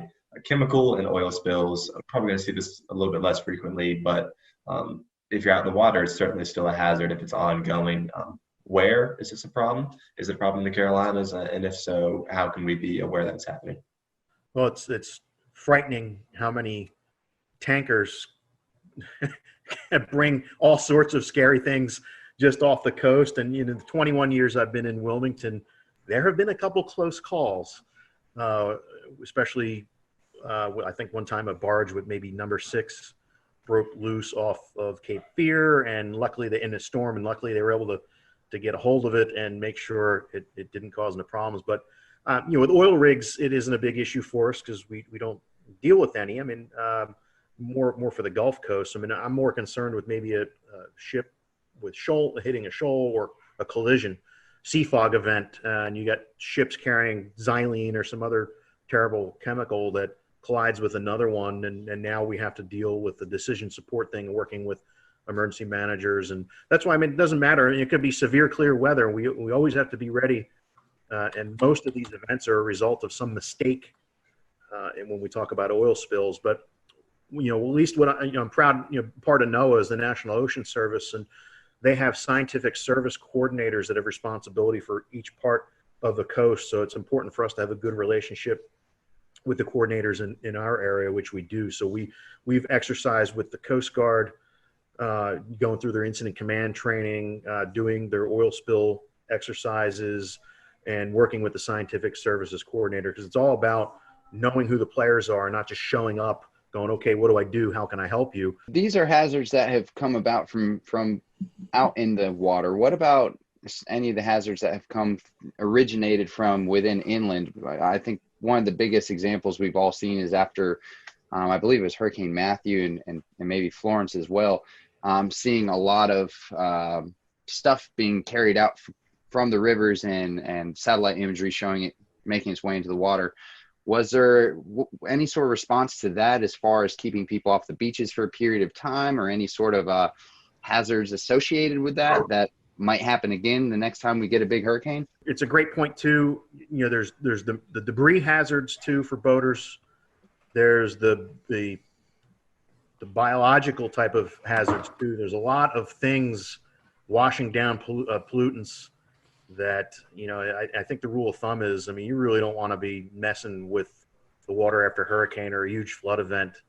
Bacterial counts are high, the other pollutants that are out there, give time for it to flush out. And what's amazing is that after a hurricane, the fishing is usually tremendous along the waterways and just offshore for that month or two afterwards. One thing that very photogenic around the Carolina coast, and we see these events happen, are water spouts. So can you talk to us about maybe the conditions that warrant to these water spouts? And I know you guys monitor these and you give out surf hazards. It's kind of like a beach day forecast, and you give out water spout threat, lightning threat. So talk a little bit about that forecast you give out, but also the conditions that are really able to produce these water spouts off the coast. Yeah, and I got to give props to one of our lead forecasters, Tim Armstrong, who developed this water spout risk, where he went back and looked at a catalog. We'll return to Best of the Carolina Weather Group in a moment. Now your Carolina weather forecast. Here are today's forecast high temperatures for North Carolina. Here are the forecast lows for tonight for North Carolina. Here are tomorrow's forecast high temperatures. And here's forecast rainfall across North Carolina tomorrow. Here are the forecast highs for the day after tomorrow.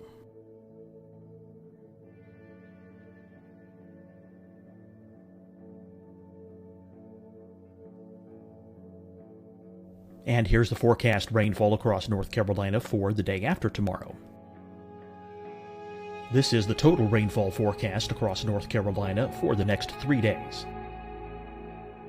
Here's the severe thunderstorm outlook for today from the Storm Prediction Center.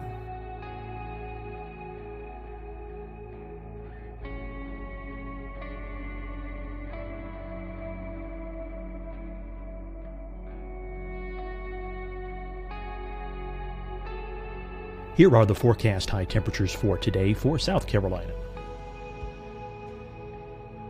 Here are the low temperatures for today for South Carolina.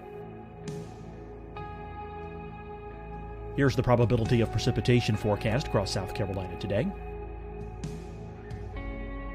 And here are the rain chances across South Carolina tonight. Here are tomorrow's forecast highs across South Carolina. Here are the forecast low temperatures for tomorrow for South Carolina. And here is the probability of precipitation across South Carolina tomorrow. Here's the precipitation chances across South Carolina tomorrow night. Here are the forecast highs for the day after tomorrow in South Carolina. Here are the forecast low temperatures across South Carolina for the day after tomorrow. And here are the rain chances across South Carolina for the day after tomorrow. And South Carolina's probability of precipitation for that night. Here's the Storm Prediction Center's severe thunderstorm outlook across South Carolina for today through tonight. Here's the Storm Prediction Center's severe thunderstorm outlook across South Carolina for tomorrow and tomorrow night. And here's the Storm Prediction Center's severe thunderstorm outlook across South Carolina for the day after tomorrow through that night. Here's the severe thunderstorm outlook for today from the Storm Prediction Center.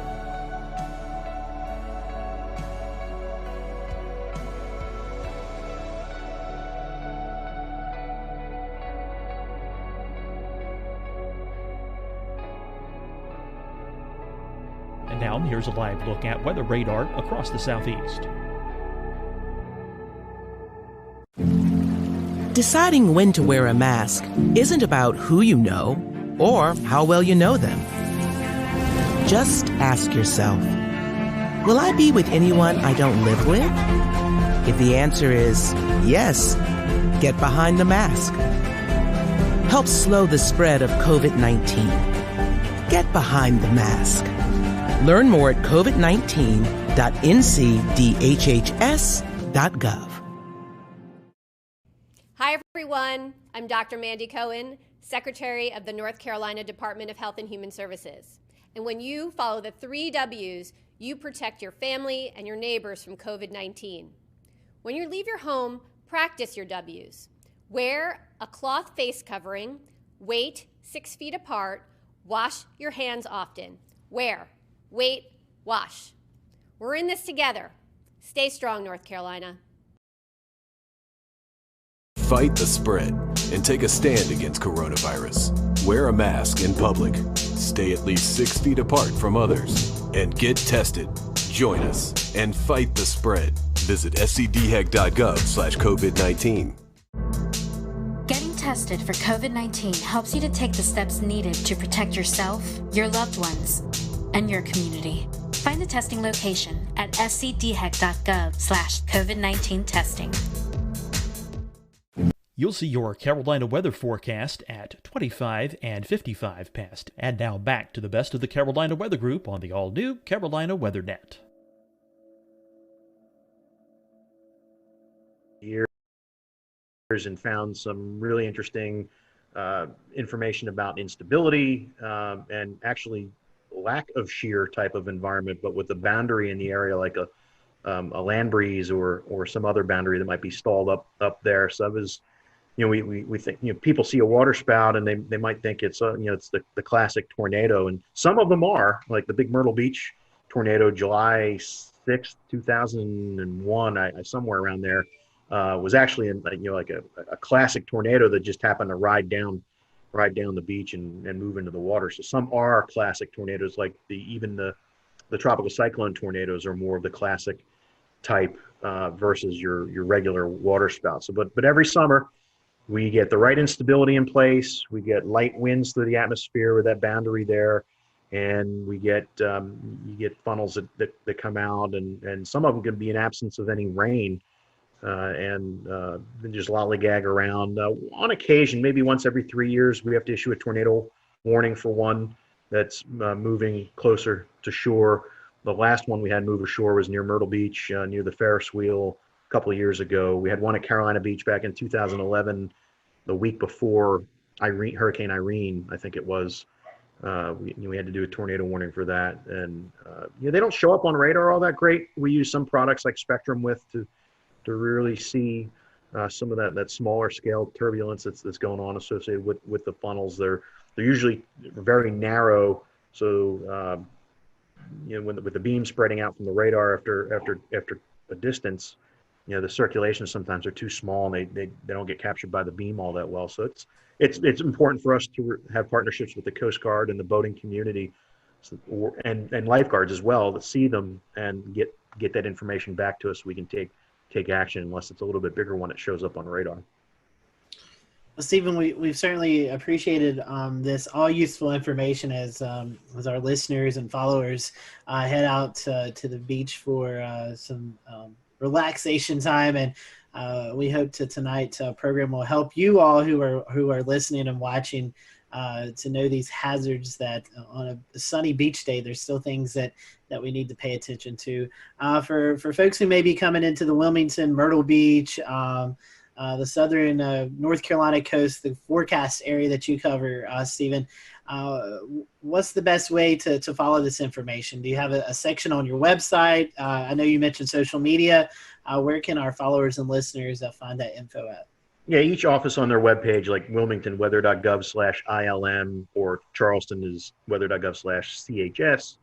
We have a surf zone forecast link on the webpage there. It's not as pronounced as we'd like to be. It's usually towards the bottom, but there's good information there.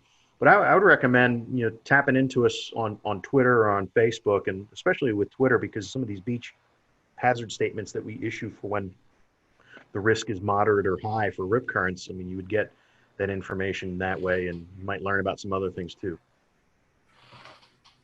So if you're heading to the beach, make sure you follow National Weather Service Wilmington, Charleston, Morehead City, I think, and those I think are that's the three. And Yeah, Greenfield, Virginia has a little bit of North Carolina.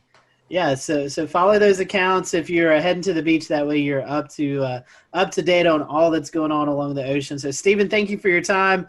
We hope that you have a great rest of the summer. I know hurricane season is lurking and around the corner, and you're getting prepared for that. So hopefully it'll be a quiet season for you. We appreciate you joining us tonight. You're welcome. We can use the break, so I'll take it.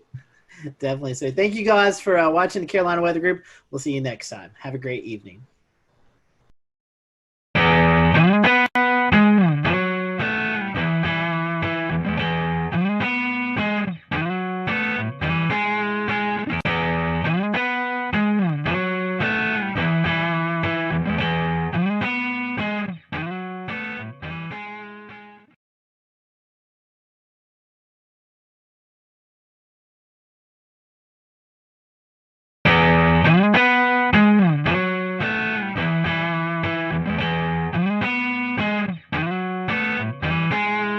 Good evening, everyone. Welcome to the Carolina Weather Group. We're happy to have you tonight, and we have a special treat for you. Chief Meteorologist Bill Walsh from WCSC in Charleston, South Carolina, Emmy Award-winning Chief Meteorologist, who's also an author, a Lieutenant Colonel in the U.S. Air Force Reserve, and much more. We're looking forward to having Bill with us tonight, and Bill just celebrated his 34th year in broadcast meteorology, and we're just going to look back over those moments for this next little bit. So we're happy to have you. And towards the end of the show, we'll let Bill give out some of his social media information. So if you're not following Bill on Twitter or Facebook, definitely want to give him a follow, especially if you're in the Charleston area, if you plan to visit. So Bill, welcome to the show.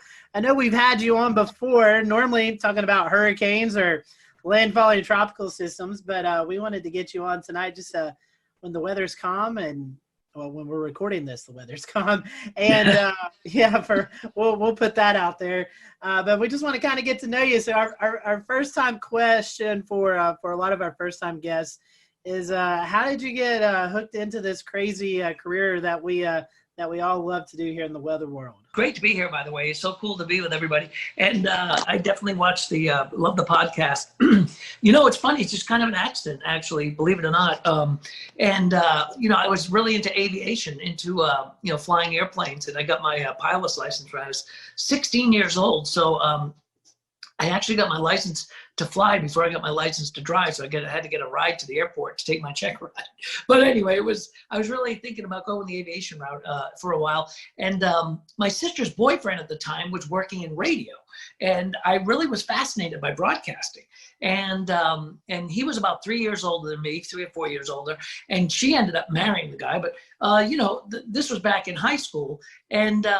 And then he wanted to be a broadcaster, and he went into television, and I would hang around the radio stations with him when I was in high school. And I was like, this is cool. I like this. I like the broadcast is cool, but I really am fascinated by flying and weather, and really aviation weather was really what I was interested in, and thunderstorms and snow. Of course, I grew up in the snow belt, you know, with the blizzard of '78 was the biggest thing that hit us when I was a kid. And I was like, by the way, I just dated myself there, but that's okay. So this big giant blizzard comes along. We have 52 inches of snow. I'm fascinated by the weather. I'm saying, I got to get into this. I got to figure it out. So I ended up, believe it or not, I ended up taking a bus. I lived in Rhode Island, and I took a bus downtown Providence. I probably was a sophomore in high school, maybe something, and I snuck up to the TV station, which was Channel 10 WJAR. And the station was way up on top of the outlet. It was kind of like a Macy's type store, right? So it was on the top floor, and back those days, there was no security. There was no, you know, I mean, it's just like the door opens in the elevator. I walk out. There was one woman there, and she said hello, and I just looked like I knew what I was doing. So I walked like right into the studio, and there was, you know, the guy I watched growing up on TV, John Giorgi. I'm like, oh, look, there's John Giorgi. Look at that green wall. Wow. Well, what is that thing? Look at, wow, a satellite picture. Holy mackerel, one satellite picture. You know, it was, oh, look at, those are the maps that they put the little stickies on. How about that? You know, it was really fascinating. So, I mean, at that point I was hooked. So I ended up, you know, knowing that I really like television, I really like weather. I wanted to put the two together. That's kind of how I ended up falling into this stuff. So you've definitely covered some big events in Charleston.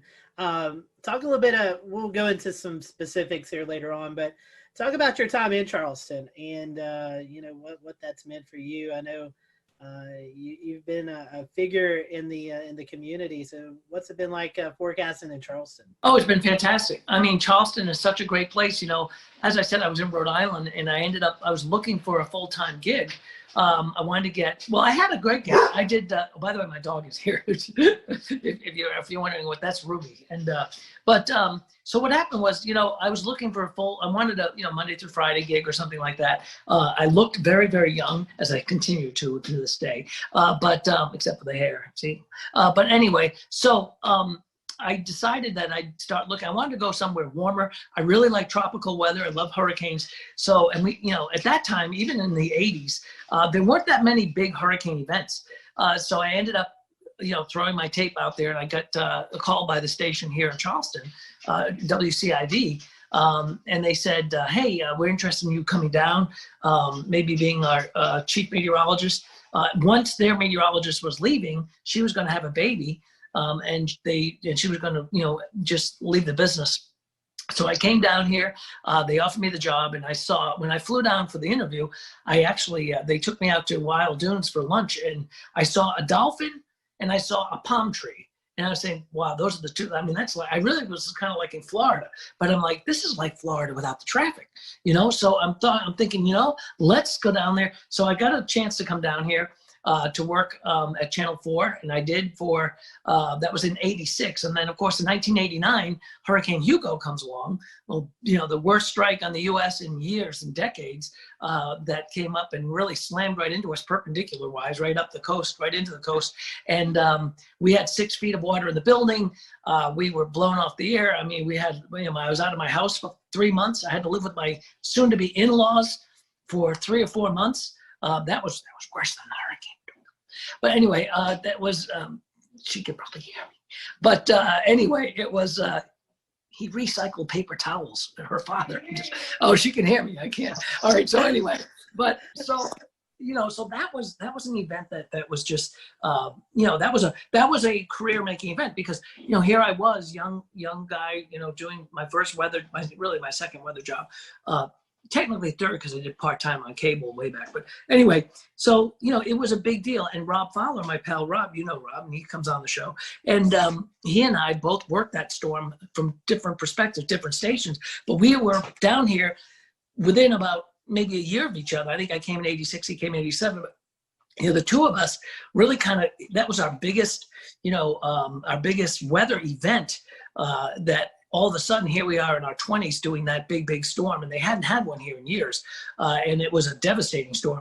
So, you know, and then in 1993, Channel 5 was kind of like the big gun in town, and they were their main weatherman was Charlie Hall. He was like an institution. He was an amazing man. He signed the station on. I mean, he was literally the guy who was the first guy on the television station to sign it on.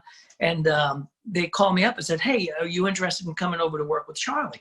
And I'm like, "You want me to work with Charlie Hall? I mean, you want me to," and they did. And they said, "We'd love for you to work together and build a weather department." And, they had Charlie and they had Mike, but they had one computer, and it was just an old Liveline 3, I think it was. And they wanted to build a storm center. They wanted to build a weather brand. So that was when I went over to Channel 5. So anyway, that's kind of how I ended up in Charleston. I'd like to reminisce about Hugo a little bit, since it was one of the big storms of my youth. I grew up in Rock Hill, and it was still a big deal up in York County. So I was wondering if Hugo was actually the biggest event for you during your career, even though it was in the early part of your career, and maybe you could tell us a little bit about the lead up and the aftermath of Hugo. I think it was actually. And by the way, Rock Hill, you guys got whacked by that storm. Yes, we did. Yeah, that was still it blew all those glass windows out of the buildings up there in Charlotte. Rock Hill was rocked by that storm. I mean, it wasn't extra tropical until it got to New York State. I think in my weather career, as far as like biggest storms that I've forecast and lived through, that's got to be at the top of the list, I think. I mean, we've had a lot of, close calls since. We have a lot of, I call them the drive-bys. They come up the coast and then head up toward, the North Carolina, coast and the Outer Banks. So we've had a lot of those types of storms. But Hugo certainly was the largest that really impacted us here, especially as a Cat 4, 135-mile-an-hour storm. We had a 22-foot storm surge in McClellanville, and they had people being put up in the rafters at that Lincoln High School because it wasn't really, they didn't think the water could ever get that deep in a high school like that.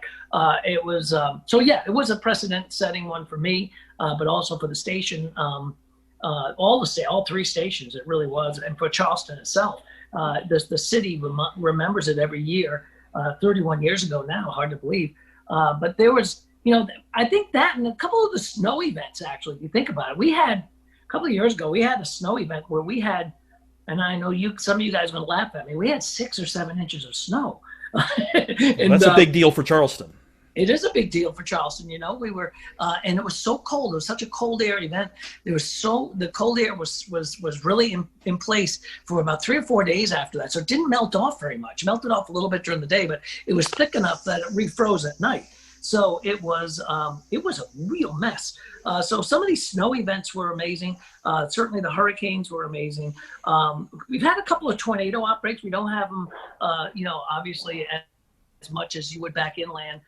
But we had a couple of, we had one this year actually in April that was quite impressive. It was, in fact, I think it was the worst tornado outbreak we've had since I've been down here. And that brought a lot of damage. And that was a real strong dynamic system. And we were just, I felt like I was out west there for a few hours that night because it was, they were just, really, it was perfect ingredients. So those, I think Hugo, the snow and, the tornadoes, always an adventure here. Going back to Hugo, there's one other thing I wanted to ask. Even today, do you still see reminders of what happened when Hugo blew through? You do, actually, which is kind of interesting. I was on the Isle of Palms not too long ago, just about a week ago. I was out there, and there's still empty lots out there. Same thing on Sullivan's Island. There's still places where things never came back. It took about a year, to be honest with you. When you think about, Florida and Michael and Mexico Beach and places like that, we see these storms. And we see the impact, like we had Laura and we had, everybody covering it. We had the storm chasers out there. I was watching Jim Cantori at 3 o'clock in the morning, and then, then the media, everybody goes away. But living through Hugo, we had to live with that for, forever. And certainly a year after that, it was a year until things got sort of back to normal. We didn't have power for 2 weeks, but it'd be interesting to go back. I think that'd be kind of an interesting documentary or something. You just go back to some of these places and say, okay, how are you doing a year later? How are you doing 2 years later? In particular, places like the Bahamas, right after Dorian. Nobody really talks about it, but obviously those islands, there was an incredible disaster.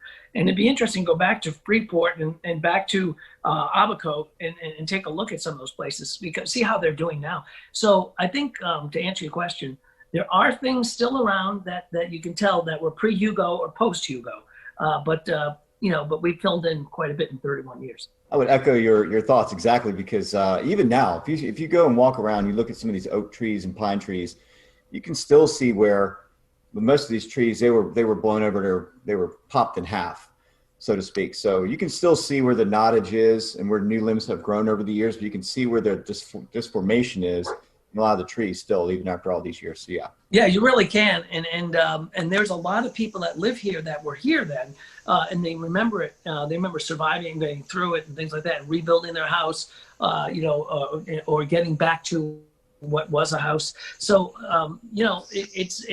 it's one of those things that it's burned into your memory forever. Yeah, I recall, I don't remember the exact percentage, but I remember hearing that a sizable percentage of the trees, of all the trees, were knocked down or badly damaged and would soon die in the wake of Hugo. It was amazing. We were the morning after, we went back to the television station, and the pine trees were snapped at about maybe 20 feet up, 30, 25 feet up. They were all snapped almost at a uniformly a uniform height, all in the same direction in one way, and then you'd see them all in the other direction, the other way, depending on where you were. And it was fascinating to look at the damage because it was just so widespread.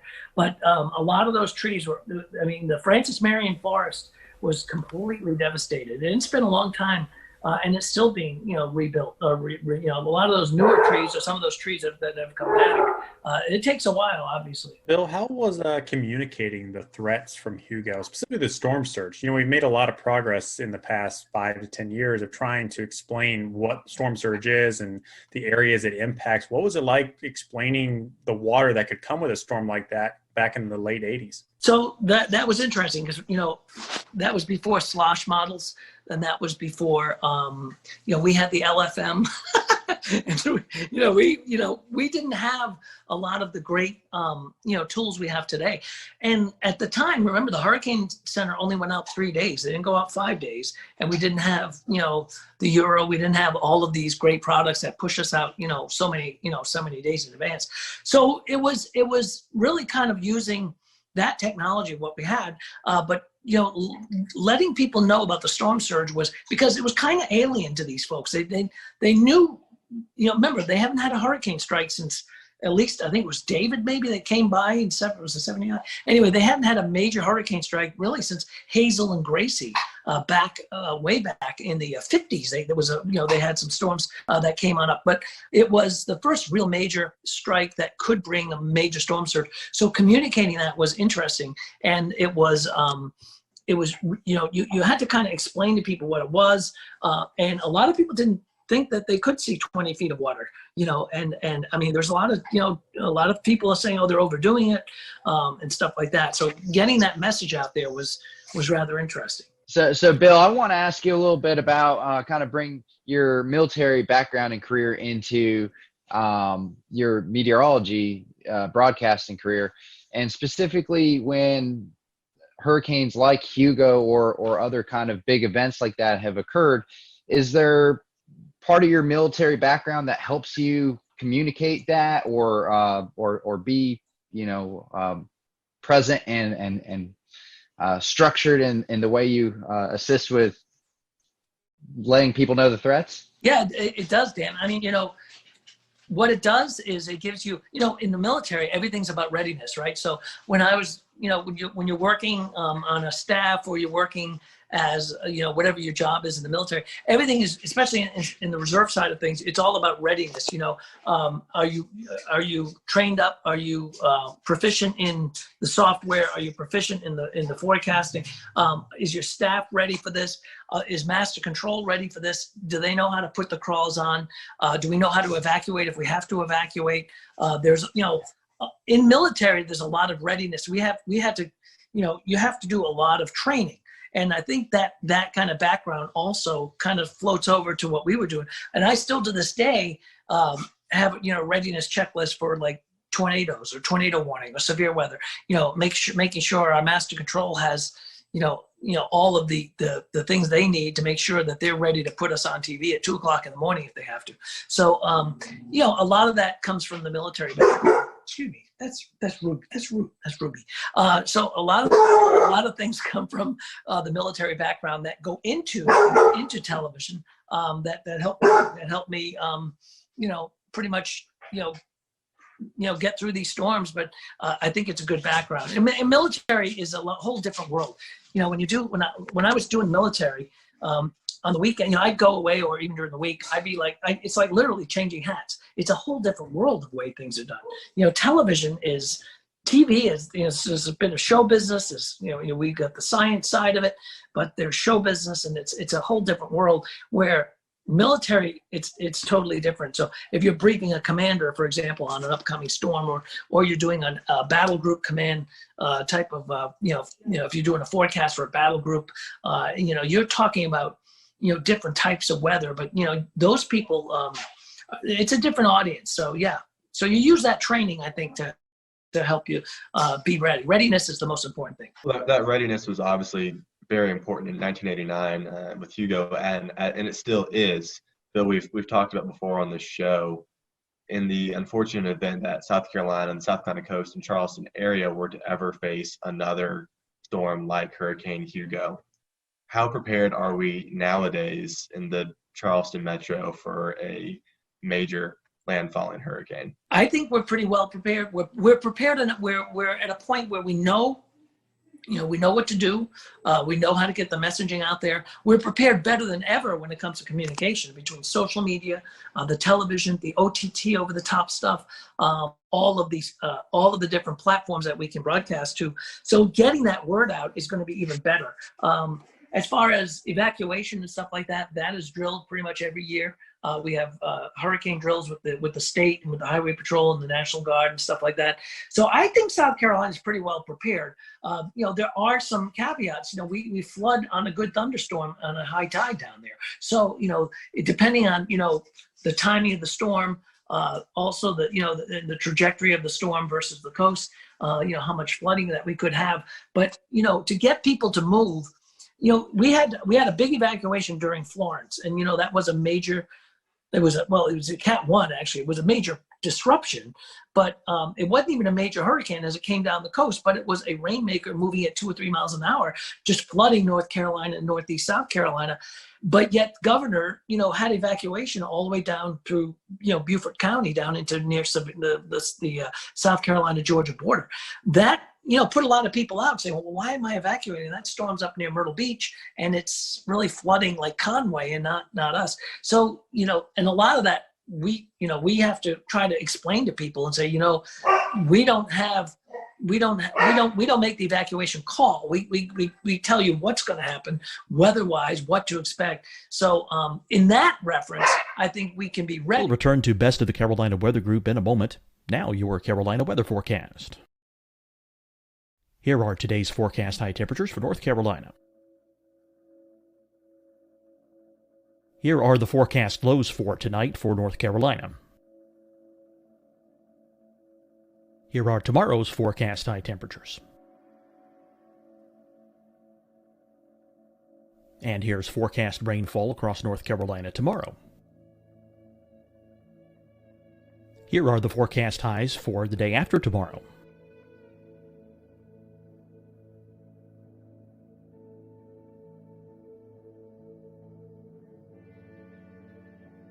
And here's the forecast rainfall across North Carolina for the day after tomorrow. This is the total rainfall forecast across North Carolina for the next 3 days. Here's the severe thunderstorm outlook for today from the Storm Prediction Center.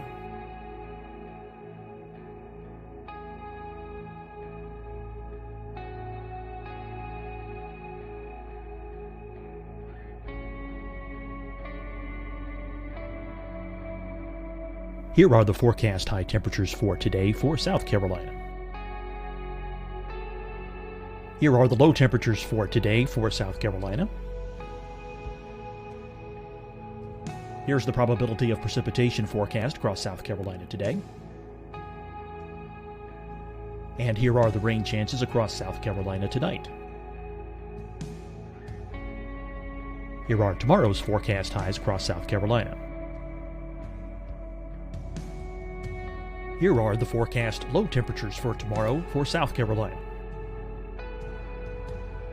And here is the probability of precipitation across South Carolina tomorrow. Here's the precipitation chances across South Carolina tomorrow night. Here are the forecast highs for the day after tomorrow in South Carolina.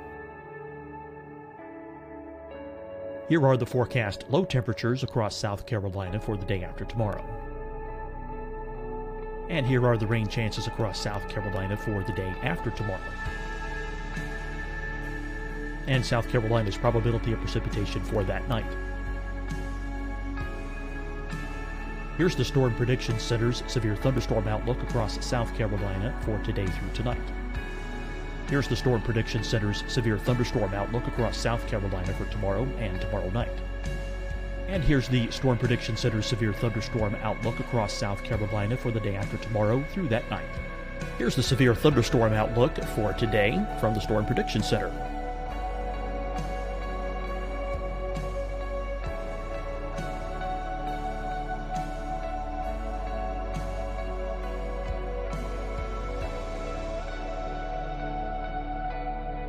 And now here's a live look at weather radar across the southeast.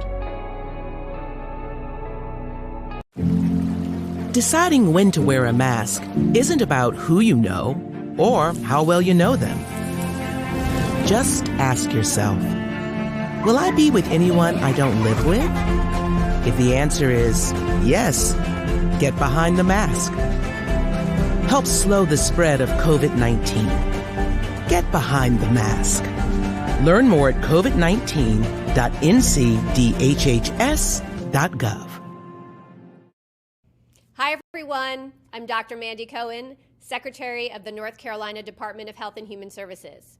And when you follow the 3 W's, you protect your family and your neighbors from COVID-19. When you leave your home, practice your W's. Wear a cloth face covering, wait 6 feet apart, wash your hands often. Wear, wait, wash. We're in this together. Stay strong, North Carolina. Fight the spread and take a stand against coronavirus. Wear a mask in public. Stay at least 6 feet apart from others. And get tested. Join us and fight the spread. Visit scdhec.gov/COVID-19. Getting tested for COVID-19 helps you to take the steps needed to protect yourself, your loved ones, and your community. Find the testing location at scdhec.gov/COVID-19 testing.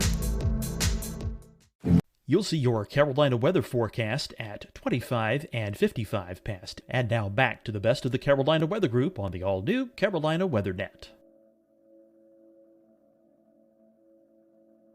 I will guarantee you guys there will be people that stay on the beach, and they did, and they have stayed through storms like Hugo or like Michael or like Laura and stuff, and they may or may not even survive, but they did. I remember during when we had a couple of storms in Florida, down in along the Keys, people staying, I'm staying through it, and then they come back to them like, afterwards, like, I'll never stay again, never, I'm out, I'm gone.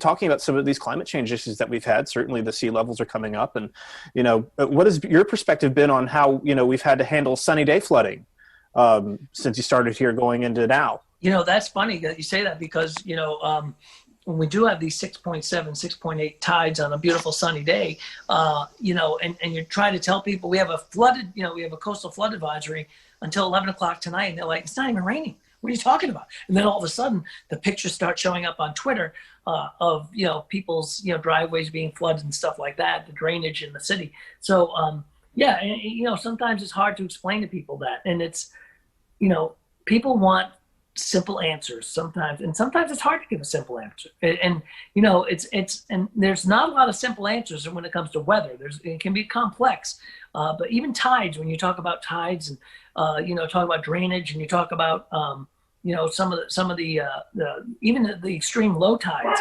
Why boats are sitting up on when you have these blowout tides, boats are sitting up on the on sand, and they're like, did you say that was going to happen? Well, yeah, we did, but don't, so it's, it's just a matter of really schooling people. And sometimes it takes people by surprise a lot of times. It's difficult to communicate that sometimes too in the low country because you have a bunch of visitors. Like I remember when I was there for the NWA meeting in 2013, there was a king tide going on at the time, and you could go down East Bay Street and there was an area that was flooded, and sometimes I think getting the word out to people who aren't local to the area and know this kind of thing can happen every now and then makes things even more challenging. Yeah, that was a great meeting, by the way, Frank. We had a blast. That was a wonderful NWA meeting, and we'd love to have another NWA. We had an AMS meeting here too before that, and it's a great city for that. There's our shameless plug right there. We love to see everybody come back, but when we ever have conventions again. But yeah, I mean, it is, and it's hard to explain that to people that they say, hey, look, this is, this is not a rain event. This is not, we're not seeing a, major storm along the coast. Why are we getting flooding? And it's a beautiful blue sky day. So, a lot of it's education. And the TV folks will tell you all the time that, they give us 2.5 minutes to do the weather and say, oh, by the way, could you explain how this stuff works? So it can be, it's challenging. And I always, when I coach people and doing weather, I'm like, you're taking such a complex thing and you're making it simple, but you have to, cherry pick the most important things and let people know about them. What's good about today though, is that we have things like this podcast, things like social media, Facebook, and I'm sure you guys know, when we have big storms, and ask like Rob and everybody, Ricky will tell you, I mean, we're not only doing television, we're doing Facebook, and it's like you'll do six shows and they'll say, by the way, can you do another Facebook Live in a half hour? And it's like, wow, I just went through all this, but I have to go through all this again. But again, it's sometimes for a totally different audience. So we're kind of schooling people along the way as well. Well, Bill, besides the whole weather TV gig, besides the military gig, you've also done some writing, right? I have. That's kind of like a hobby, more fun than everything. Yeah, I did. I write some novels, and had one come out recently. It was right before the COVID thing. So we were setting up these like, we would do like Panera Breads we ended up going to different places to do some book events just to promote the book and whatnot. And then boom, COVID hit. Although we've been doing a lot, I've been doing some Zoom, what do they call them? Book things, book events, like a lot of book clubs and things like that. But yeah, I wrote a novel when I was flying a lot for the Air Force. Really, I started thinking about this when I was Navy first, and when I went from the Navy to the Air Force, my job in the Air Force had me flying quite a bit in different places on C-17s, and so I started thinking about these stories and stuff like that I put together in a book and in a novel. We actually pitched it. My first book was pitched as it was more of a national security thriller, and it was pitched as a TV show. And my agent was like, you know what, this would be a good book if they don't buy it as a TV show. And they didn't go for the TV show, but the other people came up and said, we'd like you to do the book on it. So, so I've done a couple of books and three novels, and it's fun. I mean, I don't do downtime very well sometimes, so I've got to be doing something. So I guess I write sometimes, and it's really kind of enjoyable. The last one I did, which was Uncle Danny, was actually based on 3 live characters up in New England that were really, they were the kind of the tip of the spear when it came to the booze business and prohibition. They were probably the biggest movers of liquor in the Northeast in New York, and one of them was a great uncle of mine. So so I got to write a book about it. So I thought that was pretty interesting. Kind of on your weekend job has become air shows and aviation and flying recently. That's actually kind of how we met and talked about things and knew each other better, was through kind of the aviation world. Talk a little bit about your time with the paratroopers and announcing for them and doing all the stuff with the team. Yeah, I love doing the air show stuff, Ricky, and as you know, and you do too, and a lot of our folks do. So yeah, when I was my last job with when I was doing I was with Special Operations Command with the SOCOM, the Special Operations Command Paracommandos, and my job was kind of a threefold job. I was a DZSO, Drop Zone Safety Officer, I was a weather officer, and I was a public affairs officer. I kind of had 3 hats. So as part of that, I ended up doing a lot of they know I was in television, so I did a lot of the narrations of the jumps, either into stadiums, into air shows. We did a lot of football games and things like that. And so I did that for almost 4 years. I was on the team, the Paracommandos team, and it was a blast. So I got me into the air show side of things. I've always been fascinated with air shows. Just from being a pilot, just from being part of aviation. So I started doing some air show announcing. And again, there's some big announcers on the air show circuit. They're fabulous and great friends of mine. And I just kind of fill in when there's a show available. I'll throw my hat in the ring if somebody needs an announcer. And I really like announcing air shows. It's fun. It's a lot of work, actually. It's a lot. I mean, it's a long day. You're usually up in the sun and stuff like that. But it really gets you into the aviation side of things. And it's fun. So I really like doing air shows. I've been working with Airshow 360, a team that does a lot of air show broadcasting. We're kind of trying to take that announcing thing and do like Air Show Live, which is another broadcast company that does air shows. So 360 is like that, is kind of like what we've been doing. So it's fun. It's an enjoyable side gig that I do every once in a while. It's a lot of fun. Talk about how the aviation and weather kind of came together with the Paracommandos and the jump team. You mentioned you were kind of the weather officer. What do you have to look for before you give the go or no go to jump out of an airplane? So you've got a couple of things. Ceilings, right? You got to have at least 2,000 feet. You also have to have wind. The wind at the surface has to be within a certain component. Like for a stadium, 13.5 miles per hour. And then like on an air show outside at an air show, we could go up to 18 miles an hour. We had to make sure that we were going to be clear of clouds. So they wouldn't, if we were doing a high jump or a high show, we wouldn't be coming through clouds because you can't bust a cloud. I'd be dealing with that. I'd be dealing with winds aloft a lot because of, where the exit of the airplane is going to be and, where they're going to be landing on the ground. A lot of like doing Navy weather, when you're doing strike weather, weather for, where a strike's going to happen. And that's interesting because you're actually, your airport's moving on an aircraft carrier. So you've got to do, your departure weather, your strike weather, your return weather, and the return weather may be completely different from where you left earlier that day. So it's kind of the same thing with the Paracommandos. The weather may change from the early show, like if you're doing 2 jumps in that air show, the morning show versus the afternoon show. So it's a constant look and change and tweaking of that. And then you also have to be able to call it off. I mean, the DZSO has the go no go. So you got a lot of responsibility. You have to, if you have to scrub it, if you have to cancel it, sometimes you have to do that as they're standing in the door of the airplane. So that can be kind of colorful, especially when you have the commander is a Green Beret lieutenant colonel who's very, very a lot of these guys they're all special operators. They're amazing people, and they live in kind of a different world than we do sometimes. Because it takes a special person to be a special operator, and they are incredible. But and to tell them that, oh no, you can't jump because it's 14 miles an hour, not 13.5. So it can be you'll be buying the drinks at the bar that night. So it's pretty fascinating. And then I got to jump with the team as well. As a tandem, I jumping with the team. It's pretty fascinating because you end up, and if you've never done this, it's pretty, and you should try it. It's a lot of fun. And I got to, jump with some friends of mine. I got Cantori to jump with us.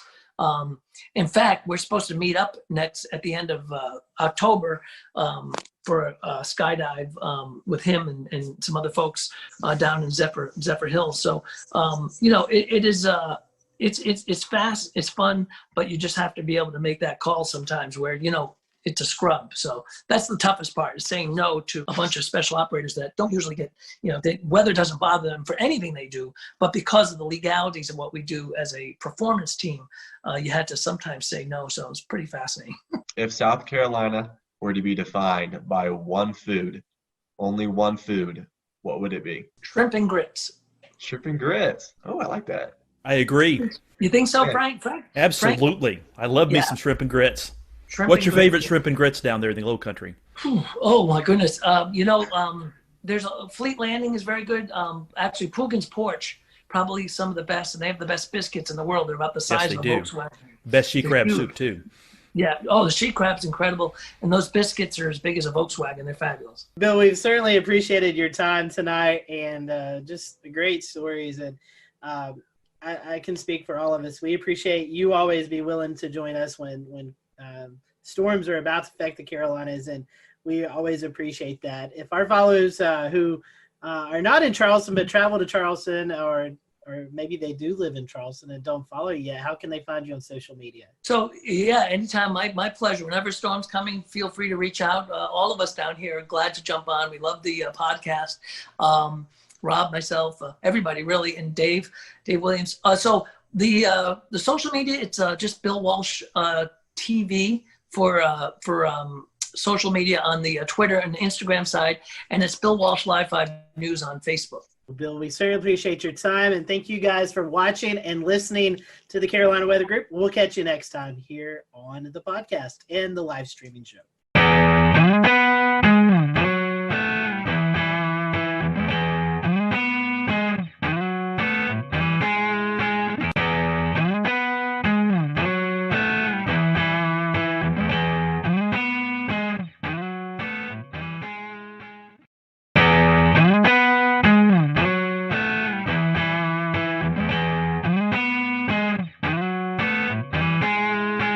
Hello, everyone. Welcome to the Carolina Weather Group. We're happy to have you this evening. Tonight, we have a very special guest with us. Former FEMA Administrator Craig Fugate is joining us. And Craig, we welcome you to the show. We're happy to have you this evening. Appreciate you wanting to spend some time with us to talk all things weather. You've experienced a lot from your journey in Florida to all the way up into Washington, D.C., being the FEMA Administrator. So we look forward to hearing your conversations tonight. For those who are watching, feel free to follow along with us on social media. Tell us what you think about the show. Let us know if you have any comments. So, Craig, welcome to the show. Our first question to our guests who've never been on is, what is your weather journey? Do you have a weather story? But I'm just going to ask you, what is your journey? I know you started off in Florida where a lot of weather affects you, but did you have a little bit of a weather bug growing up, or was it all in emergency management? No, I can remember as a kid, you used to get the hurricane tracking maps at the grocery store, and there'd be storms out there, and you'd turn on the NOAA weather radio and wait for the tropical forecast to come through, and you'd listen and get the coordinates and chart the map where the storm was, well before the internet and a lot of other tools that we just take for granted. With that, a young age, living in Florida, always keeping your eyes on the tropics. Tell us about your journey through emergency management. I know we were talking a little bit off air. You started in a county and then kind of worked your way up. So tell us a little bit about that journey. Well, my first experience with a hurricane, I was actually a paramedic here in my home county, Alachua County, Gainesville, Florida, where the University of Florida's at, when Hurricane Elena come buzzing through the Gulf of Mexico, and I was on duty for that shift. And we dealt with a storm that couldn't make up its mind and set off the coast for several days before it left. But I started out in 1987, moving from fire rescue to emergency management. Did that. Gainesville, sitting in the north part of the state, we get everything from severe thunderstorm is when we tend to see our most damaging storms. And so we would get every couple of springs, tornadoes moving through, straight line winds, stuff like that. Went to the state of Florida, dealt with a lot of weather-related events, but most notably the 04 hurricane seasons. And then I went to FEMA. And again, a lot of what FEMA responds to is weather-related disasters. A lot of flooding, tornadoes, Tuscaloosa, Joplin, hurricanes, most notably was Superstorm Sandy.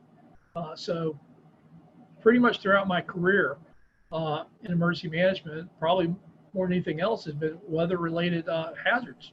Tell us a little bit about emergency management and FEMA and how they work together to mitigate after serious storms and other types of disasters. Well, the first thing I think people need to understand that the reason we have emergency management in the first place is the org chart of government's not built for disasters.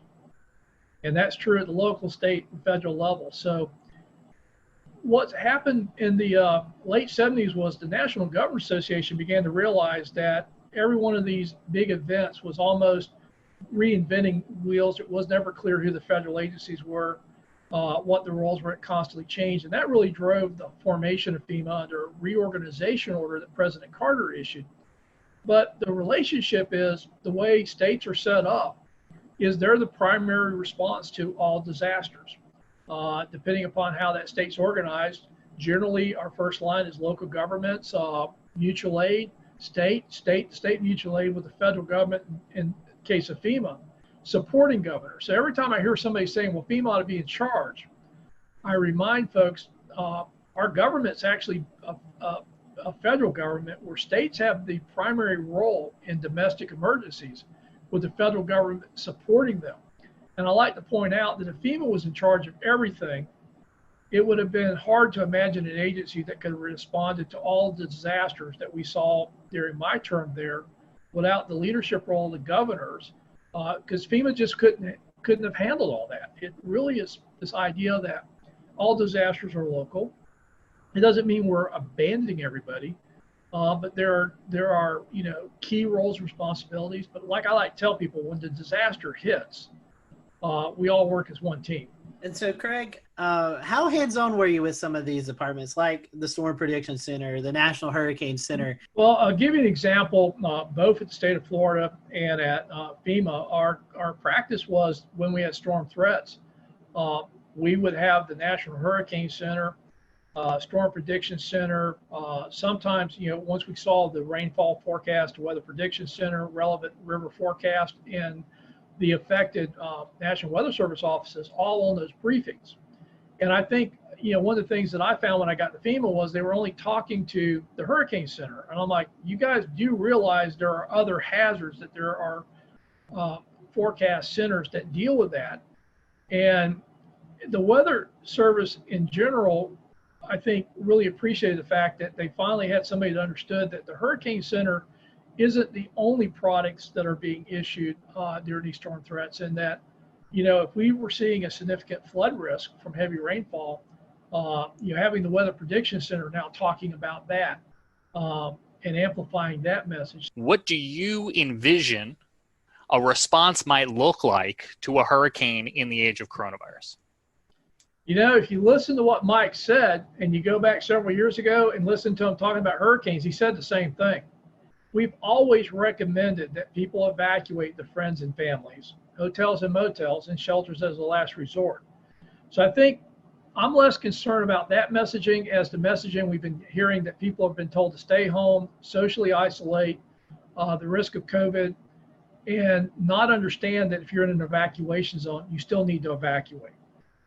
I think it gives more emphasis to the fact that we've always said friends and families are a much better option than shelters, that you don't have to go hundreds of miles. You just need to get inland, away from the storm surge areas. And the other message, which is kind of a tricky one, is particularly in Florida, we've seen a lot of evacuations that aren't in evacuation zones. Essentially, people are trying to run away from the storm itself versus the storm surge. And Florida is trying to do some messaging around that, of know your zone, know your home. That if you're not in an evacuation zone and your home's relatively in good shape, built to current codes, to consider staying home and putting up your shelters and riding the storm out. Again, reducing the number of people evacuate. But the biggest thing I'm telling people about this hurricane season is, if you're in an evacuation zone, your plan is to evacuate, COVID or no COVID. And about the only real additions you need to make is add masks, hand sanitizer, disinfectants, and wipes to your go kits. If you could find the disinfecting wipes. If anybody finds them, let me know. I will trade you toilet paper. I've got that, plenty of it. What is your idea of what the plan is going to be for the rollout from emergency management perspective on shelters? Well, the Red Cross and FEMA and the national organizations, volunteer organizations acting in disasters, have a website. It's the National Mass Care Strategy website, where they've been updating information on mass feeding, congregate and non-congregate care shelter. Well, I'm an emergency manager. Congregate and non-congregate, what does that mean? Congregate care is your traditional mass care shelters, where they're looking at how to screen, maintain social distancing, and minimize the spread of COVID in those shelters. But the other thing is looking at more utilization of hotels and motels, dorms, other spaces that usually weren't going to be picked for shelters. And I think there's an opportunity here. Everybody keeps telling me how hard it's going to be. And I'm like going, well, last time I checked, most hotels and motels are not really doing well. And FEMA will reimburse if you put people in hotels and motels. And I hear how hard it is to plan, but the reality is we have a lot of capacity, particularly in my home state of Florida, to put people up in hotels and motels. And FEMA will reimburse for that under protective measures. So we're still going to need mass care shelters. There's good information out there. It's updated fairly frequently as we learn more about COVID, and now that we're seeing cases increase. But the alternatives are, do you really want people not to evacuate because they're so fearful they have nowhere to go? Or do you prepare the shelters and understand that you're going to have to manage that with COVID and take the steps to minimize the spread? Craig, the current administrator to FEMA, testified earlier today before Congress. We're taping this, but today, earlier on the 22nd of July, you had an opportunity as well to provide some feedback to members of Congress. What did you tell them about what you're seeing in the state of the ongoing coronavirus response?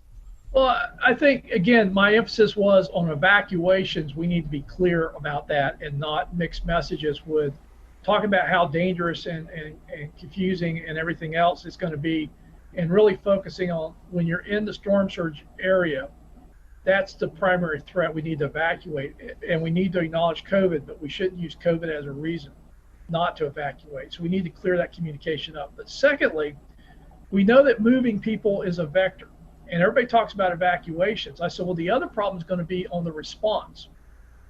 We're still going to need to move utility crews. We're still going to need to move search and rescue crews.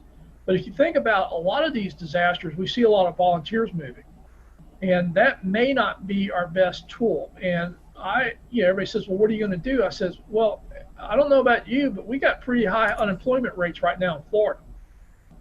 So my question is, and having done this for a long time, there's not that much that requires people to have extensive training to be able to help in a disaster. And again, it's reimbursable. Why don't we hire people and put them to work locally? We've already seen this with COVID in states where local governments had actually hired restaurants to cook and prepare meals under contracts to feed people that were shut in or isolated or couldn't get to stuff. And again, I don't ever want to say we don't use volunteers, but I also think with the unemployment rates we have, particularly in the hospitality industry, I think there's opportunities to employ those folks during disasters to minimize the amount of people we have to bring in from outside of a community, but more importantly, start putting money back into the economy. So let me ask you this one, Craig, because in your experience in not only preparing or helping communities prepare for disasters, but helping them afterwards too, I'm curious where your expertise and your opinion lies on the whole question of schools. Do you have an opinion or thought on whether kids should be going back to the classroom at this point? This is going to be a hard one because I always like to talk about big numbers. We'll return to Best of the Carolina Weather Group in a moment. Now your Carolina weather forecast. Here are today's forecast high temperatures for North Carolina. Here are the forecast lows for tonight for North Carolina. Here are tomorrow's forecast high temperatures. And here's forecast rainfall across North Carolina tomorrow. Here are the forecast highs for the day after tomorrow.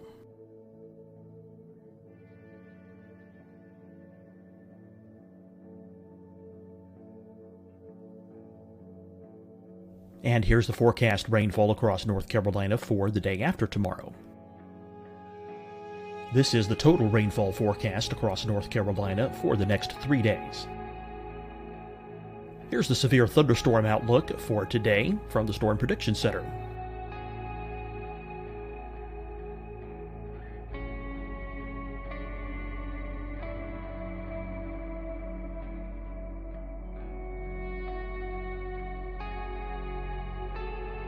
Here are the forecast high temperatures for today for South Carolina. Here are the low temperatures for today for South Carolina. Here's the probability of precipitation forecast across South Carolina today. And here are the rain chances across South Carolina tonight. Here are tomorrow's forecast highs across South Carolina. Here are the forecast low temperatures for tomorrow for South Carolina. And here is the probability of precipitation across South Carolina tomorrow. Here's the precipitation chances across South Carolina tomorrow night. Here are the forecast highs for the day after tomorrow in South Carolina. Here are the forecast low temperatures across South Carolina for the day after tomorrow. And here are the rain chances across South Carolina for the day after tomorrow. And South Carolina's probability of precipitation for that night. Here's the Storm Prediction Center's severe thunderstorm outlook across South Carolina for today through tonight. Here's the Storm Prediction Center's severe thunderstorm outlook across South Carolina for tomorrow and tomorrow night. And here's the Storm Prediction Center's severe thunderstorm outlook across South Carolina for the day after tomorrow through that night. Here's the severe thunderstorm outlook for today from the Storm Prediction Center.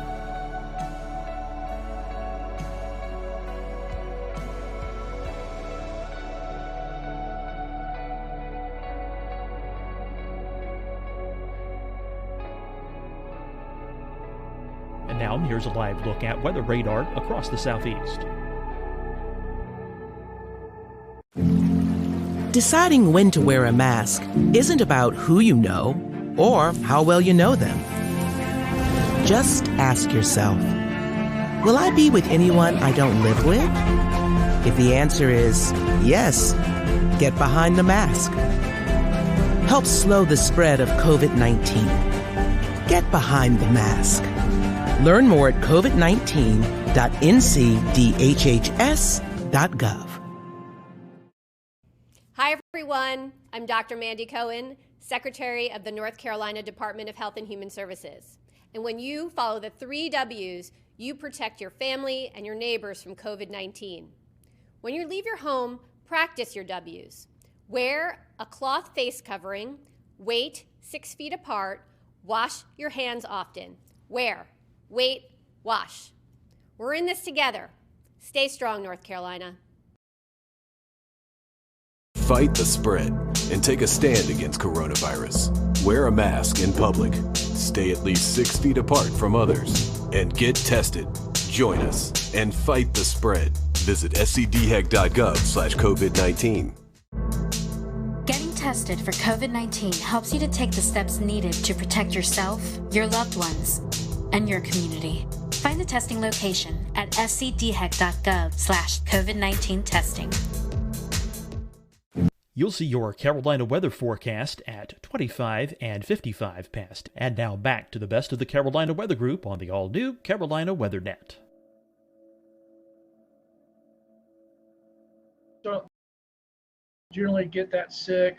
We need to get the economy going. We need to get kids back in school. It's important for development. And I'm like, nobody's really answering this question. If the rate at which kids get sick and potentially the rate at which kids have serious complications or deaths are even like small percentages, like less than 0.1%. When you're talking about thousands of children going back to school, those are real people and those are real numbers. And I don't think we have a good answer for that. I also think that there is opportunities to look at how we go back to the classroom setting. Everything from a lot of schools don't have enough room to do social distancing. So what if we split the day in half and we split the school up where half the school goes in the morning, half the classes go in the afternoon? What if we started doing more classrooms, weather permitting, outside? And again, because we're learning more about this is airborne and why masks are so critical in minimizing spread. How is that going to all happen? And I'm not sure we have enough answers, because in Florida, some of the schools will open up in the middle of August. So I think it would be prudent to think this through, get some consensus on ways to do this. And again, I just don't think saying you're going to open schools is the answer.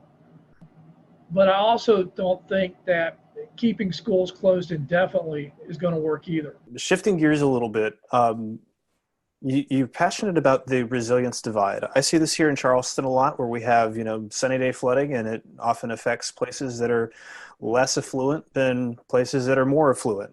A lot of the more affluent places are getting, they're getting some of the things like check valves. They're getting a seawall at the battery.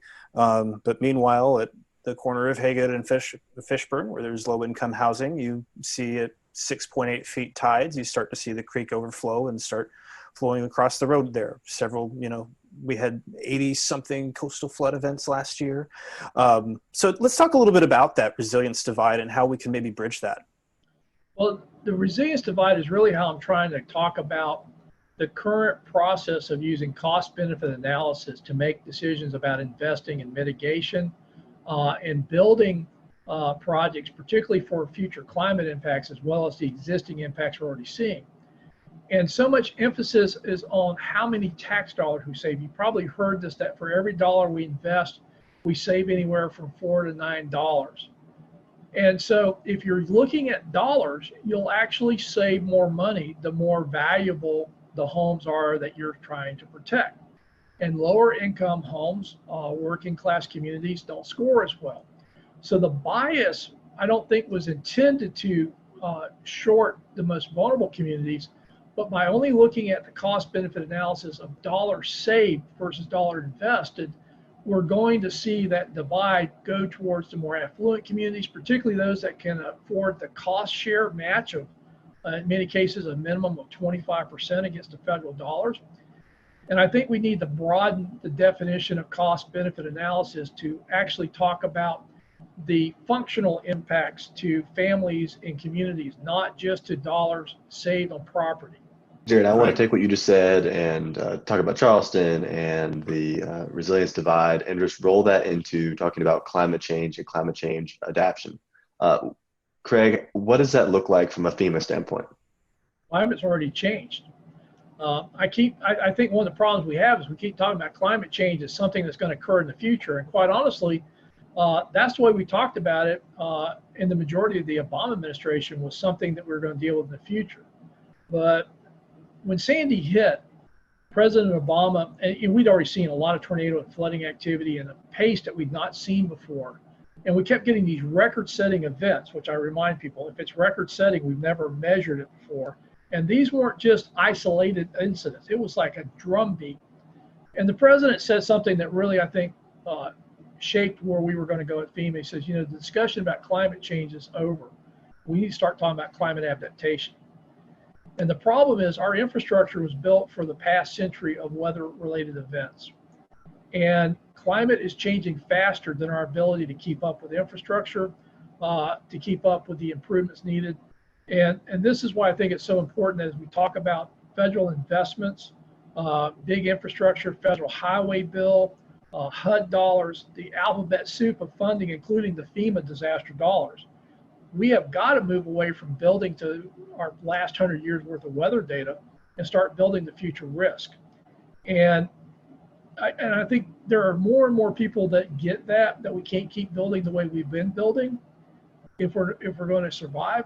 But I think there's some urgency that, as much as people talk about reducing greenhouse gases, on our end of the spectrum, I think the change has already happened and we're not going back anytime soon. So adapting to what's happened, particularly our coastal communities, areas subject to flooding.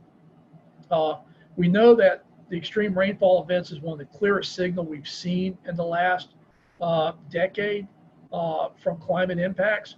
And we are way behind on both identifying, mapping, and explaining that risk, and then making the investments to start bending that curve. And I want to kind of back up a step in keeping that same direction. We talked about Horry County. We talked about some of these areas that have been hit very hard by the watershed events from the hurricanes that have hit over time, things have built up, Matthew, and so on and so forth. Things have just gotten worse and worse over time. So these property values are down, and we get back to the resiliency divide and demographics. And so what is being done to help those that are less fortunate in the lower income or the lower value homes per se, that can't get back the dollars that they put into their home, ones that that's their total investment. And then others they're getting funded for their properties, whereas these folks over here are not. Where's this going to be bridged at some point in the future? What's the plan for that? It hasn't, and that's one of the reasons I think we need to draw attention to it. The Miami Herald ran an article a couple of months ago that looked at the National Flood Insurance Program, their buyout program, where they go in and buy homes out that are repetitive loss. And they found that there was a definite bias that a lot of that money went to the wealthier counties, not necessarily the most vulnerable communities. And I think that's why we need to talk about the resiliency divide. We need to get Congress to get behind this and really look at funding an adequate buyout program and focusing on the vulnerable populations, not just the property values or the cost savings that we may see in more affluent properties. How in tune is Washington to how weather affects people? We live here in the Carolinas, the Charlotte metropolitan area, Winston-Salem, Greensboro. Over 2 million people live in that general area, and there's no adequate radar coverage to detect tornadoes, flash flooding. We hear these stories of folks who are continuing to have homes flooded, and they're not really getting the attention we need. Is this something that the Washington culture, the senators, the House representatives, they kind of push the weather and what it does off to the side? I know everything should be focused on, but do you think sometimes weather and their issues kind of get pushed to the side a little bit? A little bit. The only time they get serious about weather is when there's a catastrophic failure in their district. I mean, think about it. The Weather Service couldn't even get a supercomputer to run better models until after Hurricane Sandy or Superstorm Sandy showed how inadequate their computational powers were. So unfortunately, everything from getting WSR 88s, which was the result of several airplane crashes due to microshear, to the latest funding for the Weather Service in this Superstorm Sandy stimulus package, Washington tends to be reactive. And so until a member gets hit in their district, then it becomes a big issue. But overall, most people treat the weather, and again, it was always amazing to me, members of Congress that thought you could defund the Weather Service because you had other private meteorologists issuing forecasts, and the Weather Service shouldn't be competing with them. And they actually were promoting defunding the Weather Service and letting other organizations do it. Craig, do you think we have a radar crisis on the horizon? I think if we're serious about being able to rapidly detect fast-moving tornadoes, particularly now the warning systems have caught up with the forecasting. Just having better resolution on forecast, but we can't tell people more precisely, I don't think would have been a good match. But if you think about it now, we're moving away from county-wide warnings to polygons. We now have, with the weather, the wireless emergency alerts, the better ability to geocode cell phones, and now moving past the original 120 characters to start including links in that, we can actually now issue across cell phones more detailed warnings from the Weather Service than their current technology can really do. And they've been migrating that way. So now they can do polygon warnings, yet they're still basing it upon radar technology that will miss part of that. There's still gaps in that coverage. And everybody forgets, unless you're in severe storm mode, those things are scanning. Everything you're seeing is delayed. It's not what's actually happening. So, we've seen this before where the tornadoes will actually drop, hit, and pop back up before the radar completes its circle and it gets the updated forecast information. So by the time you see a hook echo, it's already done its business and dropped back in the sky. Well, Craig, I want to transition us away from this last topic, and as we're kind of running short on time here, talk about something that is near and dear to all of our hearts here at the Carolina Weather Group, the Waffle House Index. That's something that we've talked about before. We had the PR director, Pat Warner from Waffle House, on last year in 2019 to discuss what exactly it is from the Waffle House perspective, but I'd like to hear about it from the FEMA perspective and how the Waffle House Index works its way all the way up to the president. Well, FEMA will tell you that the Waffle House Index really isn't their index, and that was just me trying to be folksy. But it actually started in Hurricane Charlie. I'd been out on several disasters, and the thing I could just it was just accepted was if there was anything open, it was going to be a Waffle House. But in Charlie, we had gone down to Charlotte County, and I ended up staying down there for about 2 weeks. So we'd get up around 4:30, 5 o'clock in the morning, try to find something to eat, and we'd spend the rest of the day working. And, we're doing 18-hour days, so if you didn't get breakfast, you may not eat. The first morning we get up, and we were down near Fort Myers. We had to get on the interstate and head south because there was nothing open where we were at. And the first thing we get to is Waffle House. We go in and sit down, and this lady comes out with a mimeograph menu. You're so used to the big plastic menus. I already knew what I was going to order. But she says, the only thing we have is on this. And that was like, well, okay. And so we ordered, but, we got coffee, we got our eggs, we got a good breakfast. But it wasn't everything you would normally expect there. Next morning we get up, and the actual interchange we're at now, Waffle House was now open. Went in there, same deal, mimeograph menu. So the folks I was with, Ben Nelson, who was our state meteorologist in 2004, he's now with the Jacksonville Weather Service office as a forecaster there. And at that time, Major Tad Warfel, now Colonel Warfel with the Florida National Guard, with me. And we were color coding the counties after Charlie, red, yellow, and green, using a stoplight to show indicators, EOC activation, search and rescue, schools, stuff like that. And they put into the slide deck the Waffle House Index. And that's where it came from. Green was open with a full menu, yellow was open with a limited menu, and red was closed. And I guess it would have stopped there, except we had changed how we operate in Florida. We weren't waiting for the counties to do assessments to say they needed help after these hurricanes, because I kept asking, well, why don't we just respond like it's bad? We'll get there faster, and if they don't need us, we'll go home quicker. Well, the question was, if you're responding out on the Panhandle, like with Hurricane Ivan, and you're driving out I-10, and literally we were going right as soon as the hurricane force winds passed, I told guys, we're going to be safe, but we ain't going to stay dry. We're not waiting for blue sky. So we were going right as the storm was moving out. And the question was, where do you stop? And that was kind of how the Waffle House Index got used. If you got there and the Waffle House was open, it ain't bad. Keep going. If you get there and the Waffle House is open, but they got a mimeograph menu, well, we're dealing with power outages. We probably got a lot of mass care issues. But for the search and rescue teams, don't stop. Keep going. And if you get there and the Waffle House is closed, that's going to be pretty bad. Go to work. And it just kind of became the shorthand. In Florida, it seemed like all these hurricanes going across the interstate, the Waffle House was a pretty good indicator of what was happening. And the other thing, because we never really talked to the Waffle House, about them getting open and all the stuff they do to stay open. It was just our shorthand for where do we stop and go to work when we're driving in the areas, because you'll start seeing damages 100 miles out with a hurricane, but that's not where the impacts are the worst. And so it just became a shorthand for us of, where do you go to work in a hurricane? So I got to ask, Craig, what's your go-to meal at Waffle House? I mean, New York strip steaks. I like the steak and eggs, scrambled eggs, hash browns, scattered and smothered, black coffee. And if you're on the limited menu, what do you go with? Scrambled eggs, omelets, whatever they got. I'm not picky if they got a limited menu. But generally they'd have eggs and bacon, stuff like that. The funniest thing was when I was in Joplin.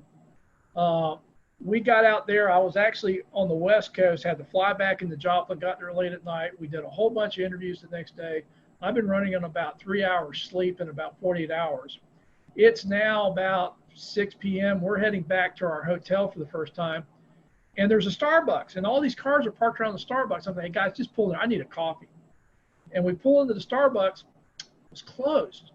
We couldn't figure out why all the cars were there. Then we realized they didn't turn their Wi-Fi off. So folks in Joplin they were just trying to get connections were circled around there. So we went back to our hotel. There's a Waffle House right there. I'm like, we're going in there. I know they got coffee. And sure enough, you go into the Waffle House, they got coffee because they're pouring bottled water in their coffee makers. Because all of Joplin was under boiled water orders. But Starbucks was closed, Wi-Fi was on. Waffle House, they're just pouring bottled water in those coffee makers making coffee. So I got my coffee. So switching gears, Craig, I wanted to ask you, are there any memorable moments that stick out in your mind while you worked at FEMA?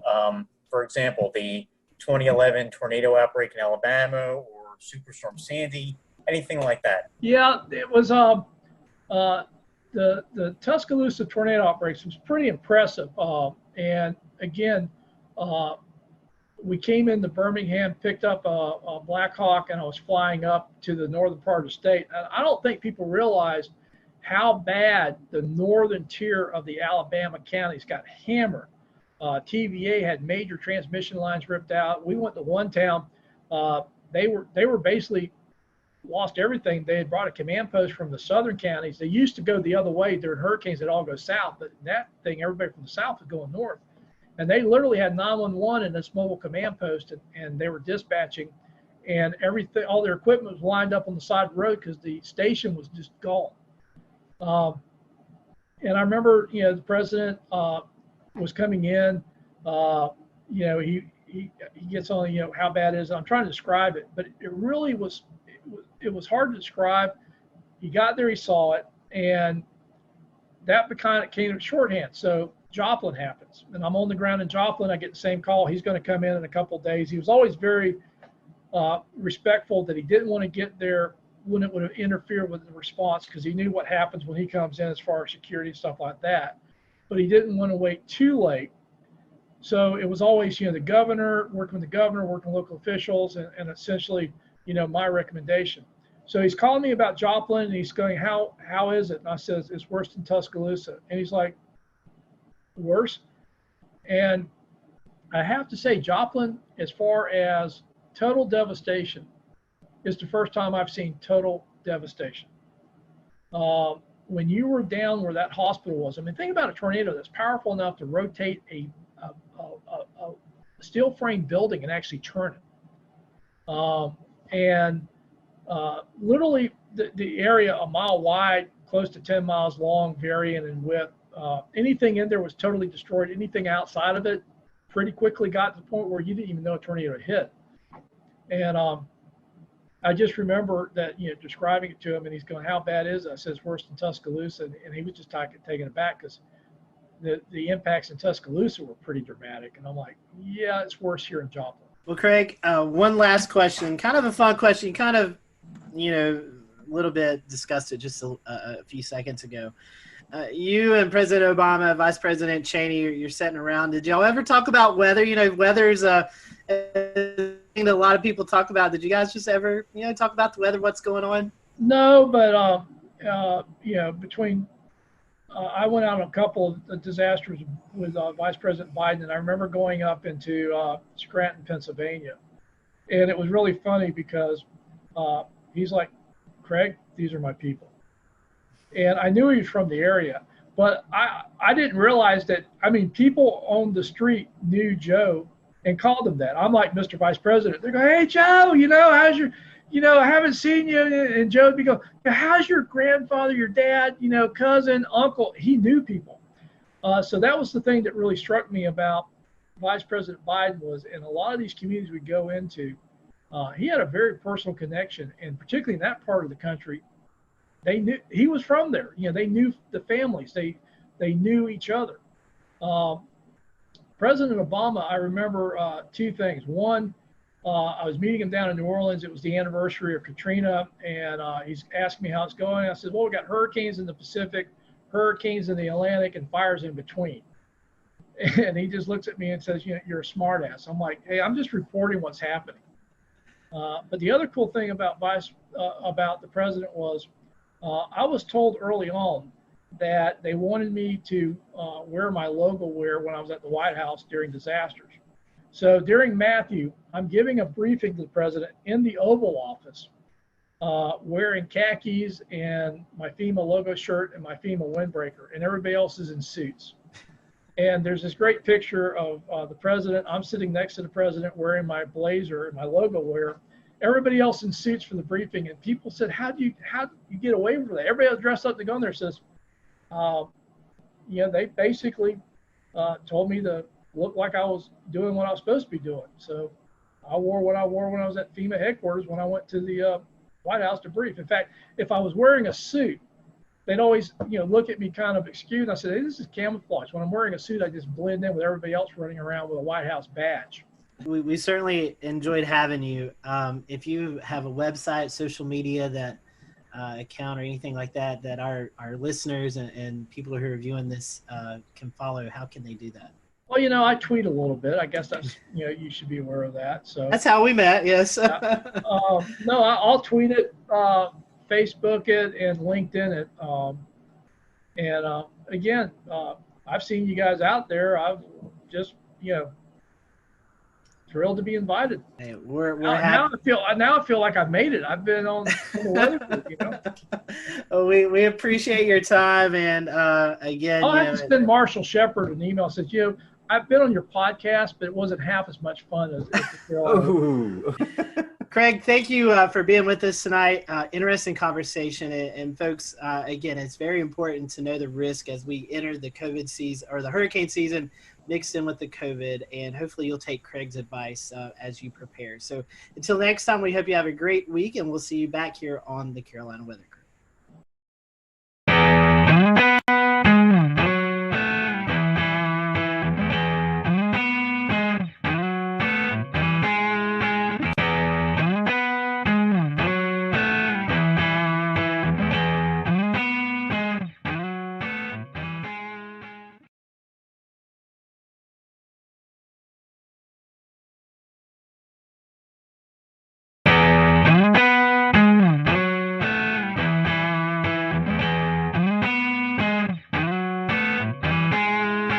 Hello, everyone. Welcome to the Carolina Weather Group. We're happy to have you this evening. Welcome to another episode, and tonight's going to be a fun episode. I'm going to go ahead and apologize. I hope I don't talk too much because we're combining weather and sports, and when we do that, it really makes me happy. Tonight we have on with us Sean Bratton and Mike Ventrisi from the Fantasy Football Weather Guys, and if you play fantasy football, you may have never thought about the weather element to it. And so tonight, we're going to talk a little bit about that. We're going to talk about the product and how you can follow along throughout the year, so your fantasy football team is up to par and potentially beating the rest of your people who are not thinking about the weather. So we're happy to have Sean and Mike on with us tonight. And guys, we appreciate your time. We'll go ahead into the conversation since both of you guys are first-time guests with us. We always start off our questions like this.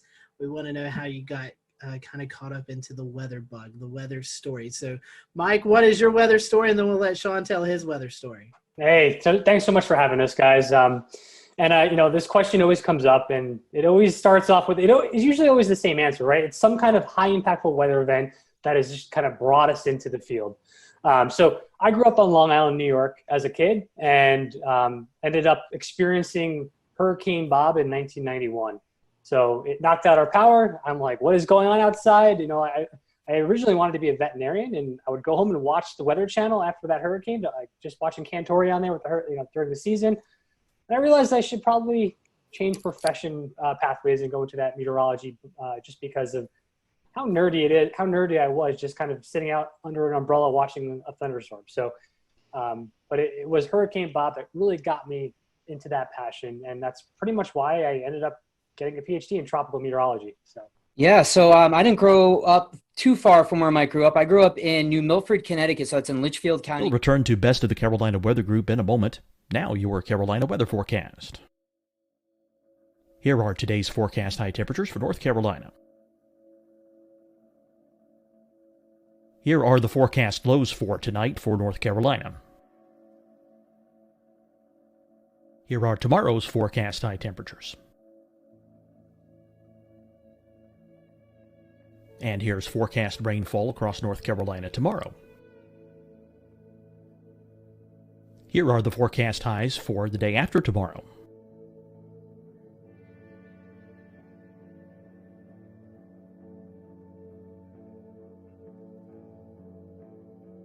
And here's the forecast rainfall across North Carolina for the day after tomorrow. This is the total rainfall forecast across North Carolina for the next 3 days.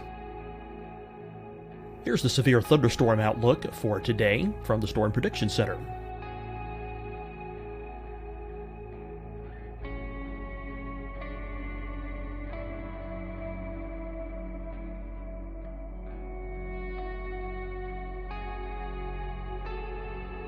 Here are the forecast high temperatures for today for South Carolina. Here are the low temperatures for today for South Carolina. Here's the probability of precipitation forecast across South Carolina today. And here are the rain chances across South Carolina tonight. Here are tomorrow's forecast highs across South Carolina. Here are the forecast low temperatures for tomorrow for South Carolina. And here is the probability of precipitation across South Carolina tomorrow. Here's the precipitation chances across South Carolina tomorrow night. Here are the forecast highs for the day after tomorrow in South Carolina. Here are the forecast low temperatures across South Carolina for the day after tomorrow. And here are the rain chances across South Carolina for the day after tomorrow. And South Carolina's probability of precipitation for that night. Here's the Storm Prediction Center's severe thunderstorm outlook across South Carolina for today through tonight. Here's the Storm Prediction Center's severe thunderstorm outlook across South Carolina for tomorrow and tomorrow night. And here's the Storm Prediction Center's severe thunderstorm outlook across South Carolina for the day after tomorrow through that night. Here's the severe thunderstorm outlook for today from the Storm Prediction Center.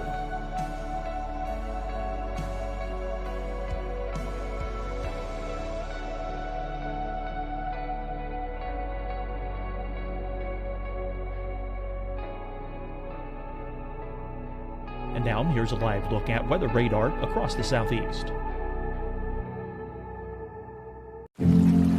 Deciding when to wear a mask isn't about who you know or how well you know them. Just ask yourself, will I be with anyone I don't live with? If the answer is yes, get behind the mask. Help slow the spread of COVID-19. Get behind the mask. Learn more at covid19.ncdhhs.gov. Hi, everyone. I'm Dr. Mandy Cohen, Secretary of the North Carolina Department of Health and Human Services. And when you follow the 3 W's, you protect your family and your neighbors from COVID-19. When you leave your home, practice your W's. Wear a cloth face covering, wait 6 feet apart, wash your hands often. Wear, wait, wash. We're in this together. Stay strong, North Carolina. Fight the spread and take a stand against coronavirus. Wear a mask in public. Stay at least 6 feet apart from others. And get tested. Join us and fight the spread. Visit scdhec.gov/COVID-19. Getting tested for COVID-19 helps you to take the steps needed to protect yourself, your loved ones, and your community. Find the testing location at scdhec.gov/COVID-19 testing. You'll see your Carolina weather forecast at 25 and 55 past. And now back to the best of the Carolina Weather Group on the all-new Carolina WeatherNet.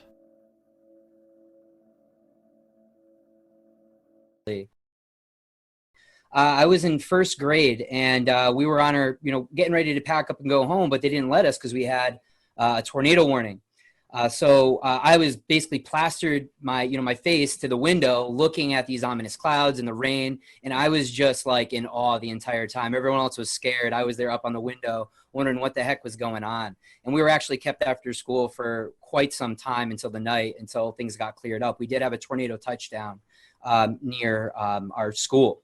In Litchfield, Connecticut. So it was a really cool event. And then also the blizzard of '96 was a big high impact weather event that had been early January of '96. That was a big event for me. I remember that we had off school, and it was we had like 24 to 30 inches of snow. So it was a really cool event too. And then of course, I'm sure you hear this a lot, but the movie Twister came out, and that kind of sealed the deal for me after watching that. We were talking off air, but we've done this show for a while, and it seems like that there's a common denominator there with Twister. and how many people is brought into this industry because of the movie. Like us, we all have our other weather day jobs, and we kind of do Carolina Weather Group, for fun, and that's what you guys do with the fantasy football weather guys. Tell us about what you do in your daytime jobs. I know you guys are both connected in the weather industry as well. Yeah, so I guess I'll start off. And so I work currently for the weather company, which is owned by IBM. When I started my career there, I dabbled with a lot of energy forecasting, pretty much providing weather information to folks who were trading natural gas futures and some of the utilities.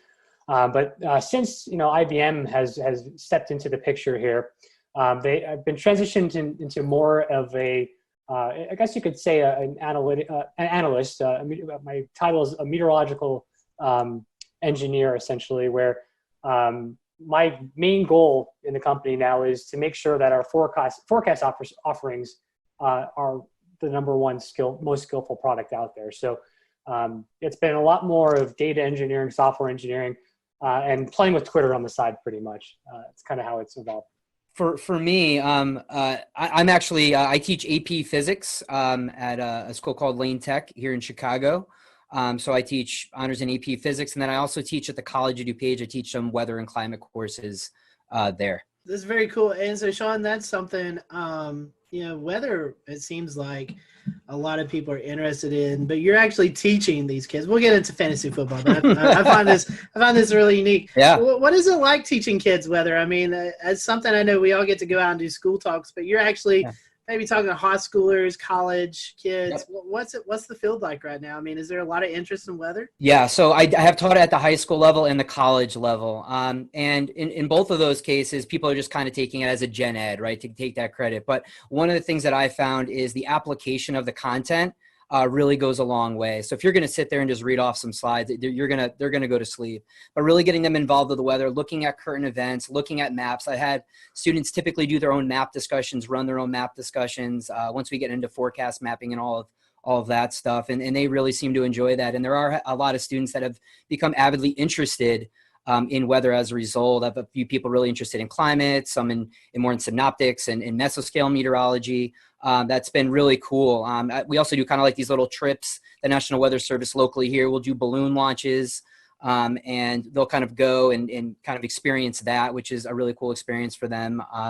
But it's really cool. I mean, really just it's a really cool science to bring to life because you experience it every day.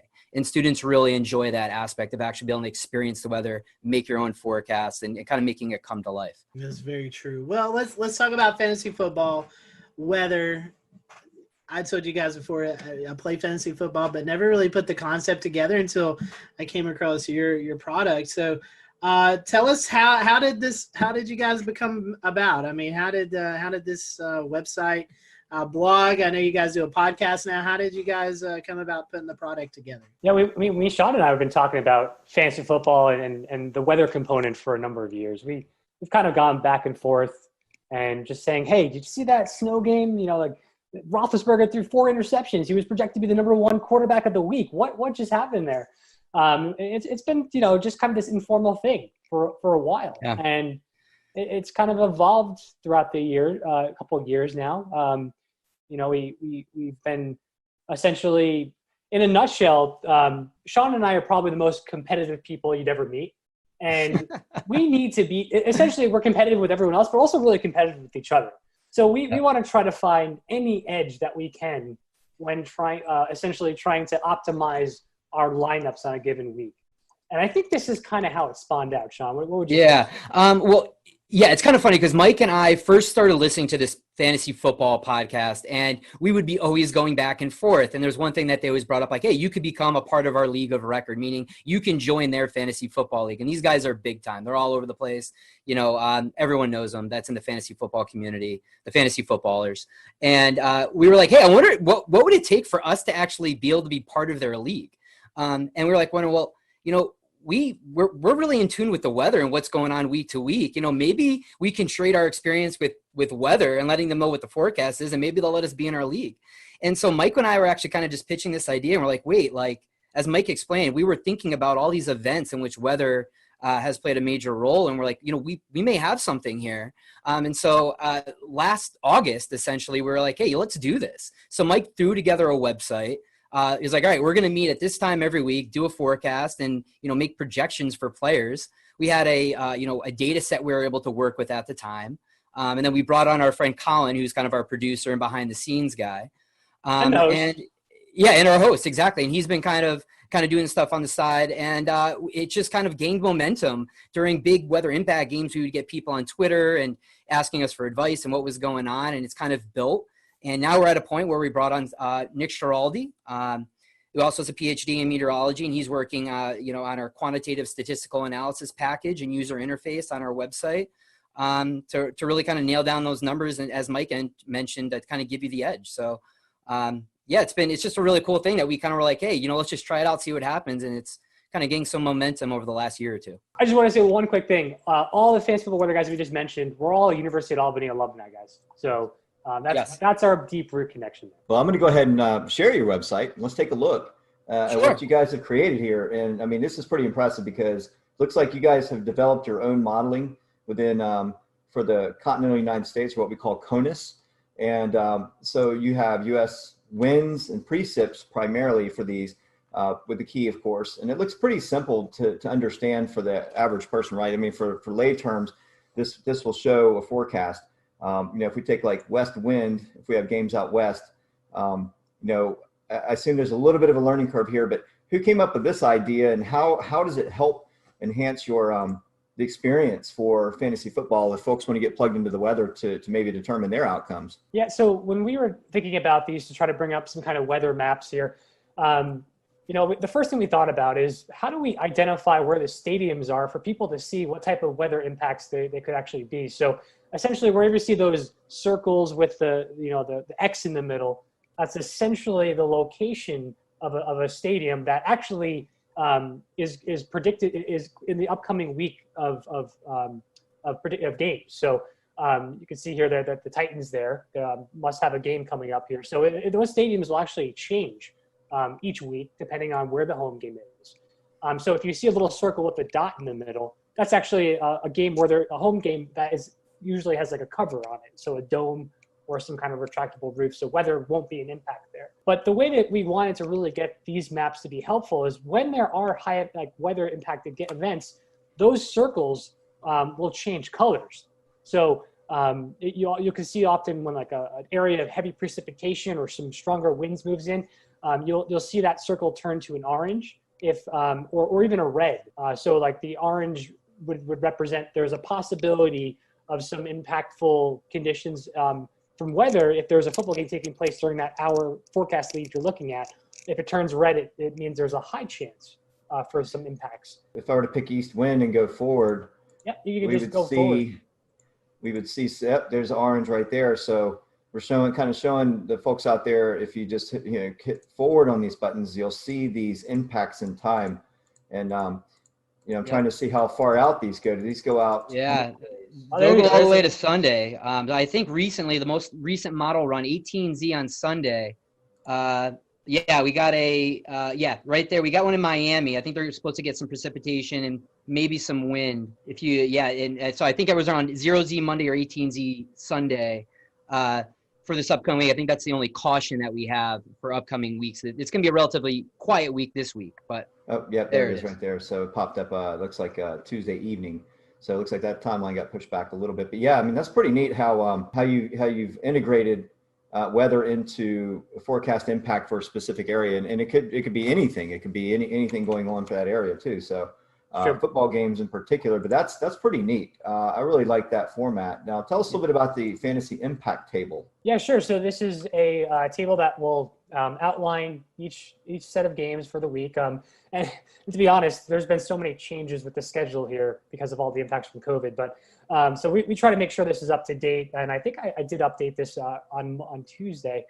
So essentially, it'll show out the slate of games here, and it'll be in chronological order. There are a time and weather impact there, and you can see for the weather if it says fair, this is the predicted weather for the time of the game. Then the impact will show none, right? If you have good conditions, there won't be any real impacts from weather.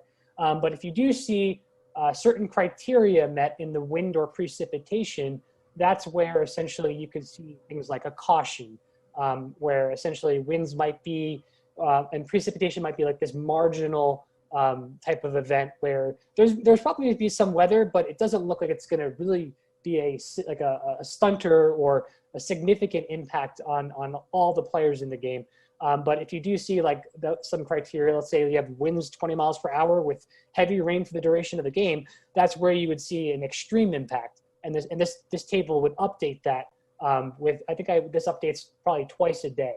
So this is a way to kind of come back to the site and look at it. And this kind of gives us a bird's eye view as to what to expect. So what we do is we use this as kind of a template, and then we'll expand on this during our podcast, and we'll let people know what players we're interested in, because we do have historical stats for specific players and also by position in general. And we can elaborate on, okay, we have, forecast at 18, 25 mile an hour winds, whatever it may be. Well, this player in windy conditions, this is how they perform statistically. So we kind of update them on the expectations based on the weather. We are in the process of updating this. Hopefully over the next several weeks. Again, our buddy Nick Schiraldi is going to actually customize this by position and also possibly by players. So a lot of the ultimate thing is people want to know, how is my fantasy team going to be impacted? That's bottom line, right? So we're going to have fantasy point differentials based on those weather conditions that we're going to be adding to this table hopefully soon here. And Sean, you were talking a little bit earlier. You guys actually are doing a lot of the analytics and numbers, and you're talking about specific players who may see the effects. You're talking about Roethlisberger throwing 4 INTs in a snowstorm, or it could be Denver. It's an extremely windy day, so Drew Lock, the wind may affect his performance. So how do you guys talk to us a little bit about that? How you're breaking down how it's affecting individual players? Yeah, I can lead on this one. So we have basically archived data that we're able to use that breaks it down basically almost every play for every game going back to 2009. So what we're able to do is look at those fantasy stats. So we have fantasy point projections for half point PPR, full point PPR, standard leagues, and we're able to look at how that player has performed statistically during those weather-like events. So, hey, how is this quarterback performed in 20 to 30 mile an hour winds? Okay, well, we see a decrease in fantasy points by 4, and they throw their TD or their touchdown interception ratio has changed X, Y, and Z amount. And then we also kind of have another stats package that we'll use based on weather conditions as well. So what we try to do is say, all right, our forecast is this for the weather. Let's look at the specific players and, the positional players that we're interested in for that game and see if there's actually going to be an impact. Because quite frankly, for some players like an Aaron Rodgers, maybe we don't see as much of an impact for them. So we're not going to be as concerned about that player. For other players like a Jared Goff or something like that, or Kirk Cousins, for example, who played in Seattle this week during rainy games, there's an impact there we've seen statistically. So we really got to kind of decipher. We just, we kind of do this by position, but even a little bit more specifically by player when appropriate. That's really awesome. You guys have been doing this. Obviously, you started the website last year when we're recording this, it's October 14th. So we're about week 5, I think, into the season, maybe week 6. I can't remember with COVID and all that stuff going on. But talk about how the fans, how have you guys, the outreach? I mean, have you got a lot of positive responses from fantasy football player or fantasy footballers? How's that went? So I think our biggest interaction with folks right now is on our Twitter handle at FF Weather Guys, where it typically the interaction is most prevalent during weeks where there is predicted weather and the folks are aware of those impacts. Usually when you see like some of the mainstream media or sports channels talking about weather impacts, and usually I guess that as you get up into later in the season, as we know, winter storms or late fall storms can get more energy from the jet streams. That's where we typically see those larger weather impacts. And I think that's where the draws start to come in, especially when people are fighting for those playoff positions, right?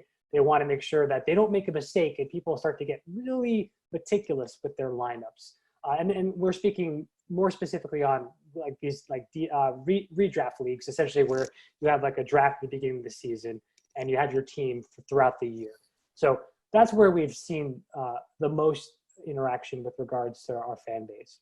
Yeah, and during those weeks, I mean, we'll broadcast on our Twitter feed like, "Hey guys, this is what we're forecasting. Here's the impacts," and people will reach out to us. They're like, "Hey, I'm deciding between playing this player and that player. What do you think?" And we'll say, "Hey, based on what we've seen in these weather conditions, this player has a discrepancy of this. You know, we would side with this guy." And so we've seen this for a variety of weather events. Most people think of the big rain or snowstorms, but this also applies for high impact wind events as well. We had 1 week last year that we had 4 big wind events, whereas 25, 35 mile an hour winds, we saw considerable impacts. Yeah. One of those games was the Kansas City Chiefs, and people who were starting Tyreek Hill and Patrick Mahomes, they were, really intent on getting some of those deep bombs that just never happened. They didn't get any passes over 20 yards. Yeah. So you literally see these coaches' plans. They change their game plans essentially based off of some of these weather conditions. Yeah, when it's bad enough. And even more recently, like Mike and I used this information. We were expecting rain for the Washington game for the Washington football team. And so we actually steered away from Terry McLaurin, and he only had 3 catches for 26 yards, I believe, on Sunday. So which I mean, it wasn't wet for the entire game, but enough where it played an impact. So, yeah. You mentioned mainstream media. You don't have to drop any names, but have you found maybe a few of those folks sliding into the DM saying, "Hey, what's the weather going to be like?" Everybody's always asking for fantasy football advice. Who should I start? Who should I sit? Have you ever had any messages from folks maybe on the TV that's asked for your opinion? So I don't think we've had any essentially any folks reach out for start-sit decisions regarding that, but we have some interaction with some of the folks from Fantasy Pros and the Fantasy Footballers, and I think there was a couple of folks from Yahoo. It's Yahoo that are all involved in the industry that will kind of interact time to time with us on Twitter. I think last year, one of the guys from the Fantasy Footballers, Jason Moore. Jason Moore, yep. Yeah, he reached out, and it was literally a question about weather, and he's just like, "Is there any weather experts out there that would understand to know what the actual forecast is here?" Because it was during that time of year where it was really high impactful for the people watching for this particular game, and he did reach out to just put a general question. A lot of our fans CC'd him or tweeted at him with our handle, so we can kind of go in there and provide some information. Hey guys, we touched on this a little bit with talking about individual position players and the impacts on them. I was wondering a little bit about the kicking and punting game. I mean, that seems to be an area of the game that could really be influenced by wind in particular, but also precipitation as well. What sense do you guys make of how important weather is on that aspect of the football game? Yeah, that absolutely is. And a lot of this comes down, another message that we speak to is it really matters based on the stadium as well, how the winds are swirling around that stadium, how they're funneled in, and also the field type as well. Is this an AstroTurf? Is this a grass field? So those are all things that play in to how well a kicker can perform in weather conditions. We're in the works right now of gathering kicker data, so I don't want to say anything quantitatively as far as like from a statistical analysis standpoint, but observationally we usually talk about games after we see them after the week, and we'll talk about kickers, and we definitely notice that higher winds going cross field or going against the kicker definitely have an impact for sure. So Mike, guys, on any given sorry, go ahead. Sunday, we can have a very diverse slate of weather across the U.S. Are there any particular locations across, anywhere that you guys forecast for that you find particularly challenging or frequently come up as a caution flag? The most challenging weather for us is convection. It's a really anything in the Florida area, typically in the southeastern United States. This is something that we struggle with early season, late summer into early fall when convection's still blooming. And the high res models will pick up on this stuff and we're out 72 hours out. We're like, all right, it's looking like it's going to happen, and we literally have to update people like hourly on Sunday to be like, all right, guys, this is the recent model run, this is what we're expecting, because those are mesoscale features that are incredibly hard to predict for a 3 to 4 hour window of time during a ball game. But at the same time, those could be incredibly impactful because you got heavy rains and a lot of wind typically associated with those as well. So I would say those are the ones that we struggle with the most when there's any type of convection. Yeah, those are the events that typically trip our algorithms in our fancy impact table and some of our maps. You look at those circles, and when we change different colors, you'll see certain model runs show the impacts, and then all of a sudden they take them away because the models were having a hard time resolving the convective features. And sometimes they can sneak under the radar. I remember there was a game last year in Jacksonville where we had this strong northeasterly flow off the ocean that was just bringing these shallow convective cells across the stadium. And it was just like the popcorn variety, and it was just causing, you would hear we didn't talk about it much in the podcast that week because we were the models didn't see it, and then all of a sudden they'd be raining on and off during the game, and Sean was sending us messages. Do you see this rain? It's going. It's the announcers are talking about it. We missed this. I'm like, oh my god, fun. The joys of forecasting Florida weather. I can only imagine your models.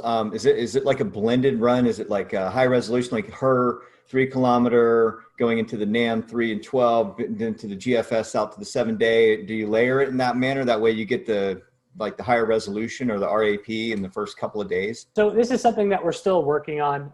And right now, as we were kind of spinning up things here, we've been relying mainly on GFS data at first, but we are shifting over to leverage the national weather blend of models from the National Weather Service.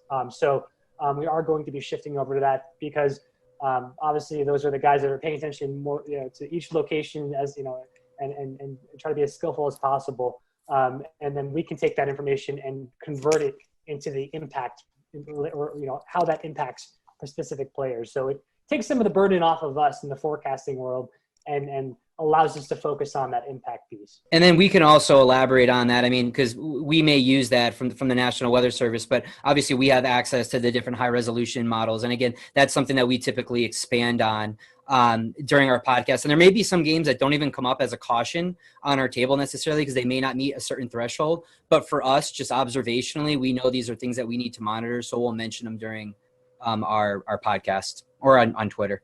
You're talking about Southeast convection. I would also imagine maybe lake effect snow, Buffalo, Chicago, Cleveland, Green Bay, all locations that could see that, where one side of town could get 6 feet and the other side could get 2 inches, Getting back to your social media outreach and your fans, the football fans in general, and how you integrate, how you kind of mesh with everything. How do your fans respond to your products, right? Because it looks like you do everything kind of for free. You're sort of providing that kind of service.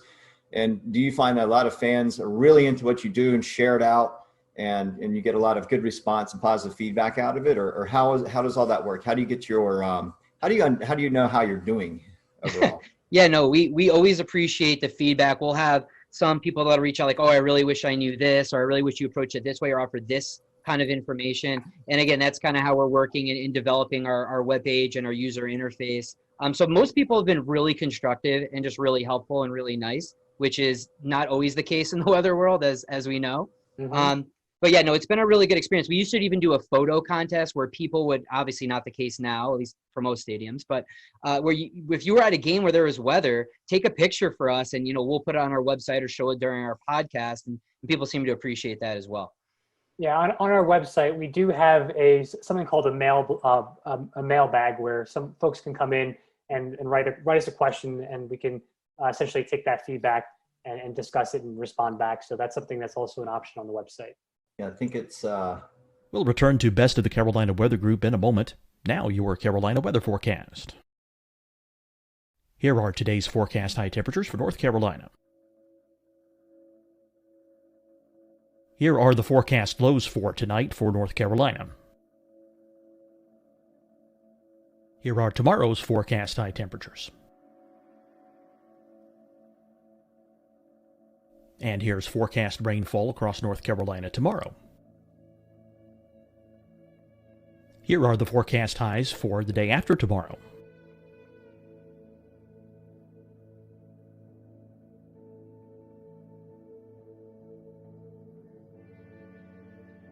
And here's the forecast rainfall across North Carolina for the day after tomorrow.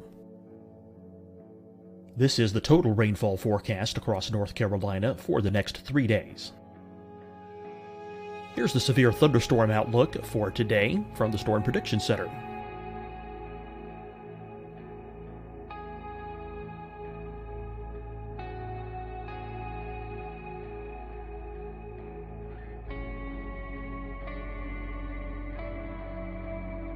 Here are the forecast high temperatures for today for South Carolina.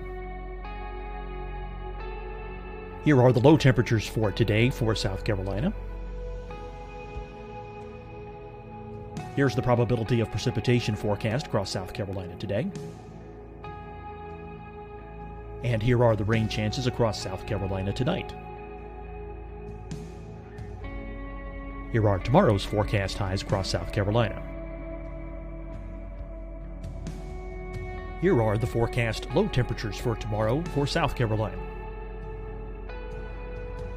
And here is the probability of precipitation across South Carolina tomorrow. Here's the precipitation chances across South Carolina tomorrow night. Here are the forecast highs for the day after tomorrow in South Carolina. Here are the forecast low temperatures across South Carolina for the day after tomorrow. And he's across South Carolina for the day after tomorrow. And South Carolina's probability of precipitation for that night. Here's the Storm Prediction Center's severe thunderstorm outlook across South Carolina for today through tonight. Here's the Storm Prediction Center's severe thunderstorm outlook across South Carolina for tomorrow and tomorrow night. And here's the Storm Prediction Center's severe thunderstorm outlook across South Carolina for the day after tomorrow through that night. Here's the severe thunderstorm outlook for today from the Storm Prediction Center.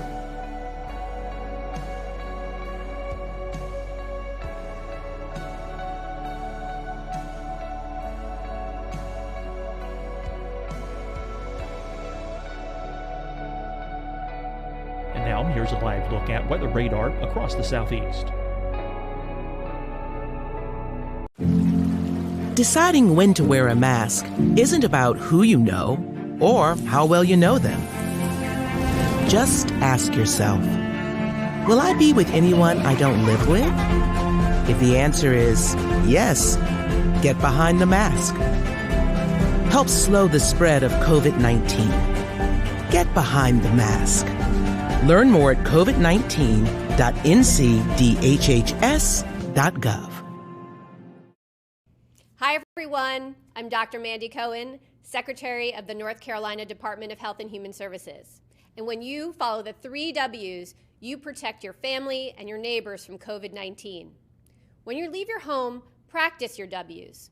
Wear a cloth face covering, wait 6 feet apart, wash your hands often. Wear, wait, wash. We're in this together. Stay strong, North Carolina. Fight the spread and take a stand against coronavirus. Wear a mask in public. Stay at least 6 feet apart from others. And get tested. Join us and fight the spread. Visit scdhec.gov/COVID-19. Getting tested for COVID-19 helps you to take the steps needed to protect yourself, your loved ones, and your community. Find the testing location at scdhec.gov/COVID-19 testing. You'll see your Carolina weather forecast at 25 and 55 past. And now back to the best of the Carolina Weather Group on the all-new Carolina WeatherNet. Message in and submit. And then there was also what you talked about with his weekly weather blog, then the photo contest. So looks like, you give folks an incentive to sort of be more of a part of the website, which I think is great because you're allowing them to interact with you in your domain, which is awesome. So Well, talking about the product, we'll start to wrap up here. How can we find you? What's the social media platform of choice? I don't know if you guys do Facebook. I know you do Twitter, but tell us about social media. I know you guys do podcasts, blogs. I even think you might be dabbling into doing some live game updates. Am I correct with that? Yes. Yeah. So we've been moving onto the Twitch platform. So if you twitch.tv/FF Weather Guys. That's essentially, we have our show usually on Thursday or Fridays. We try to do it around 8 p.m. And then when there are high impact weather events on a Sunday, we'll get up on Twitch again and have a Sunday show, usually around 11 a.m. That's one source where we've been kind of more interactive with folks. Well, guys, thank you for your time. We appreciate it. Thank you guys for watching the Carolina Weather Group. Make sure if you're a fantasy football player, go check out these guys.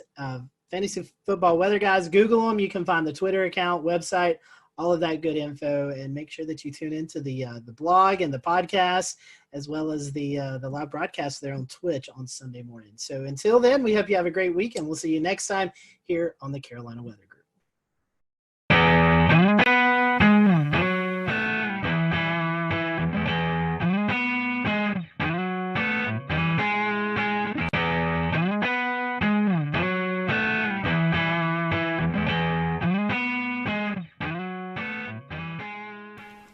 Good evening from Charlotte. It is June the 17th, 2020. I'm James Brierton. Did you get a chance to see the sun today at all? Maybe kind of sort of. We have been cut off from the rest of the world. No, I'm not talking coronavirus. I'm talking about this low pressure that has just parked over the Carolinas today. It's very pretty on this satellite image that our friend Brad Penovich captured. You can see it there just spinning out over like Fayetteville, Fort Bragg, between Charlotte and Raleigh, just spinning and spinning and spinning, but that just socked us in with clouds. I did see just a little bit of sun today here in Charlotte before the sun went down, and that was a nice change of pace after a couple days of cloudy and cold weather. All right, this week we are talking the PGA Tour, which has resumed and is in Hilton Head, South Carolina for the RBC Heritage. It kicks off tomorrow after a couple practice rounds. I'm holding here the weather forecast from their on-site meteorologist, Stuart Williams. This is what we call a tease. I'll have this for you coming up. What we're going to get to first is a piece of tape that has been very patiently waiting in the wings. So Stuart sat down with the Carolina Weather Group in February to record an interview that at the time we thought was going to air alongside the Wells Fargo Championship here in Charlotte. Well, as you now know, that never happened, and other PGA Tour events were canceled. They are now resuming operations without fans and will be playing in Hilton Head, South Carolina. So we are very excited to be able to bring this piece of tape to you. This is a premiere of a new episode. You've never seen this interview before, despite the fact that it was recorded in February, but I felt that I needed to explain to you that it was recorded in a time where I could still get a haircut, and where the picture of snow over Scotty Powell's shoulder made sense, and all the references to fans attending the event also made sense back just a few months ago. So without further ado, we'll get on over to this, and then coming up later on in the program, about 30 minutes from now, we'll get a check of your weather headlines this week, including that PGA Tour forecast, an update on Sharpie Gate, and we'll take a look at the tropics as well too. But without further ado, here is our interview with Stuart Williams, the on-site meteorologist for the PGA Tour, and he'll tell us a little bit about the company he works for as well. Hello, everyone. Welcome to the Carolina Weather Group. We're happy to have you this evening, and we present Mr. Stuart Williams, meteorologist for the PGA Tour, which is a really cool job that I would love to have. As a big golf fan, I think it's a really unique job that Stuart has, and he's going to talk to us a little bit about that tonight and let us know what all his duties are as he travels across the PGA Tour. And we'd love for you to interact with us tonight. So if you have any questions or comments, feel free to drop them on the social media platforms, and we'll address those. And we'll let Stuart give out some of his social media information towards the end of the interview tonight. That way, if you want to follow him on Twitter, you can do that, or just get more information. So we appreciate having Stuart with us tonight. Stuart, welcome back to the show. I know we had you on a couple of years ago, fellow North Carolinian, and it's great to have you with us tonight. Glad to see that you're actually home and not out on the road right now. So For those who may be introduced to you for the first time, tell us a little bit about you. I know you live here in North Carolina. You went to school here in North Carolina, so kind of give us a brief background about who you are. Yeah, I grew up in Winston-Salem. I currently live in High Point, North Carolina, and I got my meteorology degree from UNC Asheville. So I was actually there from 1988 to 92. So that kind of dates myself there. So 50 years old now, so I'm getting older. But yeah, so after that, I started working for a company called Mobile Weather, and we started doing golf tournaments, weather for golf tournaments. So it started like with the Crosby Celebrity Tournament there in Winston, and the Vantage Championship, which was a Champions Tour event in Winston. And after that, I was interning then at that time when we started those, probably about 91 or so. And then as I graduated, we kind of formed a company called Mobile Weather, and we started doing more and more golf tournaments. So individual tournaments would hire us. And then from there in 1995, we signed a full-time contract with the PGA Tour doing all their events. So, and it just kept snowballing from there. And then, so I was working with a company then called Mobile Weather. And so we were doing golf tournaments. I was traveling all over the country. And then in 2005, I started working for DTN. And ever since then, I've been with DTN, and we just keep growing and doing more and more events. So, you know, we have all the PGA Tour, Champions Tour, Korn Ferry Tour. We do the LPGA. We do the PGA of America, which includes the PGA Championship, Ryder Cup, Senior PGA, and some of their smaller events. And we do quite a few international events for IMG. We do a lot of Asian tournaments in China and Taiwan and that kind of thing. So, you know, we do over 150 events a year now, so it's quite busy. Well, sort of. I know you're not the only one. I mean, that's a lot of traveling. So, yeah. Tell us a little bit about your team. How many meteorologists do you guys have? Is it just you that goes out to a tournament, or is there kind of a team aspect for you guys? Yeah. How's that going? Yeah, we've got we've got 7 or 8 guys that travel all the time, and we usually just send one person to each tournament or event that we cover. You know, because we also do outdoor concerts, and we do some other events like that we have a meteorologist go to, and that help out. But you know, there's one guy per tournament, and so basically, you know, on the PGA Tour or any golf tournament or any outdoor event that we do, lightning is the number one concern. So that's why a meteorologist is on site. We set up an electric field mill. We have 2 laptop computers that have obviously the Doppler radar, lightning detection. You know, we have a mix of VISLA's National Lightning Detection Network, and you know, and so all that data that we get in-house, we have, you know, all the computer models that we look at, the NAM, the Euro, the GFS, all those. So everything's in-house, and we sector where we're going to go, and we can make custom products for ourselves and that kind of thing. So we make our own forecast on site. So using all that technology, as an official comes in wondering what the weather is, if we do see a threat, we see a storm developing, the officials can come in, we can show them exactly on the screen what is happening, and based on what we're showing them and what our opinions are, what's going to happen, then the officials can make very good decisions of, okay, when do we need to stop? And then once we do that, especially on the PGA Tour, they have LED boards across the golf course. They'll put weather warning signs up. The officials will blow horns to the players, signaling that it's a dangerous situation. So then the players will get moved off to evacuation vans and cars and that kind of thing, and they're brought to the clubhouse. And so hopefully, if we do our job correctly, then we've given enough time to where people can get back to the buses and hopefully back to their cars, because not everybody has a clubhouse pass. So they can't all get indoors to safety. So we got to get a lot of them back to their cars. So it's a big machine. It's a big operation, but it's most tournaments, I'd say every tournament has an evacuation plan, emergency plan. So it works pretty well.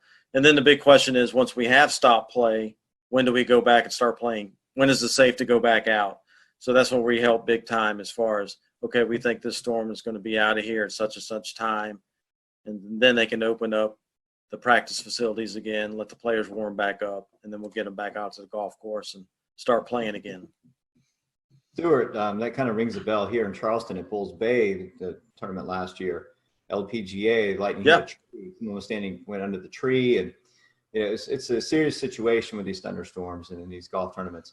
How much collaboration do you guys have with the local National Weather Service, especially in big events like this?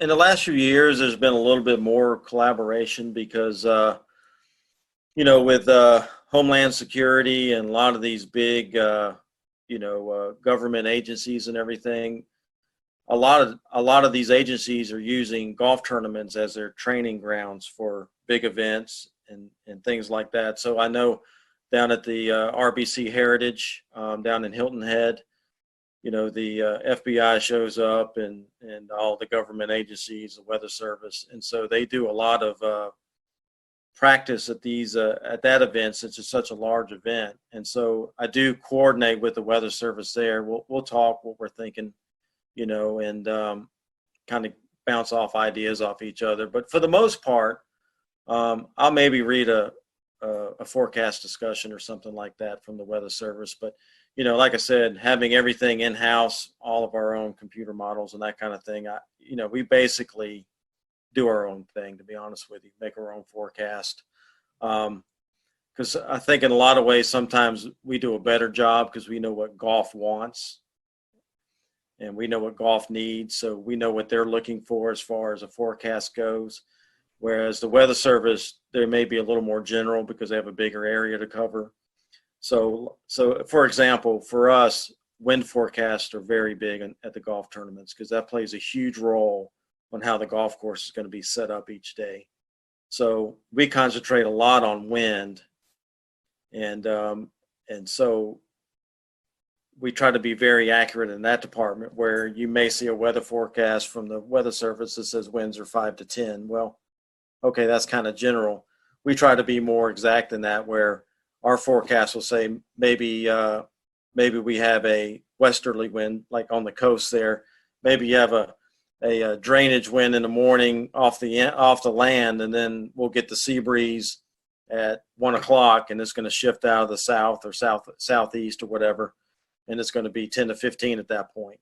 A lot of times the Weather Service really doesn't break it down like that. So, we try to be more specific of what's going to happen at the golf course so they can plan how they're going to set the golf course up. So that's some of the things that I think we do a better job at than TV or Weather Service being more general. Stuart, let's play. Let's hope we're not forecasting too far in the future. We have a Wells Fargo Championship coming up in Charlotte, the Wyndham Championship in Greensboro.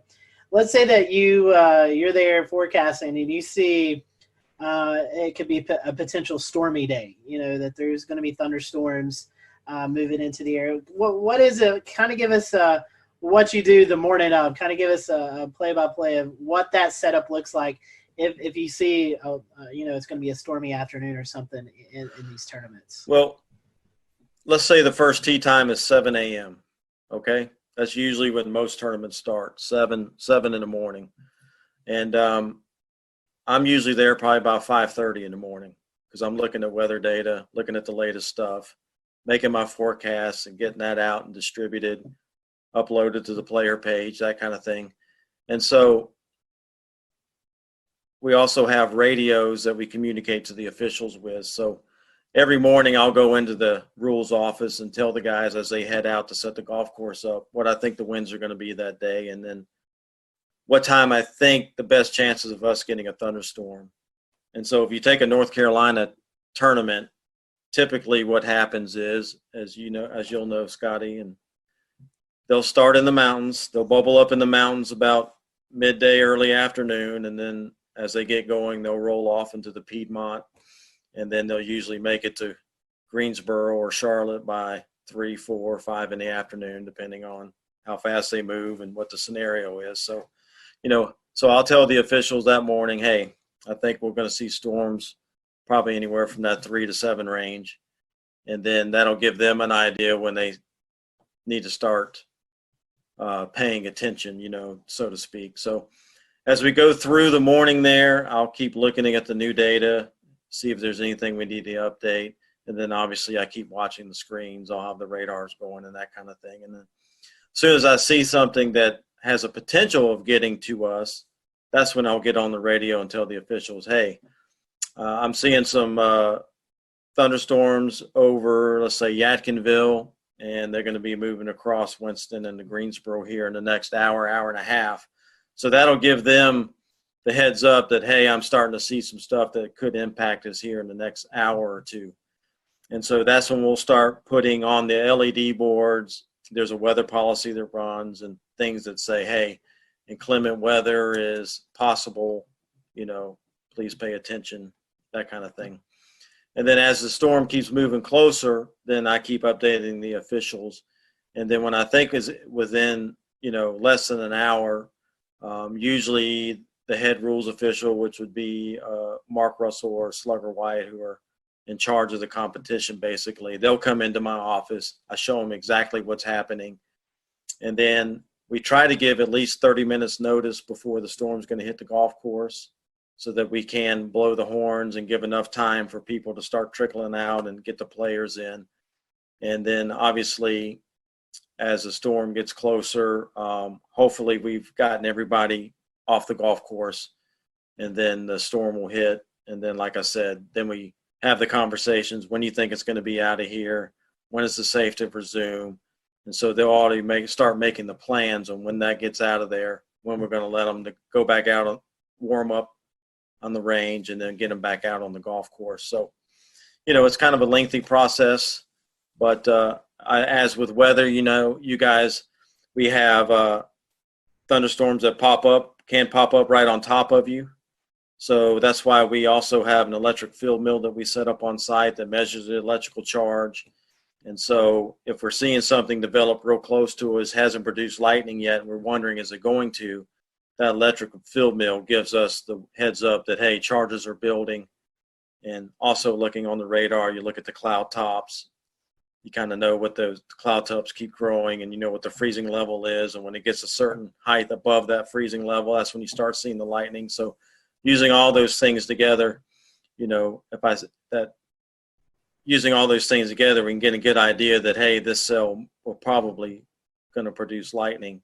So that electric field mill is crucial in that aspect. So it may give us 10 or 15 minutes that we wouldn't have had if you waited for the first lightning bolt to come out. So, we may only have 10 or 15 minutes to get them off, but that's still better than having no warning and all of a sudden there's a lightning bolt. So, yeah, technology plays a huge role in what we do.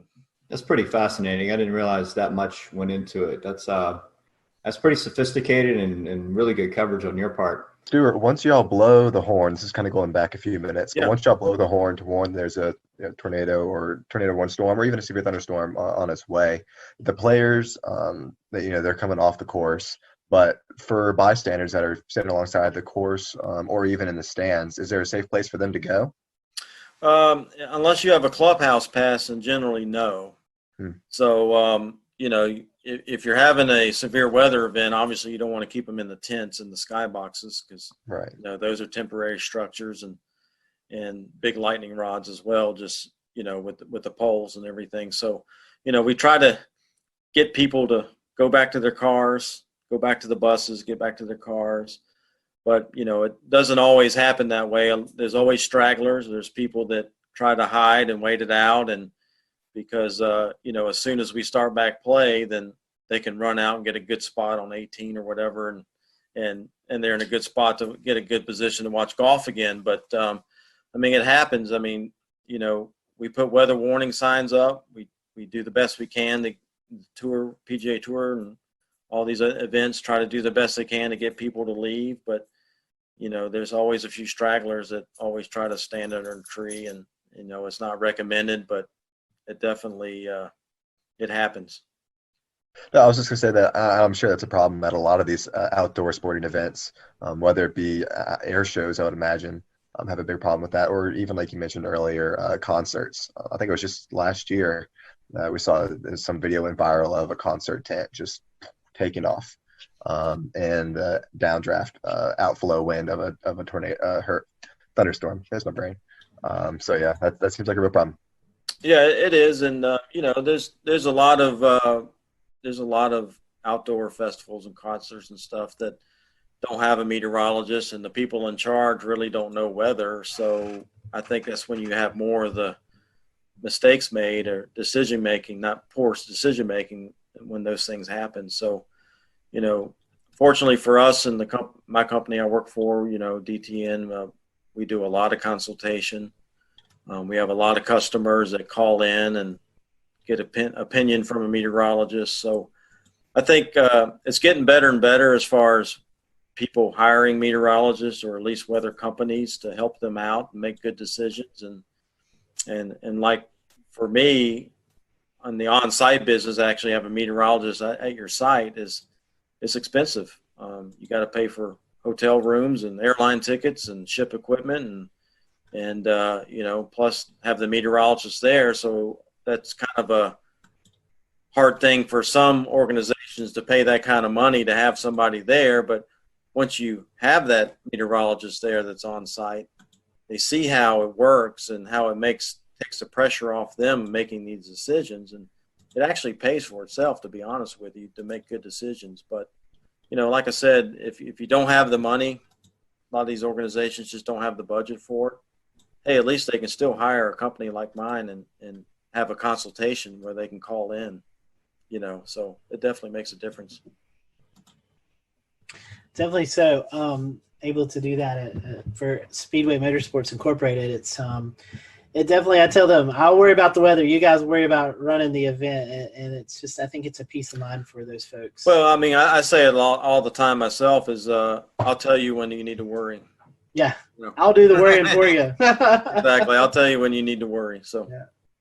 I want to get back to what you mentioned about winds, right? So we talked about wind science, right? And we get into the nitty gritty of it, right? So you're talking about sea breezes, you're talking about things at the coastline, even inland, where you can have wind shifting or building, stronger pressure gradient, higher winds from certain directions. Do you get into the science of saying, you look at the course, you look at the direction of wind, the dominant direction of wind for the day, and the speeds? Do you talk about which links are going to be more difficult than others? When you look at long range trajectory shots or higher iron shots, do you speak about look for a lean to the left or hooking or anything like that when you get into the wind forecast? Yeah, the rules officials, the guys that are setting up the golf course, they're the ones that's more concerned with which holes are going to play. Let's just say we have on hole number 1, we have a strong south wind and it's blowing, 15 to 20 miles per hour. Well, if it's blowing from behind them, then a lot of times what they'll do is they'll move the tee blocks back so that hole plays longer. And then on the next hole, maybe it's going the opposite direction. Now it's in the player's face when they tee off. So they may move those tee blocks up so it plays shorter. That way they're trying to keep everything moving, but they're also trying to make it not hard, but they're trying to make it fair too, not necessarily hard, but fair, and keep things moving. So, crosswinds play a big role, especially near the greens, where if there's a lake or a big sand trap or something that's on the right side and it's blowing from left to right, well, they may put that hole location more towards the left side of the green, so guys aren't dumping in the lake the whole time trying to get it to the hole. That's so all those strategies play a role in how the golf course is set up. So definitely wind direction definitely is important, how strong the wind is. So they're actually changing distances and layout.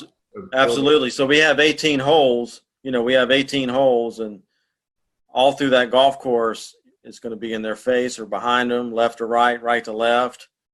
So all those things play a role in how the golf course is set up. So definitely wind definitely is a major impact on golf tournaments. So. Very interesting. Very neat. Scotty, go ahead. Yeah, Stuart, in certain circumstances, I know we saw the Masters had some severe weather roll through back in 2019. When we see these big severe weather events, you guys, I'm sure, coordinate with the course, with the tour, with the TV networks. We'll return to Best of the Carolina Weather Group in a moment.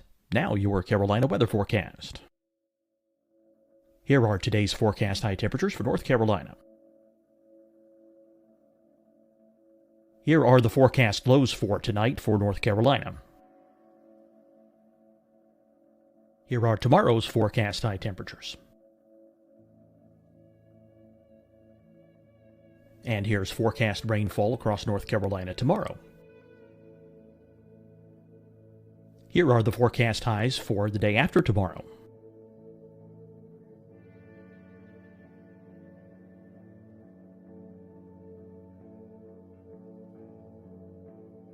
And here's the forecast rainfall across North Carolina for the day after tomorrow. This is the total rainfall forecast across North Carolina for the next 3 days. Here's the severe thunderstorm outlook for today from the Storm Prediction Center.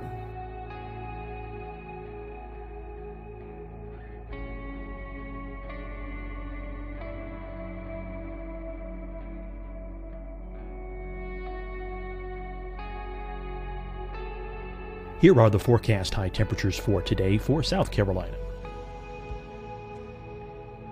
Here are the low temperatures for today for South Carolina.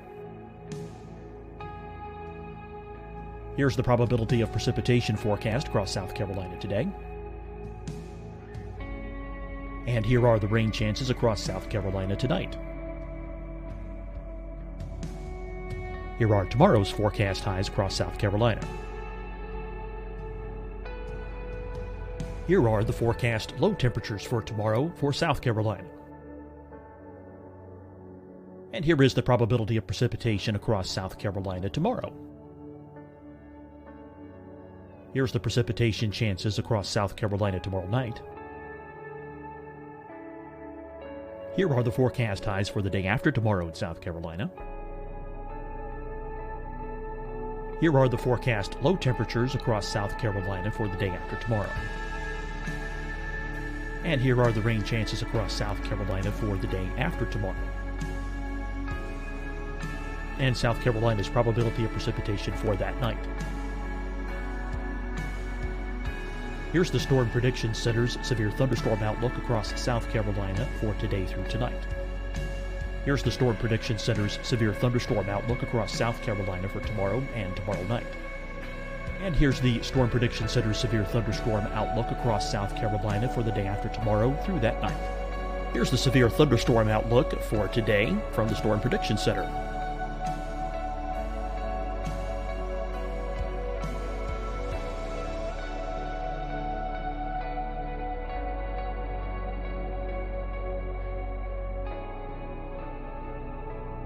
And now here's a live look at weather radar across the southeast.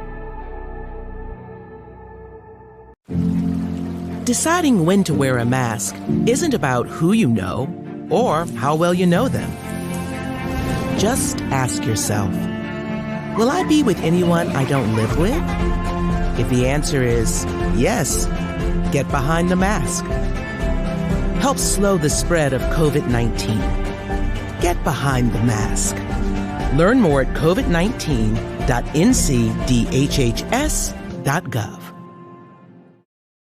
Hi, everyone. I'm Dr. Mandy Cohen, Secretary of the North Carolina Department of Health and Human Services. And when you follow the 3 W's, you protect your family and your neighbors from COVID-19. When you leave your home, practice your W's. Wear a cloth face covering, wait 6 feet apart, wash your hands often. Wear, wait, wash. We're in this together. Stay strong, North Carolina. Fight the spread and take a stand against coronavirus. Wear a mask in public. Stay at least 6 feet apart from others. And get tested. Join us and fight the spread. Visit scdhec.gov/COVID-19. Getting tested for COVID-19 helps you to take the steps needed to protect yourself, your loved ones, and your community. Find the testing location at scdhec.gov/COVID-19 testing.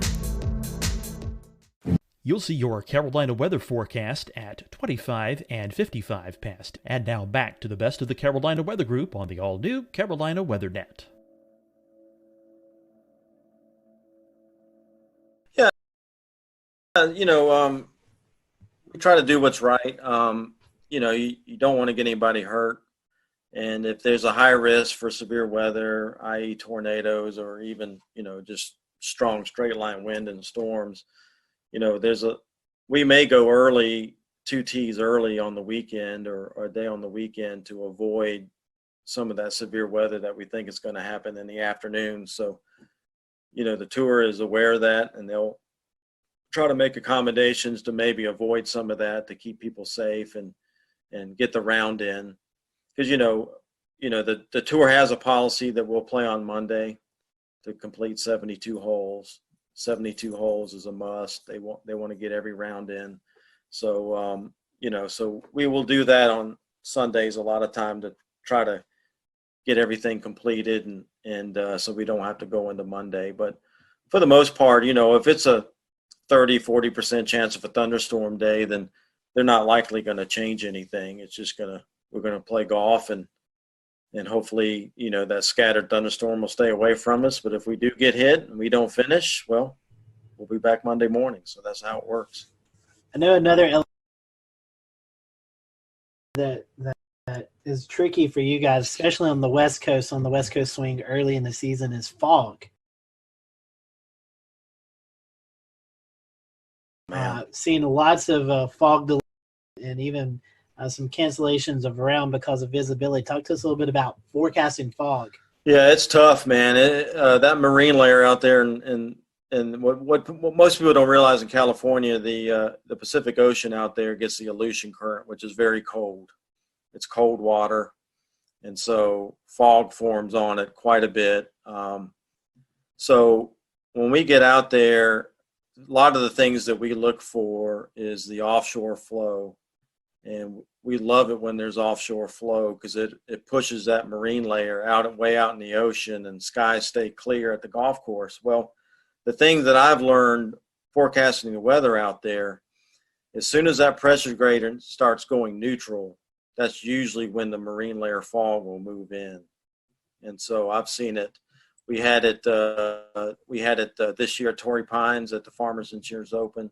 One day the fog rolled in early in the morning, and it stuck around till about 9:30 in the morning. So we had to delay for a couple hours, and then the sun finally ate through it and broke it apart, and it pushed offshore. So, it's a tough thing because with fog, you just don't know how long it's going to stick around. How thick it's going to be. We get the marine layer out there too. Sometimes it lifts and it's just a cloud deck and you're fine. It's just a cloudy day. But at Torrey Pines, we do have some elevation. I think we're up at 400 or 500 feet there. And so if it lifts up to 500 feet, we're in the cloud and we get socked in. And then obviously you go other places along the coast there that's not elevated and it's fine. So it's definitely tough. But it's something we deal with, and we just try to help the best we can with that. So, I know we're getting late on the interview. A fun question here: any favorite PGA Tour stops, and any of the PGA Tour players really weather savvy that we might not know about? Well, I mean, favorite weather stops. I mean, as far as any tournaments go, Hilton Head's a big favorite of mine. Any Hawaii tournament's great. Pebble Beach is awesome if the weather's good. Same thing with Torrey Pines in California. So yeah, we go to some great places. I mean, this past year I went to Japan and South Korea. I went to Shanghai, China, and this year, later in the year, I'm going to Australia. So yeah, I mean, we go to some great places and it's a lot of fun. So yeah, it's good. I was going to say, you have to go to these areas and actually learn the weather in these areas. You probably would have to understand it before you even go. Yeah, believe it or not, I mean, everywhere I go, I start paying attention to where I'm going a month or two ahead of time. So I know when I get there what's been happening. So you kind of got a feel for what's been going on. So, I've already been keeping tabs for the next couple of weeks when I go to Tucson and California again. And, and then obviously long term, you kind of looking, I've got Florida lurking in March. I'm going down to Florida. So you definitely keep up with what's going on and what's been happening. So, kind of what to expect going into it. So it's definitely harder in Japan and Korea and some of these places where, maybe the radar data is not as timely or you don't have all the good data you have here in the U.S. You still have some data, but maybe not quite as good as some of the things you're used to using. So, and forecasting wind and things like that gets a little more difficult, some of these spots. So, but still, us being there is still better than, for the tour and some of these tournaments, having us there is still better than not having us there, where they would just be guessing. So, we do the best we can, and they know it's not the U.S. and it's not quite as good, but it's still we still send our electric field mill over there, and we still have that and the detection network and that kind of thing. So. Oh wow, I bet that's interesting transporting that equipment across seas to foreign country. The tour sends a lot of containers and things, so it goes on with a lot of the scoreboards and that kind of stuff. So it helps. One more question from me is as far as the golf and the weather. Talk about course saturation. We're talking about frost in the morning, dew on the grass, dew points, humidity, right? How does it factor in to your forecast for when the starting time is? Does that sometimes get pumped up because of the ground's just wet and needs time to dry out, or?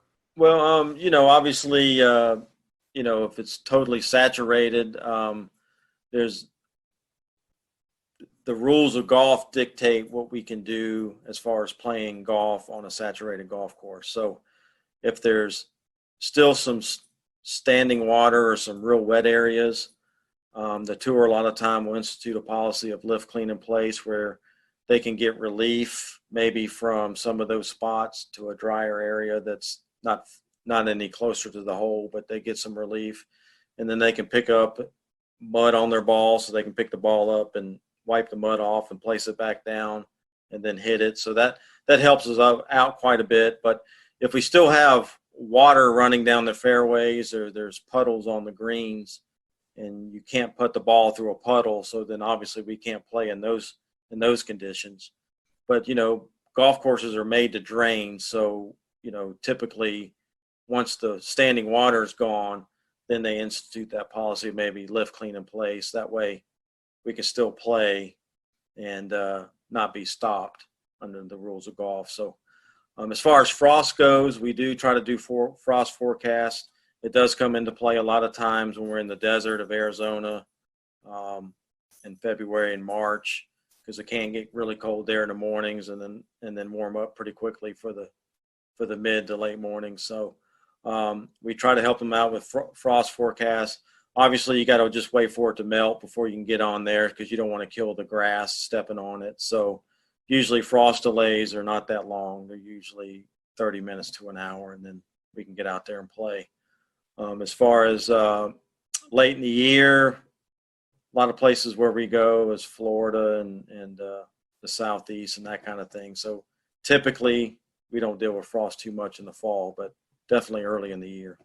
Well, Stuart, thank you so much for joining us. We certainly appreciate it, and glad that we could catch you while you're here at home. And we wish you the best of luck as you travel out to all these cool destinations, and hopefully you'll have some good weather. If folks want to follow along, do you have a social media account or something you'd like to promote? Yeah, you can follow me on Twitter. It's at PGAWXMAN and the number 1. So it's PGAWXMan1 on Twitter. And I'm on Facebook, just Stuart Williams. You'll just have to find me on that. But that's the only 2 social medias that I'm on. Yeah, Twitter, definitely follow me, and you can see what the forecasts are, what's going on at these tournaments that we're doing and these other events. So, and the weather's bad and you're at that tournament, just go find Stuart. You can blame him for it. Yeah, that's right. Stuart, thank you so much for joining us tonight. As always, we appreciate your time, and glad to catch up with you, and I hope to talk to you soon. Absolutely. Scotty, thank you guys for having me on. I appreciate it. It's been a lot of fun, and hopefully we can do it more often. Yes, sir. All right, guys. Thanks for watching the Carolina Weather Group. We'll see you back for another episode next week. All right, and that is our interview with Stuart Williams, DTN meteorologist who goes to all the PGA Tour events and provides them on-location weather support. That interview, again, was recorded in February for what we thought was going to coincide with a premiere for the Wells Fargo Championship. in Charlotte. This week, the PGA Tour is back in action. They are at the RBC Heritage event in Hilton Head, South Carolina. And from Charlotte, I am James Brierton. We will see you back here next week. We will leave you, I'm hoping. I'm trying to pull up a camera in Hilton Head, South Carolina, to take a look at conditions there right now. It's not coming up. Go figure. But you'll have to trust us that Stewart's forecast says it won't be all too shabby. And here it is, a look from the Salty Dog there in Hilton Head, South Carolina. Again, I'm James Brierton in Charlotte. Thanks for joining us. Have a good night.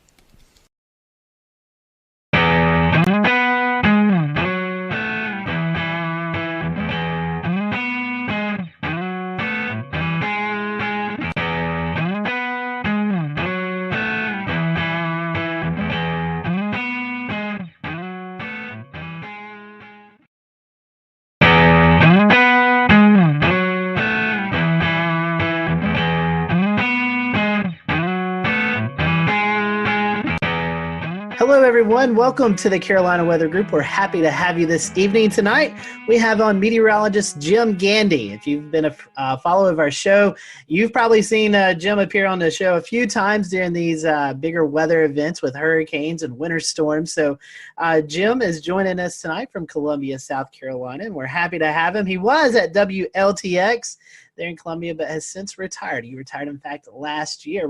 Actually, Jim, I think we're coming up on the 1 year mark. Is that correct? Just passed it. It was Okay. June 1st of last year. Yeah, so we've just passed that. So I know retirement life, we were talking a little bit before we started recording here, has been good to you. So we'll talk a little bit more about that afterwards. But 45 years in the business. You're known as South Carolina's weatherman. Tell us how it started. How did your love for weather transition you into being a meteorologist on TV? Nothing happened the way it was supposed to. My introduction to weather, ironically, was something that just scared me to death. I was probably maybe 4 years old. My dad was going to take me across the street to our house. And all of a sudden, the sky right before me just lit up with lightning. And it scared the living daylights out of me, as you can imagine. And from that time on, I was scared to death of lightning. Now, this was in Memphis. Then he got transferred to Jacksonville, Florida. And if you know anything about the weather in Florida, thunderstorms are pretty frequent. And so I got really interested in weather living in Florida, still scared to death of lightning. Really didn't control my fear until I went to college. I got my degree at Florida State. It was during that time that I kind of conquered my fear of lightning. Not that I don't have a healthy respect for it, I do. And then I went to Florida State, trained as a research meteorologist, and got out, graduated at absolutely the wrong time. It was 1974. We went straight into a recession. The government froze all hiring. The private sector wasn't what it was today.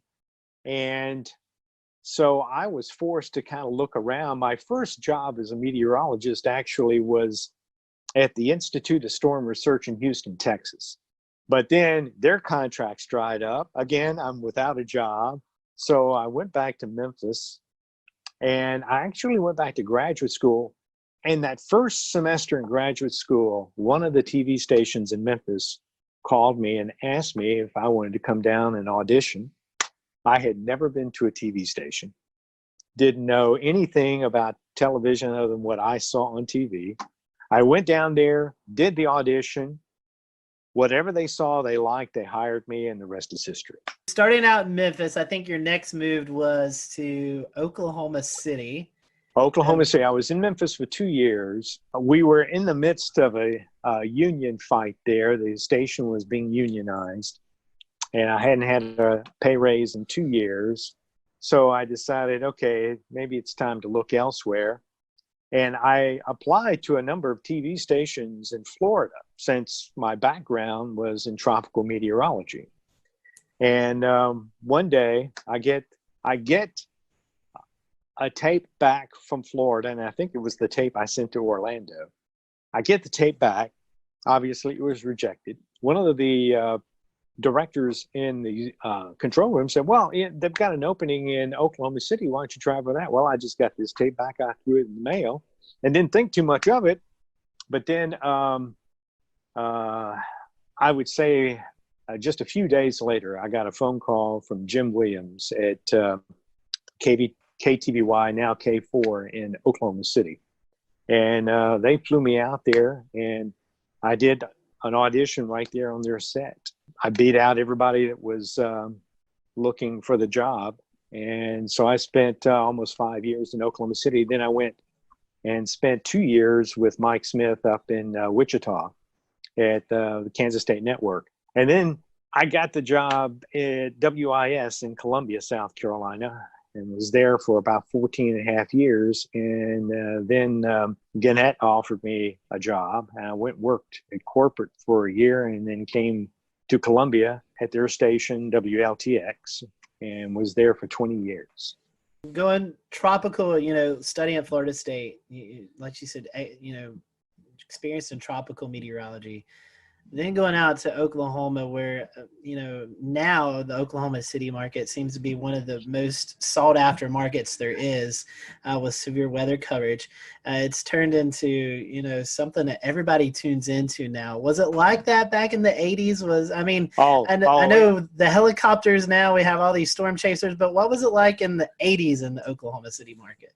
It was fantastic. But you have to understand, I went to Florida State University. We didn't talk much about tornadoes. So when I went out to Oklahoma, I told my folks, I said, well, we're going to find out what kind of meteorologist I am, because Oklahoma City is a tough market. It has broken many people, and we'll see if I can hack it. Well, I went out there at just the perfect time. I got the job in July, which was right at the end of the severe storm season. So I really had about 8 months to prepare. And prepare I did, because down the road from Oklahoma City, of course, is the University of Oklahoma, the National Severe Storms Laboratory, all right there in Norman, Oklahoma. And some of my friends at Florida State were working at the Severe Storms Laboratory. So I knew the caliber of people that were down there. My biggest fear in Oklahoma City was going on the air and saying something that wasn't correct. OKC to Wichita to Columbia. Is there anything in particular that drew you to the Midlands versus being out west? It's very different. Well, one was a job, right. But after having been in Oklahoma City and Wichita for 7 years, and keep in mind, I grew up in the Southeast. So when I came back to Columbia to interview for the job, the first thing I noticed was trees. And I said, oh my God, there are trees here. And not these little scrubby things you see out in the plains. And so I said, boy, if they offer me the job, I'm going to take it. And sure enough, they offered me the job. I took it, and the rest is history. I have to laugh. People always ask me about my time out in Oklahoma City and Wichita, if I ever chased storms. Yes. In fact, that's how I got into photography, was by chasing storms. I tell people that I chased storms before it became fashionable. When I was chasing, it was a rare event to run across another chaser. But today, when I see how many people are on the road chasing out there today, I'm just blown away. I said, oh my God, there's a traffic jam. I'm surprised they don't have cops out there directing traffic.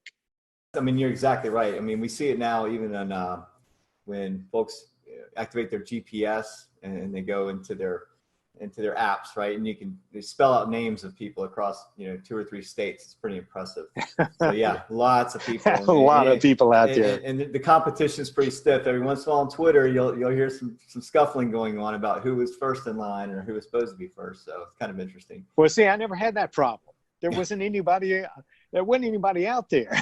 If you don't know what you're looking at in real time at the sky and what's going on in the environment, you can learn a lot from that outside of looking at radar and all these products and everything. So yeah, I mean, that's folks have access to that technology now, so they know how to kind of gain ahead. They can jump over to another state where something else is going on. So kind of well, for me, it was fantastic because I could take what I was seeing in the field, and when I went back to the radar, now I could start to put things together. And I think that made me a better radar analyst because I could see what was on the radar and I could visualize because I had seen it in the field.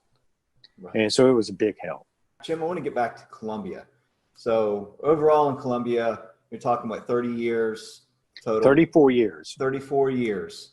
Let's talk about some of the major events, some of the major things you remember from Colombia. I was here during Hugo in '89. I experienced that as a teenager in high school. We left, we went to Union, South Carolina, and came back the next day. And it was just absolutely devastating. But I don't think folks knew what kind of impacts were going to occur inland, especially across the CSRA and all the way up into Charlotte and beyond. So tell us about your experience with Hugo. Well, that was an interesting one because when I came to Colombia, what I had not had to do when I was out in the Plain States was make a 5-day forecast. When I came to Colombia, they insisted on a 5-day forecast. Well, this is 1989. Everybody's doing 5-day forecasts, but granted, they weren't that great. So I had been watching Hugo off the African coast, and I had been reading some of the analysis coming out of Washington. And going into the preceding weekend, they said the weather pattern is shaping up for this hurricane to affect the southeast, which caught my attention. So over the weekend, I'm following it pretty closely. And so I went into work early on that Monday, and I did my analysis. The one thing that struck me was that the computer models were having some trouble. They kept wanting to keep the storm going west. When it came off of Puerto Rico, though, it was moving northwest, but the models kept wanting to turn it west. I have a rule, and I developed this rule in Oklahoma, and that rule is when it comes to computer models and reality, reality always wins. So I looked at the situation, trying to figure out why would the storm turn west. I could not find any reason for it to turn west. So I decided there isn't much out there to move this storm. So I pretty much interpolated from the 500 millibars right into South Carolina. So on Monday, that Monday night when I went on the air, I said, I think this is a hurricane that's going to hit us in South Carolina. And I was projecting mainly the low country. And the next day, I expected, it hit after midnight on Friday. So you're more than 3 days out. So I expected, okay, I'll have to change the forecast Tuesday, but we can make corrections along the way. Well, when I came in Tuesday, I was within 25 miles of the projected path. So I decided if things aren't changing, why change the forecast? So I stuck with the forecast, and it came right into Charleston, South Carolina, and it did quite a number on South Carolina. It was the strongest hurricane to hit South Carolina since the storm in 1893. I want to touch on another major weather event topic, which was the October flood of 2015, which affected not only us at the coast, but again, the connection to Colombia and the tropics and an upper low. And it was just the perfect kind of combination. And so I know that there was dams that broke in Columbia. There was all kinds of flooding issues, you name it. So We'll return to Best of the Carolina Weather Group in a moment. Now your Carolina weather forecast. Here are today's forecast high temperatures for North Carolina. Here are the forecast lows for tonight for North Carolina. Here are tomorrow's forecast high temperatures. And here's forecast rainfall across North Carolina tomorrow. Here are the forecast highs for the day after tomorrow.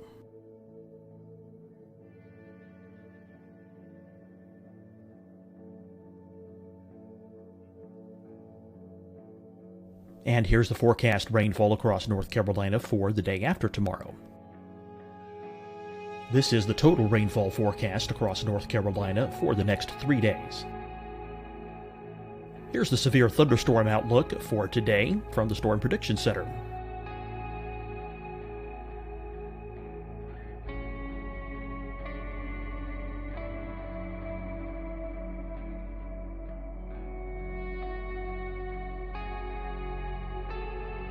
Here are the forecast high temperatures for today for South Carolina. Here are the low temperatures for today for South Carolina. Here's the probability of precipitation forecast across South Carolina today. And here are the rain chances across South Carolina tonight. Here are tomorrow's forecast highs across South Carolina. Here are the forecast low temperatures for tomorrow for South Carolina. And here is the probability of precipitation across South Carolina tomorrow. Here's the precipitation chances across South Carolina tomorrow night. Here are the forecast highs for the day after tomorrow in South Carolina. Here are the forecast low temperatures across South Carolina for the day after tomorrow. And here are the rain chances across South Carolina for the day after tomorrow. And South Carolina's probability of precipitation for that night. Here's the Storm Prediction Center's severe thunderstorm outlook across South Carolina for today through tonight. Here's the Storm Prediction Center's severe thunderstorm outlook across South Carolina for tomorrow and tomorrow night. And here's the Storm Prediction Center's severe thunderstorm outlook across South Carolina for the day after tomorrow through that night.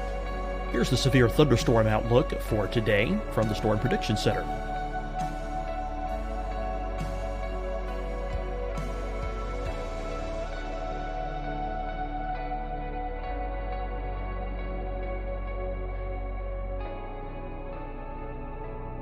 And now here's a live look at weather radar across the southeast.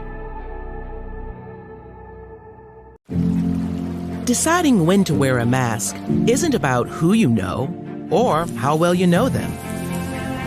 Just ask yourself, will I be with anyone I don't live with?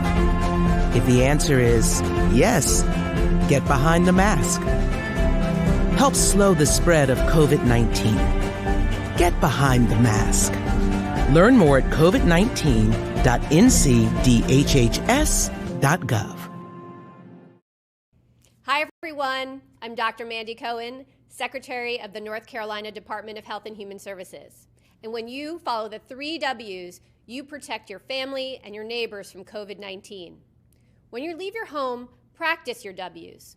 Wear a cloth face covering, wait 6 feet apart, wash your hands often. Wear, wait, wash. We're in this together. Stay strong, North Carolina.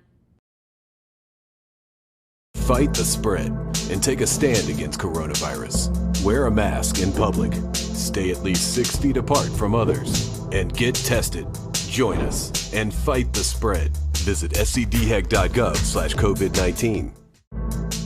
Getting tested for COVID-19 helps you to take the steps needed to protect yourself, your loved ones, and your community. Find the testing location at scdhec.gov/COVID-19 testing. You'll see your Carolina weather forecast at 25 and 55 past. And now back to the best of the Carolina Weather Group on the all-new Carolina WeatherNet.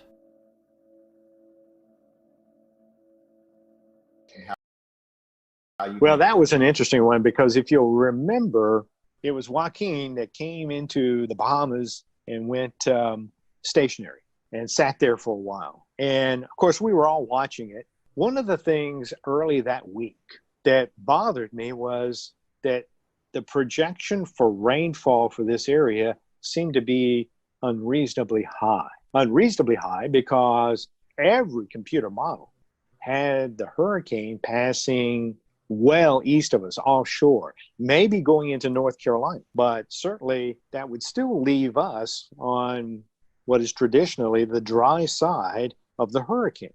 So, you know, we're talking about this on the air, and of course I was talking with my colleagues there in the Weather Center, and I said, you know, something just does not add up. And so we kept looking, and I kept analyzing stuff, and still couldn't figure it out. I knew that there was some information that we weren't getting. So the National Hurricane Center decided on that Wednesday night they would start flying the high altitude aircraft out toward the storm. And I said, and by the way, I was on conference calls with our corporate people. Tegna owned our TV station. So I was on the conference call and I said, look, we can make all kinds of projections we want, but the National Hurricane Center is going to fly that high altitude aircraft tonight. When that data gets into the computer model, we will know what this storm is going to do. And that was a Wednesday night. Thursday morning, it wasn't so much a surprise, but the projections for the hurricane had it staying offshore, but it did not change the rainfall prediction for our area. And at that point, I realized we're looking at the wrong thing. The hurricane is not the threat. It is the upper level low that is coming down through the Tennessee River Valley that's going to slow down, almost stall over the Florida Panhandle, and it's going to tap a tropical atmospheric river, and it's going to direct it right into South Carolina. We've talked about hurricanes, snowstorms, and flooding. Were there perhaps any tornado events that you particularly recall from your years in Columbia? Oh, yeah. In fact, probably the most memorable one was from a tropical depression, 1994. And it was Hurricane or Tropical Storm Beulah. But it hit along the Florida coast, came into Georgia, southwest Georgia, and was heading up toward the Athens area, the center. It happened that we were on the east side at just the right point in the heat of the afternoon. So I went in early to work in preparation for, I guess I got to the station around 11:30. And while Joe Penner, who was doing the weather for the midday show, as he was doing the weather, right after he got off, they issued a tornado warning, and it was for Barnwell County. And I thought, tornado warning? Now, keep in mind, back then, the Weather Service had Doppler radar, but we did not. So I'm thinking, okay, so we went on and gave the warning and everything. And I'm looking at everything as best I can. And all of a sudden, they happened to say that there was circulation in Lexington County. It was down near Pelion, I think it was, or something like that. I went, oh my gosh. So I notified the assignment desk. They said, where do we need, do we need to send someone to Pelion? I said, no, don't go to where it's been, go to where it's going to go. So we sent a photographer out on I-20, and I just said, go toward Highway 6, and then we'll see well, he gets to Highway 6, and he misses the turn, has to turn around. When he does, he sees the tornado. And that was the first of something like 28 or 9 tornadoes that day. Switching gears a little bit, Jim, climate change has been something you're very vocal about. Can you talk to us a little bit about that? it goes back to in 2007. This is when TV stations were starting their websites. Everybody was kind of green back then, so we really didn't know what we were doing, what we wanted to accomplish. And I convinced the TV station. I said, let's do something. Let's start a science and technology page. But I was also at the time on the station's scientists committee. It just so happens that Joe Whitty, a meteorologist who was on the air in Washington, D.C., made a recommendation to Ed Maybeck at George Mason University. And they wanted to see about educating people about climate change. Joe sends a note to the chairman, who was Paul Gross at the time. And Paul then relayed that message to all of us on the committee. And I had just come inside from working out in the yard, and it said on there that they were looking for an advisor. I said, hey, this sounds kind of interesting. So I responded, but a friend of mine on the committee beat me to it. So when I talked to Joe, I said, well, if you need any help or anything like that, just let me know. A few days later, he calls back. He said, how would you like to be the test case? I got the TV station on board. They supported it. The National Science Foundation gave us the grant. And in 2009, ironically, as ClimateGate was breaking, we were meeting in Washington, D.C. to map out a program that would become Climate Matters. The whole focus of our work was to educate people about how the climate is changing and why it's changing and how it's going to affect them locally. We just wanted to give people the scientific information. What does Columbia, South Carolina mean to you? And then second part of that is, how is retirement life? I worked here for 34 years, so I consider it to be home. It's also a great place to be. The cost of living here in Columbia is really pretty low in comparison to other parts of the country. And actually, you can say that through a large part of the Carolinas. It's not just Columbia, but in this part of the country, the cost of living isn't that great. So it's a great place to live. So if you don't have a vast wealth, it's a great place to just kind of, settle in. As it turns out, I picked the perfect time to retire. I mean, I was already 66, so it wasn't like I was retiring early. So I decided, okay, let's go ahead and retire. This is it. I'll retire, and we'll enjoy life, whatever it is. Last question, Jim. To wrap this up, what are your words of advice for any future meteorology student or anybody that's currently in the field? I read something the other day that kind of struck me. It was a young meteorology student who was struggling or had struggled at Florida State, had gone to another college, had some problems there, but was really passionate about weather. And I thought about it because I felt bad that she was struggling, but I sent her a tweet back, and I said, this might surprise you and will surprise some, but I'm not the sharpest tool in the shed. I struggled as well.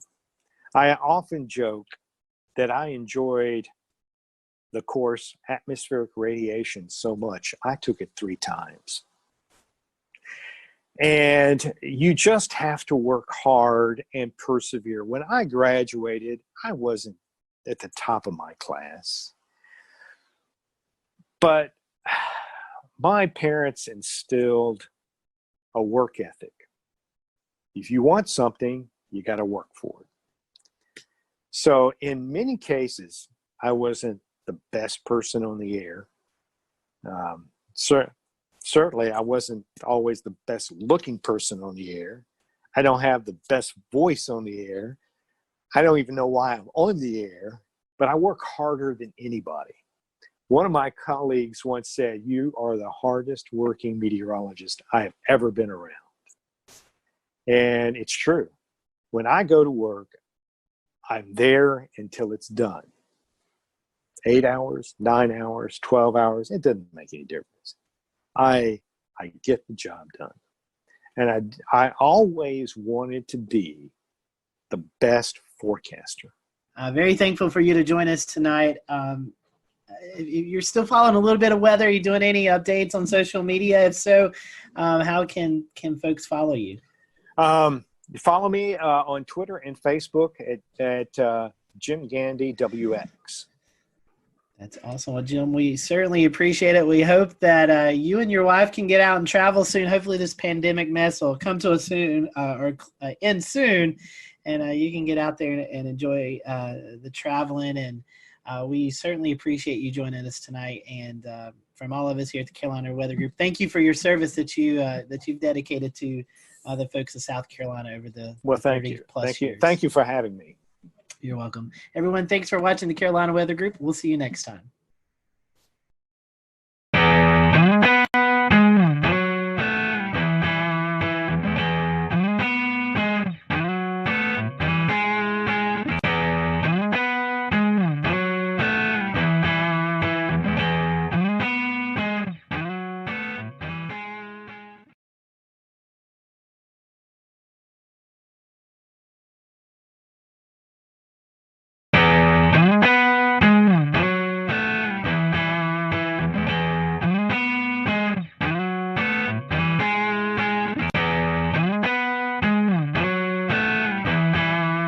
Hello, everyone. Welcome to the Carolina Weather Group. We're happy to have you this evening, a Wednesday evening, closing in on the end of 2020. And we just closed the book on the 2020 hurricane season. And tonight we have with us our friend Mark Sudduth. Seems like this has become an annual tradition where we kind of get together with Mark in the first part of December as we close out hurricane season to kind of look back on the season. And my goodness, we have so much to look back forward.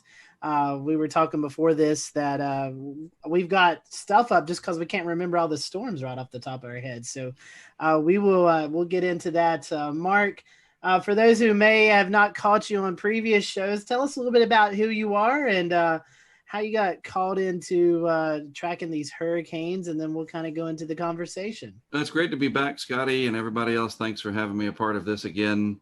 I grew up in Eastern North Carolina, and, you know, when you grow up in the Carolinas, if you're not interested in the weather, and, you know, then I don't know what to tell you, because we have 4 distinct seasons, and we have a severe season, a winter season. The spring season gets kind of crazy sometimes. And then, of course, hurricane season, depending on the decade and how active it is, can be very much a part of your daily life. And as a kid, I just had this bug. I don't know where it comes from. I really don't.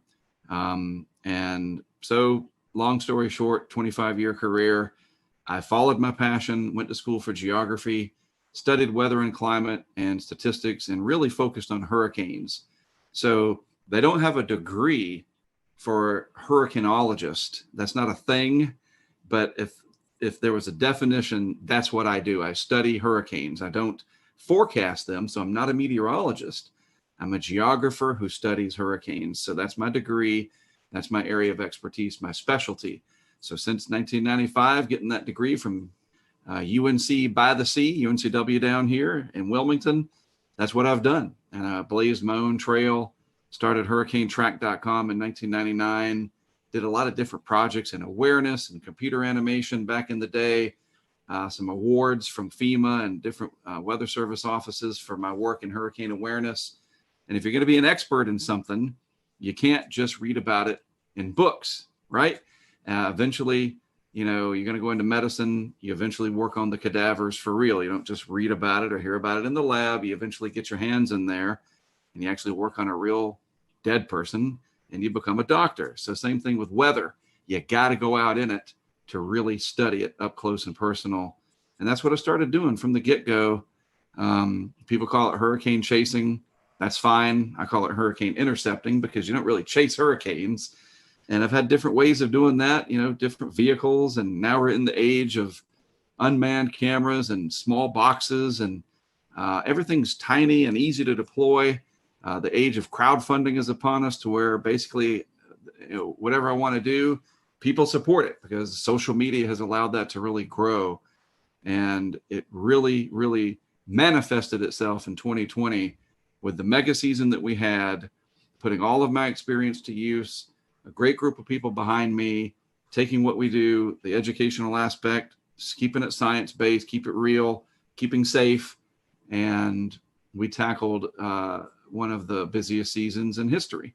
So here we are. And Mark, a lot of work goes into it. And this year, a little bit more, I would say, as we start to look to hurricane season around March into April.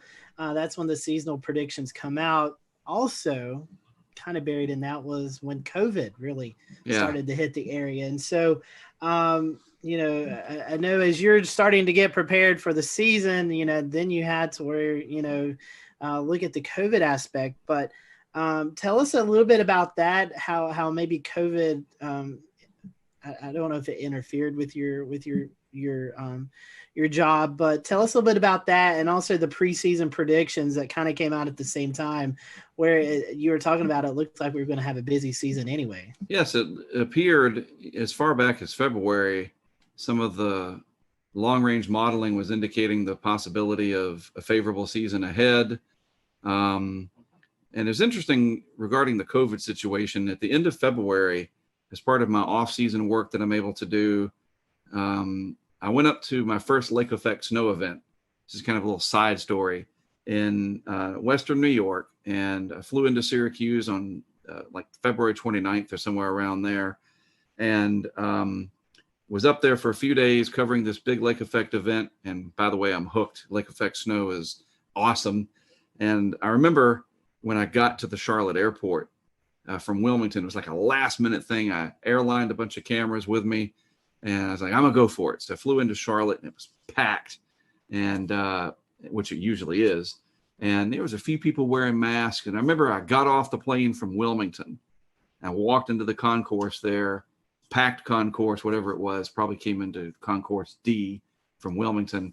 And on those big monitors at Charlotte Douglas, President Trump was coming out. And I thought, oh, this can't be good. This cannot be good. If he's going to come to the podium while I flew that 45-minute flight from Wilmington to Charlotte, something bad has either happened, internationally, or this COVID thing is finally going to break loose, because I had been watching it and learning about it. My wife's in the medical field, and that was it. And so I got back like March 3rd or 4th or something like that. And the world changed within 2 weeks. Basketball got canceled. Our lives turned upside down. And then coincidentally with that, this parallel universe began where the hurricane season forecasts, at least from the people that really track this stuff, Ben Knoll, Mike Ventris, Dr. Ventris, Eric Webb, myself, Levi Cowan, those of us that are really, I don't want to say obsessed, but we're watching this very closely. We saw it. It was like, oh man, the modeling showing this standing wave over the Indian Ocean in Africa, and the potential of La Nina and the warm Atlantic. I mean, just the signals were overwhelming. All the while, this COVID thing looked like it was just going to get out of control. And we were very worried that it would get so bad that we might not be allowed to travel interstate wise. And it's interesting though, isn't it, that once we got to Memorial Day, it's kind of like the country threw up their hands and said, okay, uncle, and we had to deal with the economy. And that's a whole other thing. And as it turns out, we were able to travel just fine. Kind of get to the punchline here from the COVID side. We took precautions. We were smart. If we were in an area where they mandated masks, we wore them. I don't like it. I had to do an interview with a mask on with CBS this morning, and it was the weirdest thing in my entire career. I've got a Hurricane Track branded mask, at least I did that. And the interview, I think it was Omar, I can't remember his last name, sorry.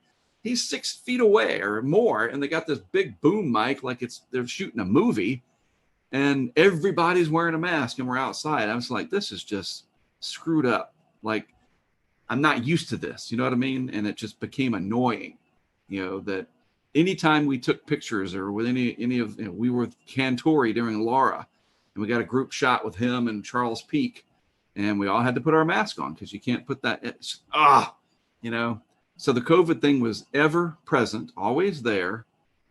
But I will say, interestingly enough, we traveled 25,000 miles at least, starting late May with some testing and some other stuff. Tropical Storm Arthur all the way through Ada in Florida. And we had a team of about 5 of us, I think, and not a single one of us ever tested positive for COVID. We somehow were able to avoid it. Knock on plastic. That's spectacular. I mean, that's, just the precautions and the worry and all that, and all that I know you have to do, and the people you have to interact with. Yeah. It's great to hear that, that all of that turned out to be pretty good. So that was a big worry. You're absolutely right. It was a concern of ours. And it's a concern, I'll say this, going into the winter, in terms of how bad things are going to probably get, that interstate travel may become difficult because I'm in the position to be able to cover winter storms like never before. But that's a story for another day. I think there's some ways to manage it with testing, and looks like I'm going to get a swab up the nose more times than I want to be able to cross into areas like New York. But if that's what I got to do to be able to still do my work, so be it. Maybe 2021 will be a different story 6 months from now. We're hoping so. Indeed. Speaking of hurricane season, traditionally, and this is another show conversation we could have. It starts June 1st, but this year, I guess May kind of threw us a little hint of, hey, this is going to be a crazy season. We had 3 named tropical systems in May. In fact, one being Bertha, just off the coast of South Carolina there. You said you're trying to get out and test stuff, and these named storms starting early. So any recollection on that, where you're kind of in hurry up mode, trying to get everything tested out so you could get out in the field? The end of May, mid-May, really. I think it was like the 18th or so that Arthur formed, and it impacted the Outer Banks indirectly / directly. I mean, it's all in how you look at it. There were impacts there. And then at the end of May, the team and I went out to Texas to test our weather balloon project. We try to do that annually. And we also kind of dabbled in some severe weather ideas that we're going to put forth this coming May of 2021. And during that, as you alluded to, Bertha formed like overnight one night and came into the South Carolina coast. And it's like, oh, well, can't get back in time for that. But it was a low impact event. And then when I got back after Memorial Day, it was time to immediately leave and go to the Mississippi coast and meet up with Greg Nordstrom for Tropical Storm Cristobal. And then we had a little bit of a break for landfall action. And I decided, because I really like to study the monsoon out in the desert Southwest, that at the end of July, I thought, okay, and you guys know this, typically July is when there's the most SAL present, Saharan air layer. The pressures are usually pretty high. We hadn't had any big time main development region like 05 mirroring yet, right? Remember in 05 we had Dennis, early July, Emily, Cat 5. I mean, we didn't have that this year. So I thought, all right, people are starting to fly again. I'm going to take my chances. I took some equipment out there and I went out to the desert Southwest. And what happens? Hannah. And I'm like, I can't. What am I going to do? I'm not going to just fly into Houston and drive down to Kennedy County where there's more cows than people and just stand in it. I don't have any equipment. So Hannah got past me, and I hate it. I hate it when one gets past me. But if there's anyone to miss, it was Hannah. Because look, it came into a county where, the cow to people ratio is 1,000,000 to 1. We've made it all the way to H, Hannah. And if we're going in alphabetical order, and my alphabet correctly, we're going to have Isaias next. That is the most prominent storm that affected the Carolinas this year. Could you go into some kind of conversation about how that went for you and what you saw in the eastern half of the Carolinas? First of all, it was a challenge pronouncing it. And it's funny because now I can say it just fine. And I even had a friend of ours down in San Juan send me a video. And we were getting ready for Tropical Storm Isaias. And I couldn't say it. It was so annoying. And then, of course, after it made landfall, I was able to say it just fine. We thought, that was the end of July into early August, and kind of a little earlier than we expect them around here in terms of the peak. And it struggled and probably kind of left over in that unfavorable mid-level dryness left over from the big Sal events of earlier in the season. But then again, boy, that last 12 hours right before landfall in Brunswick County, Isaias took off, and it was very,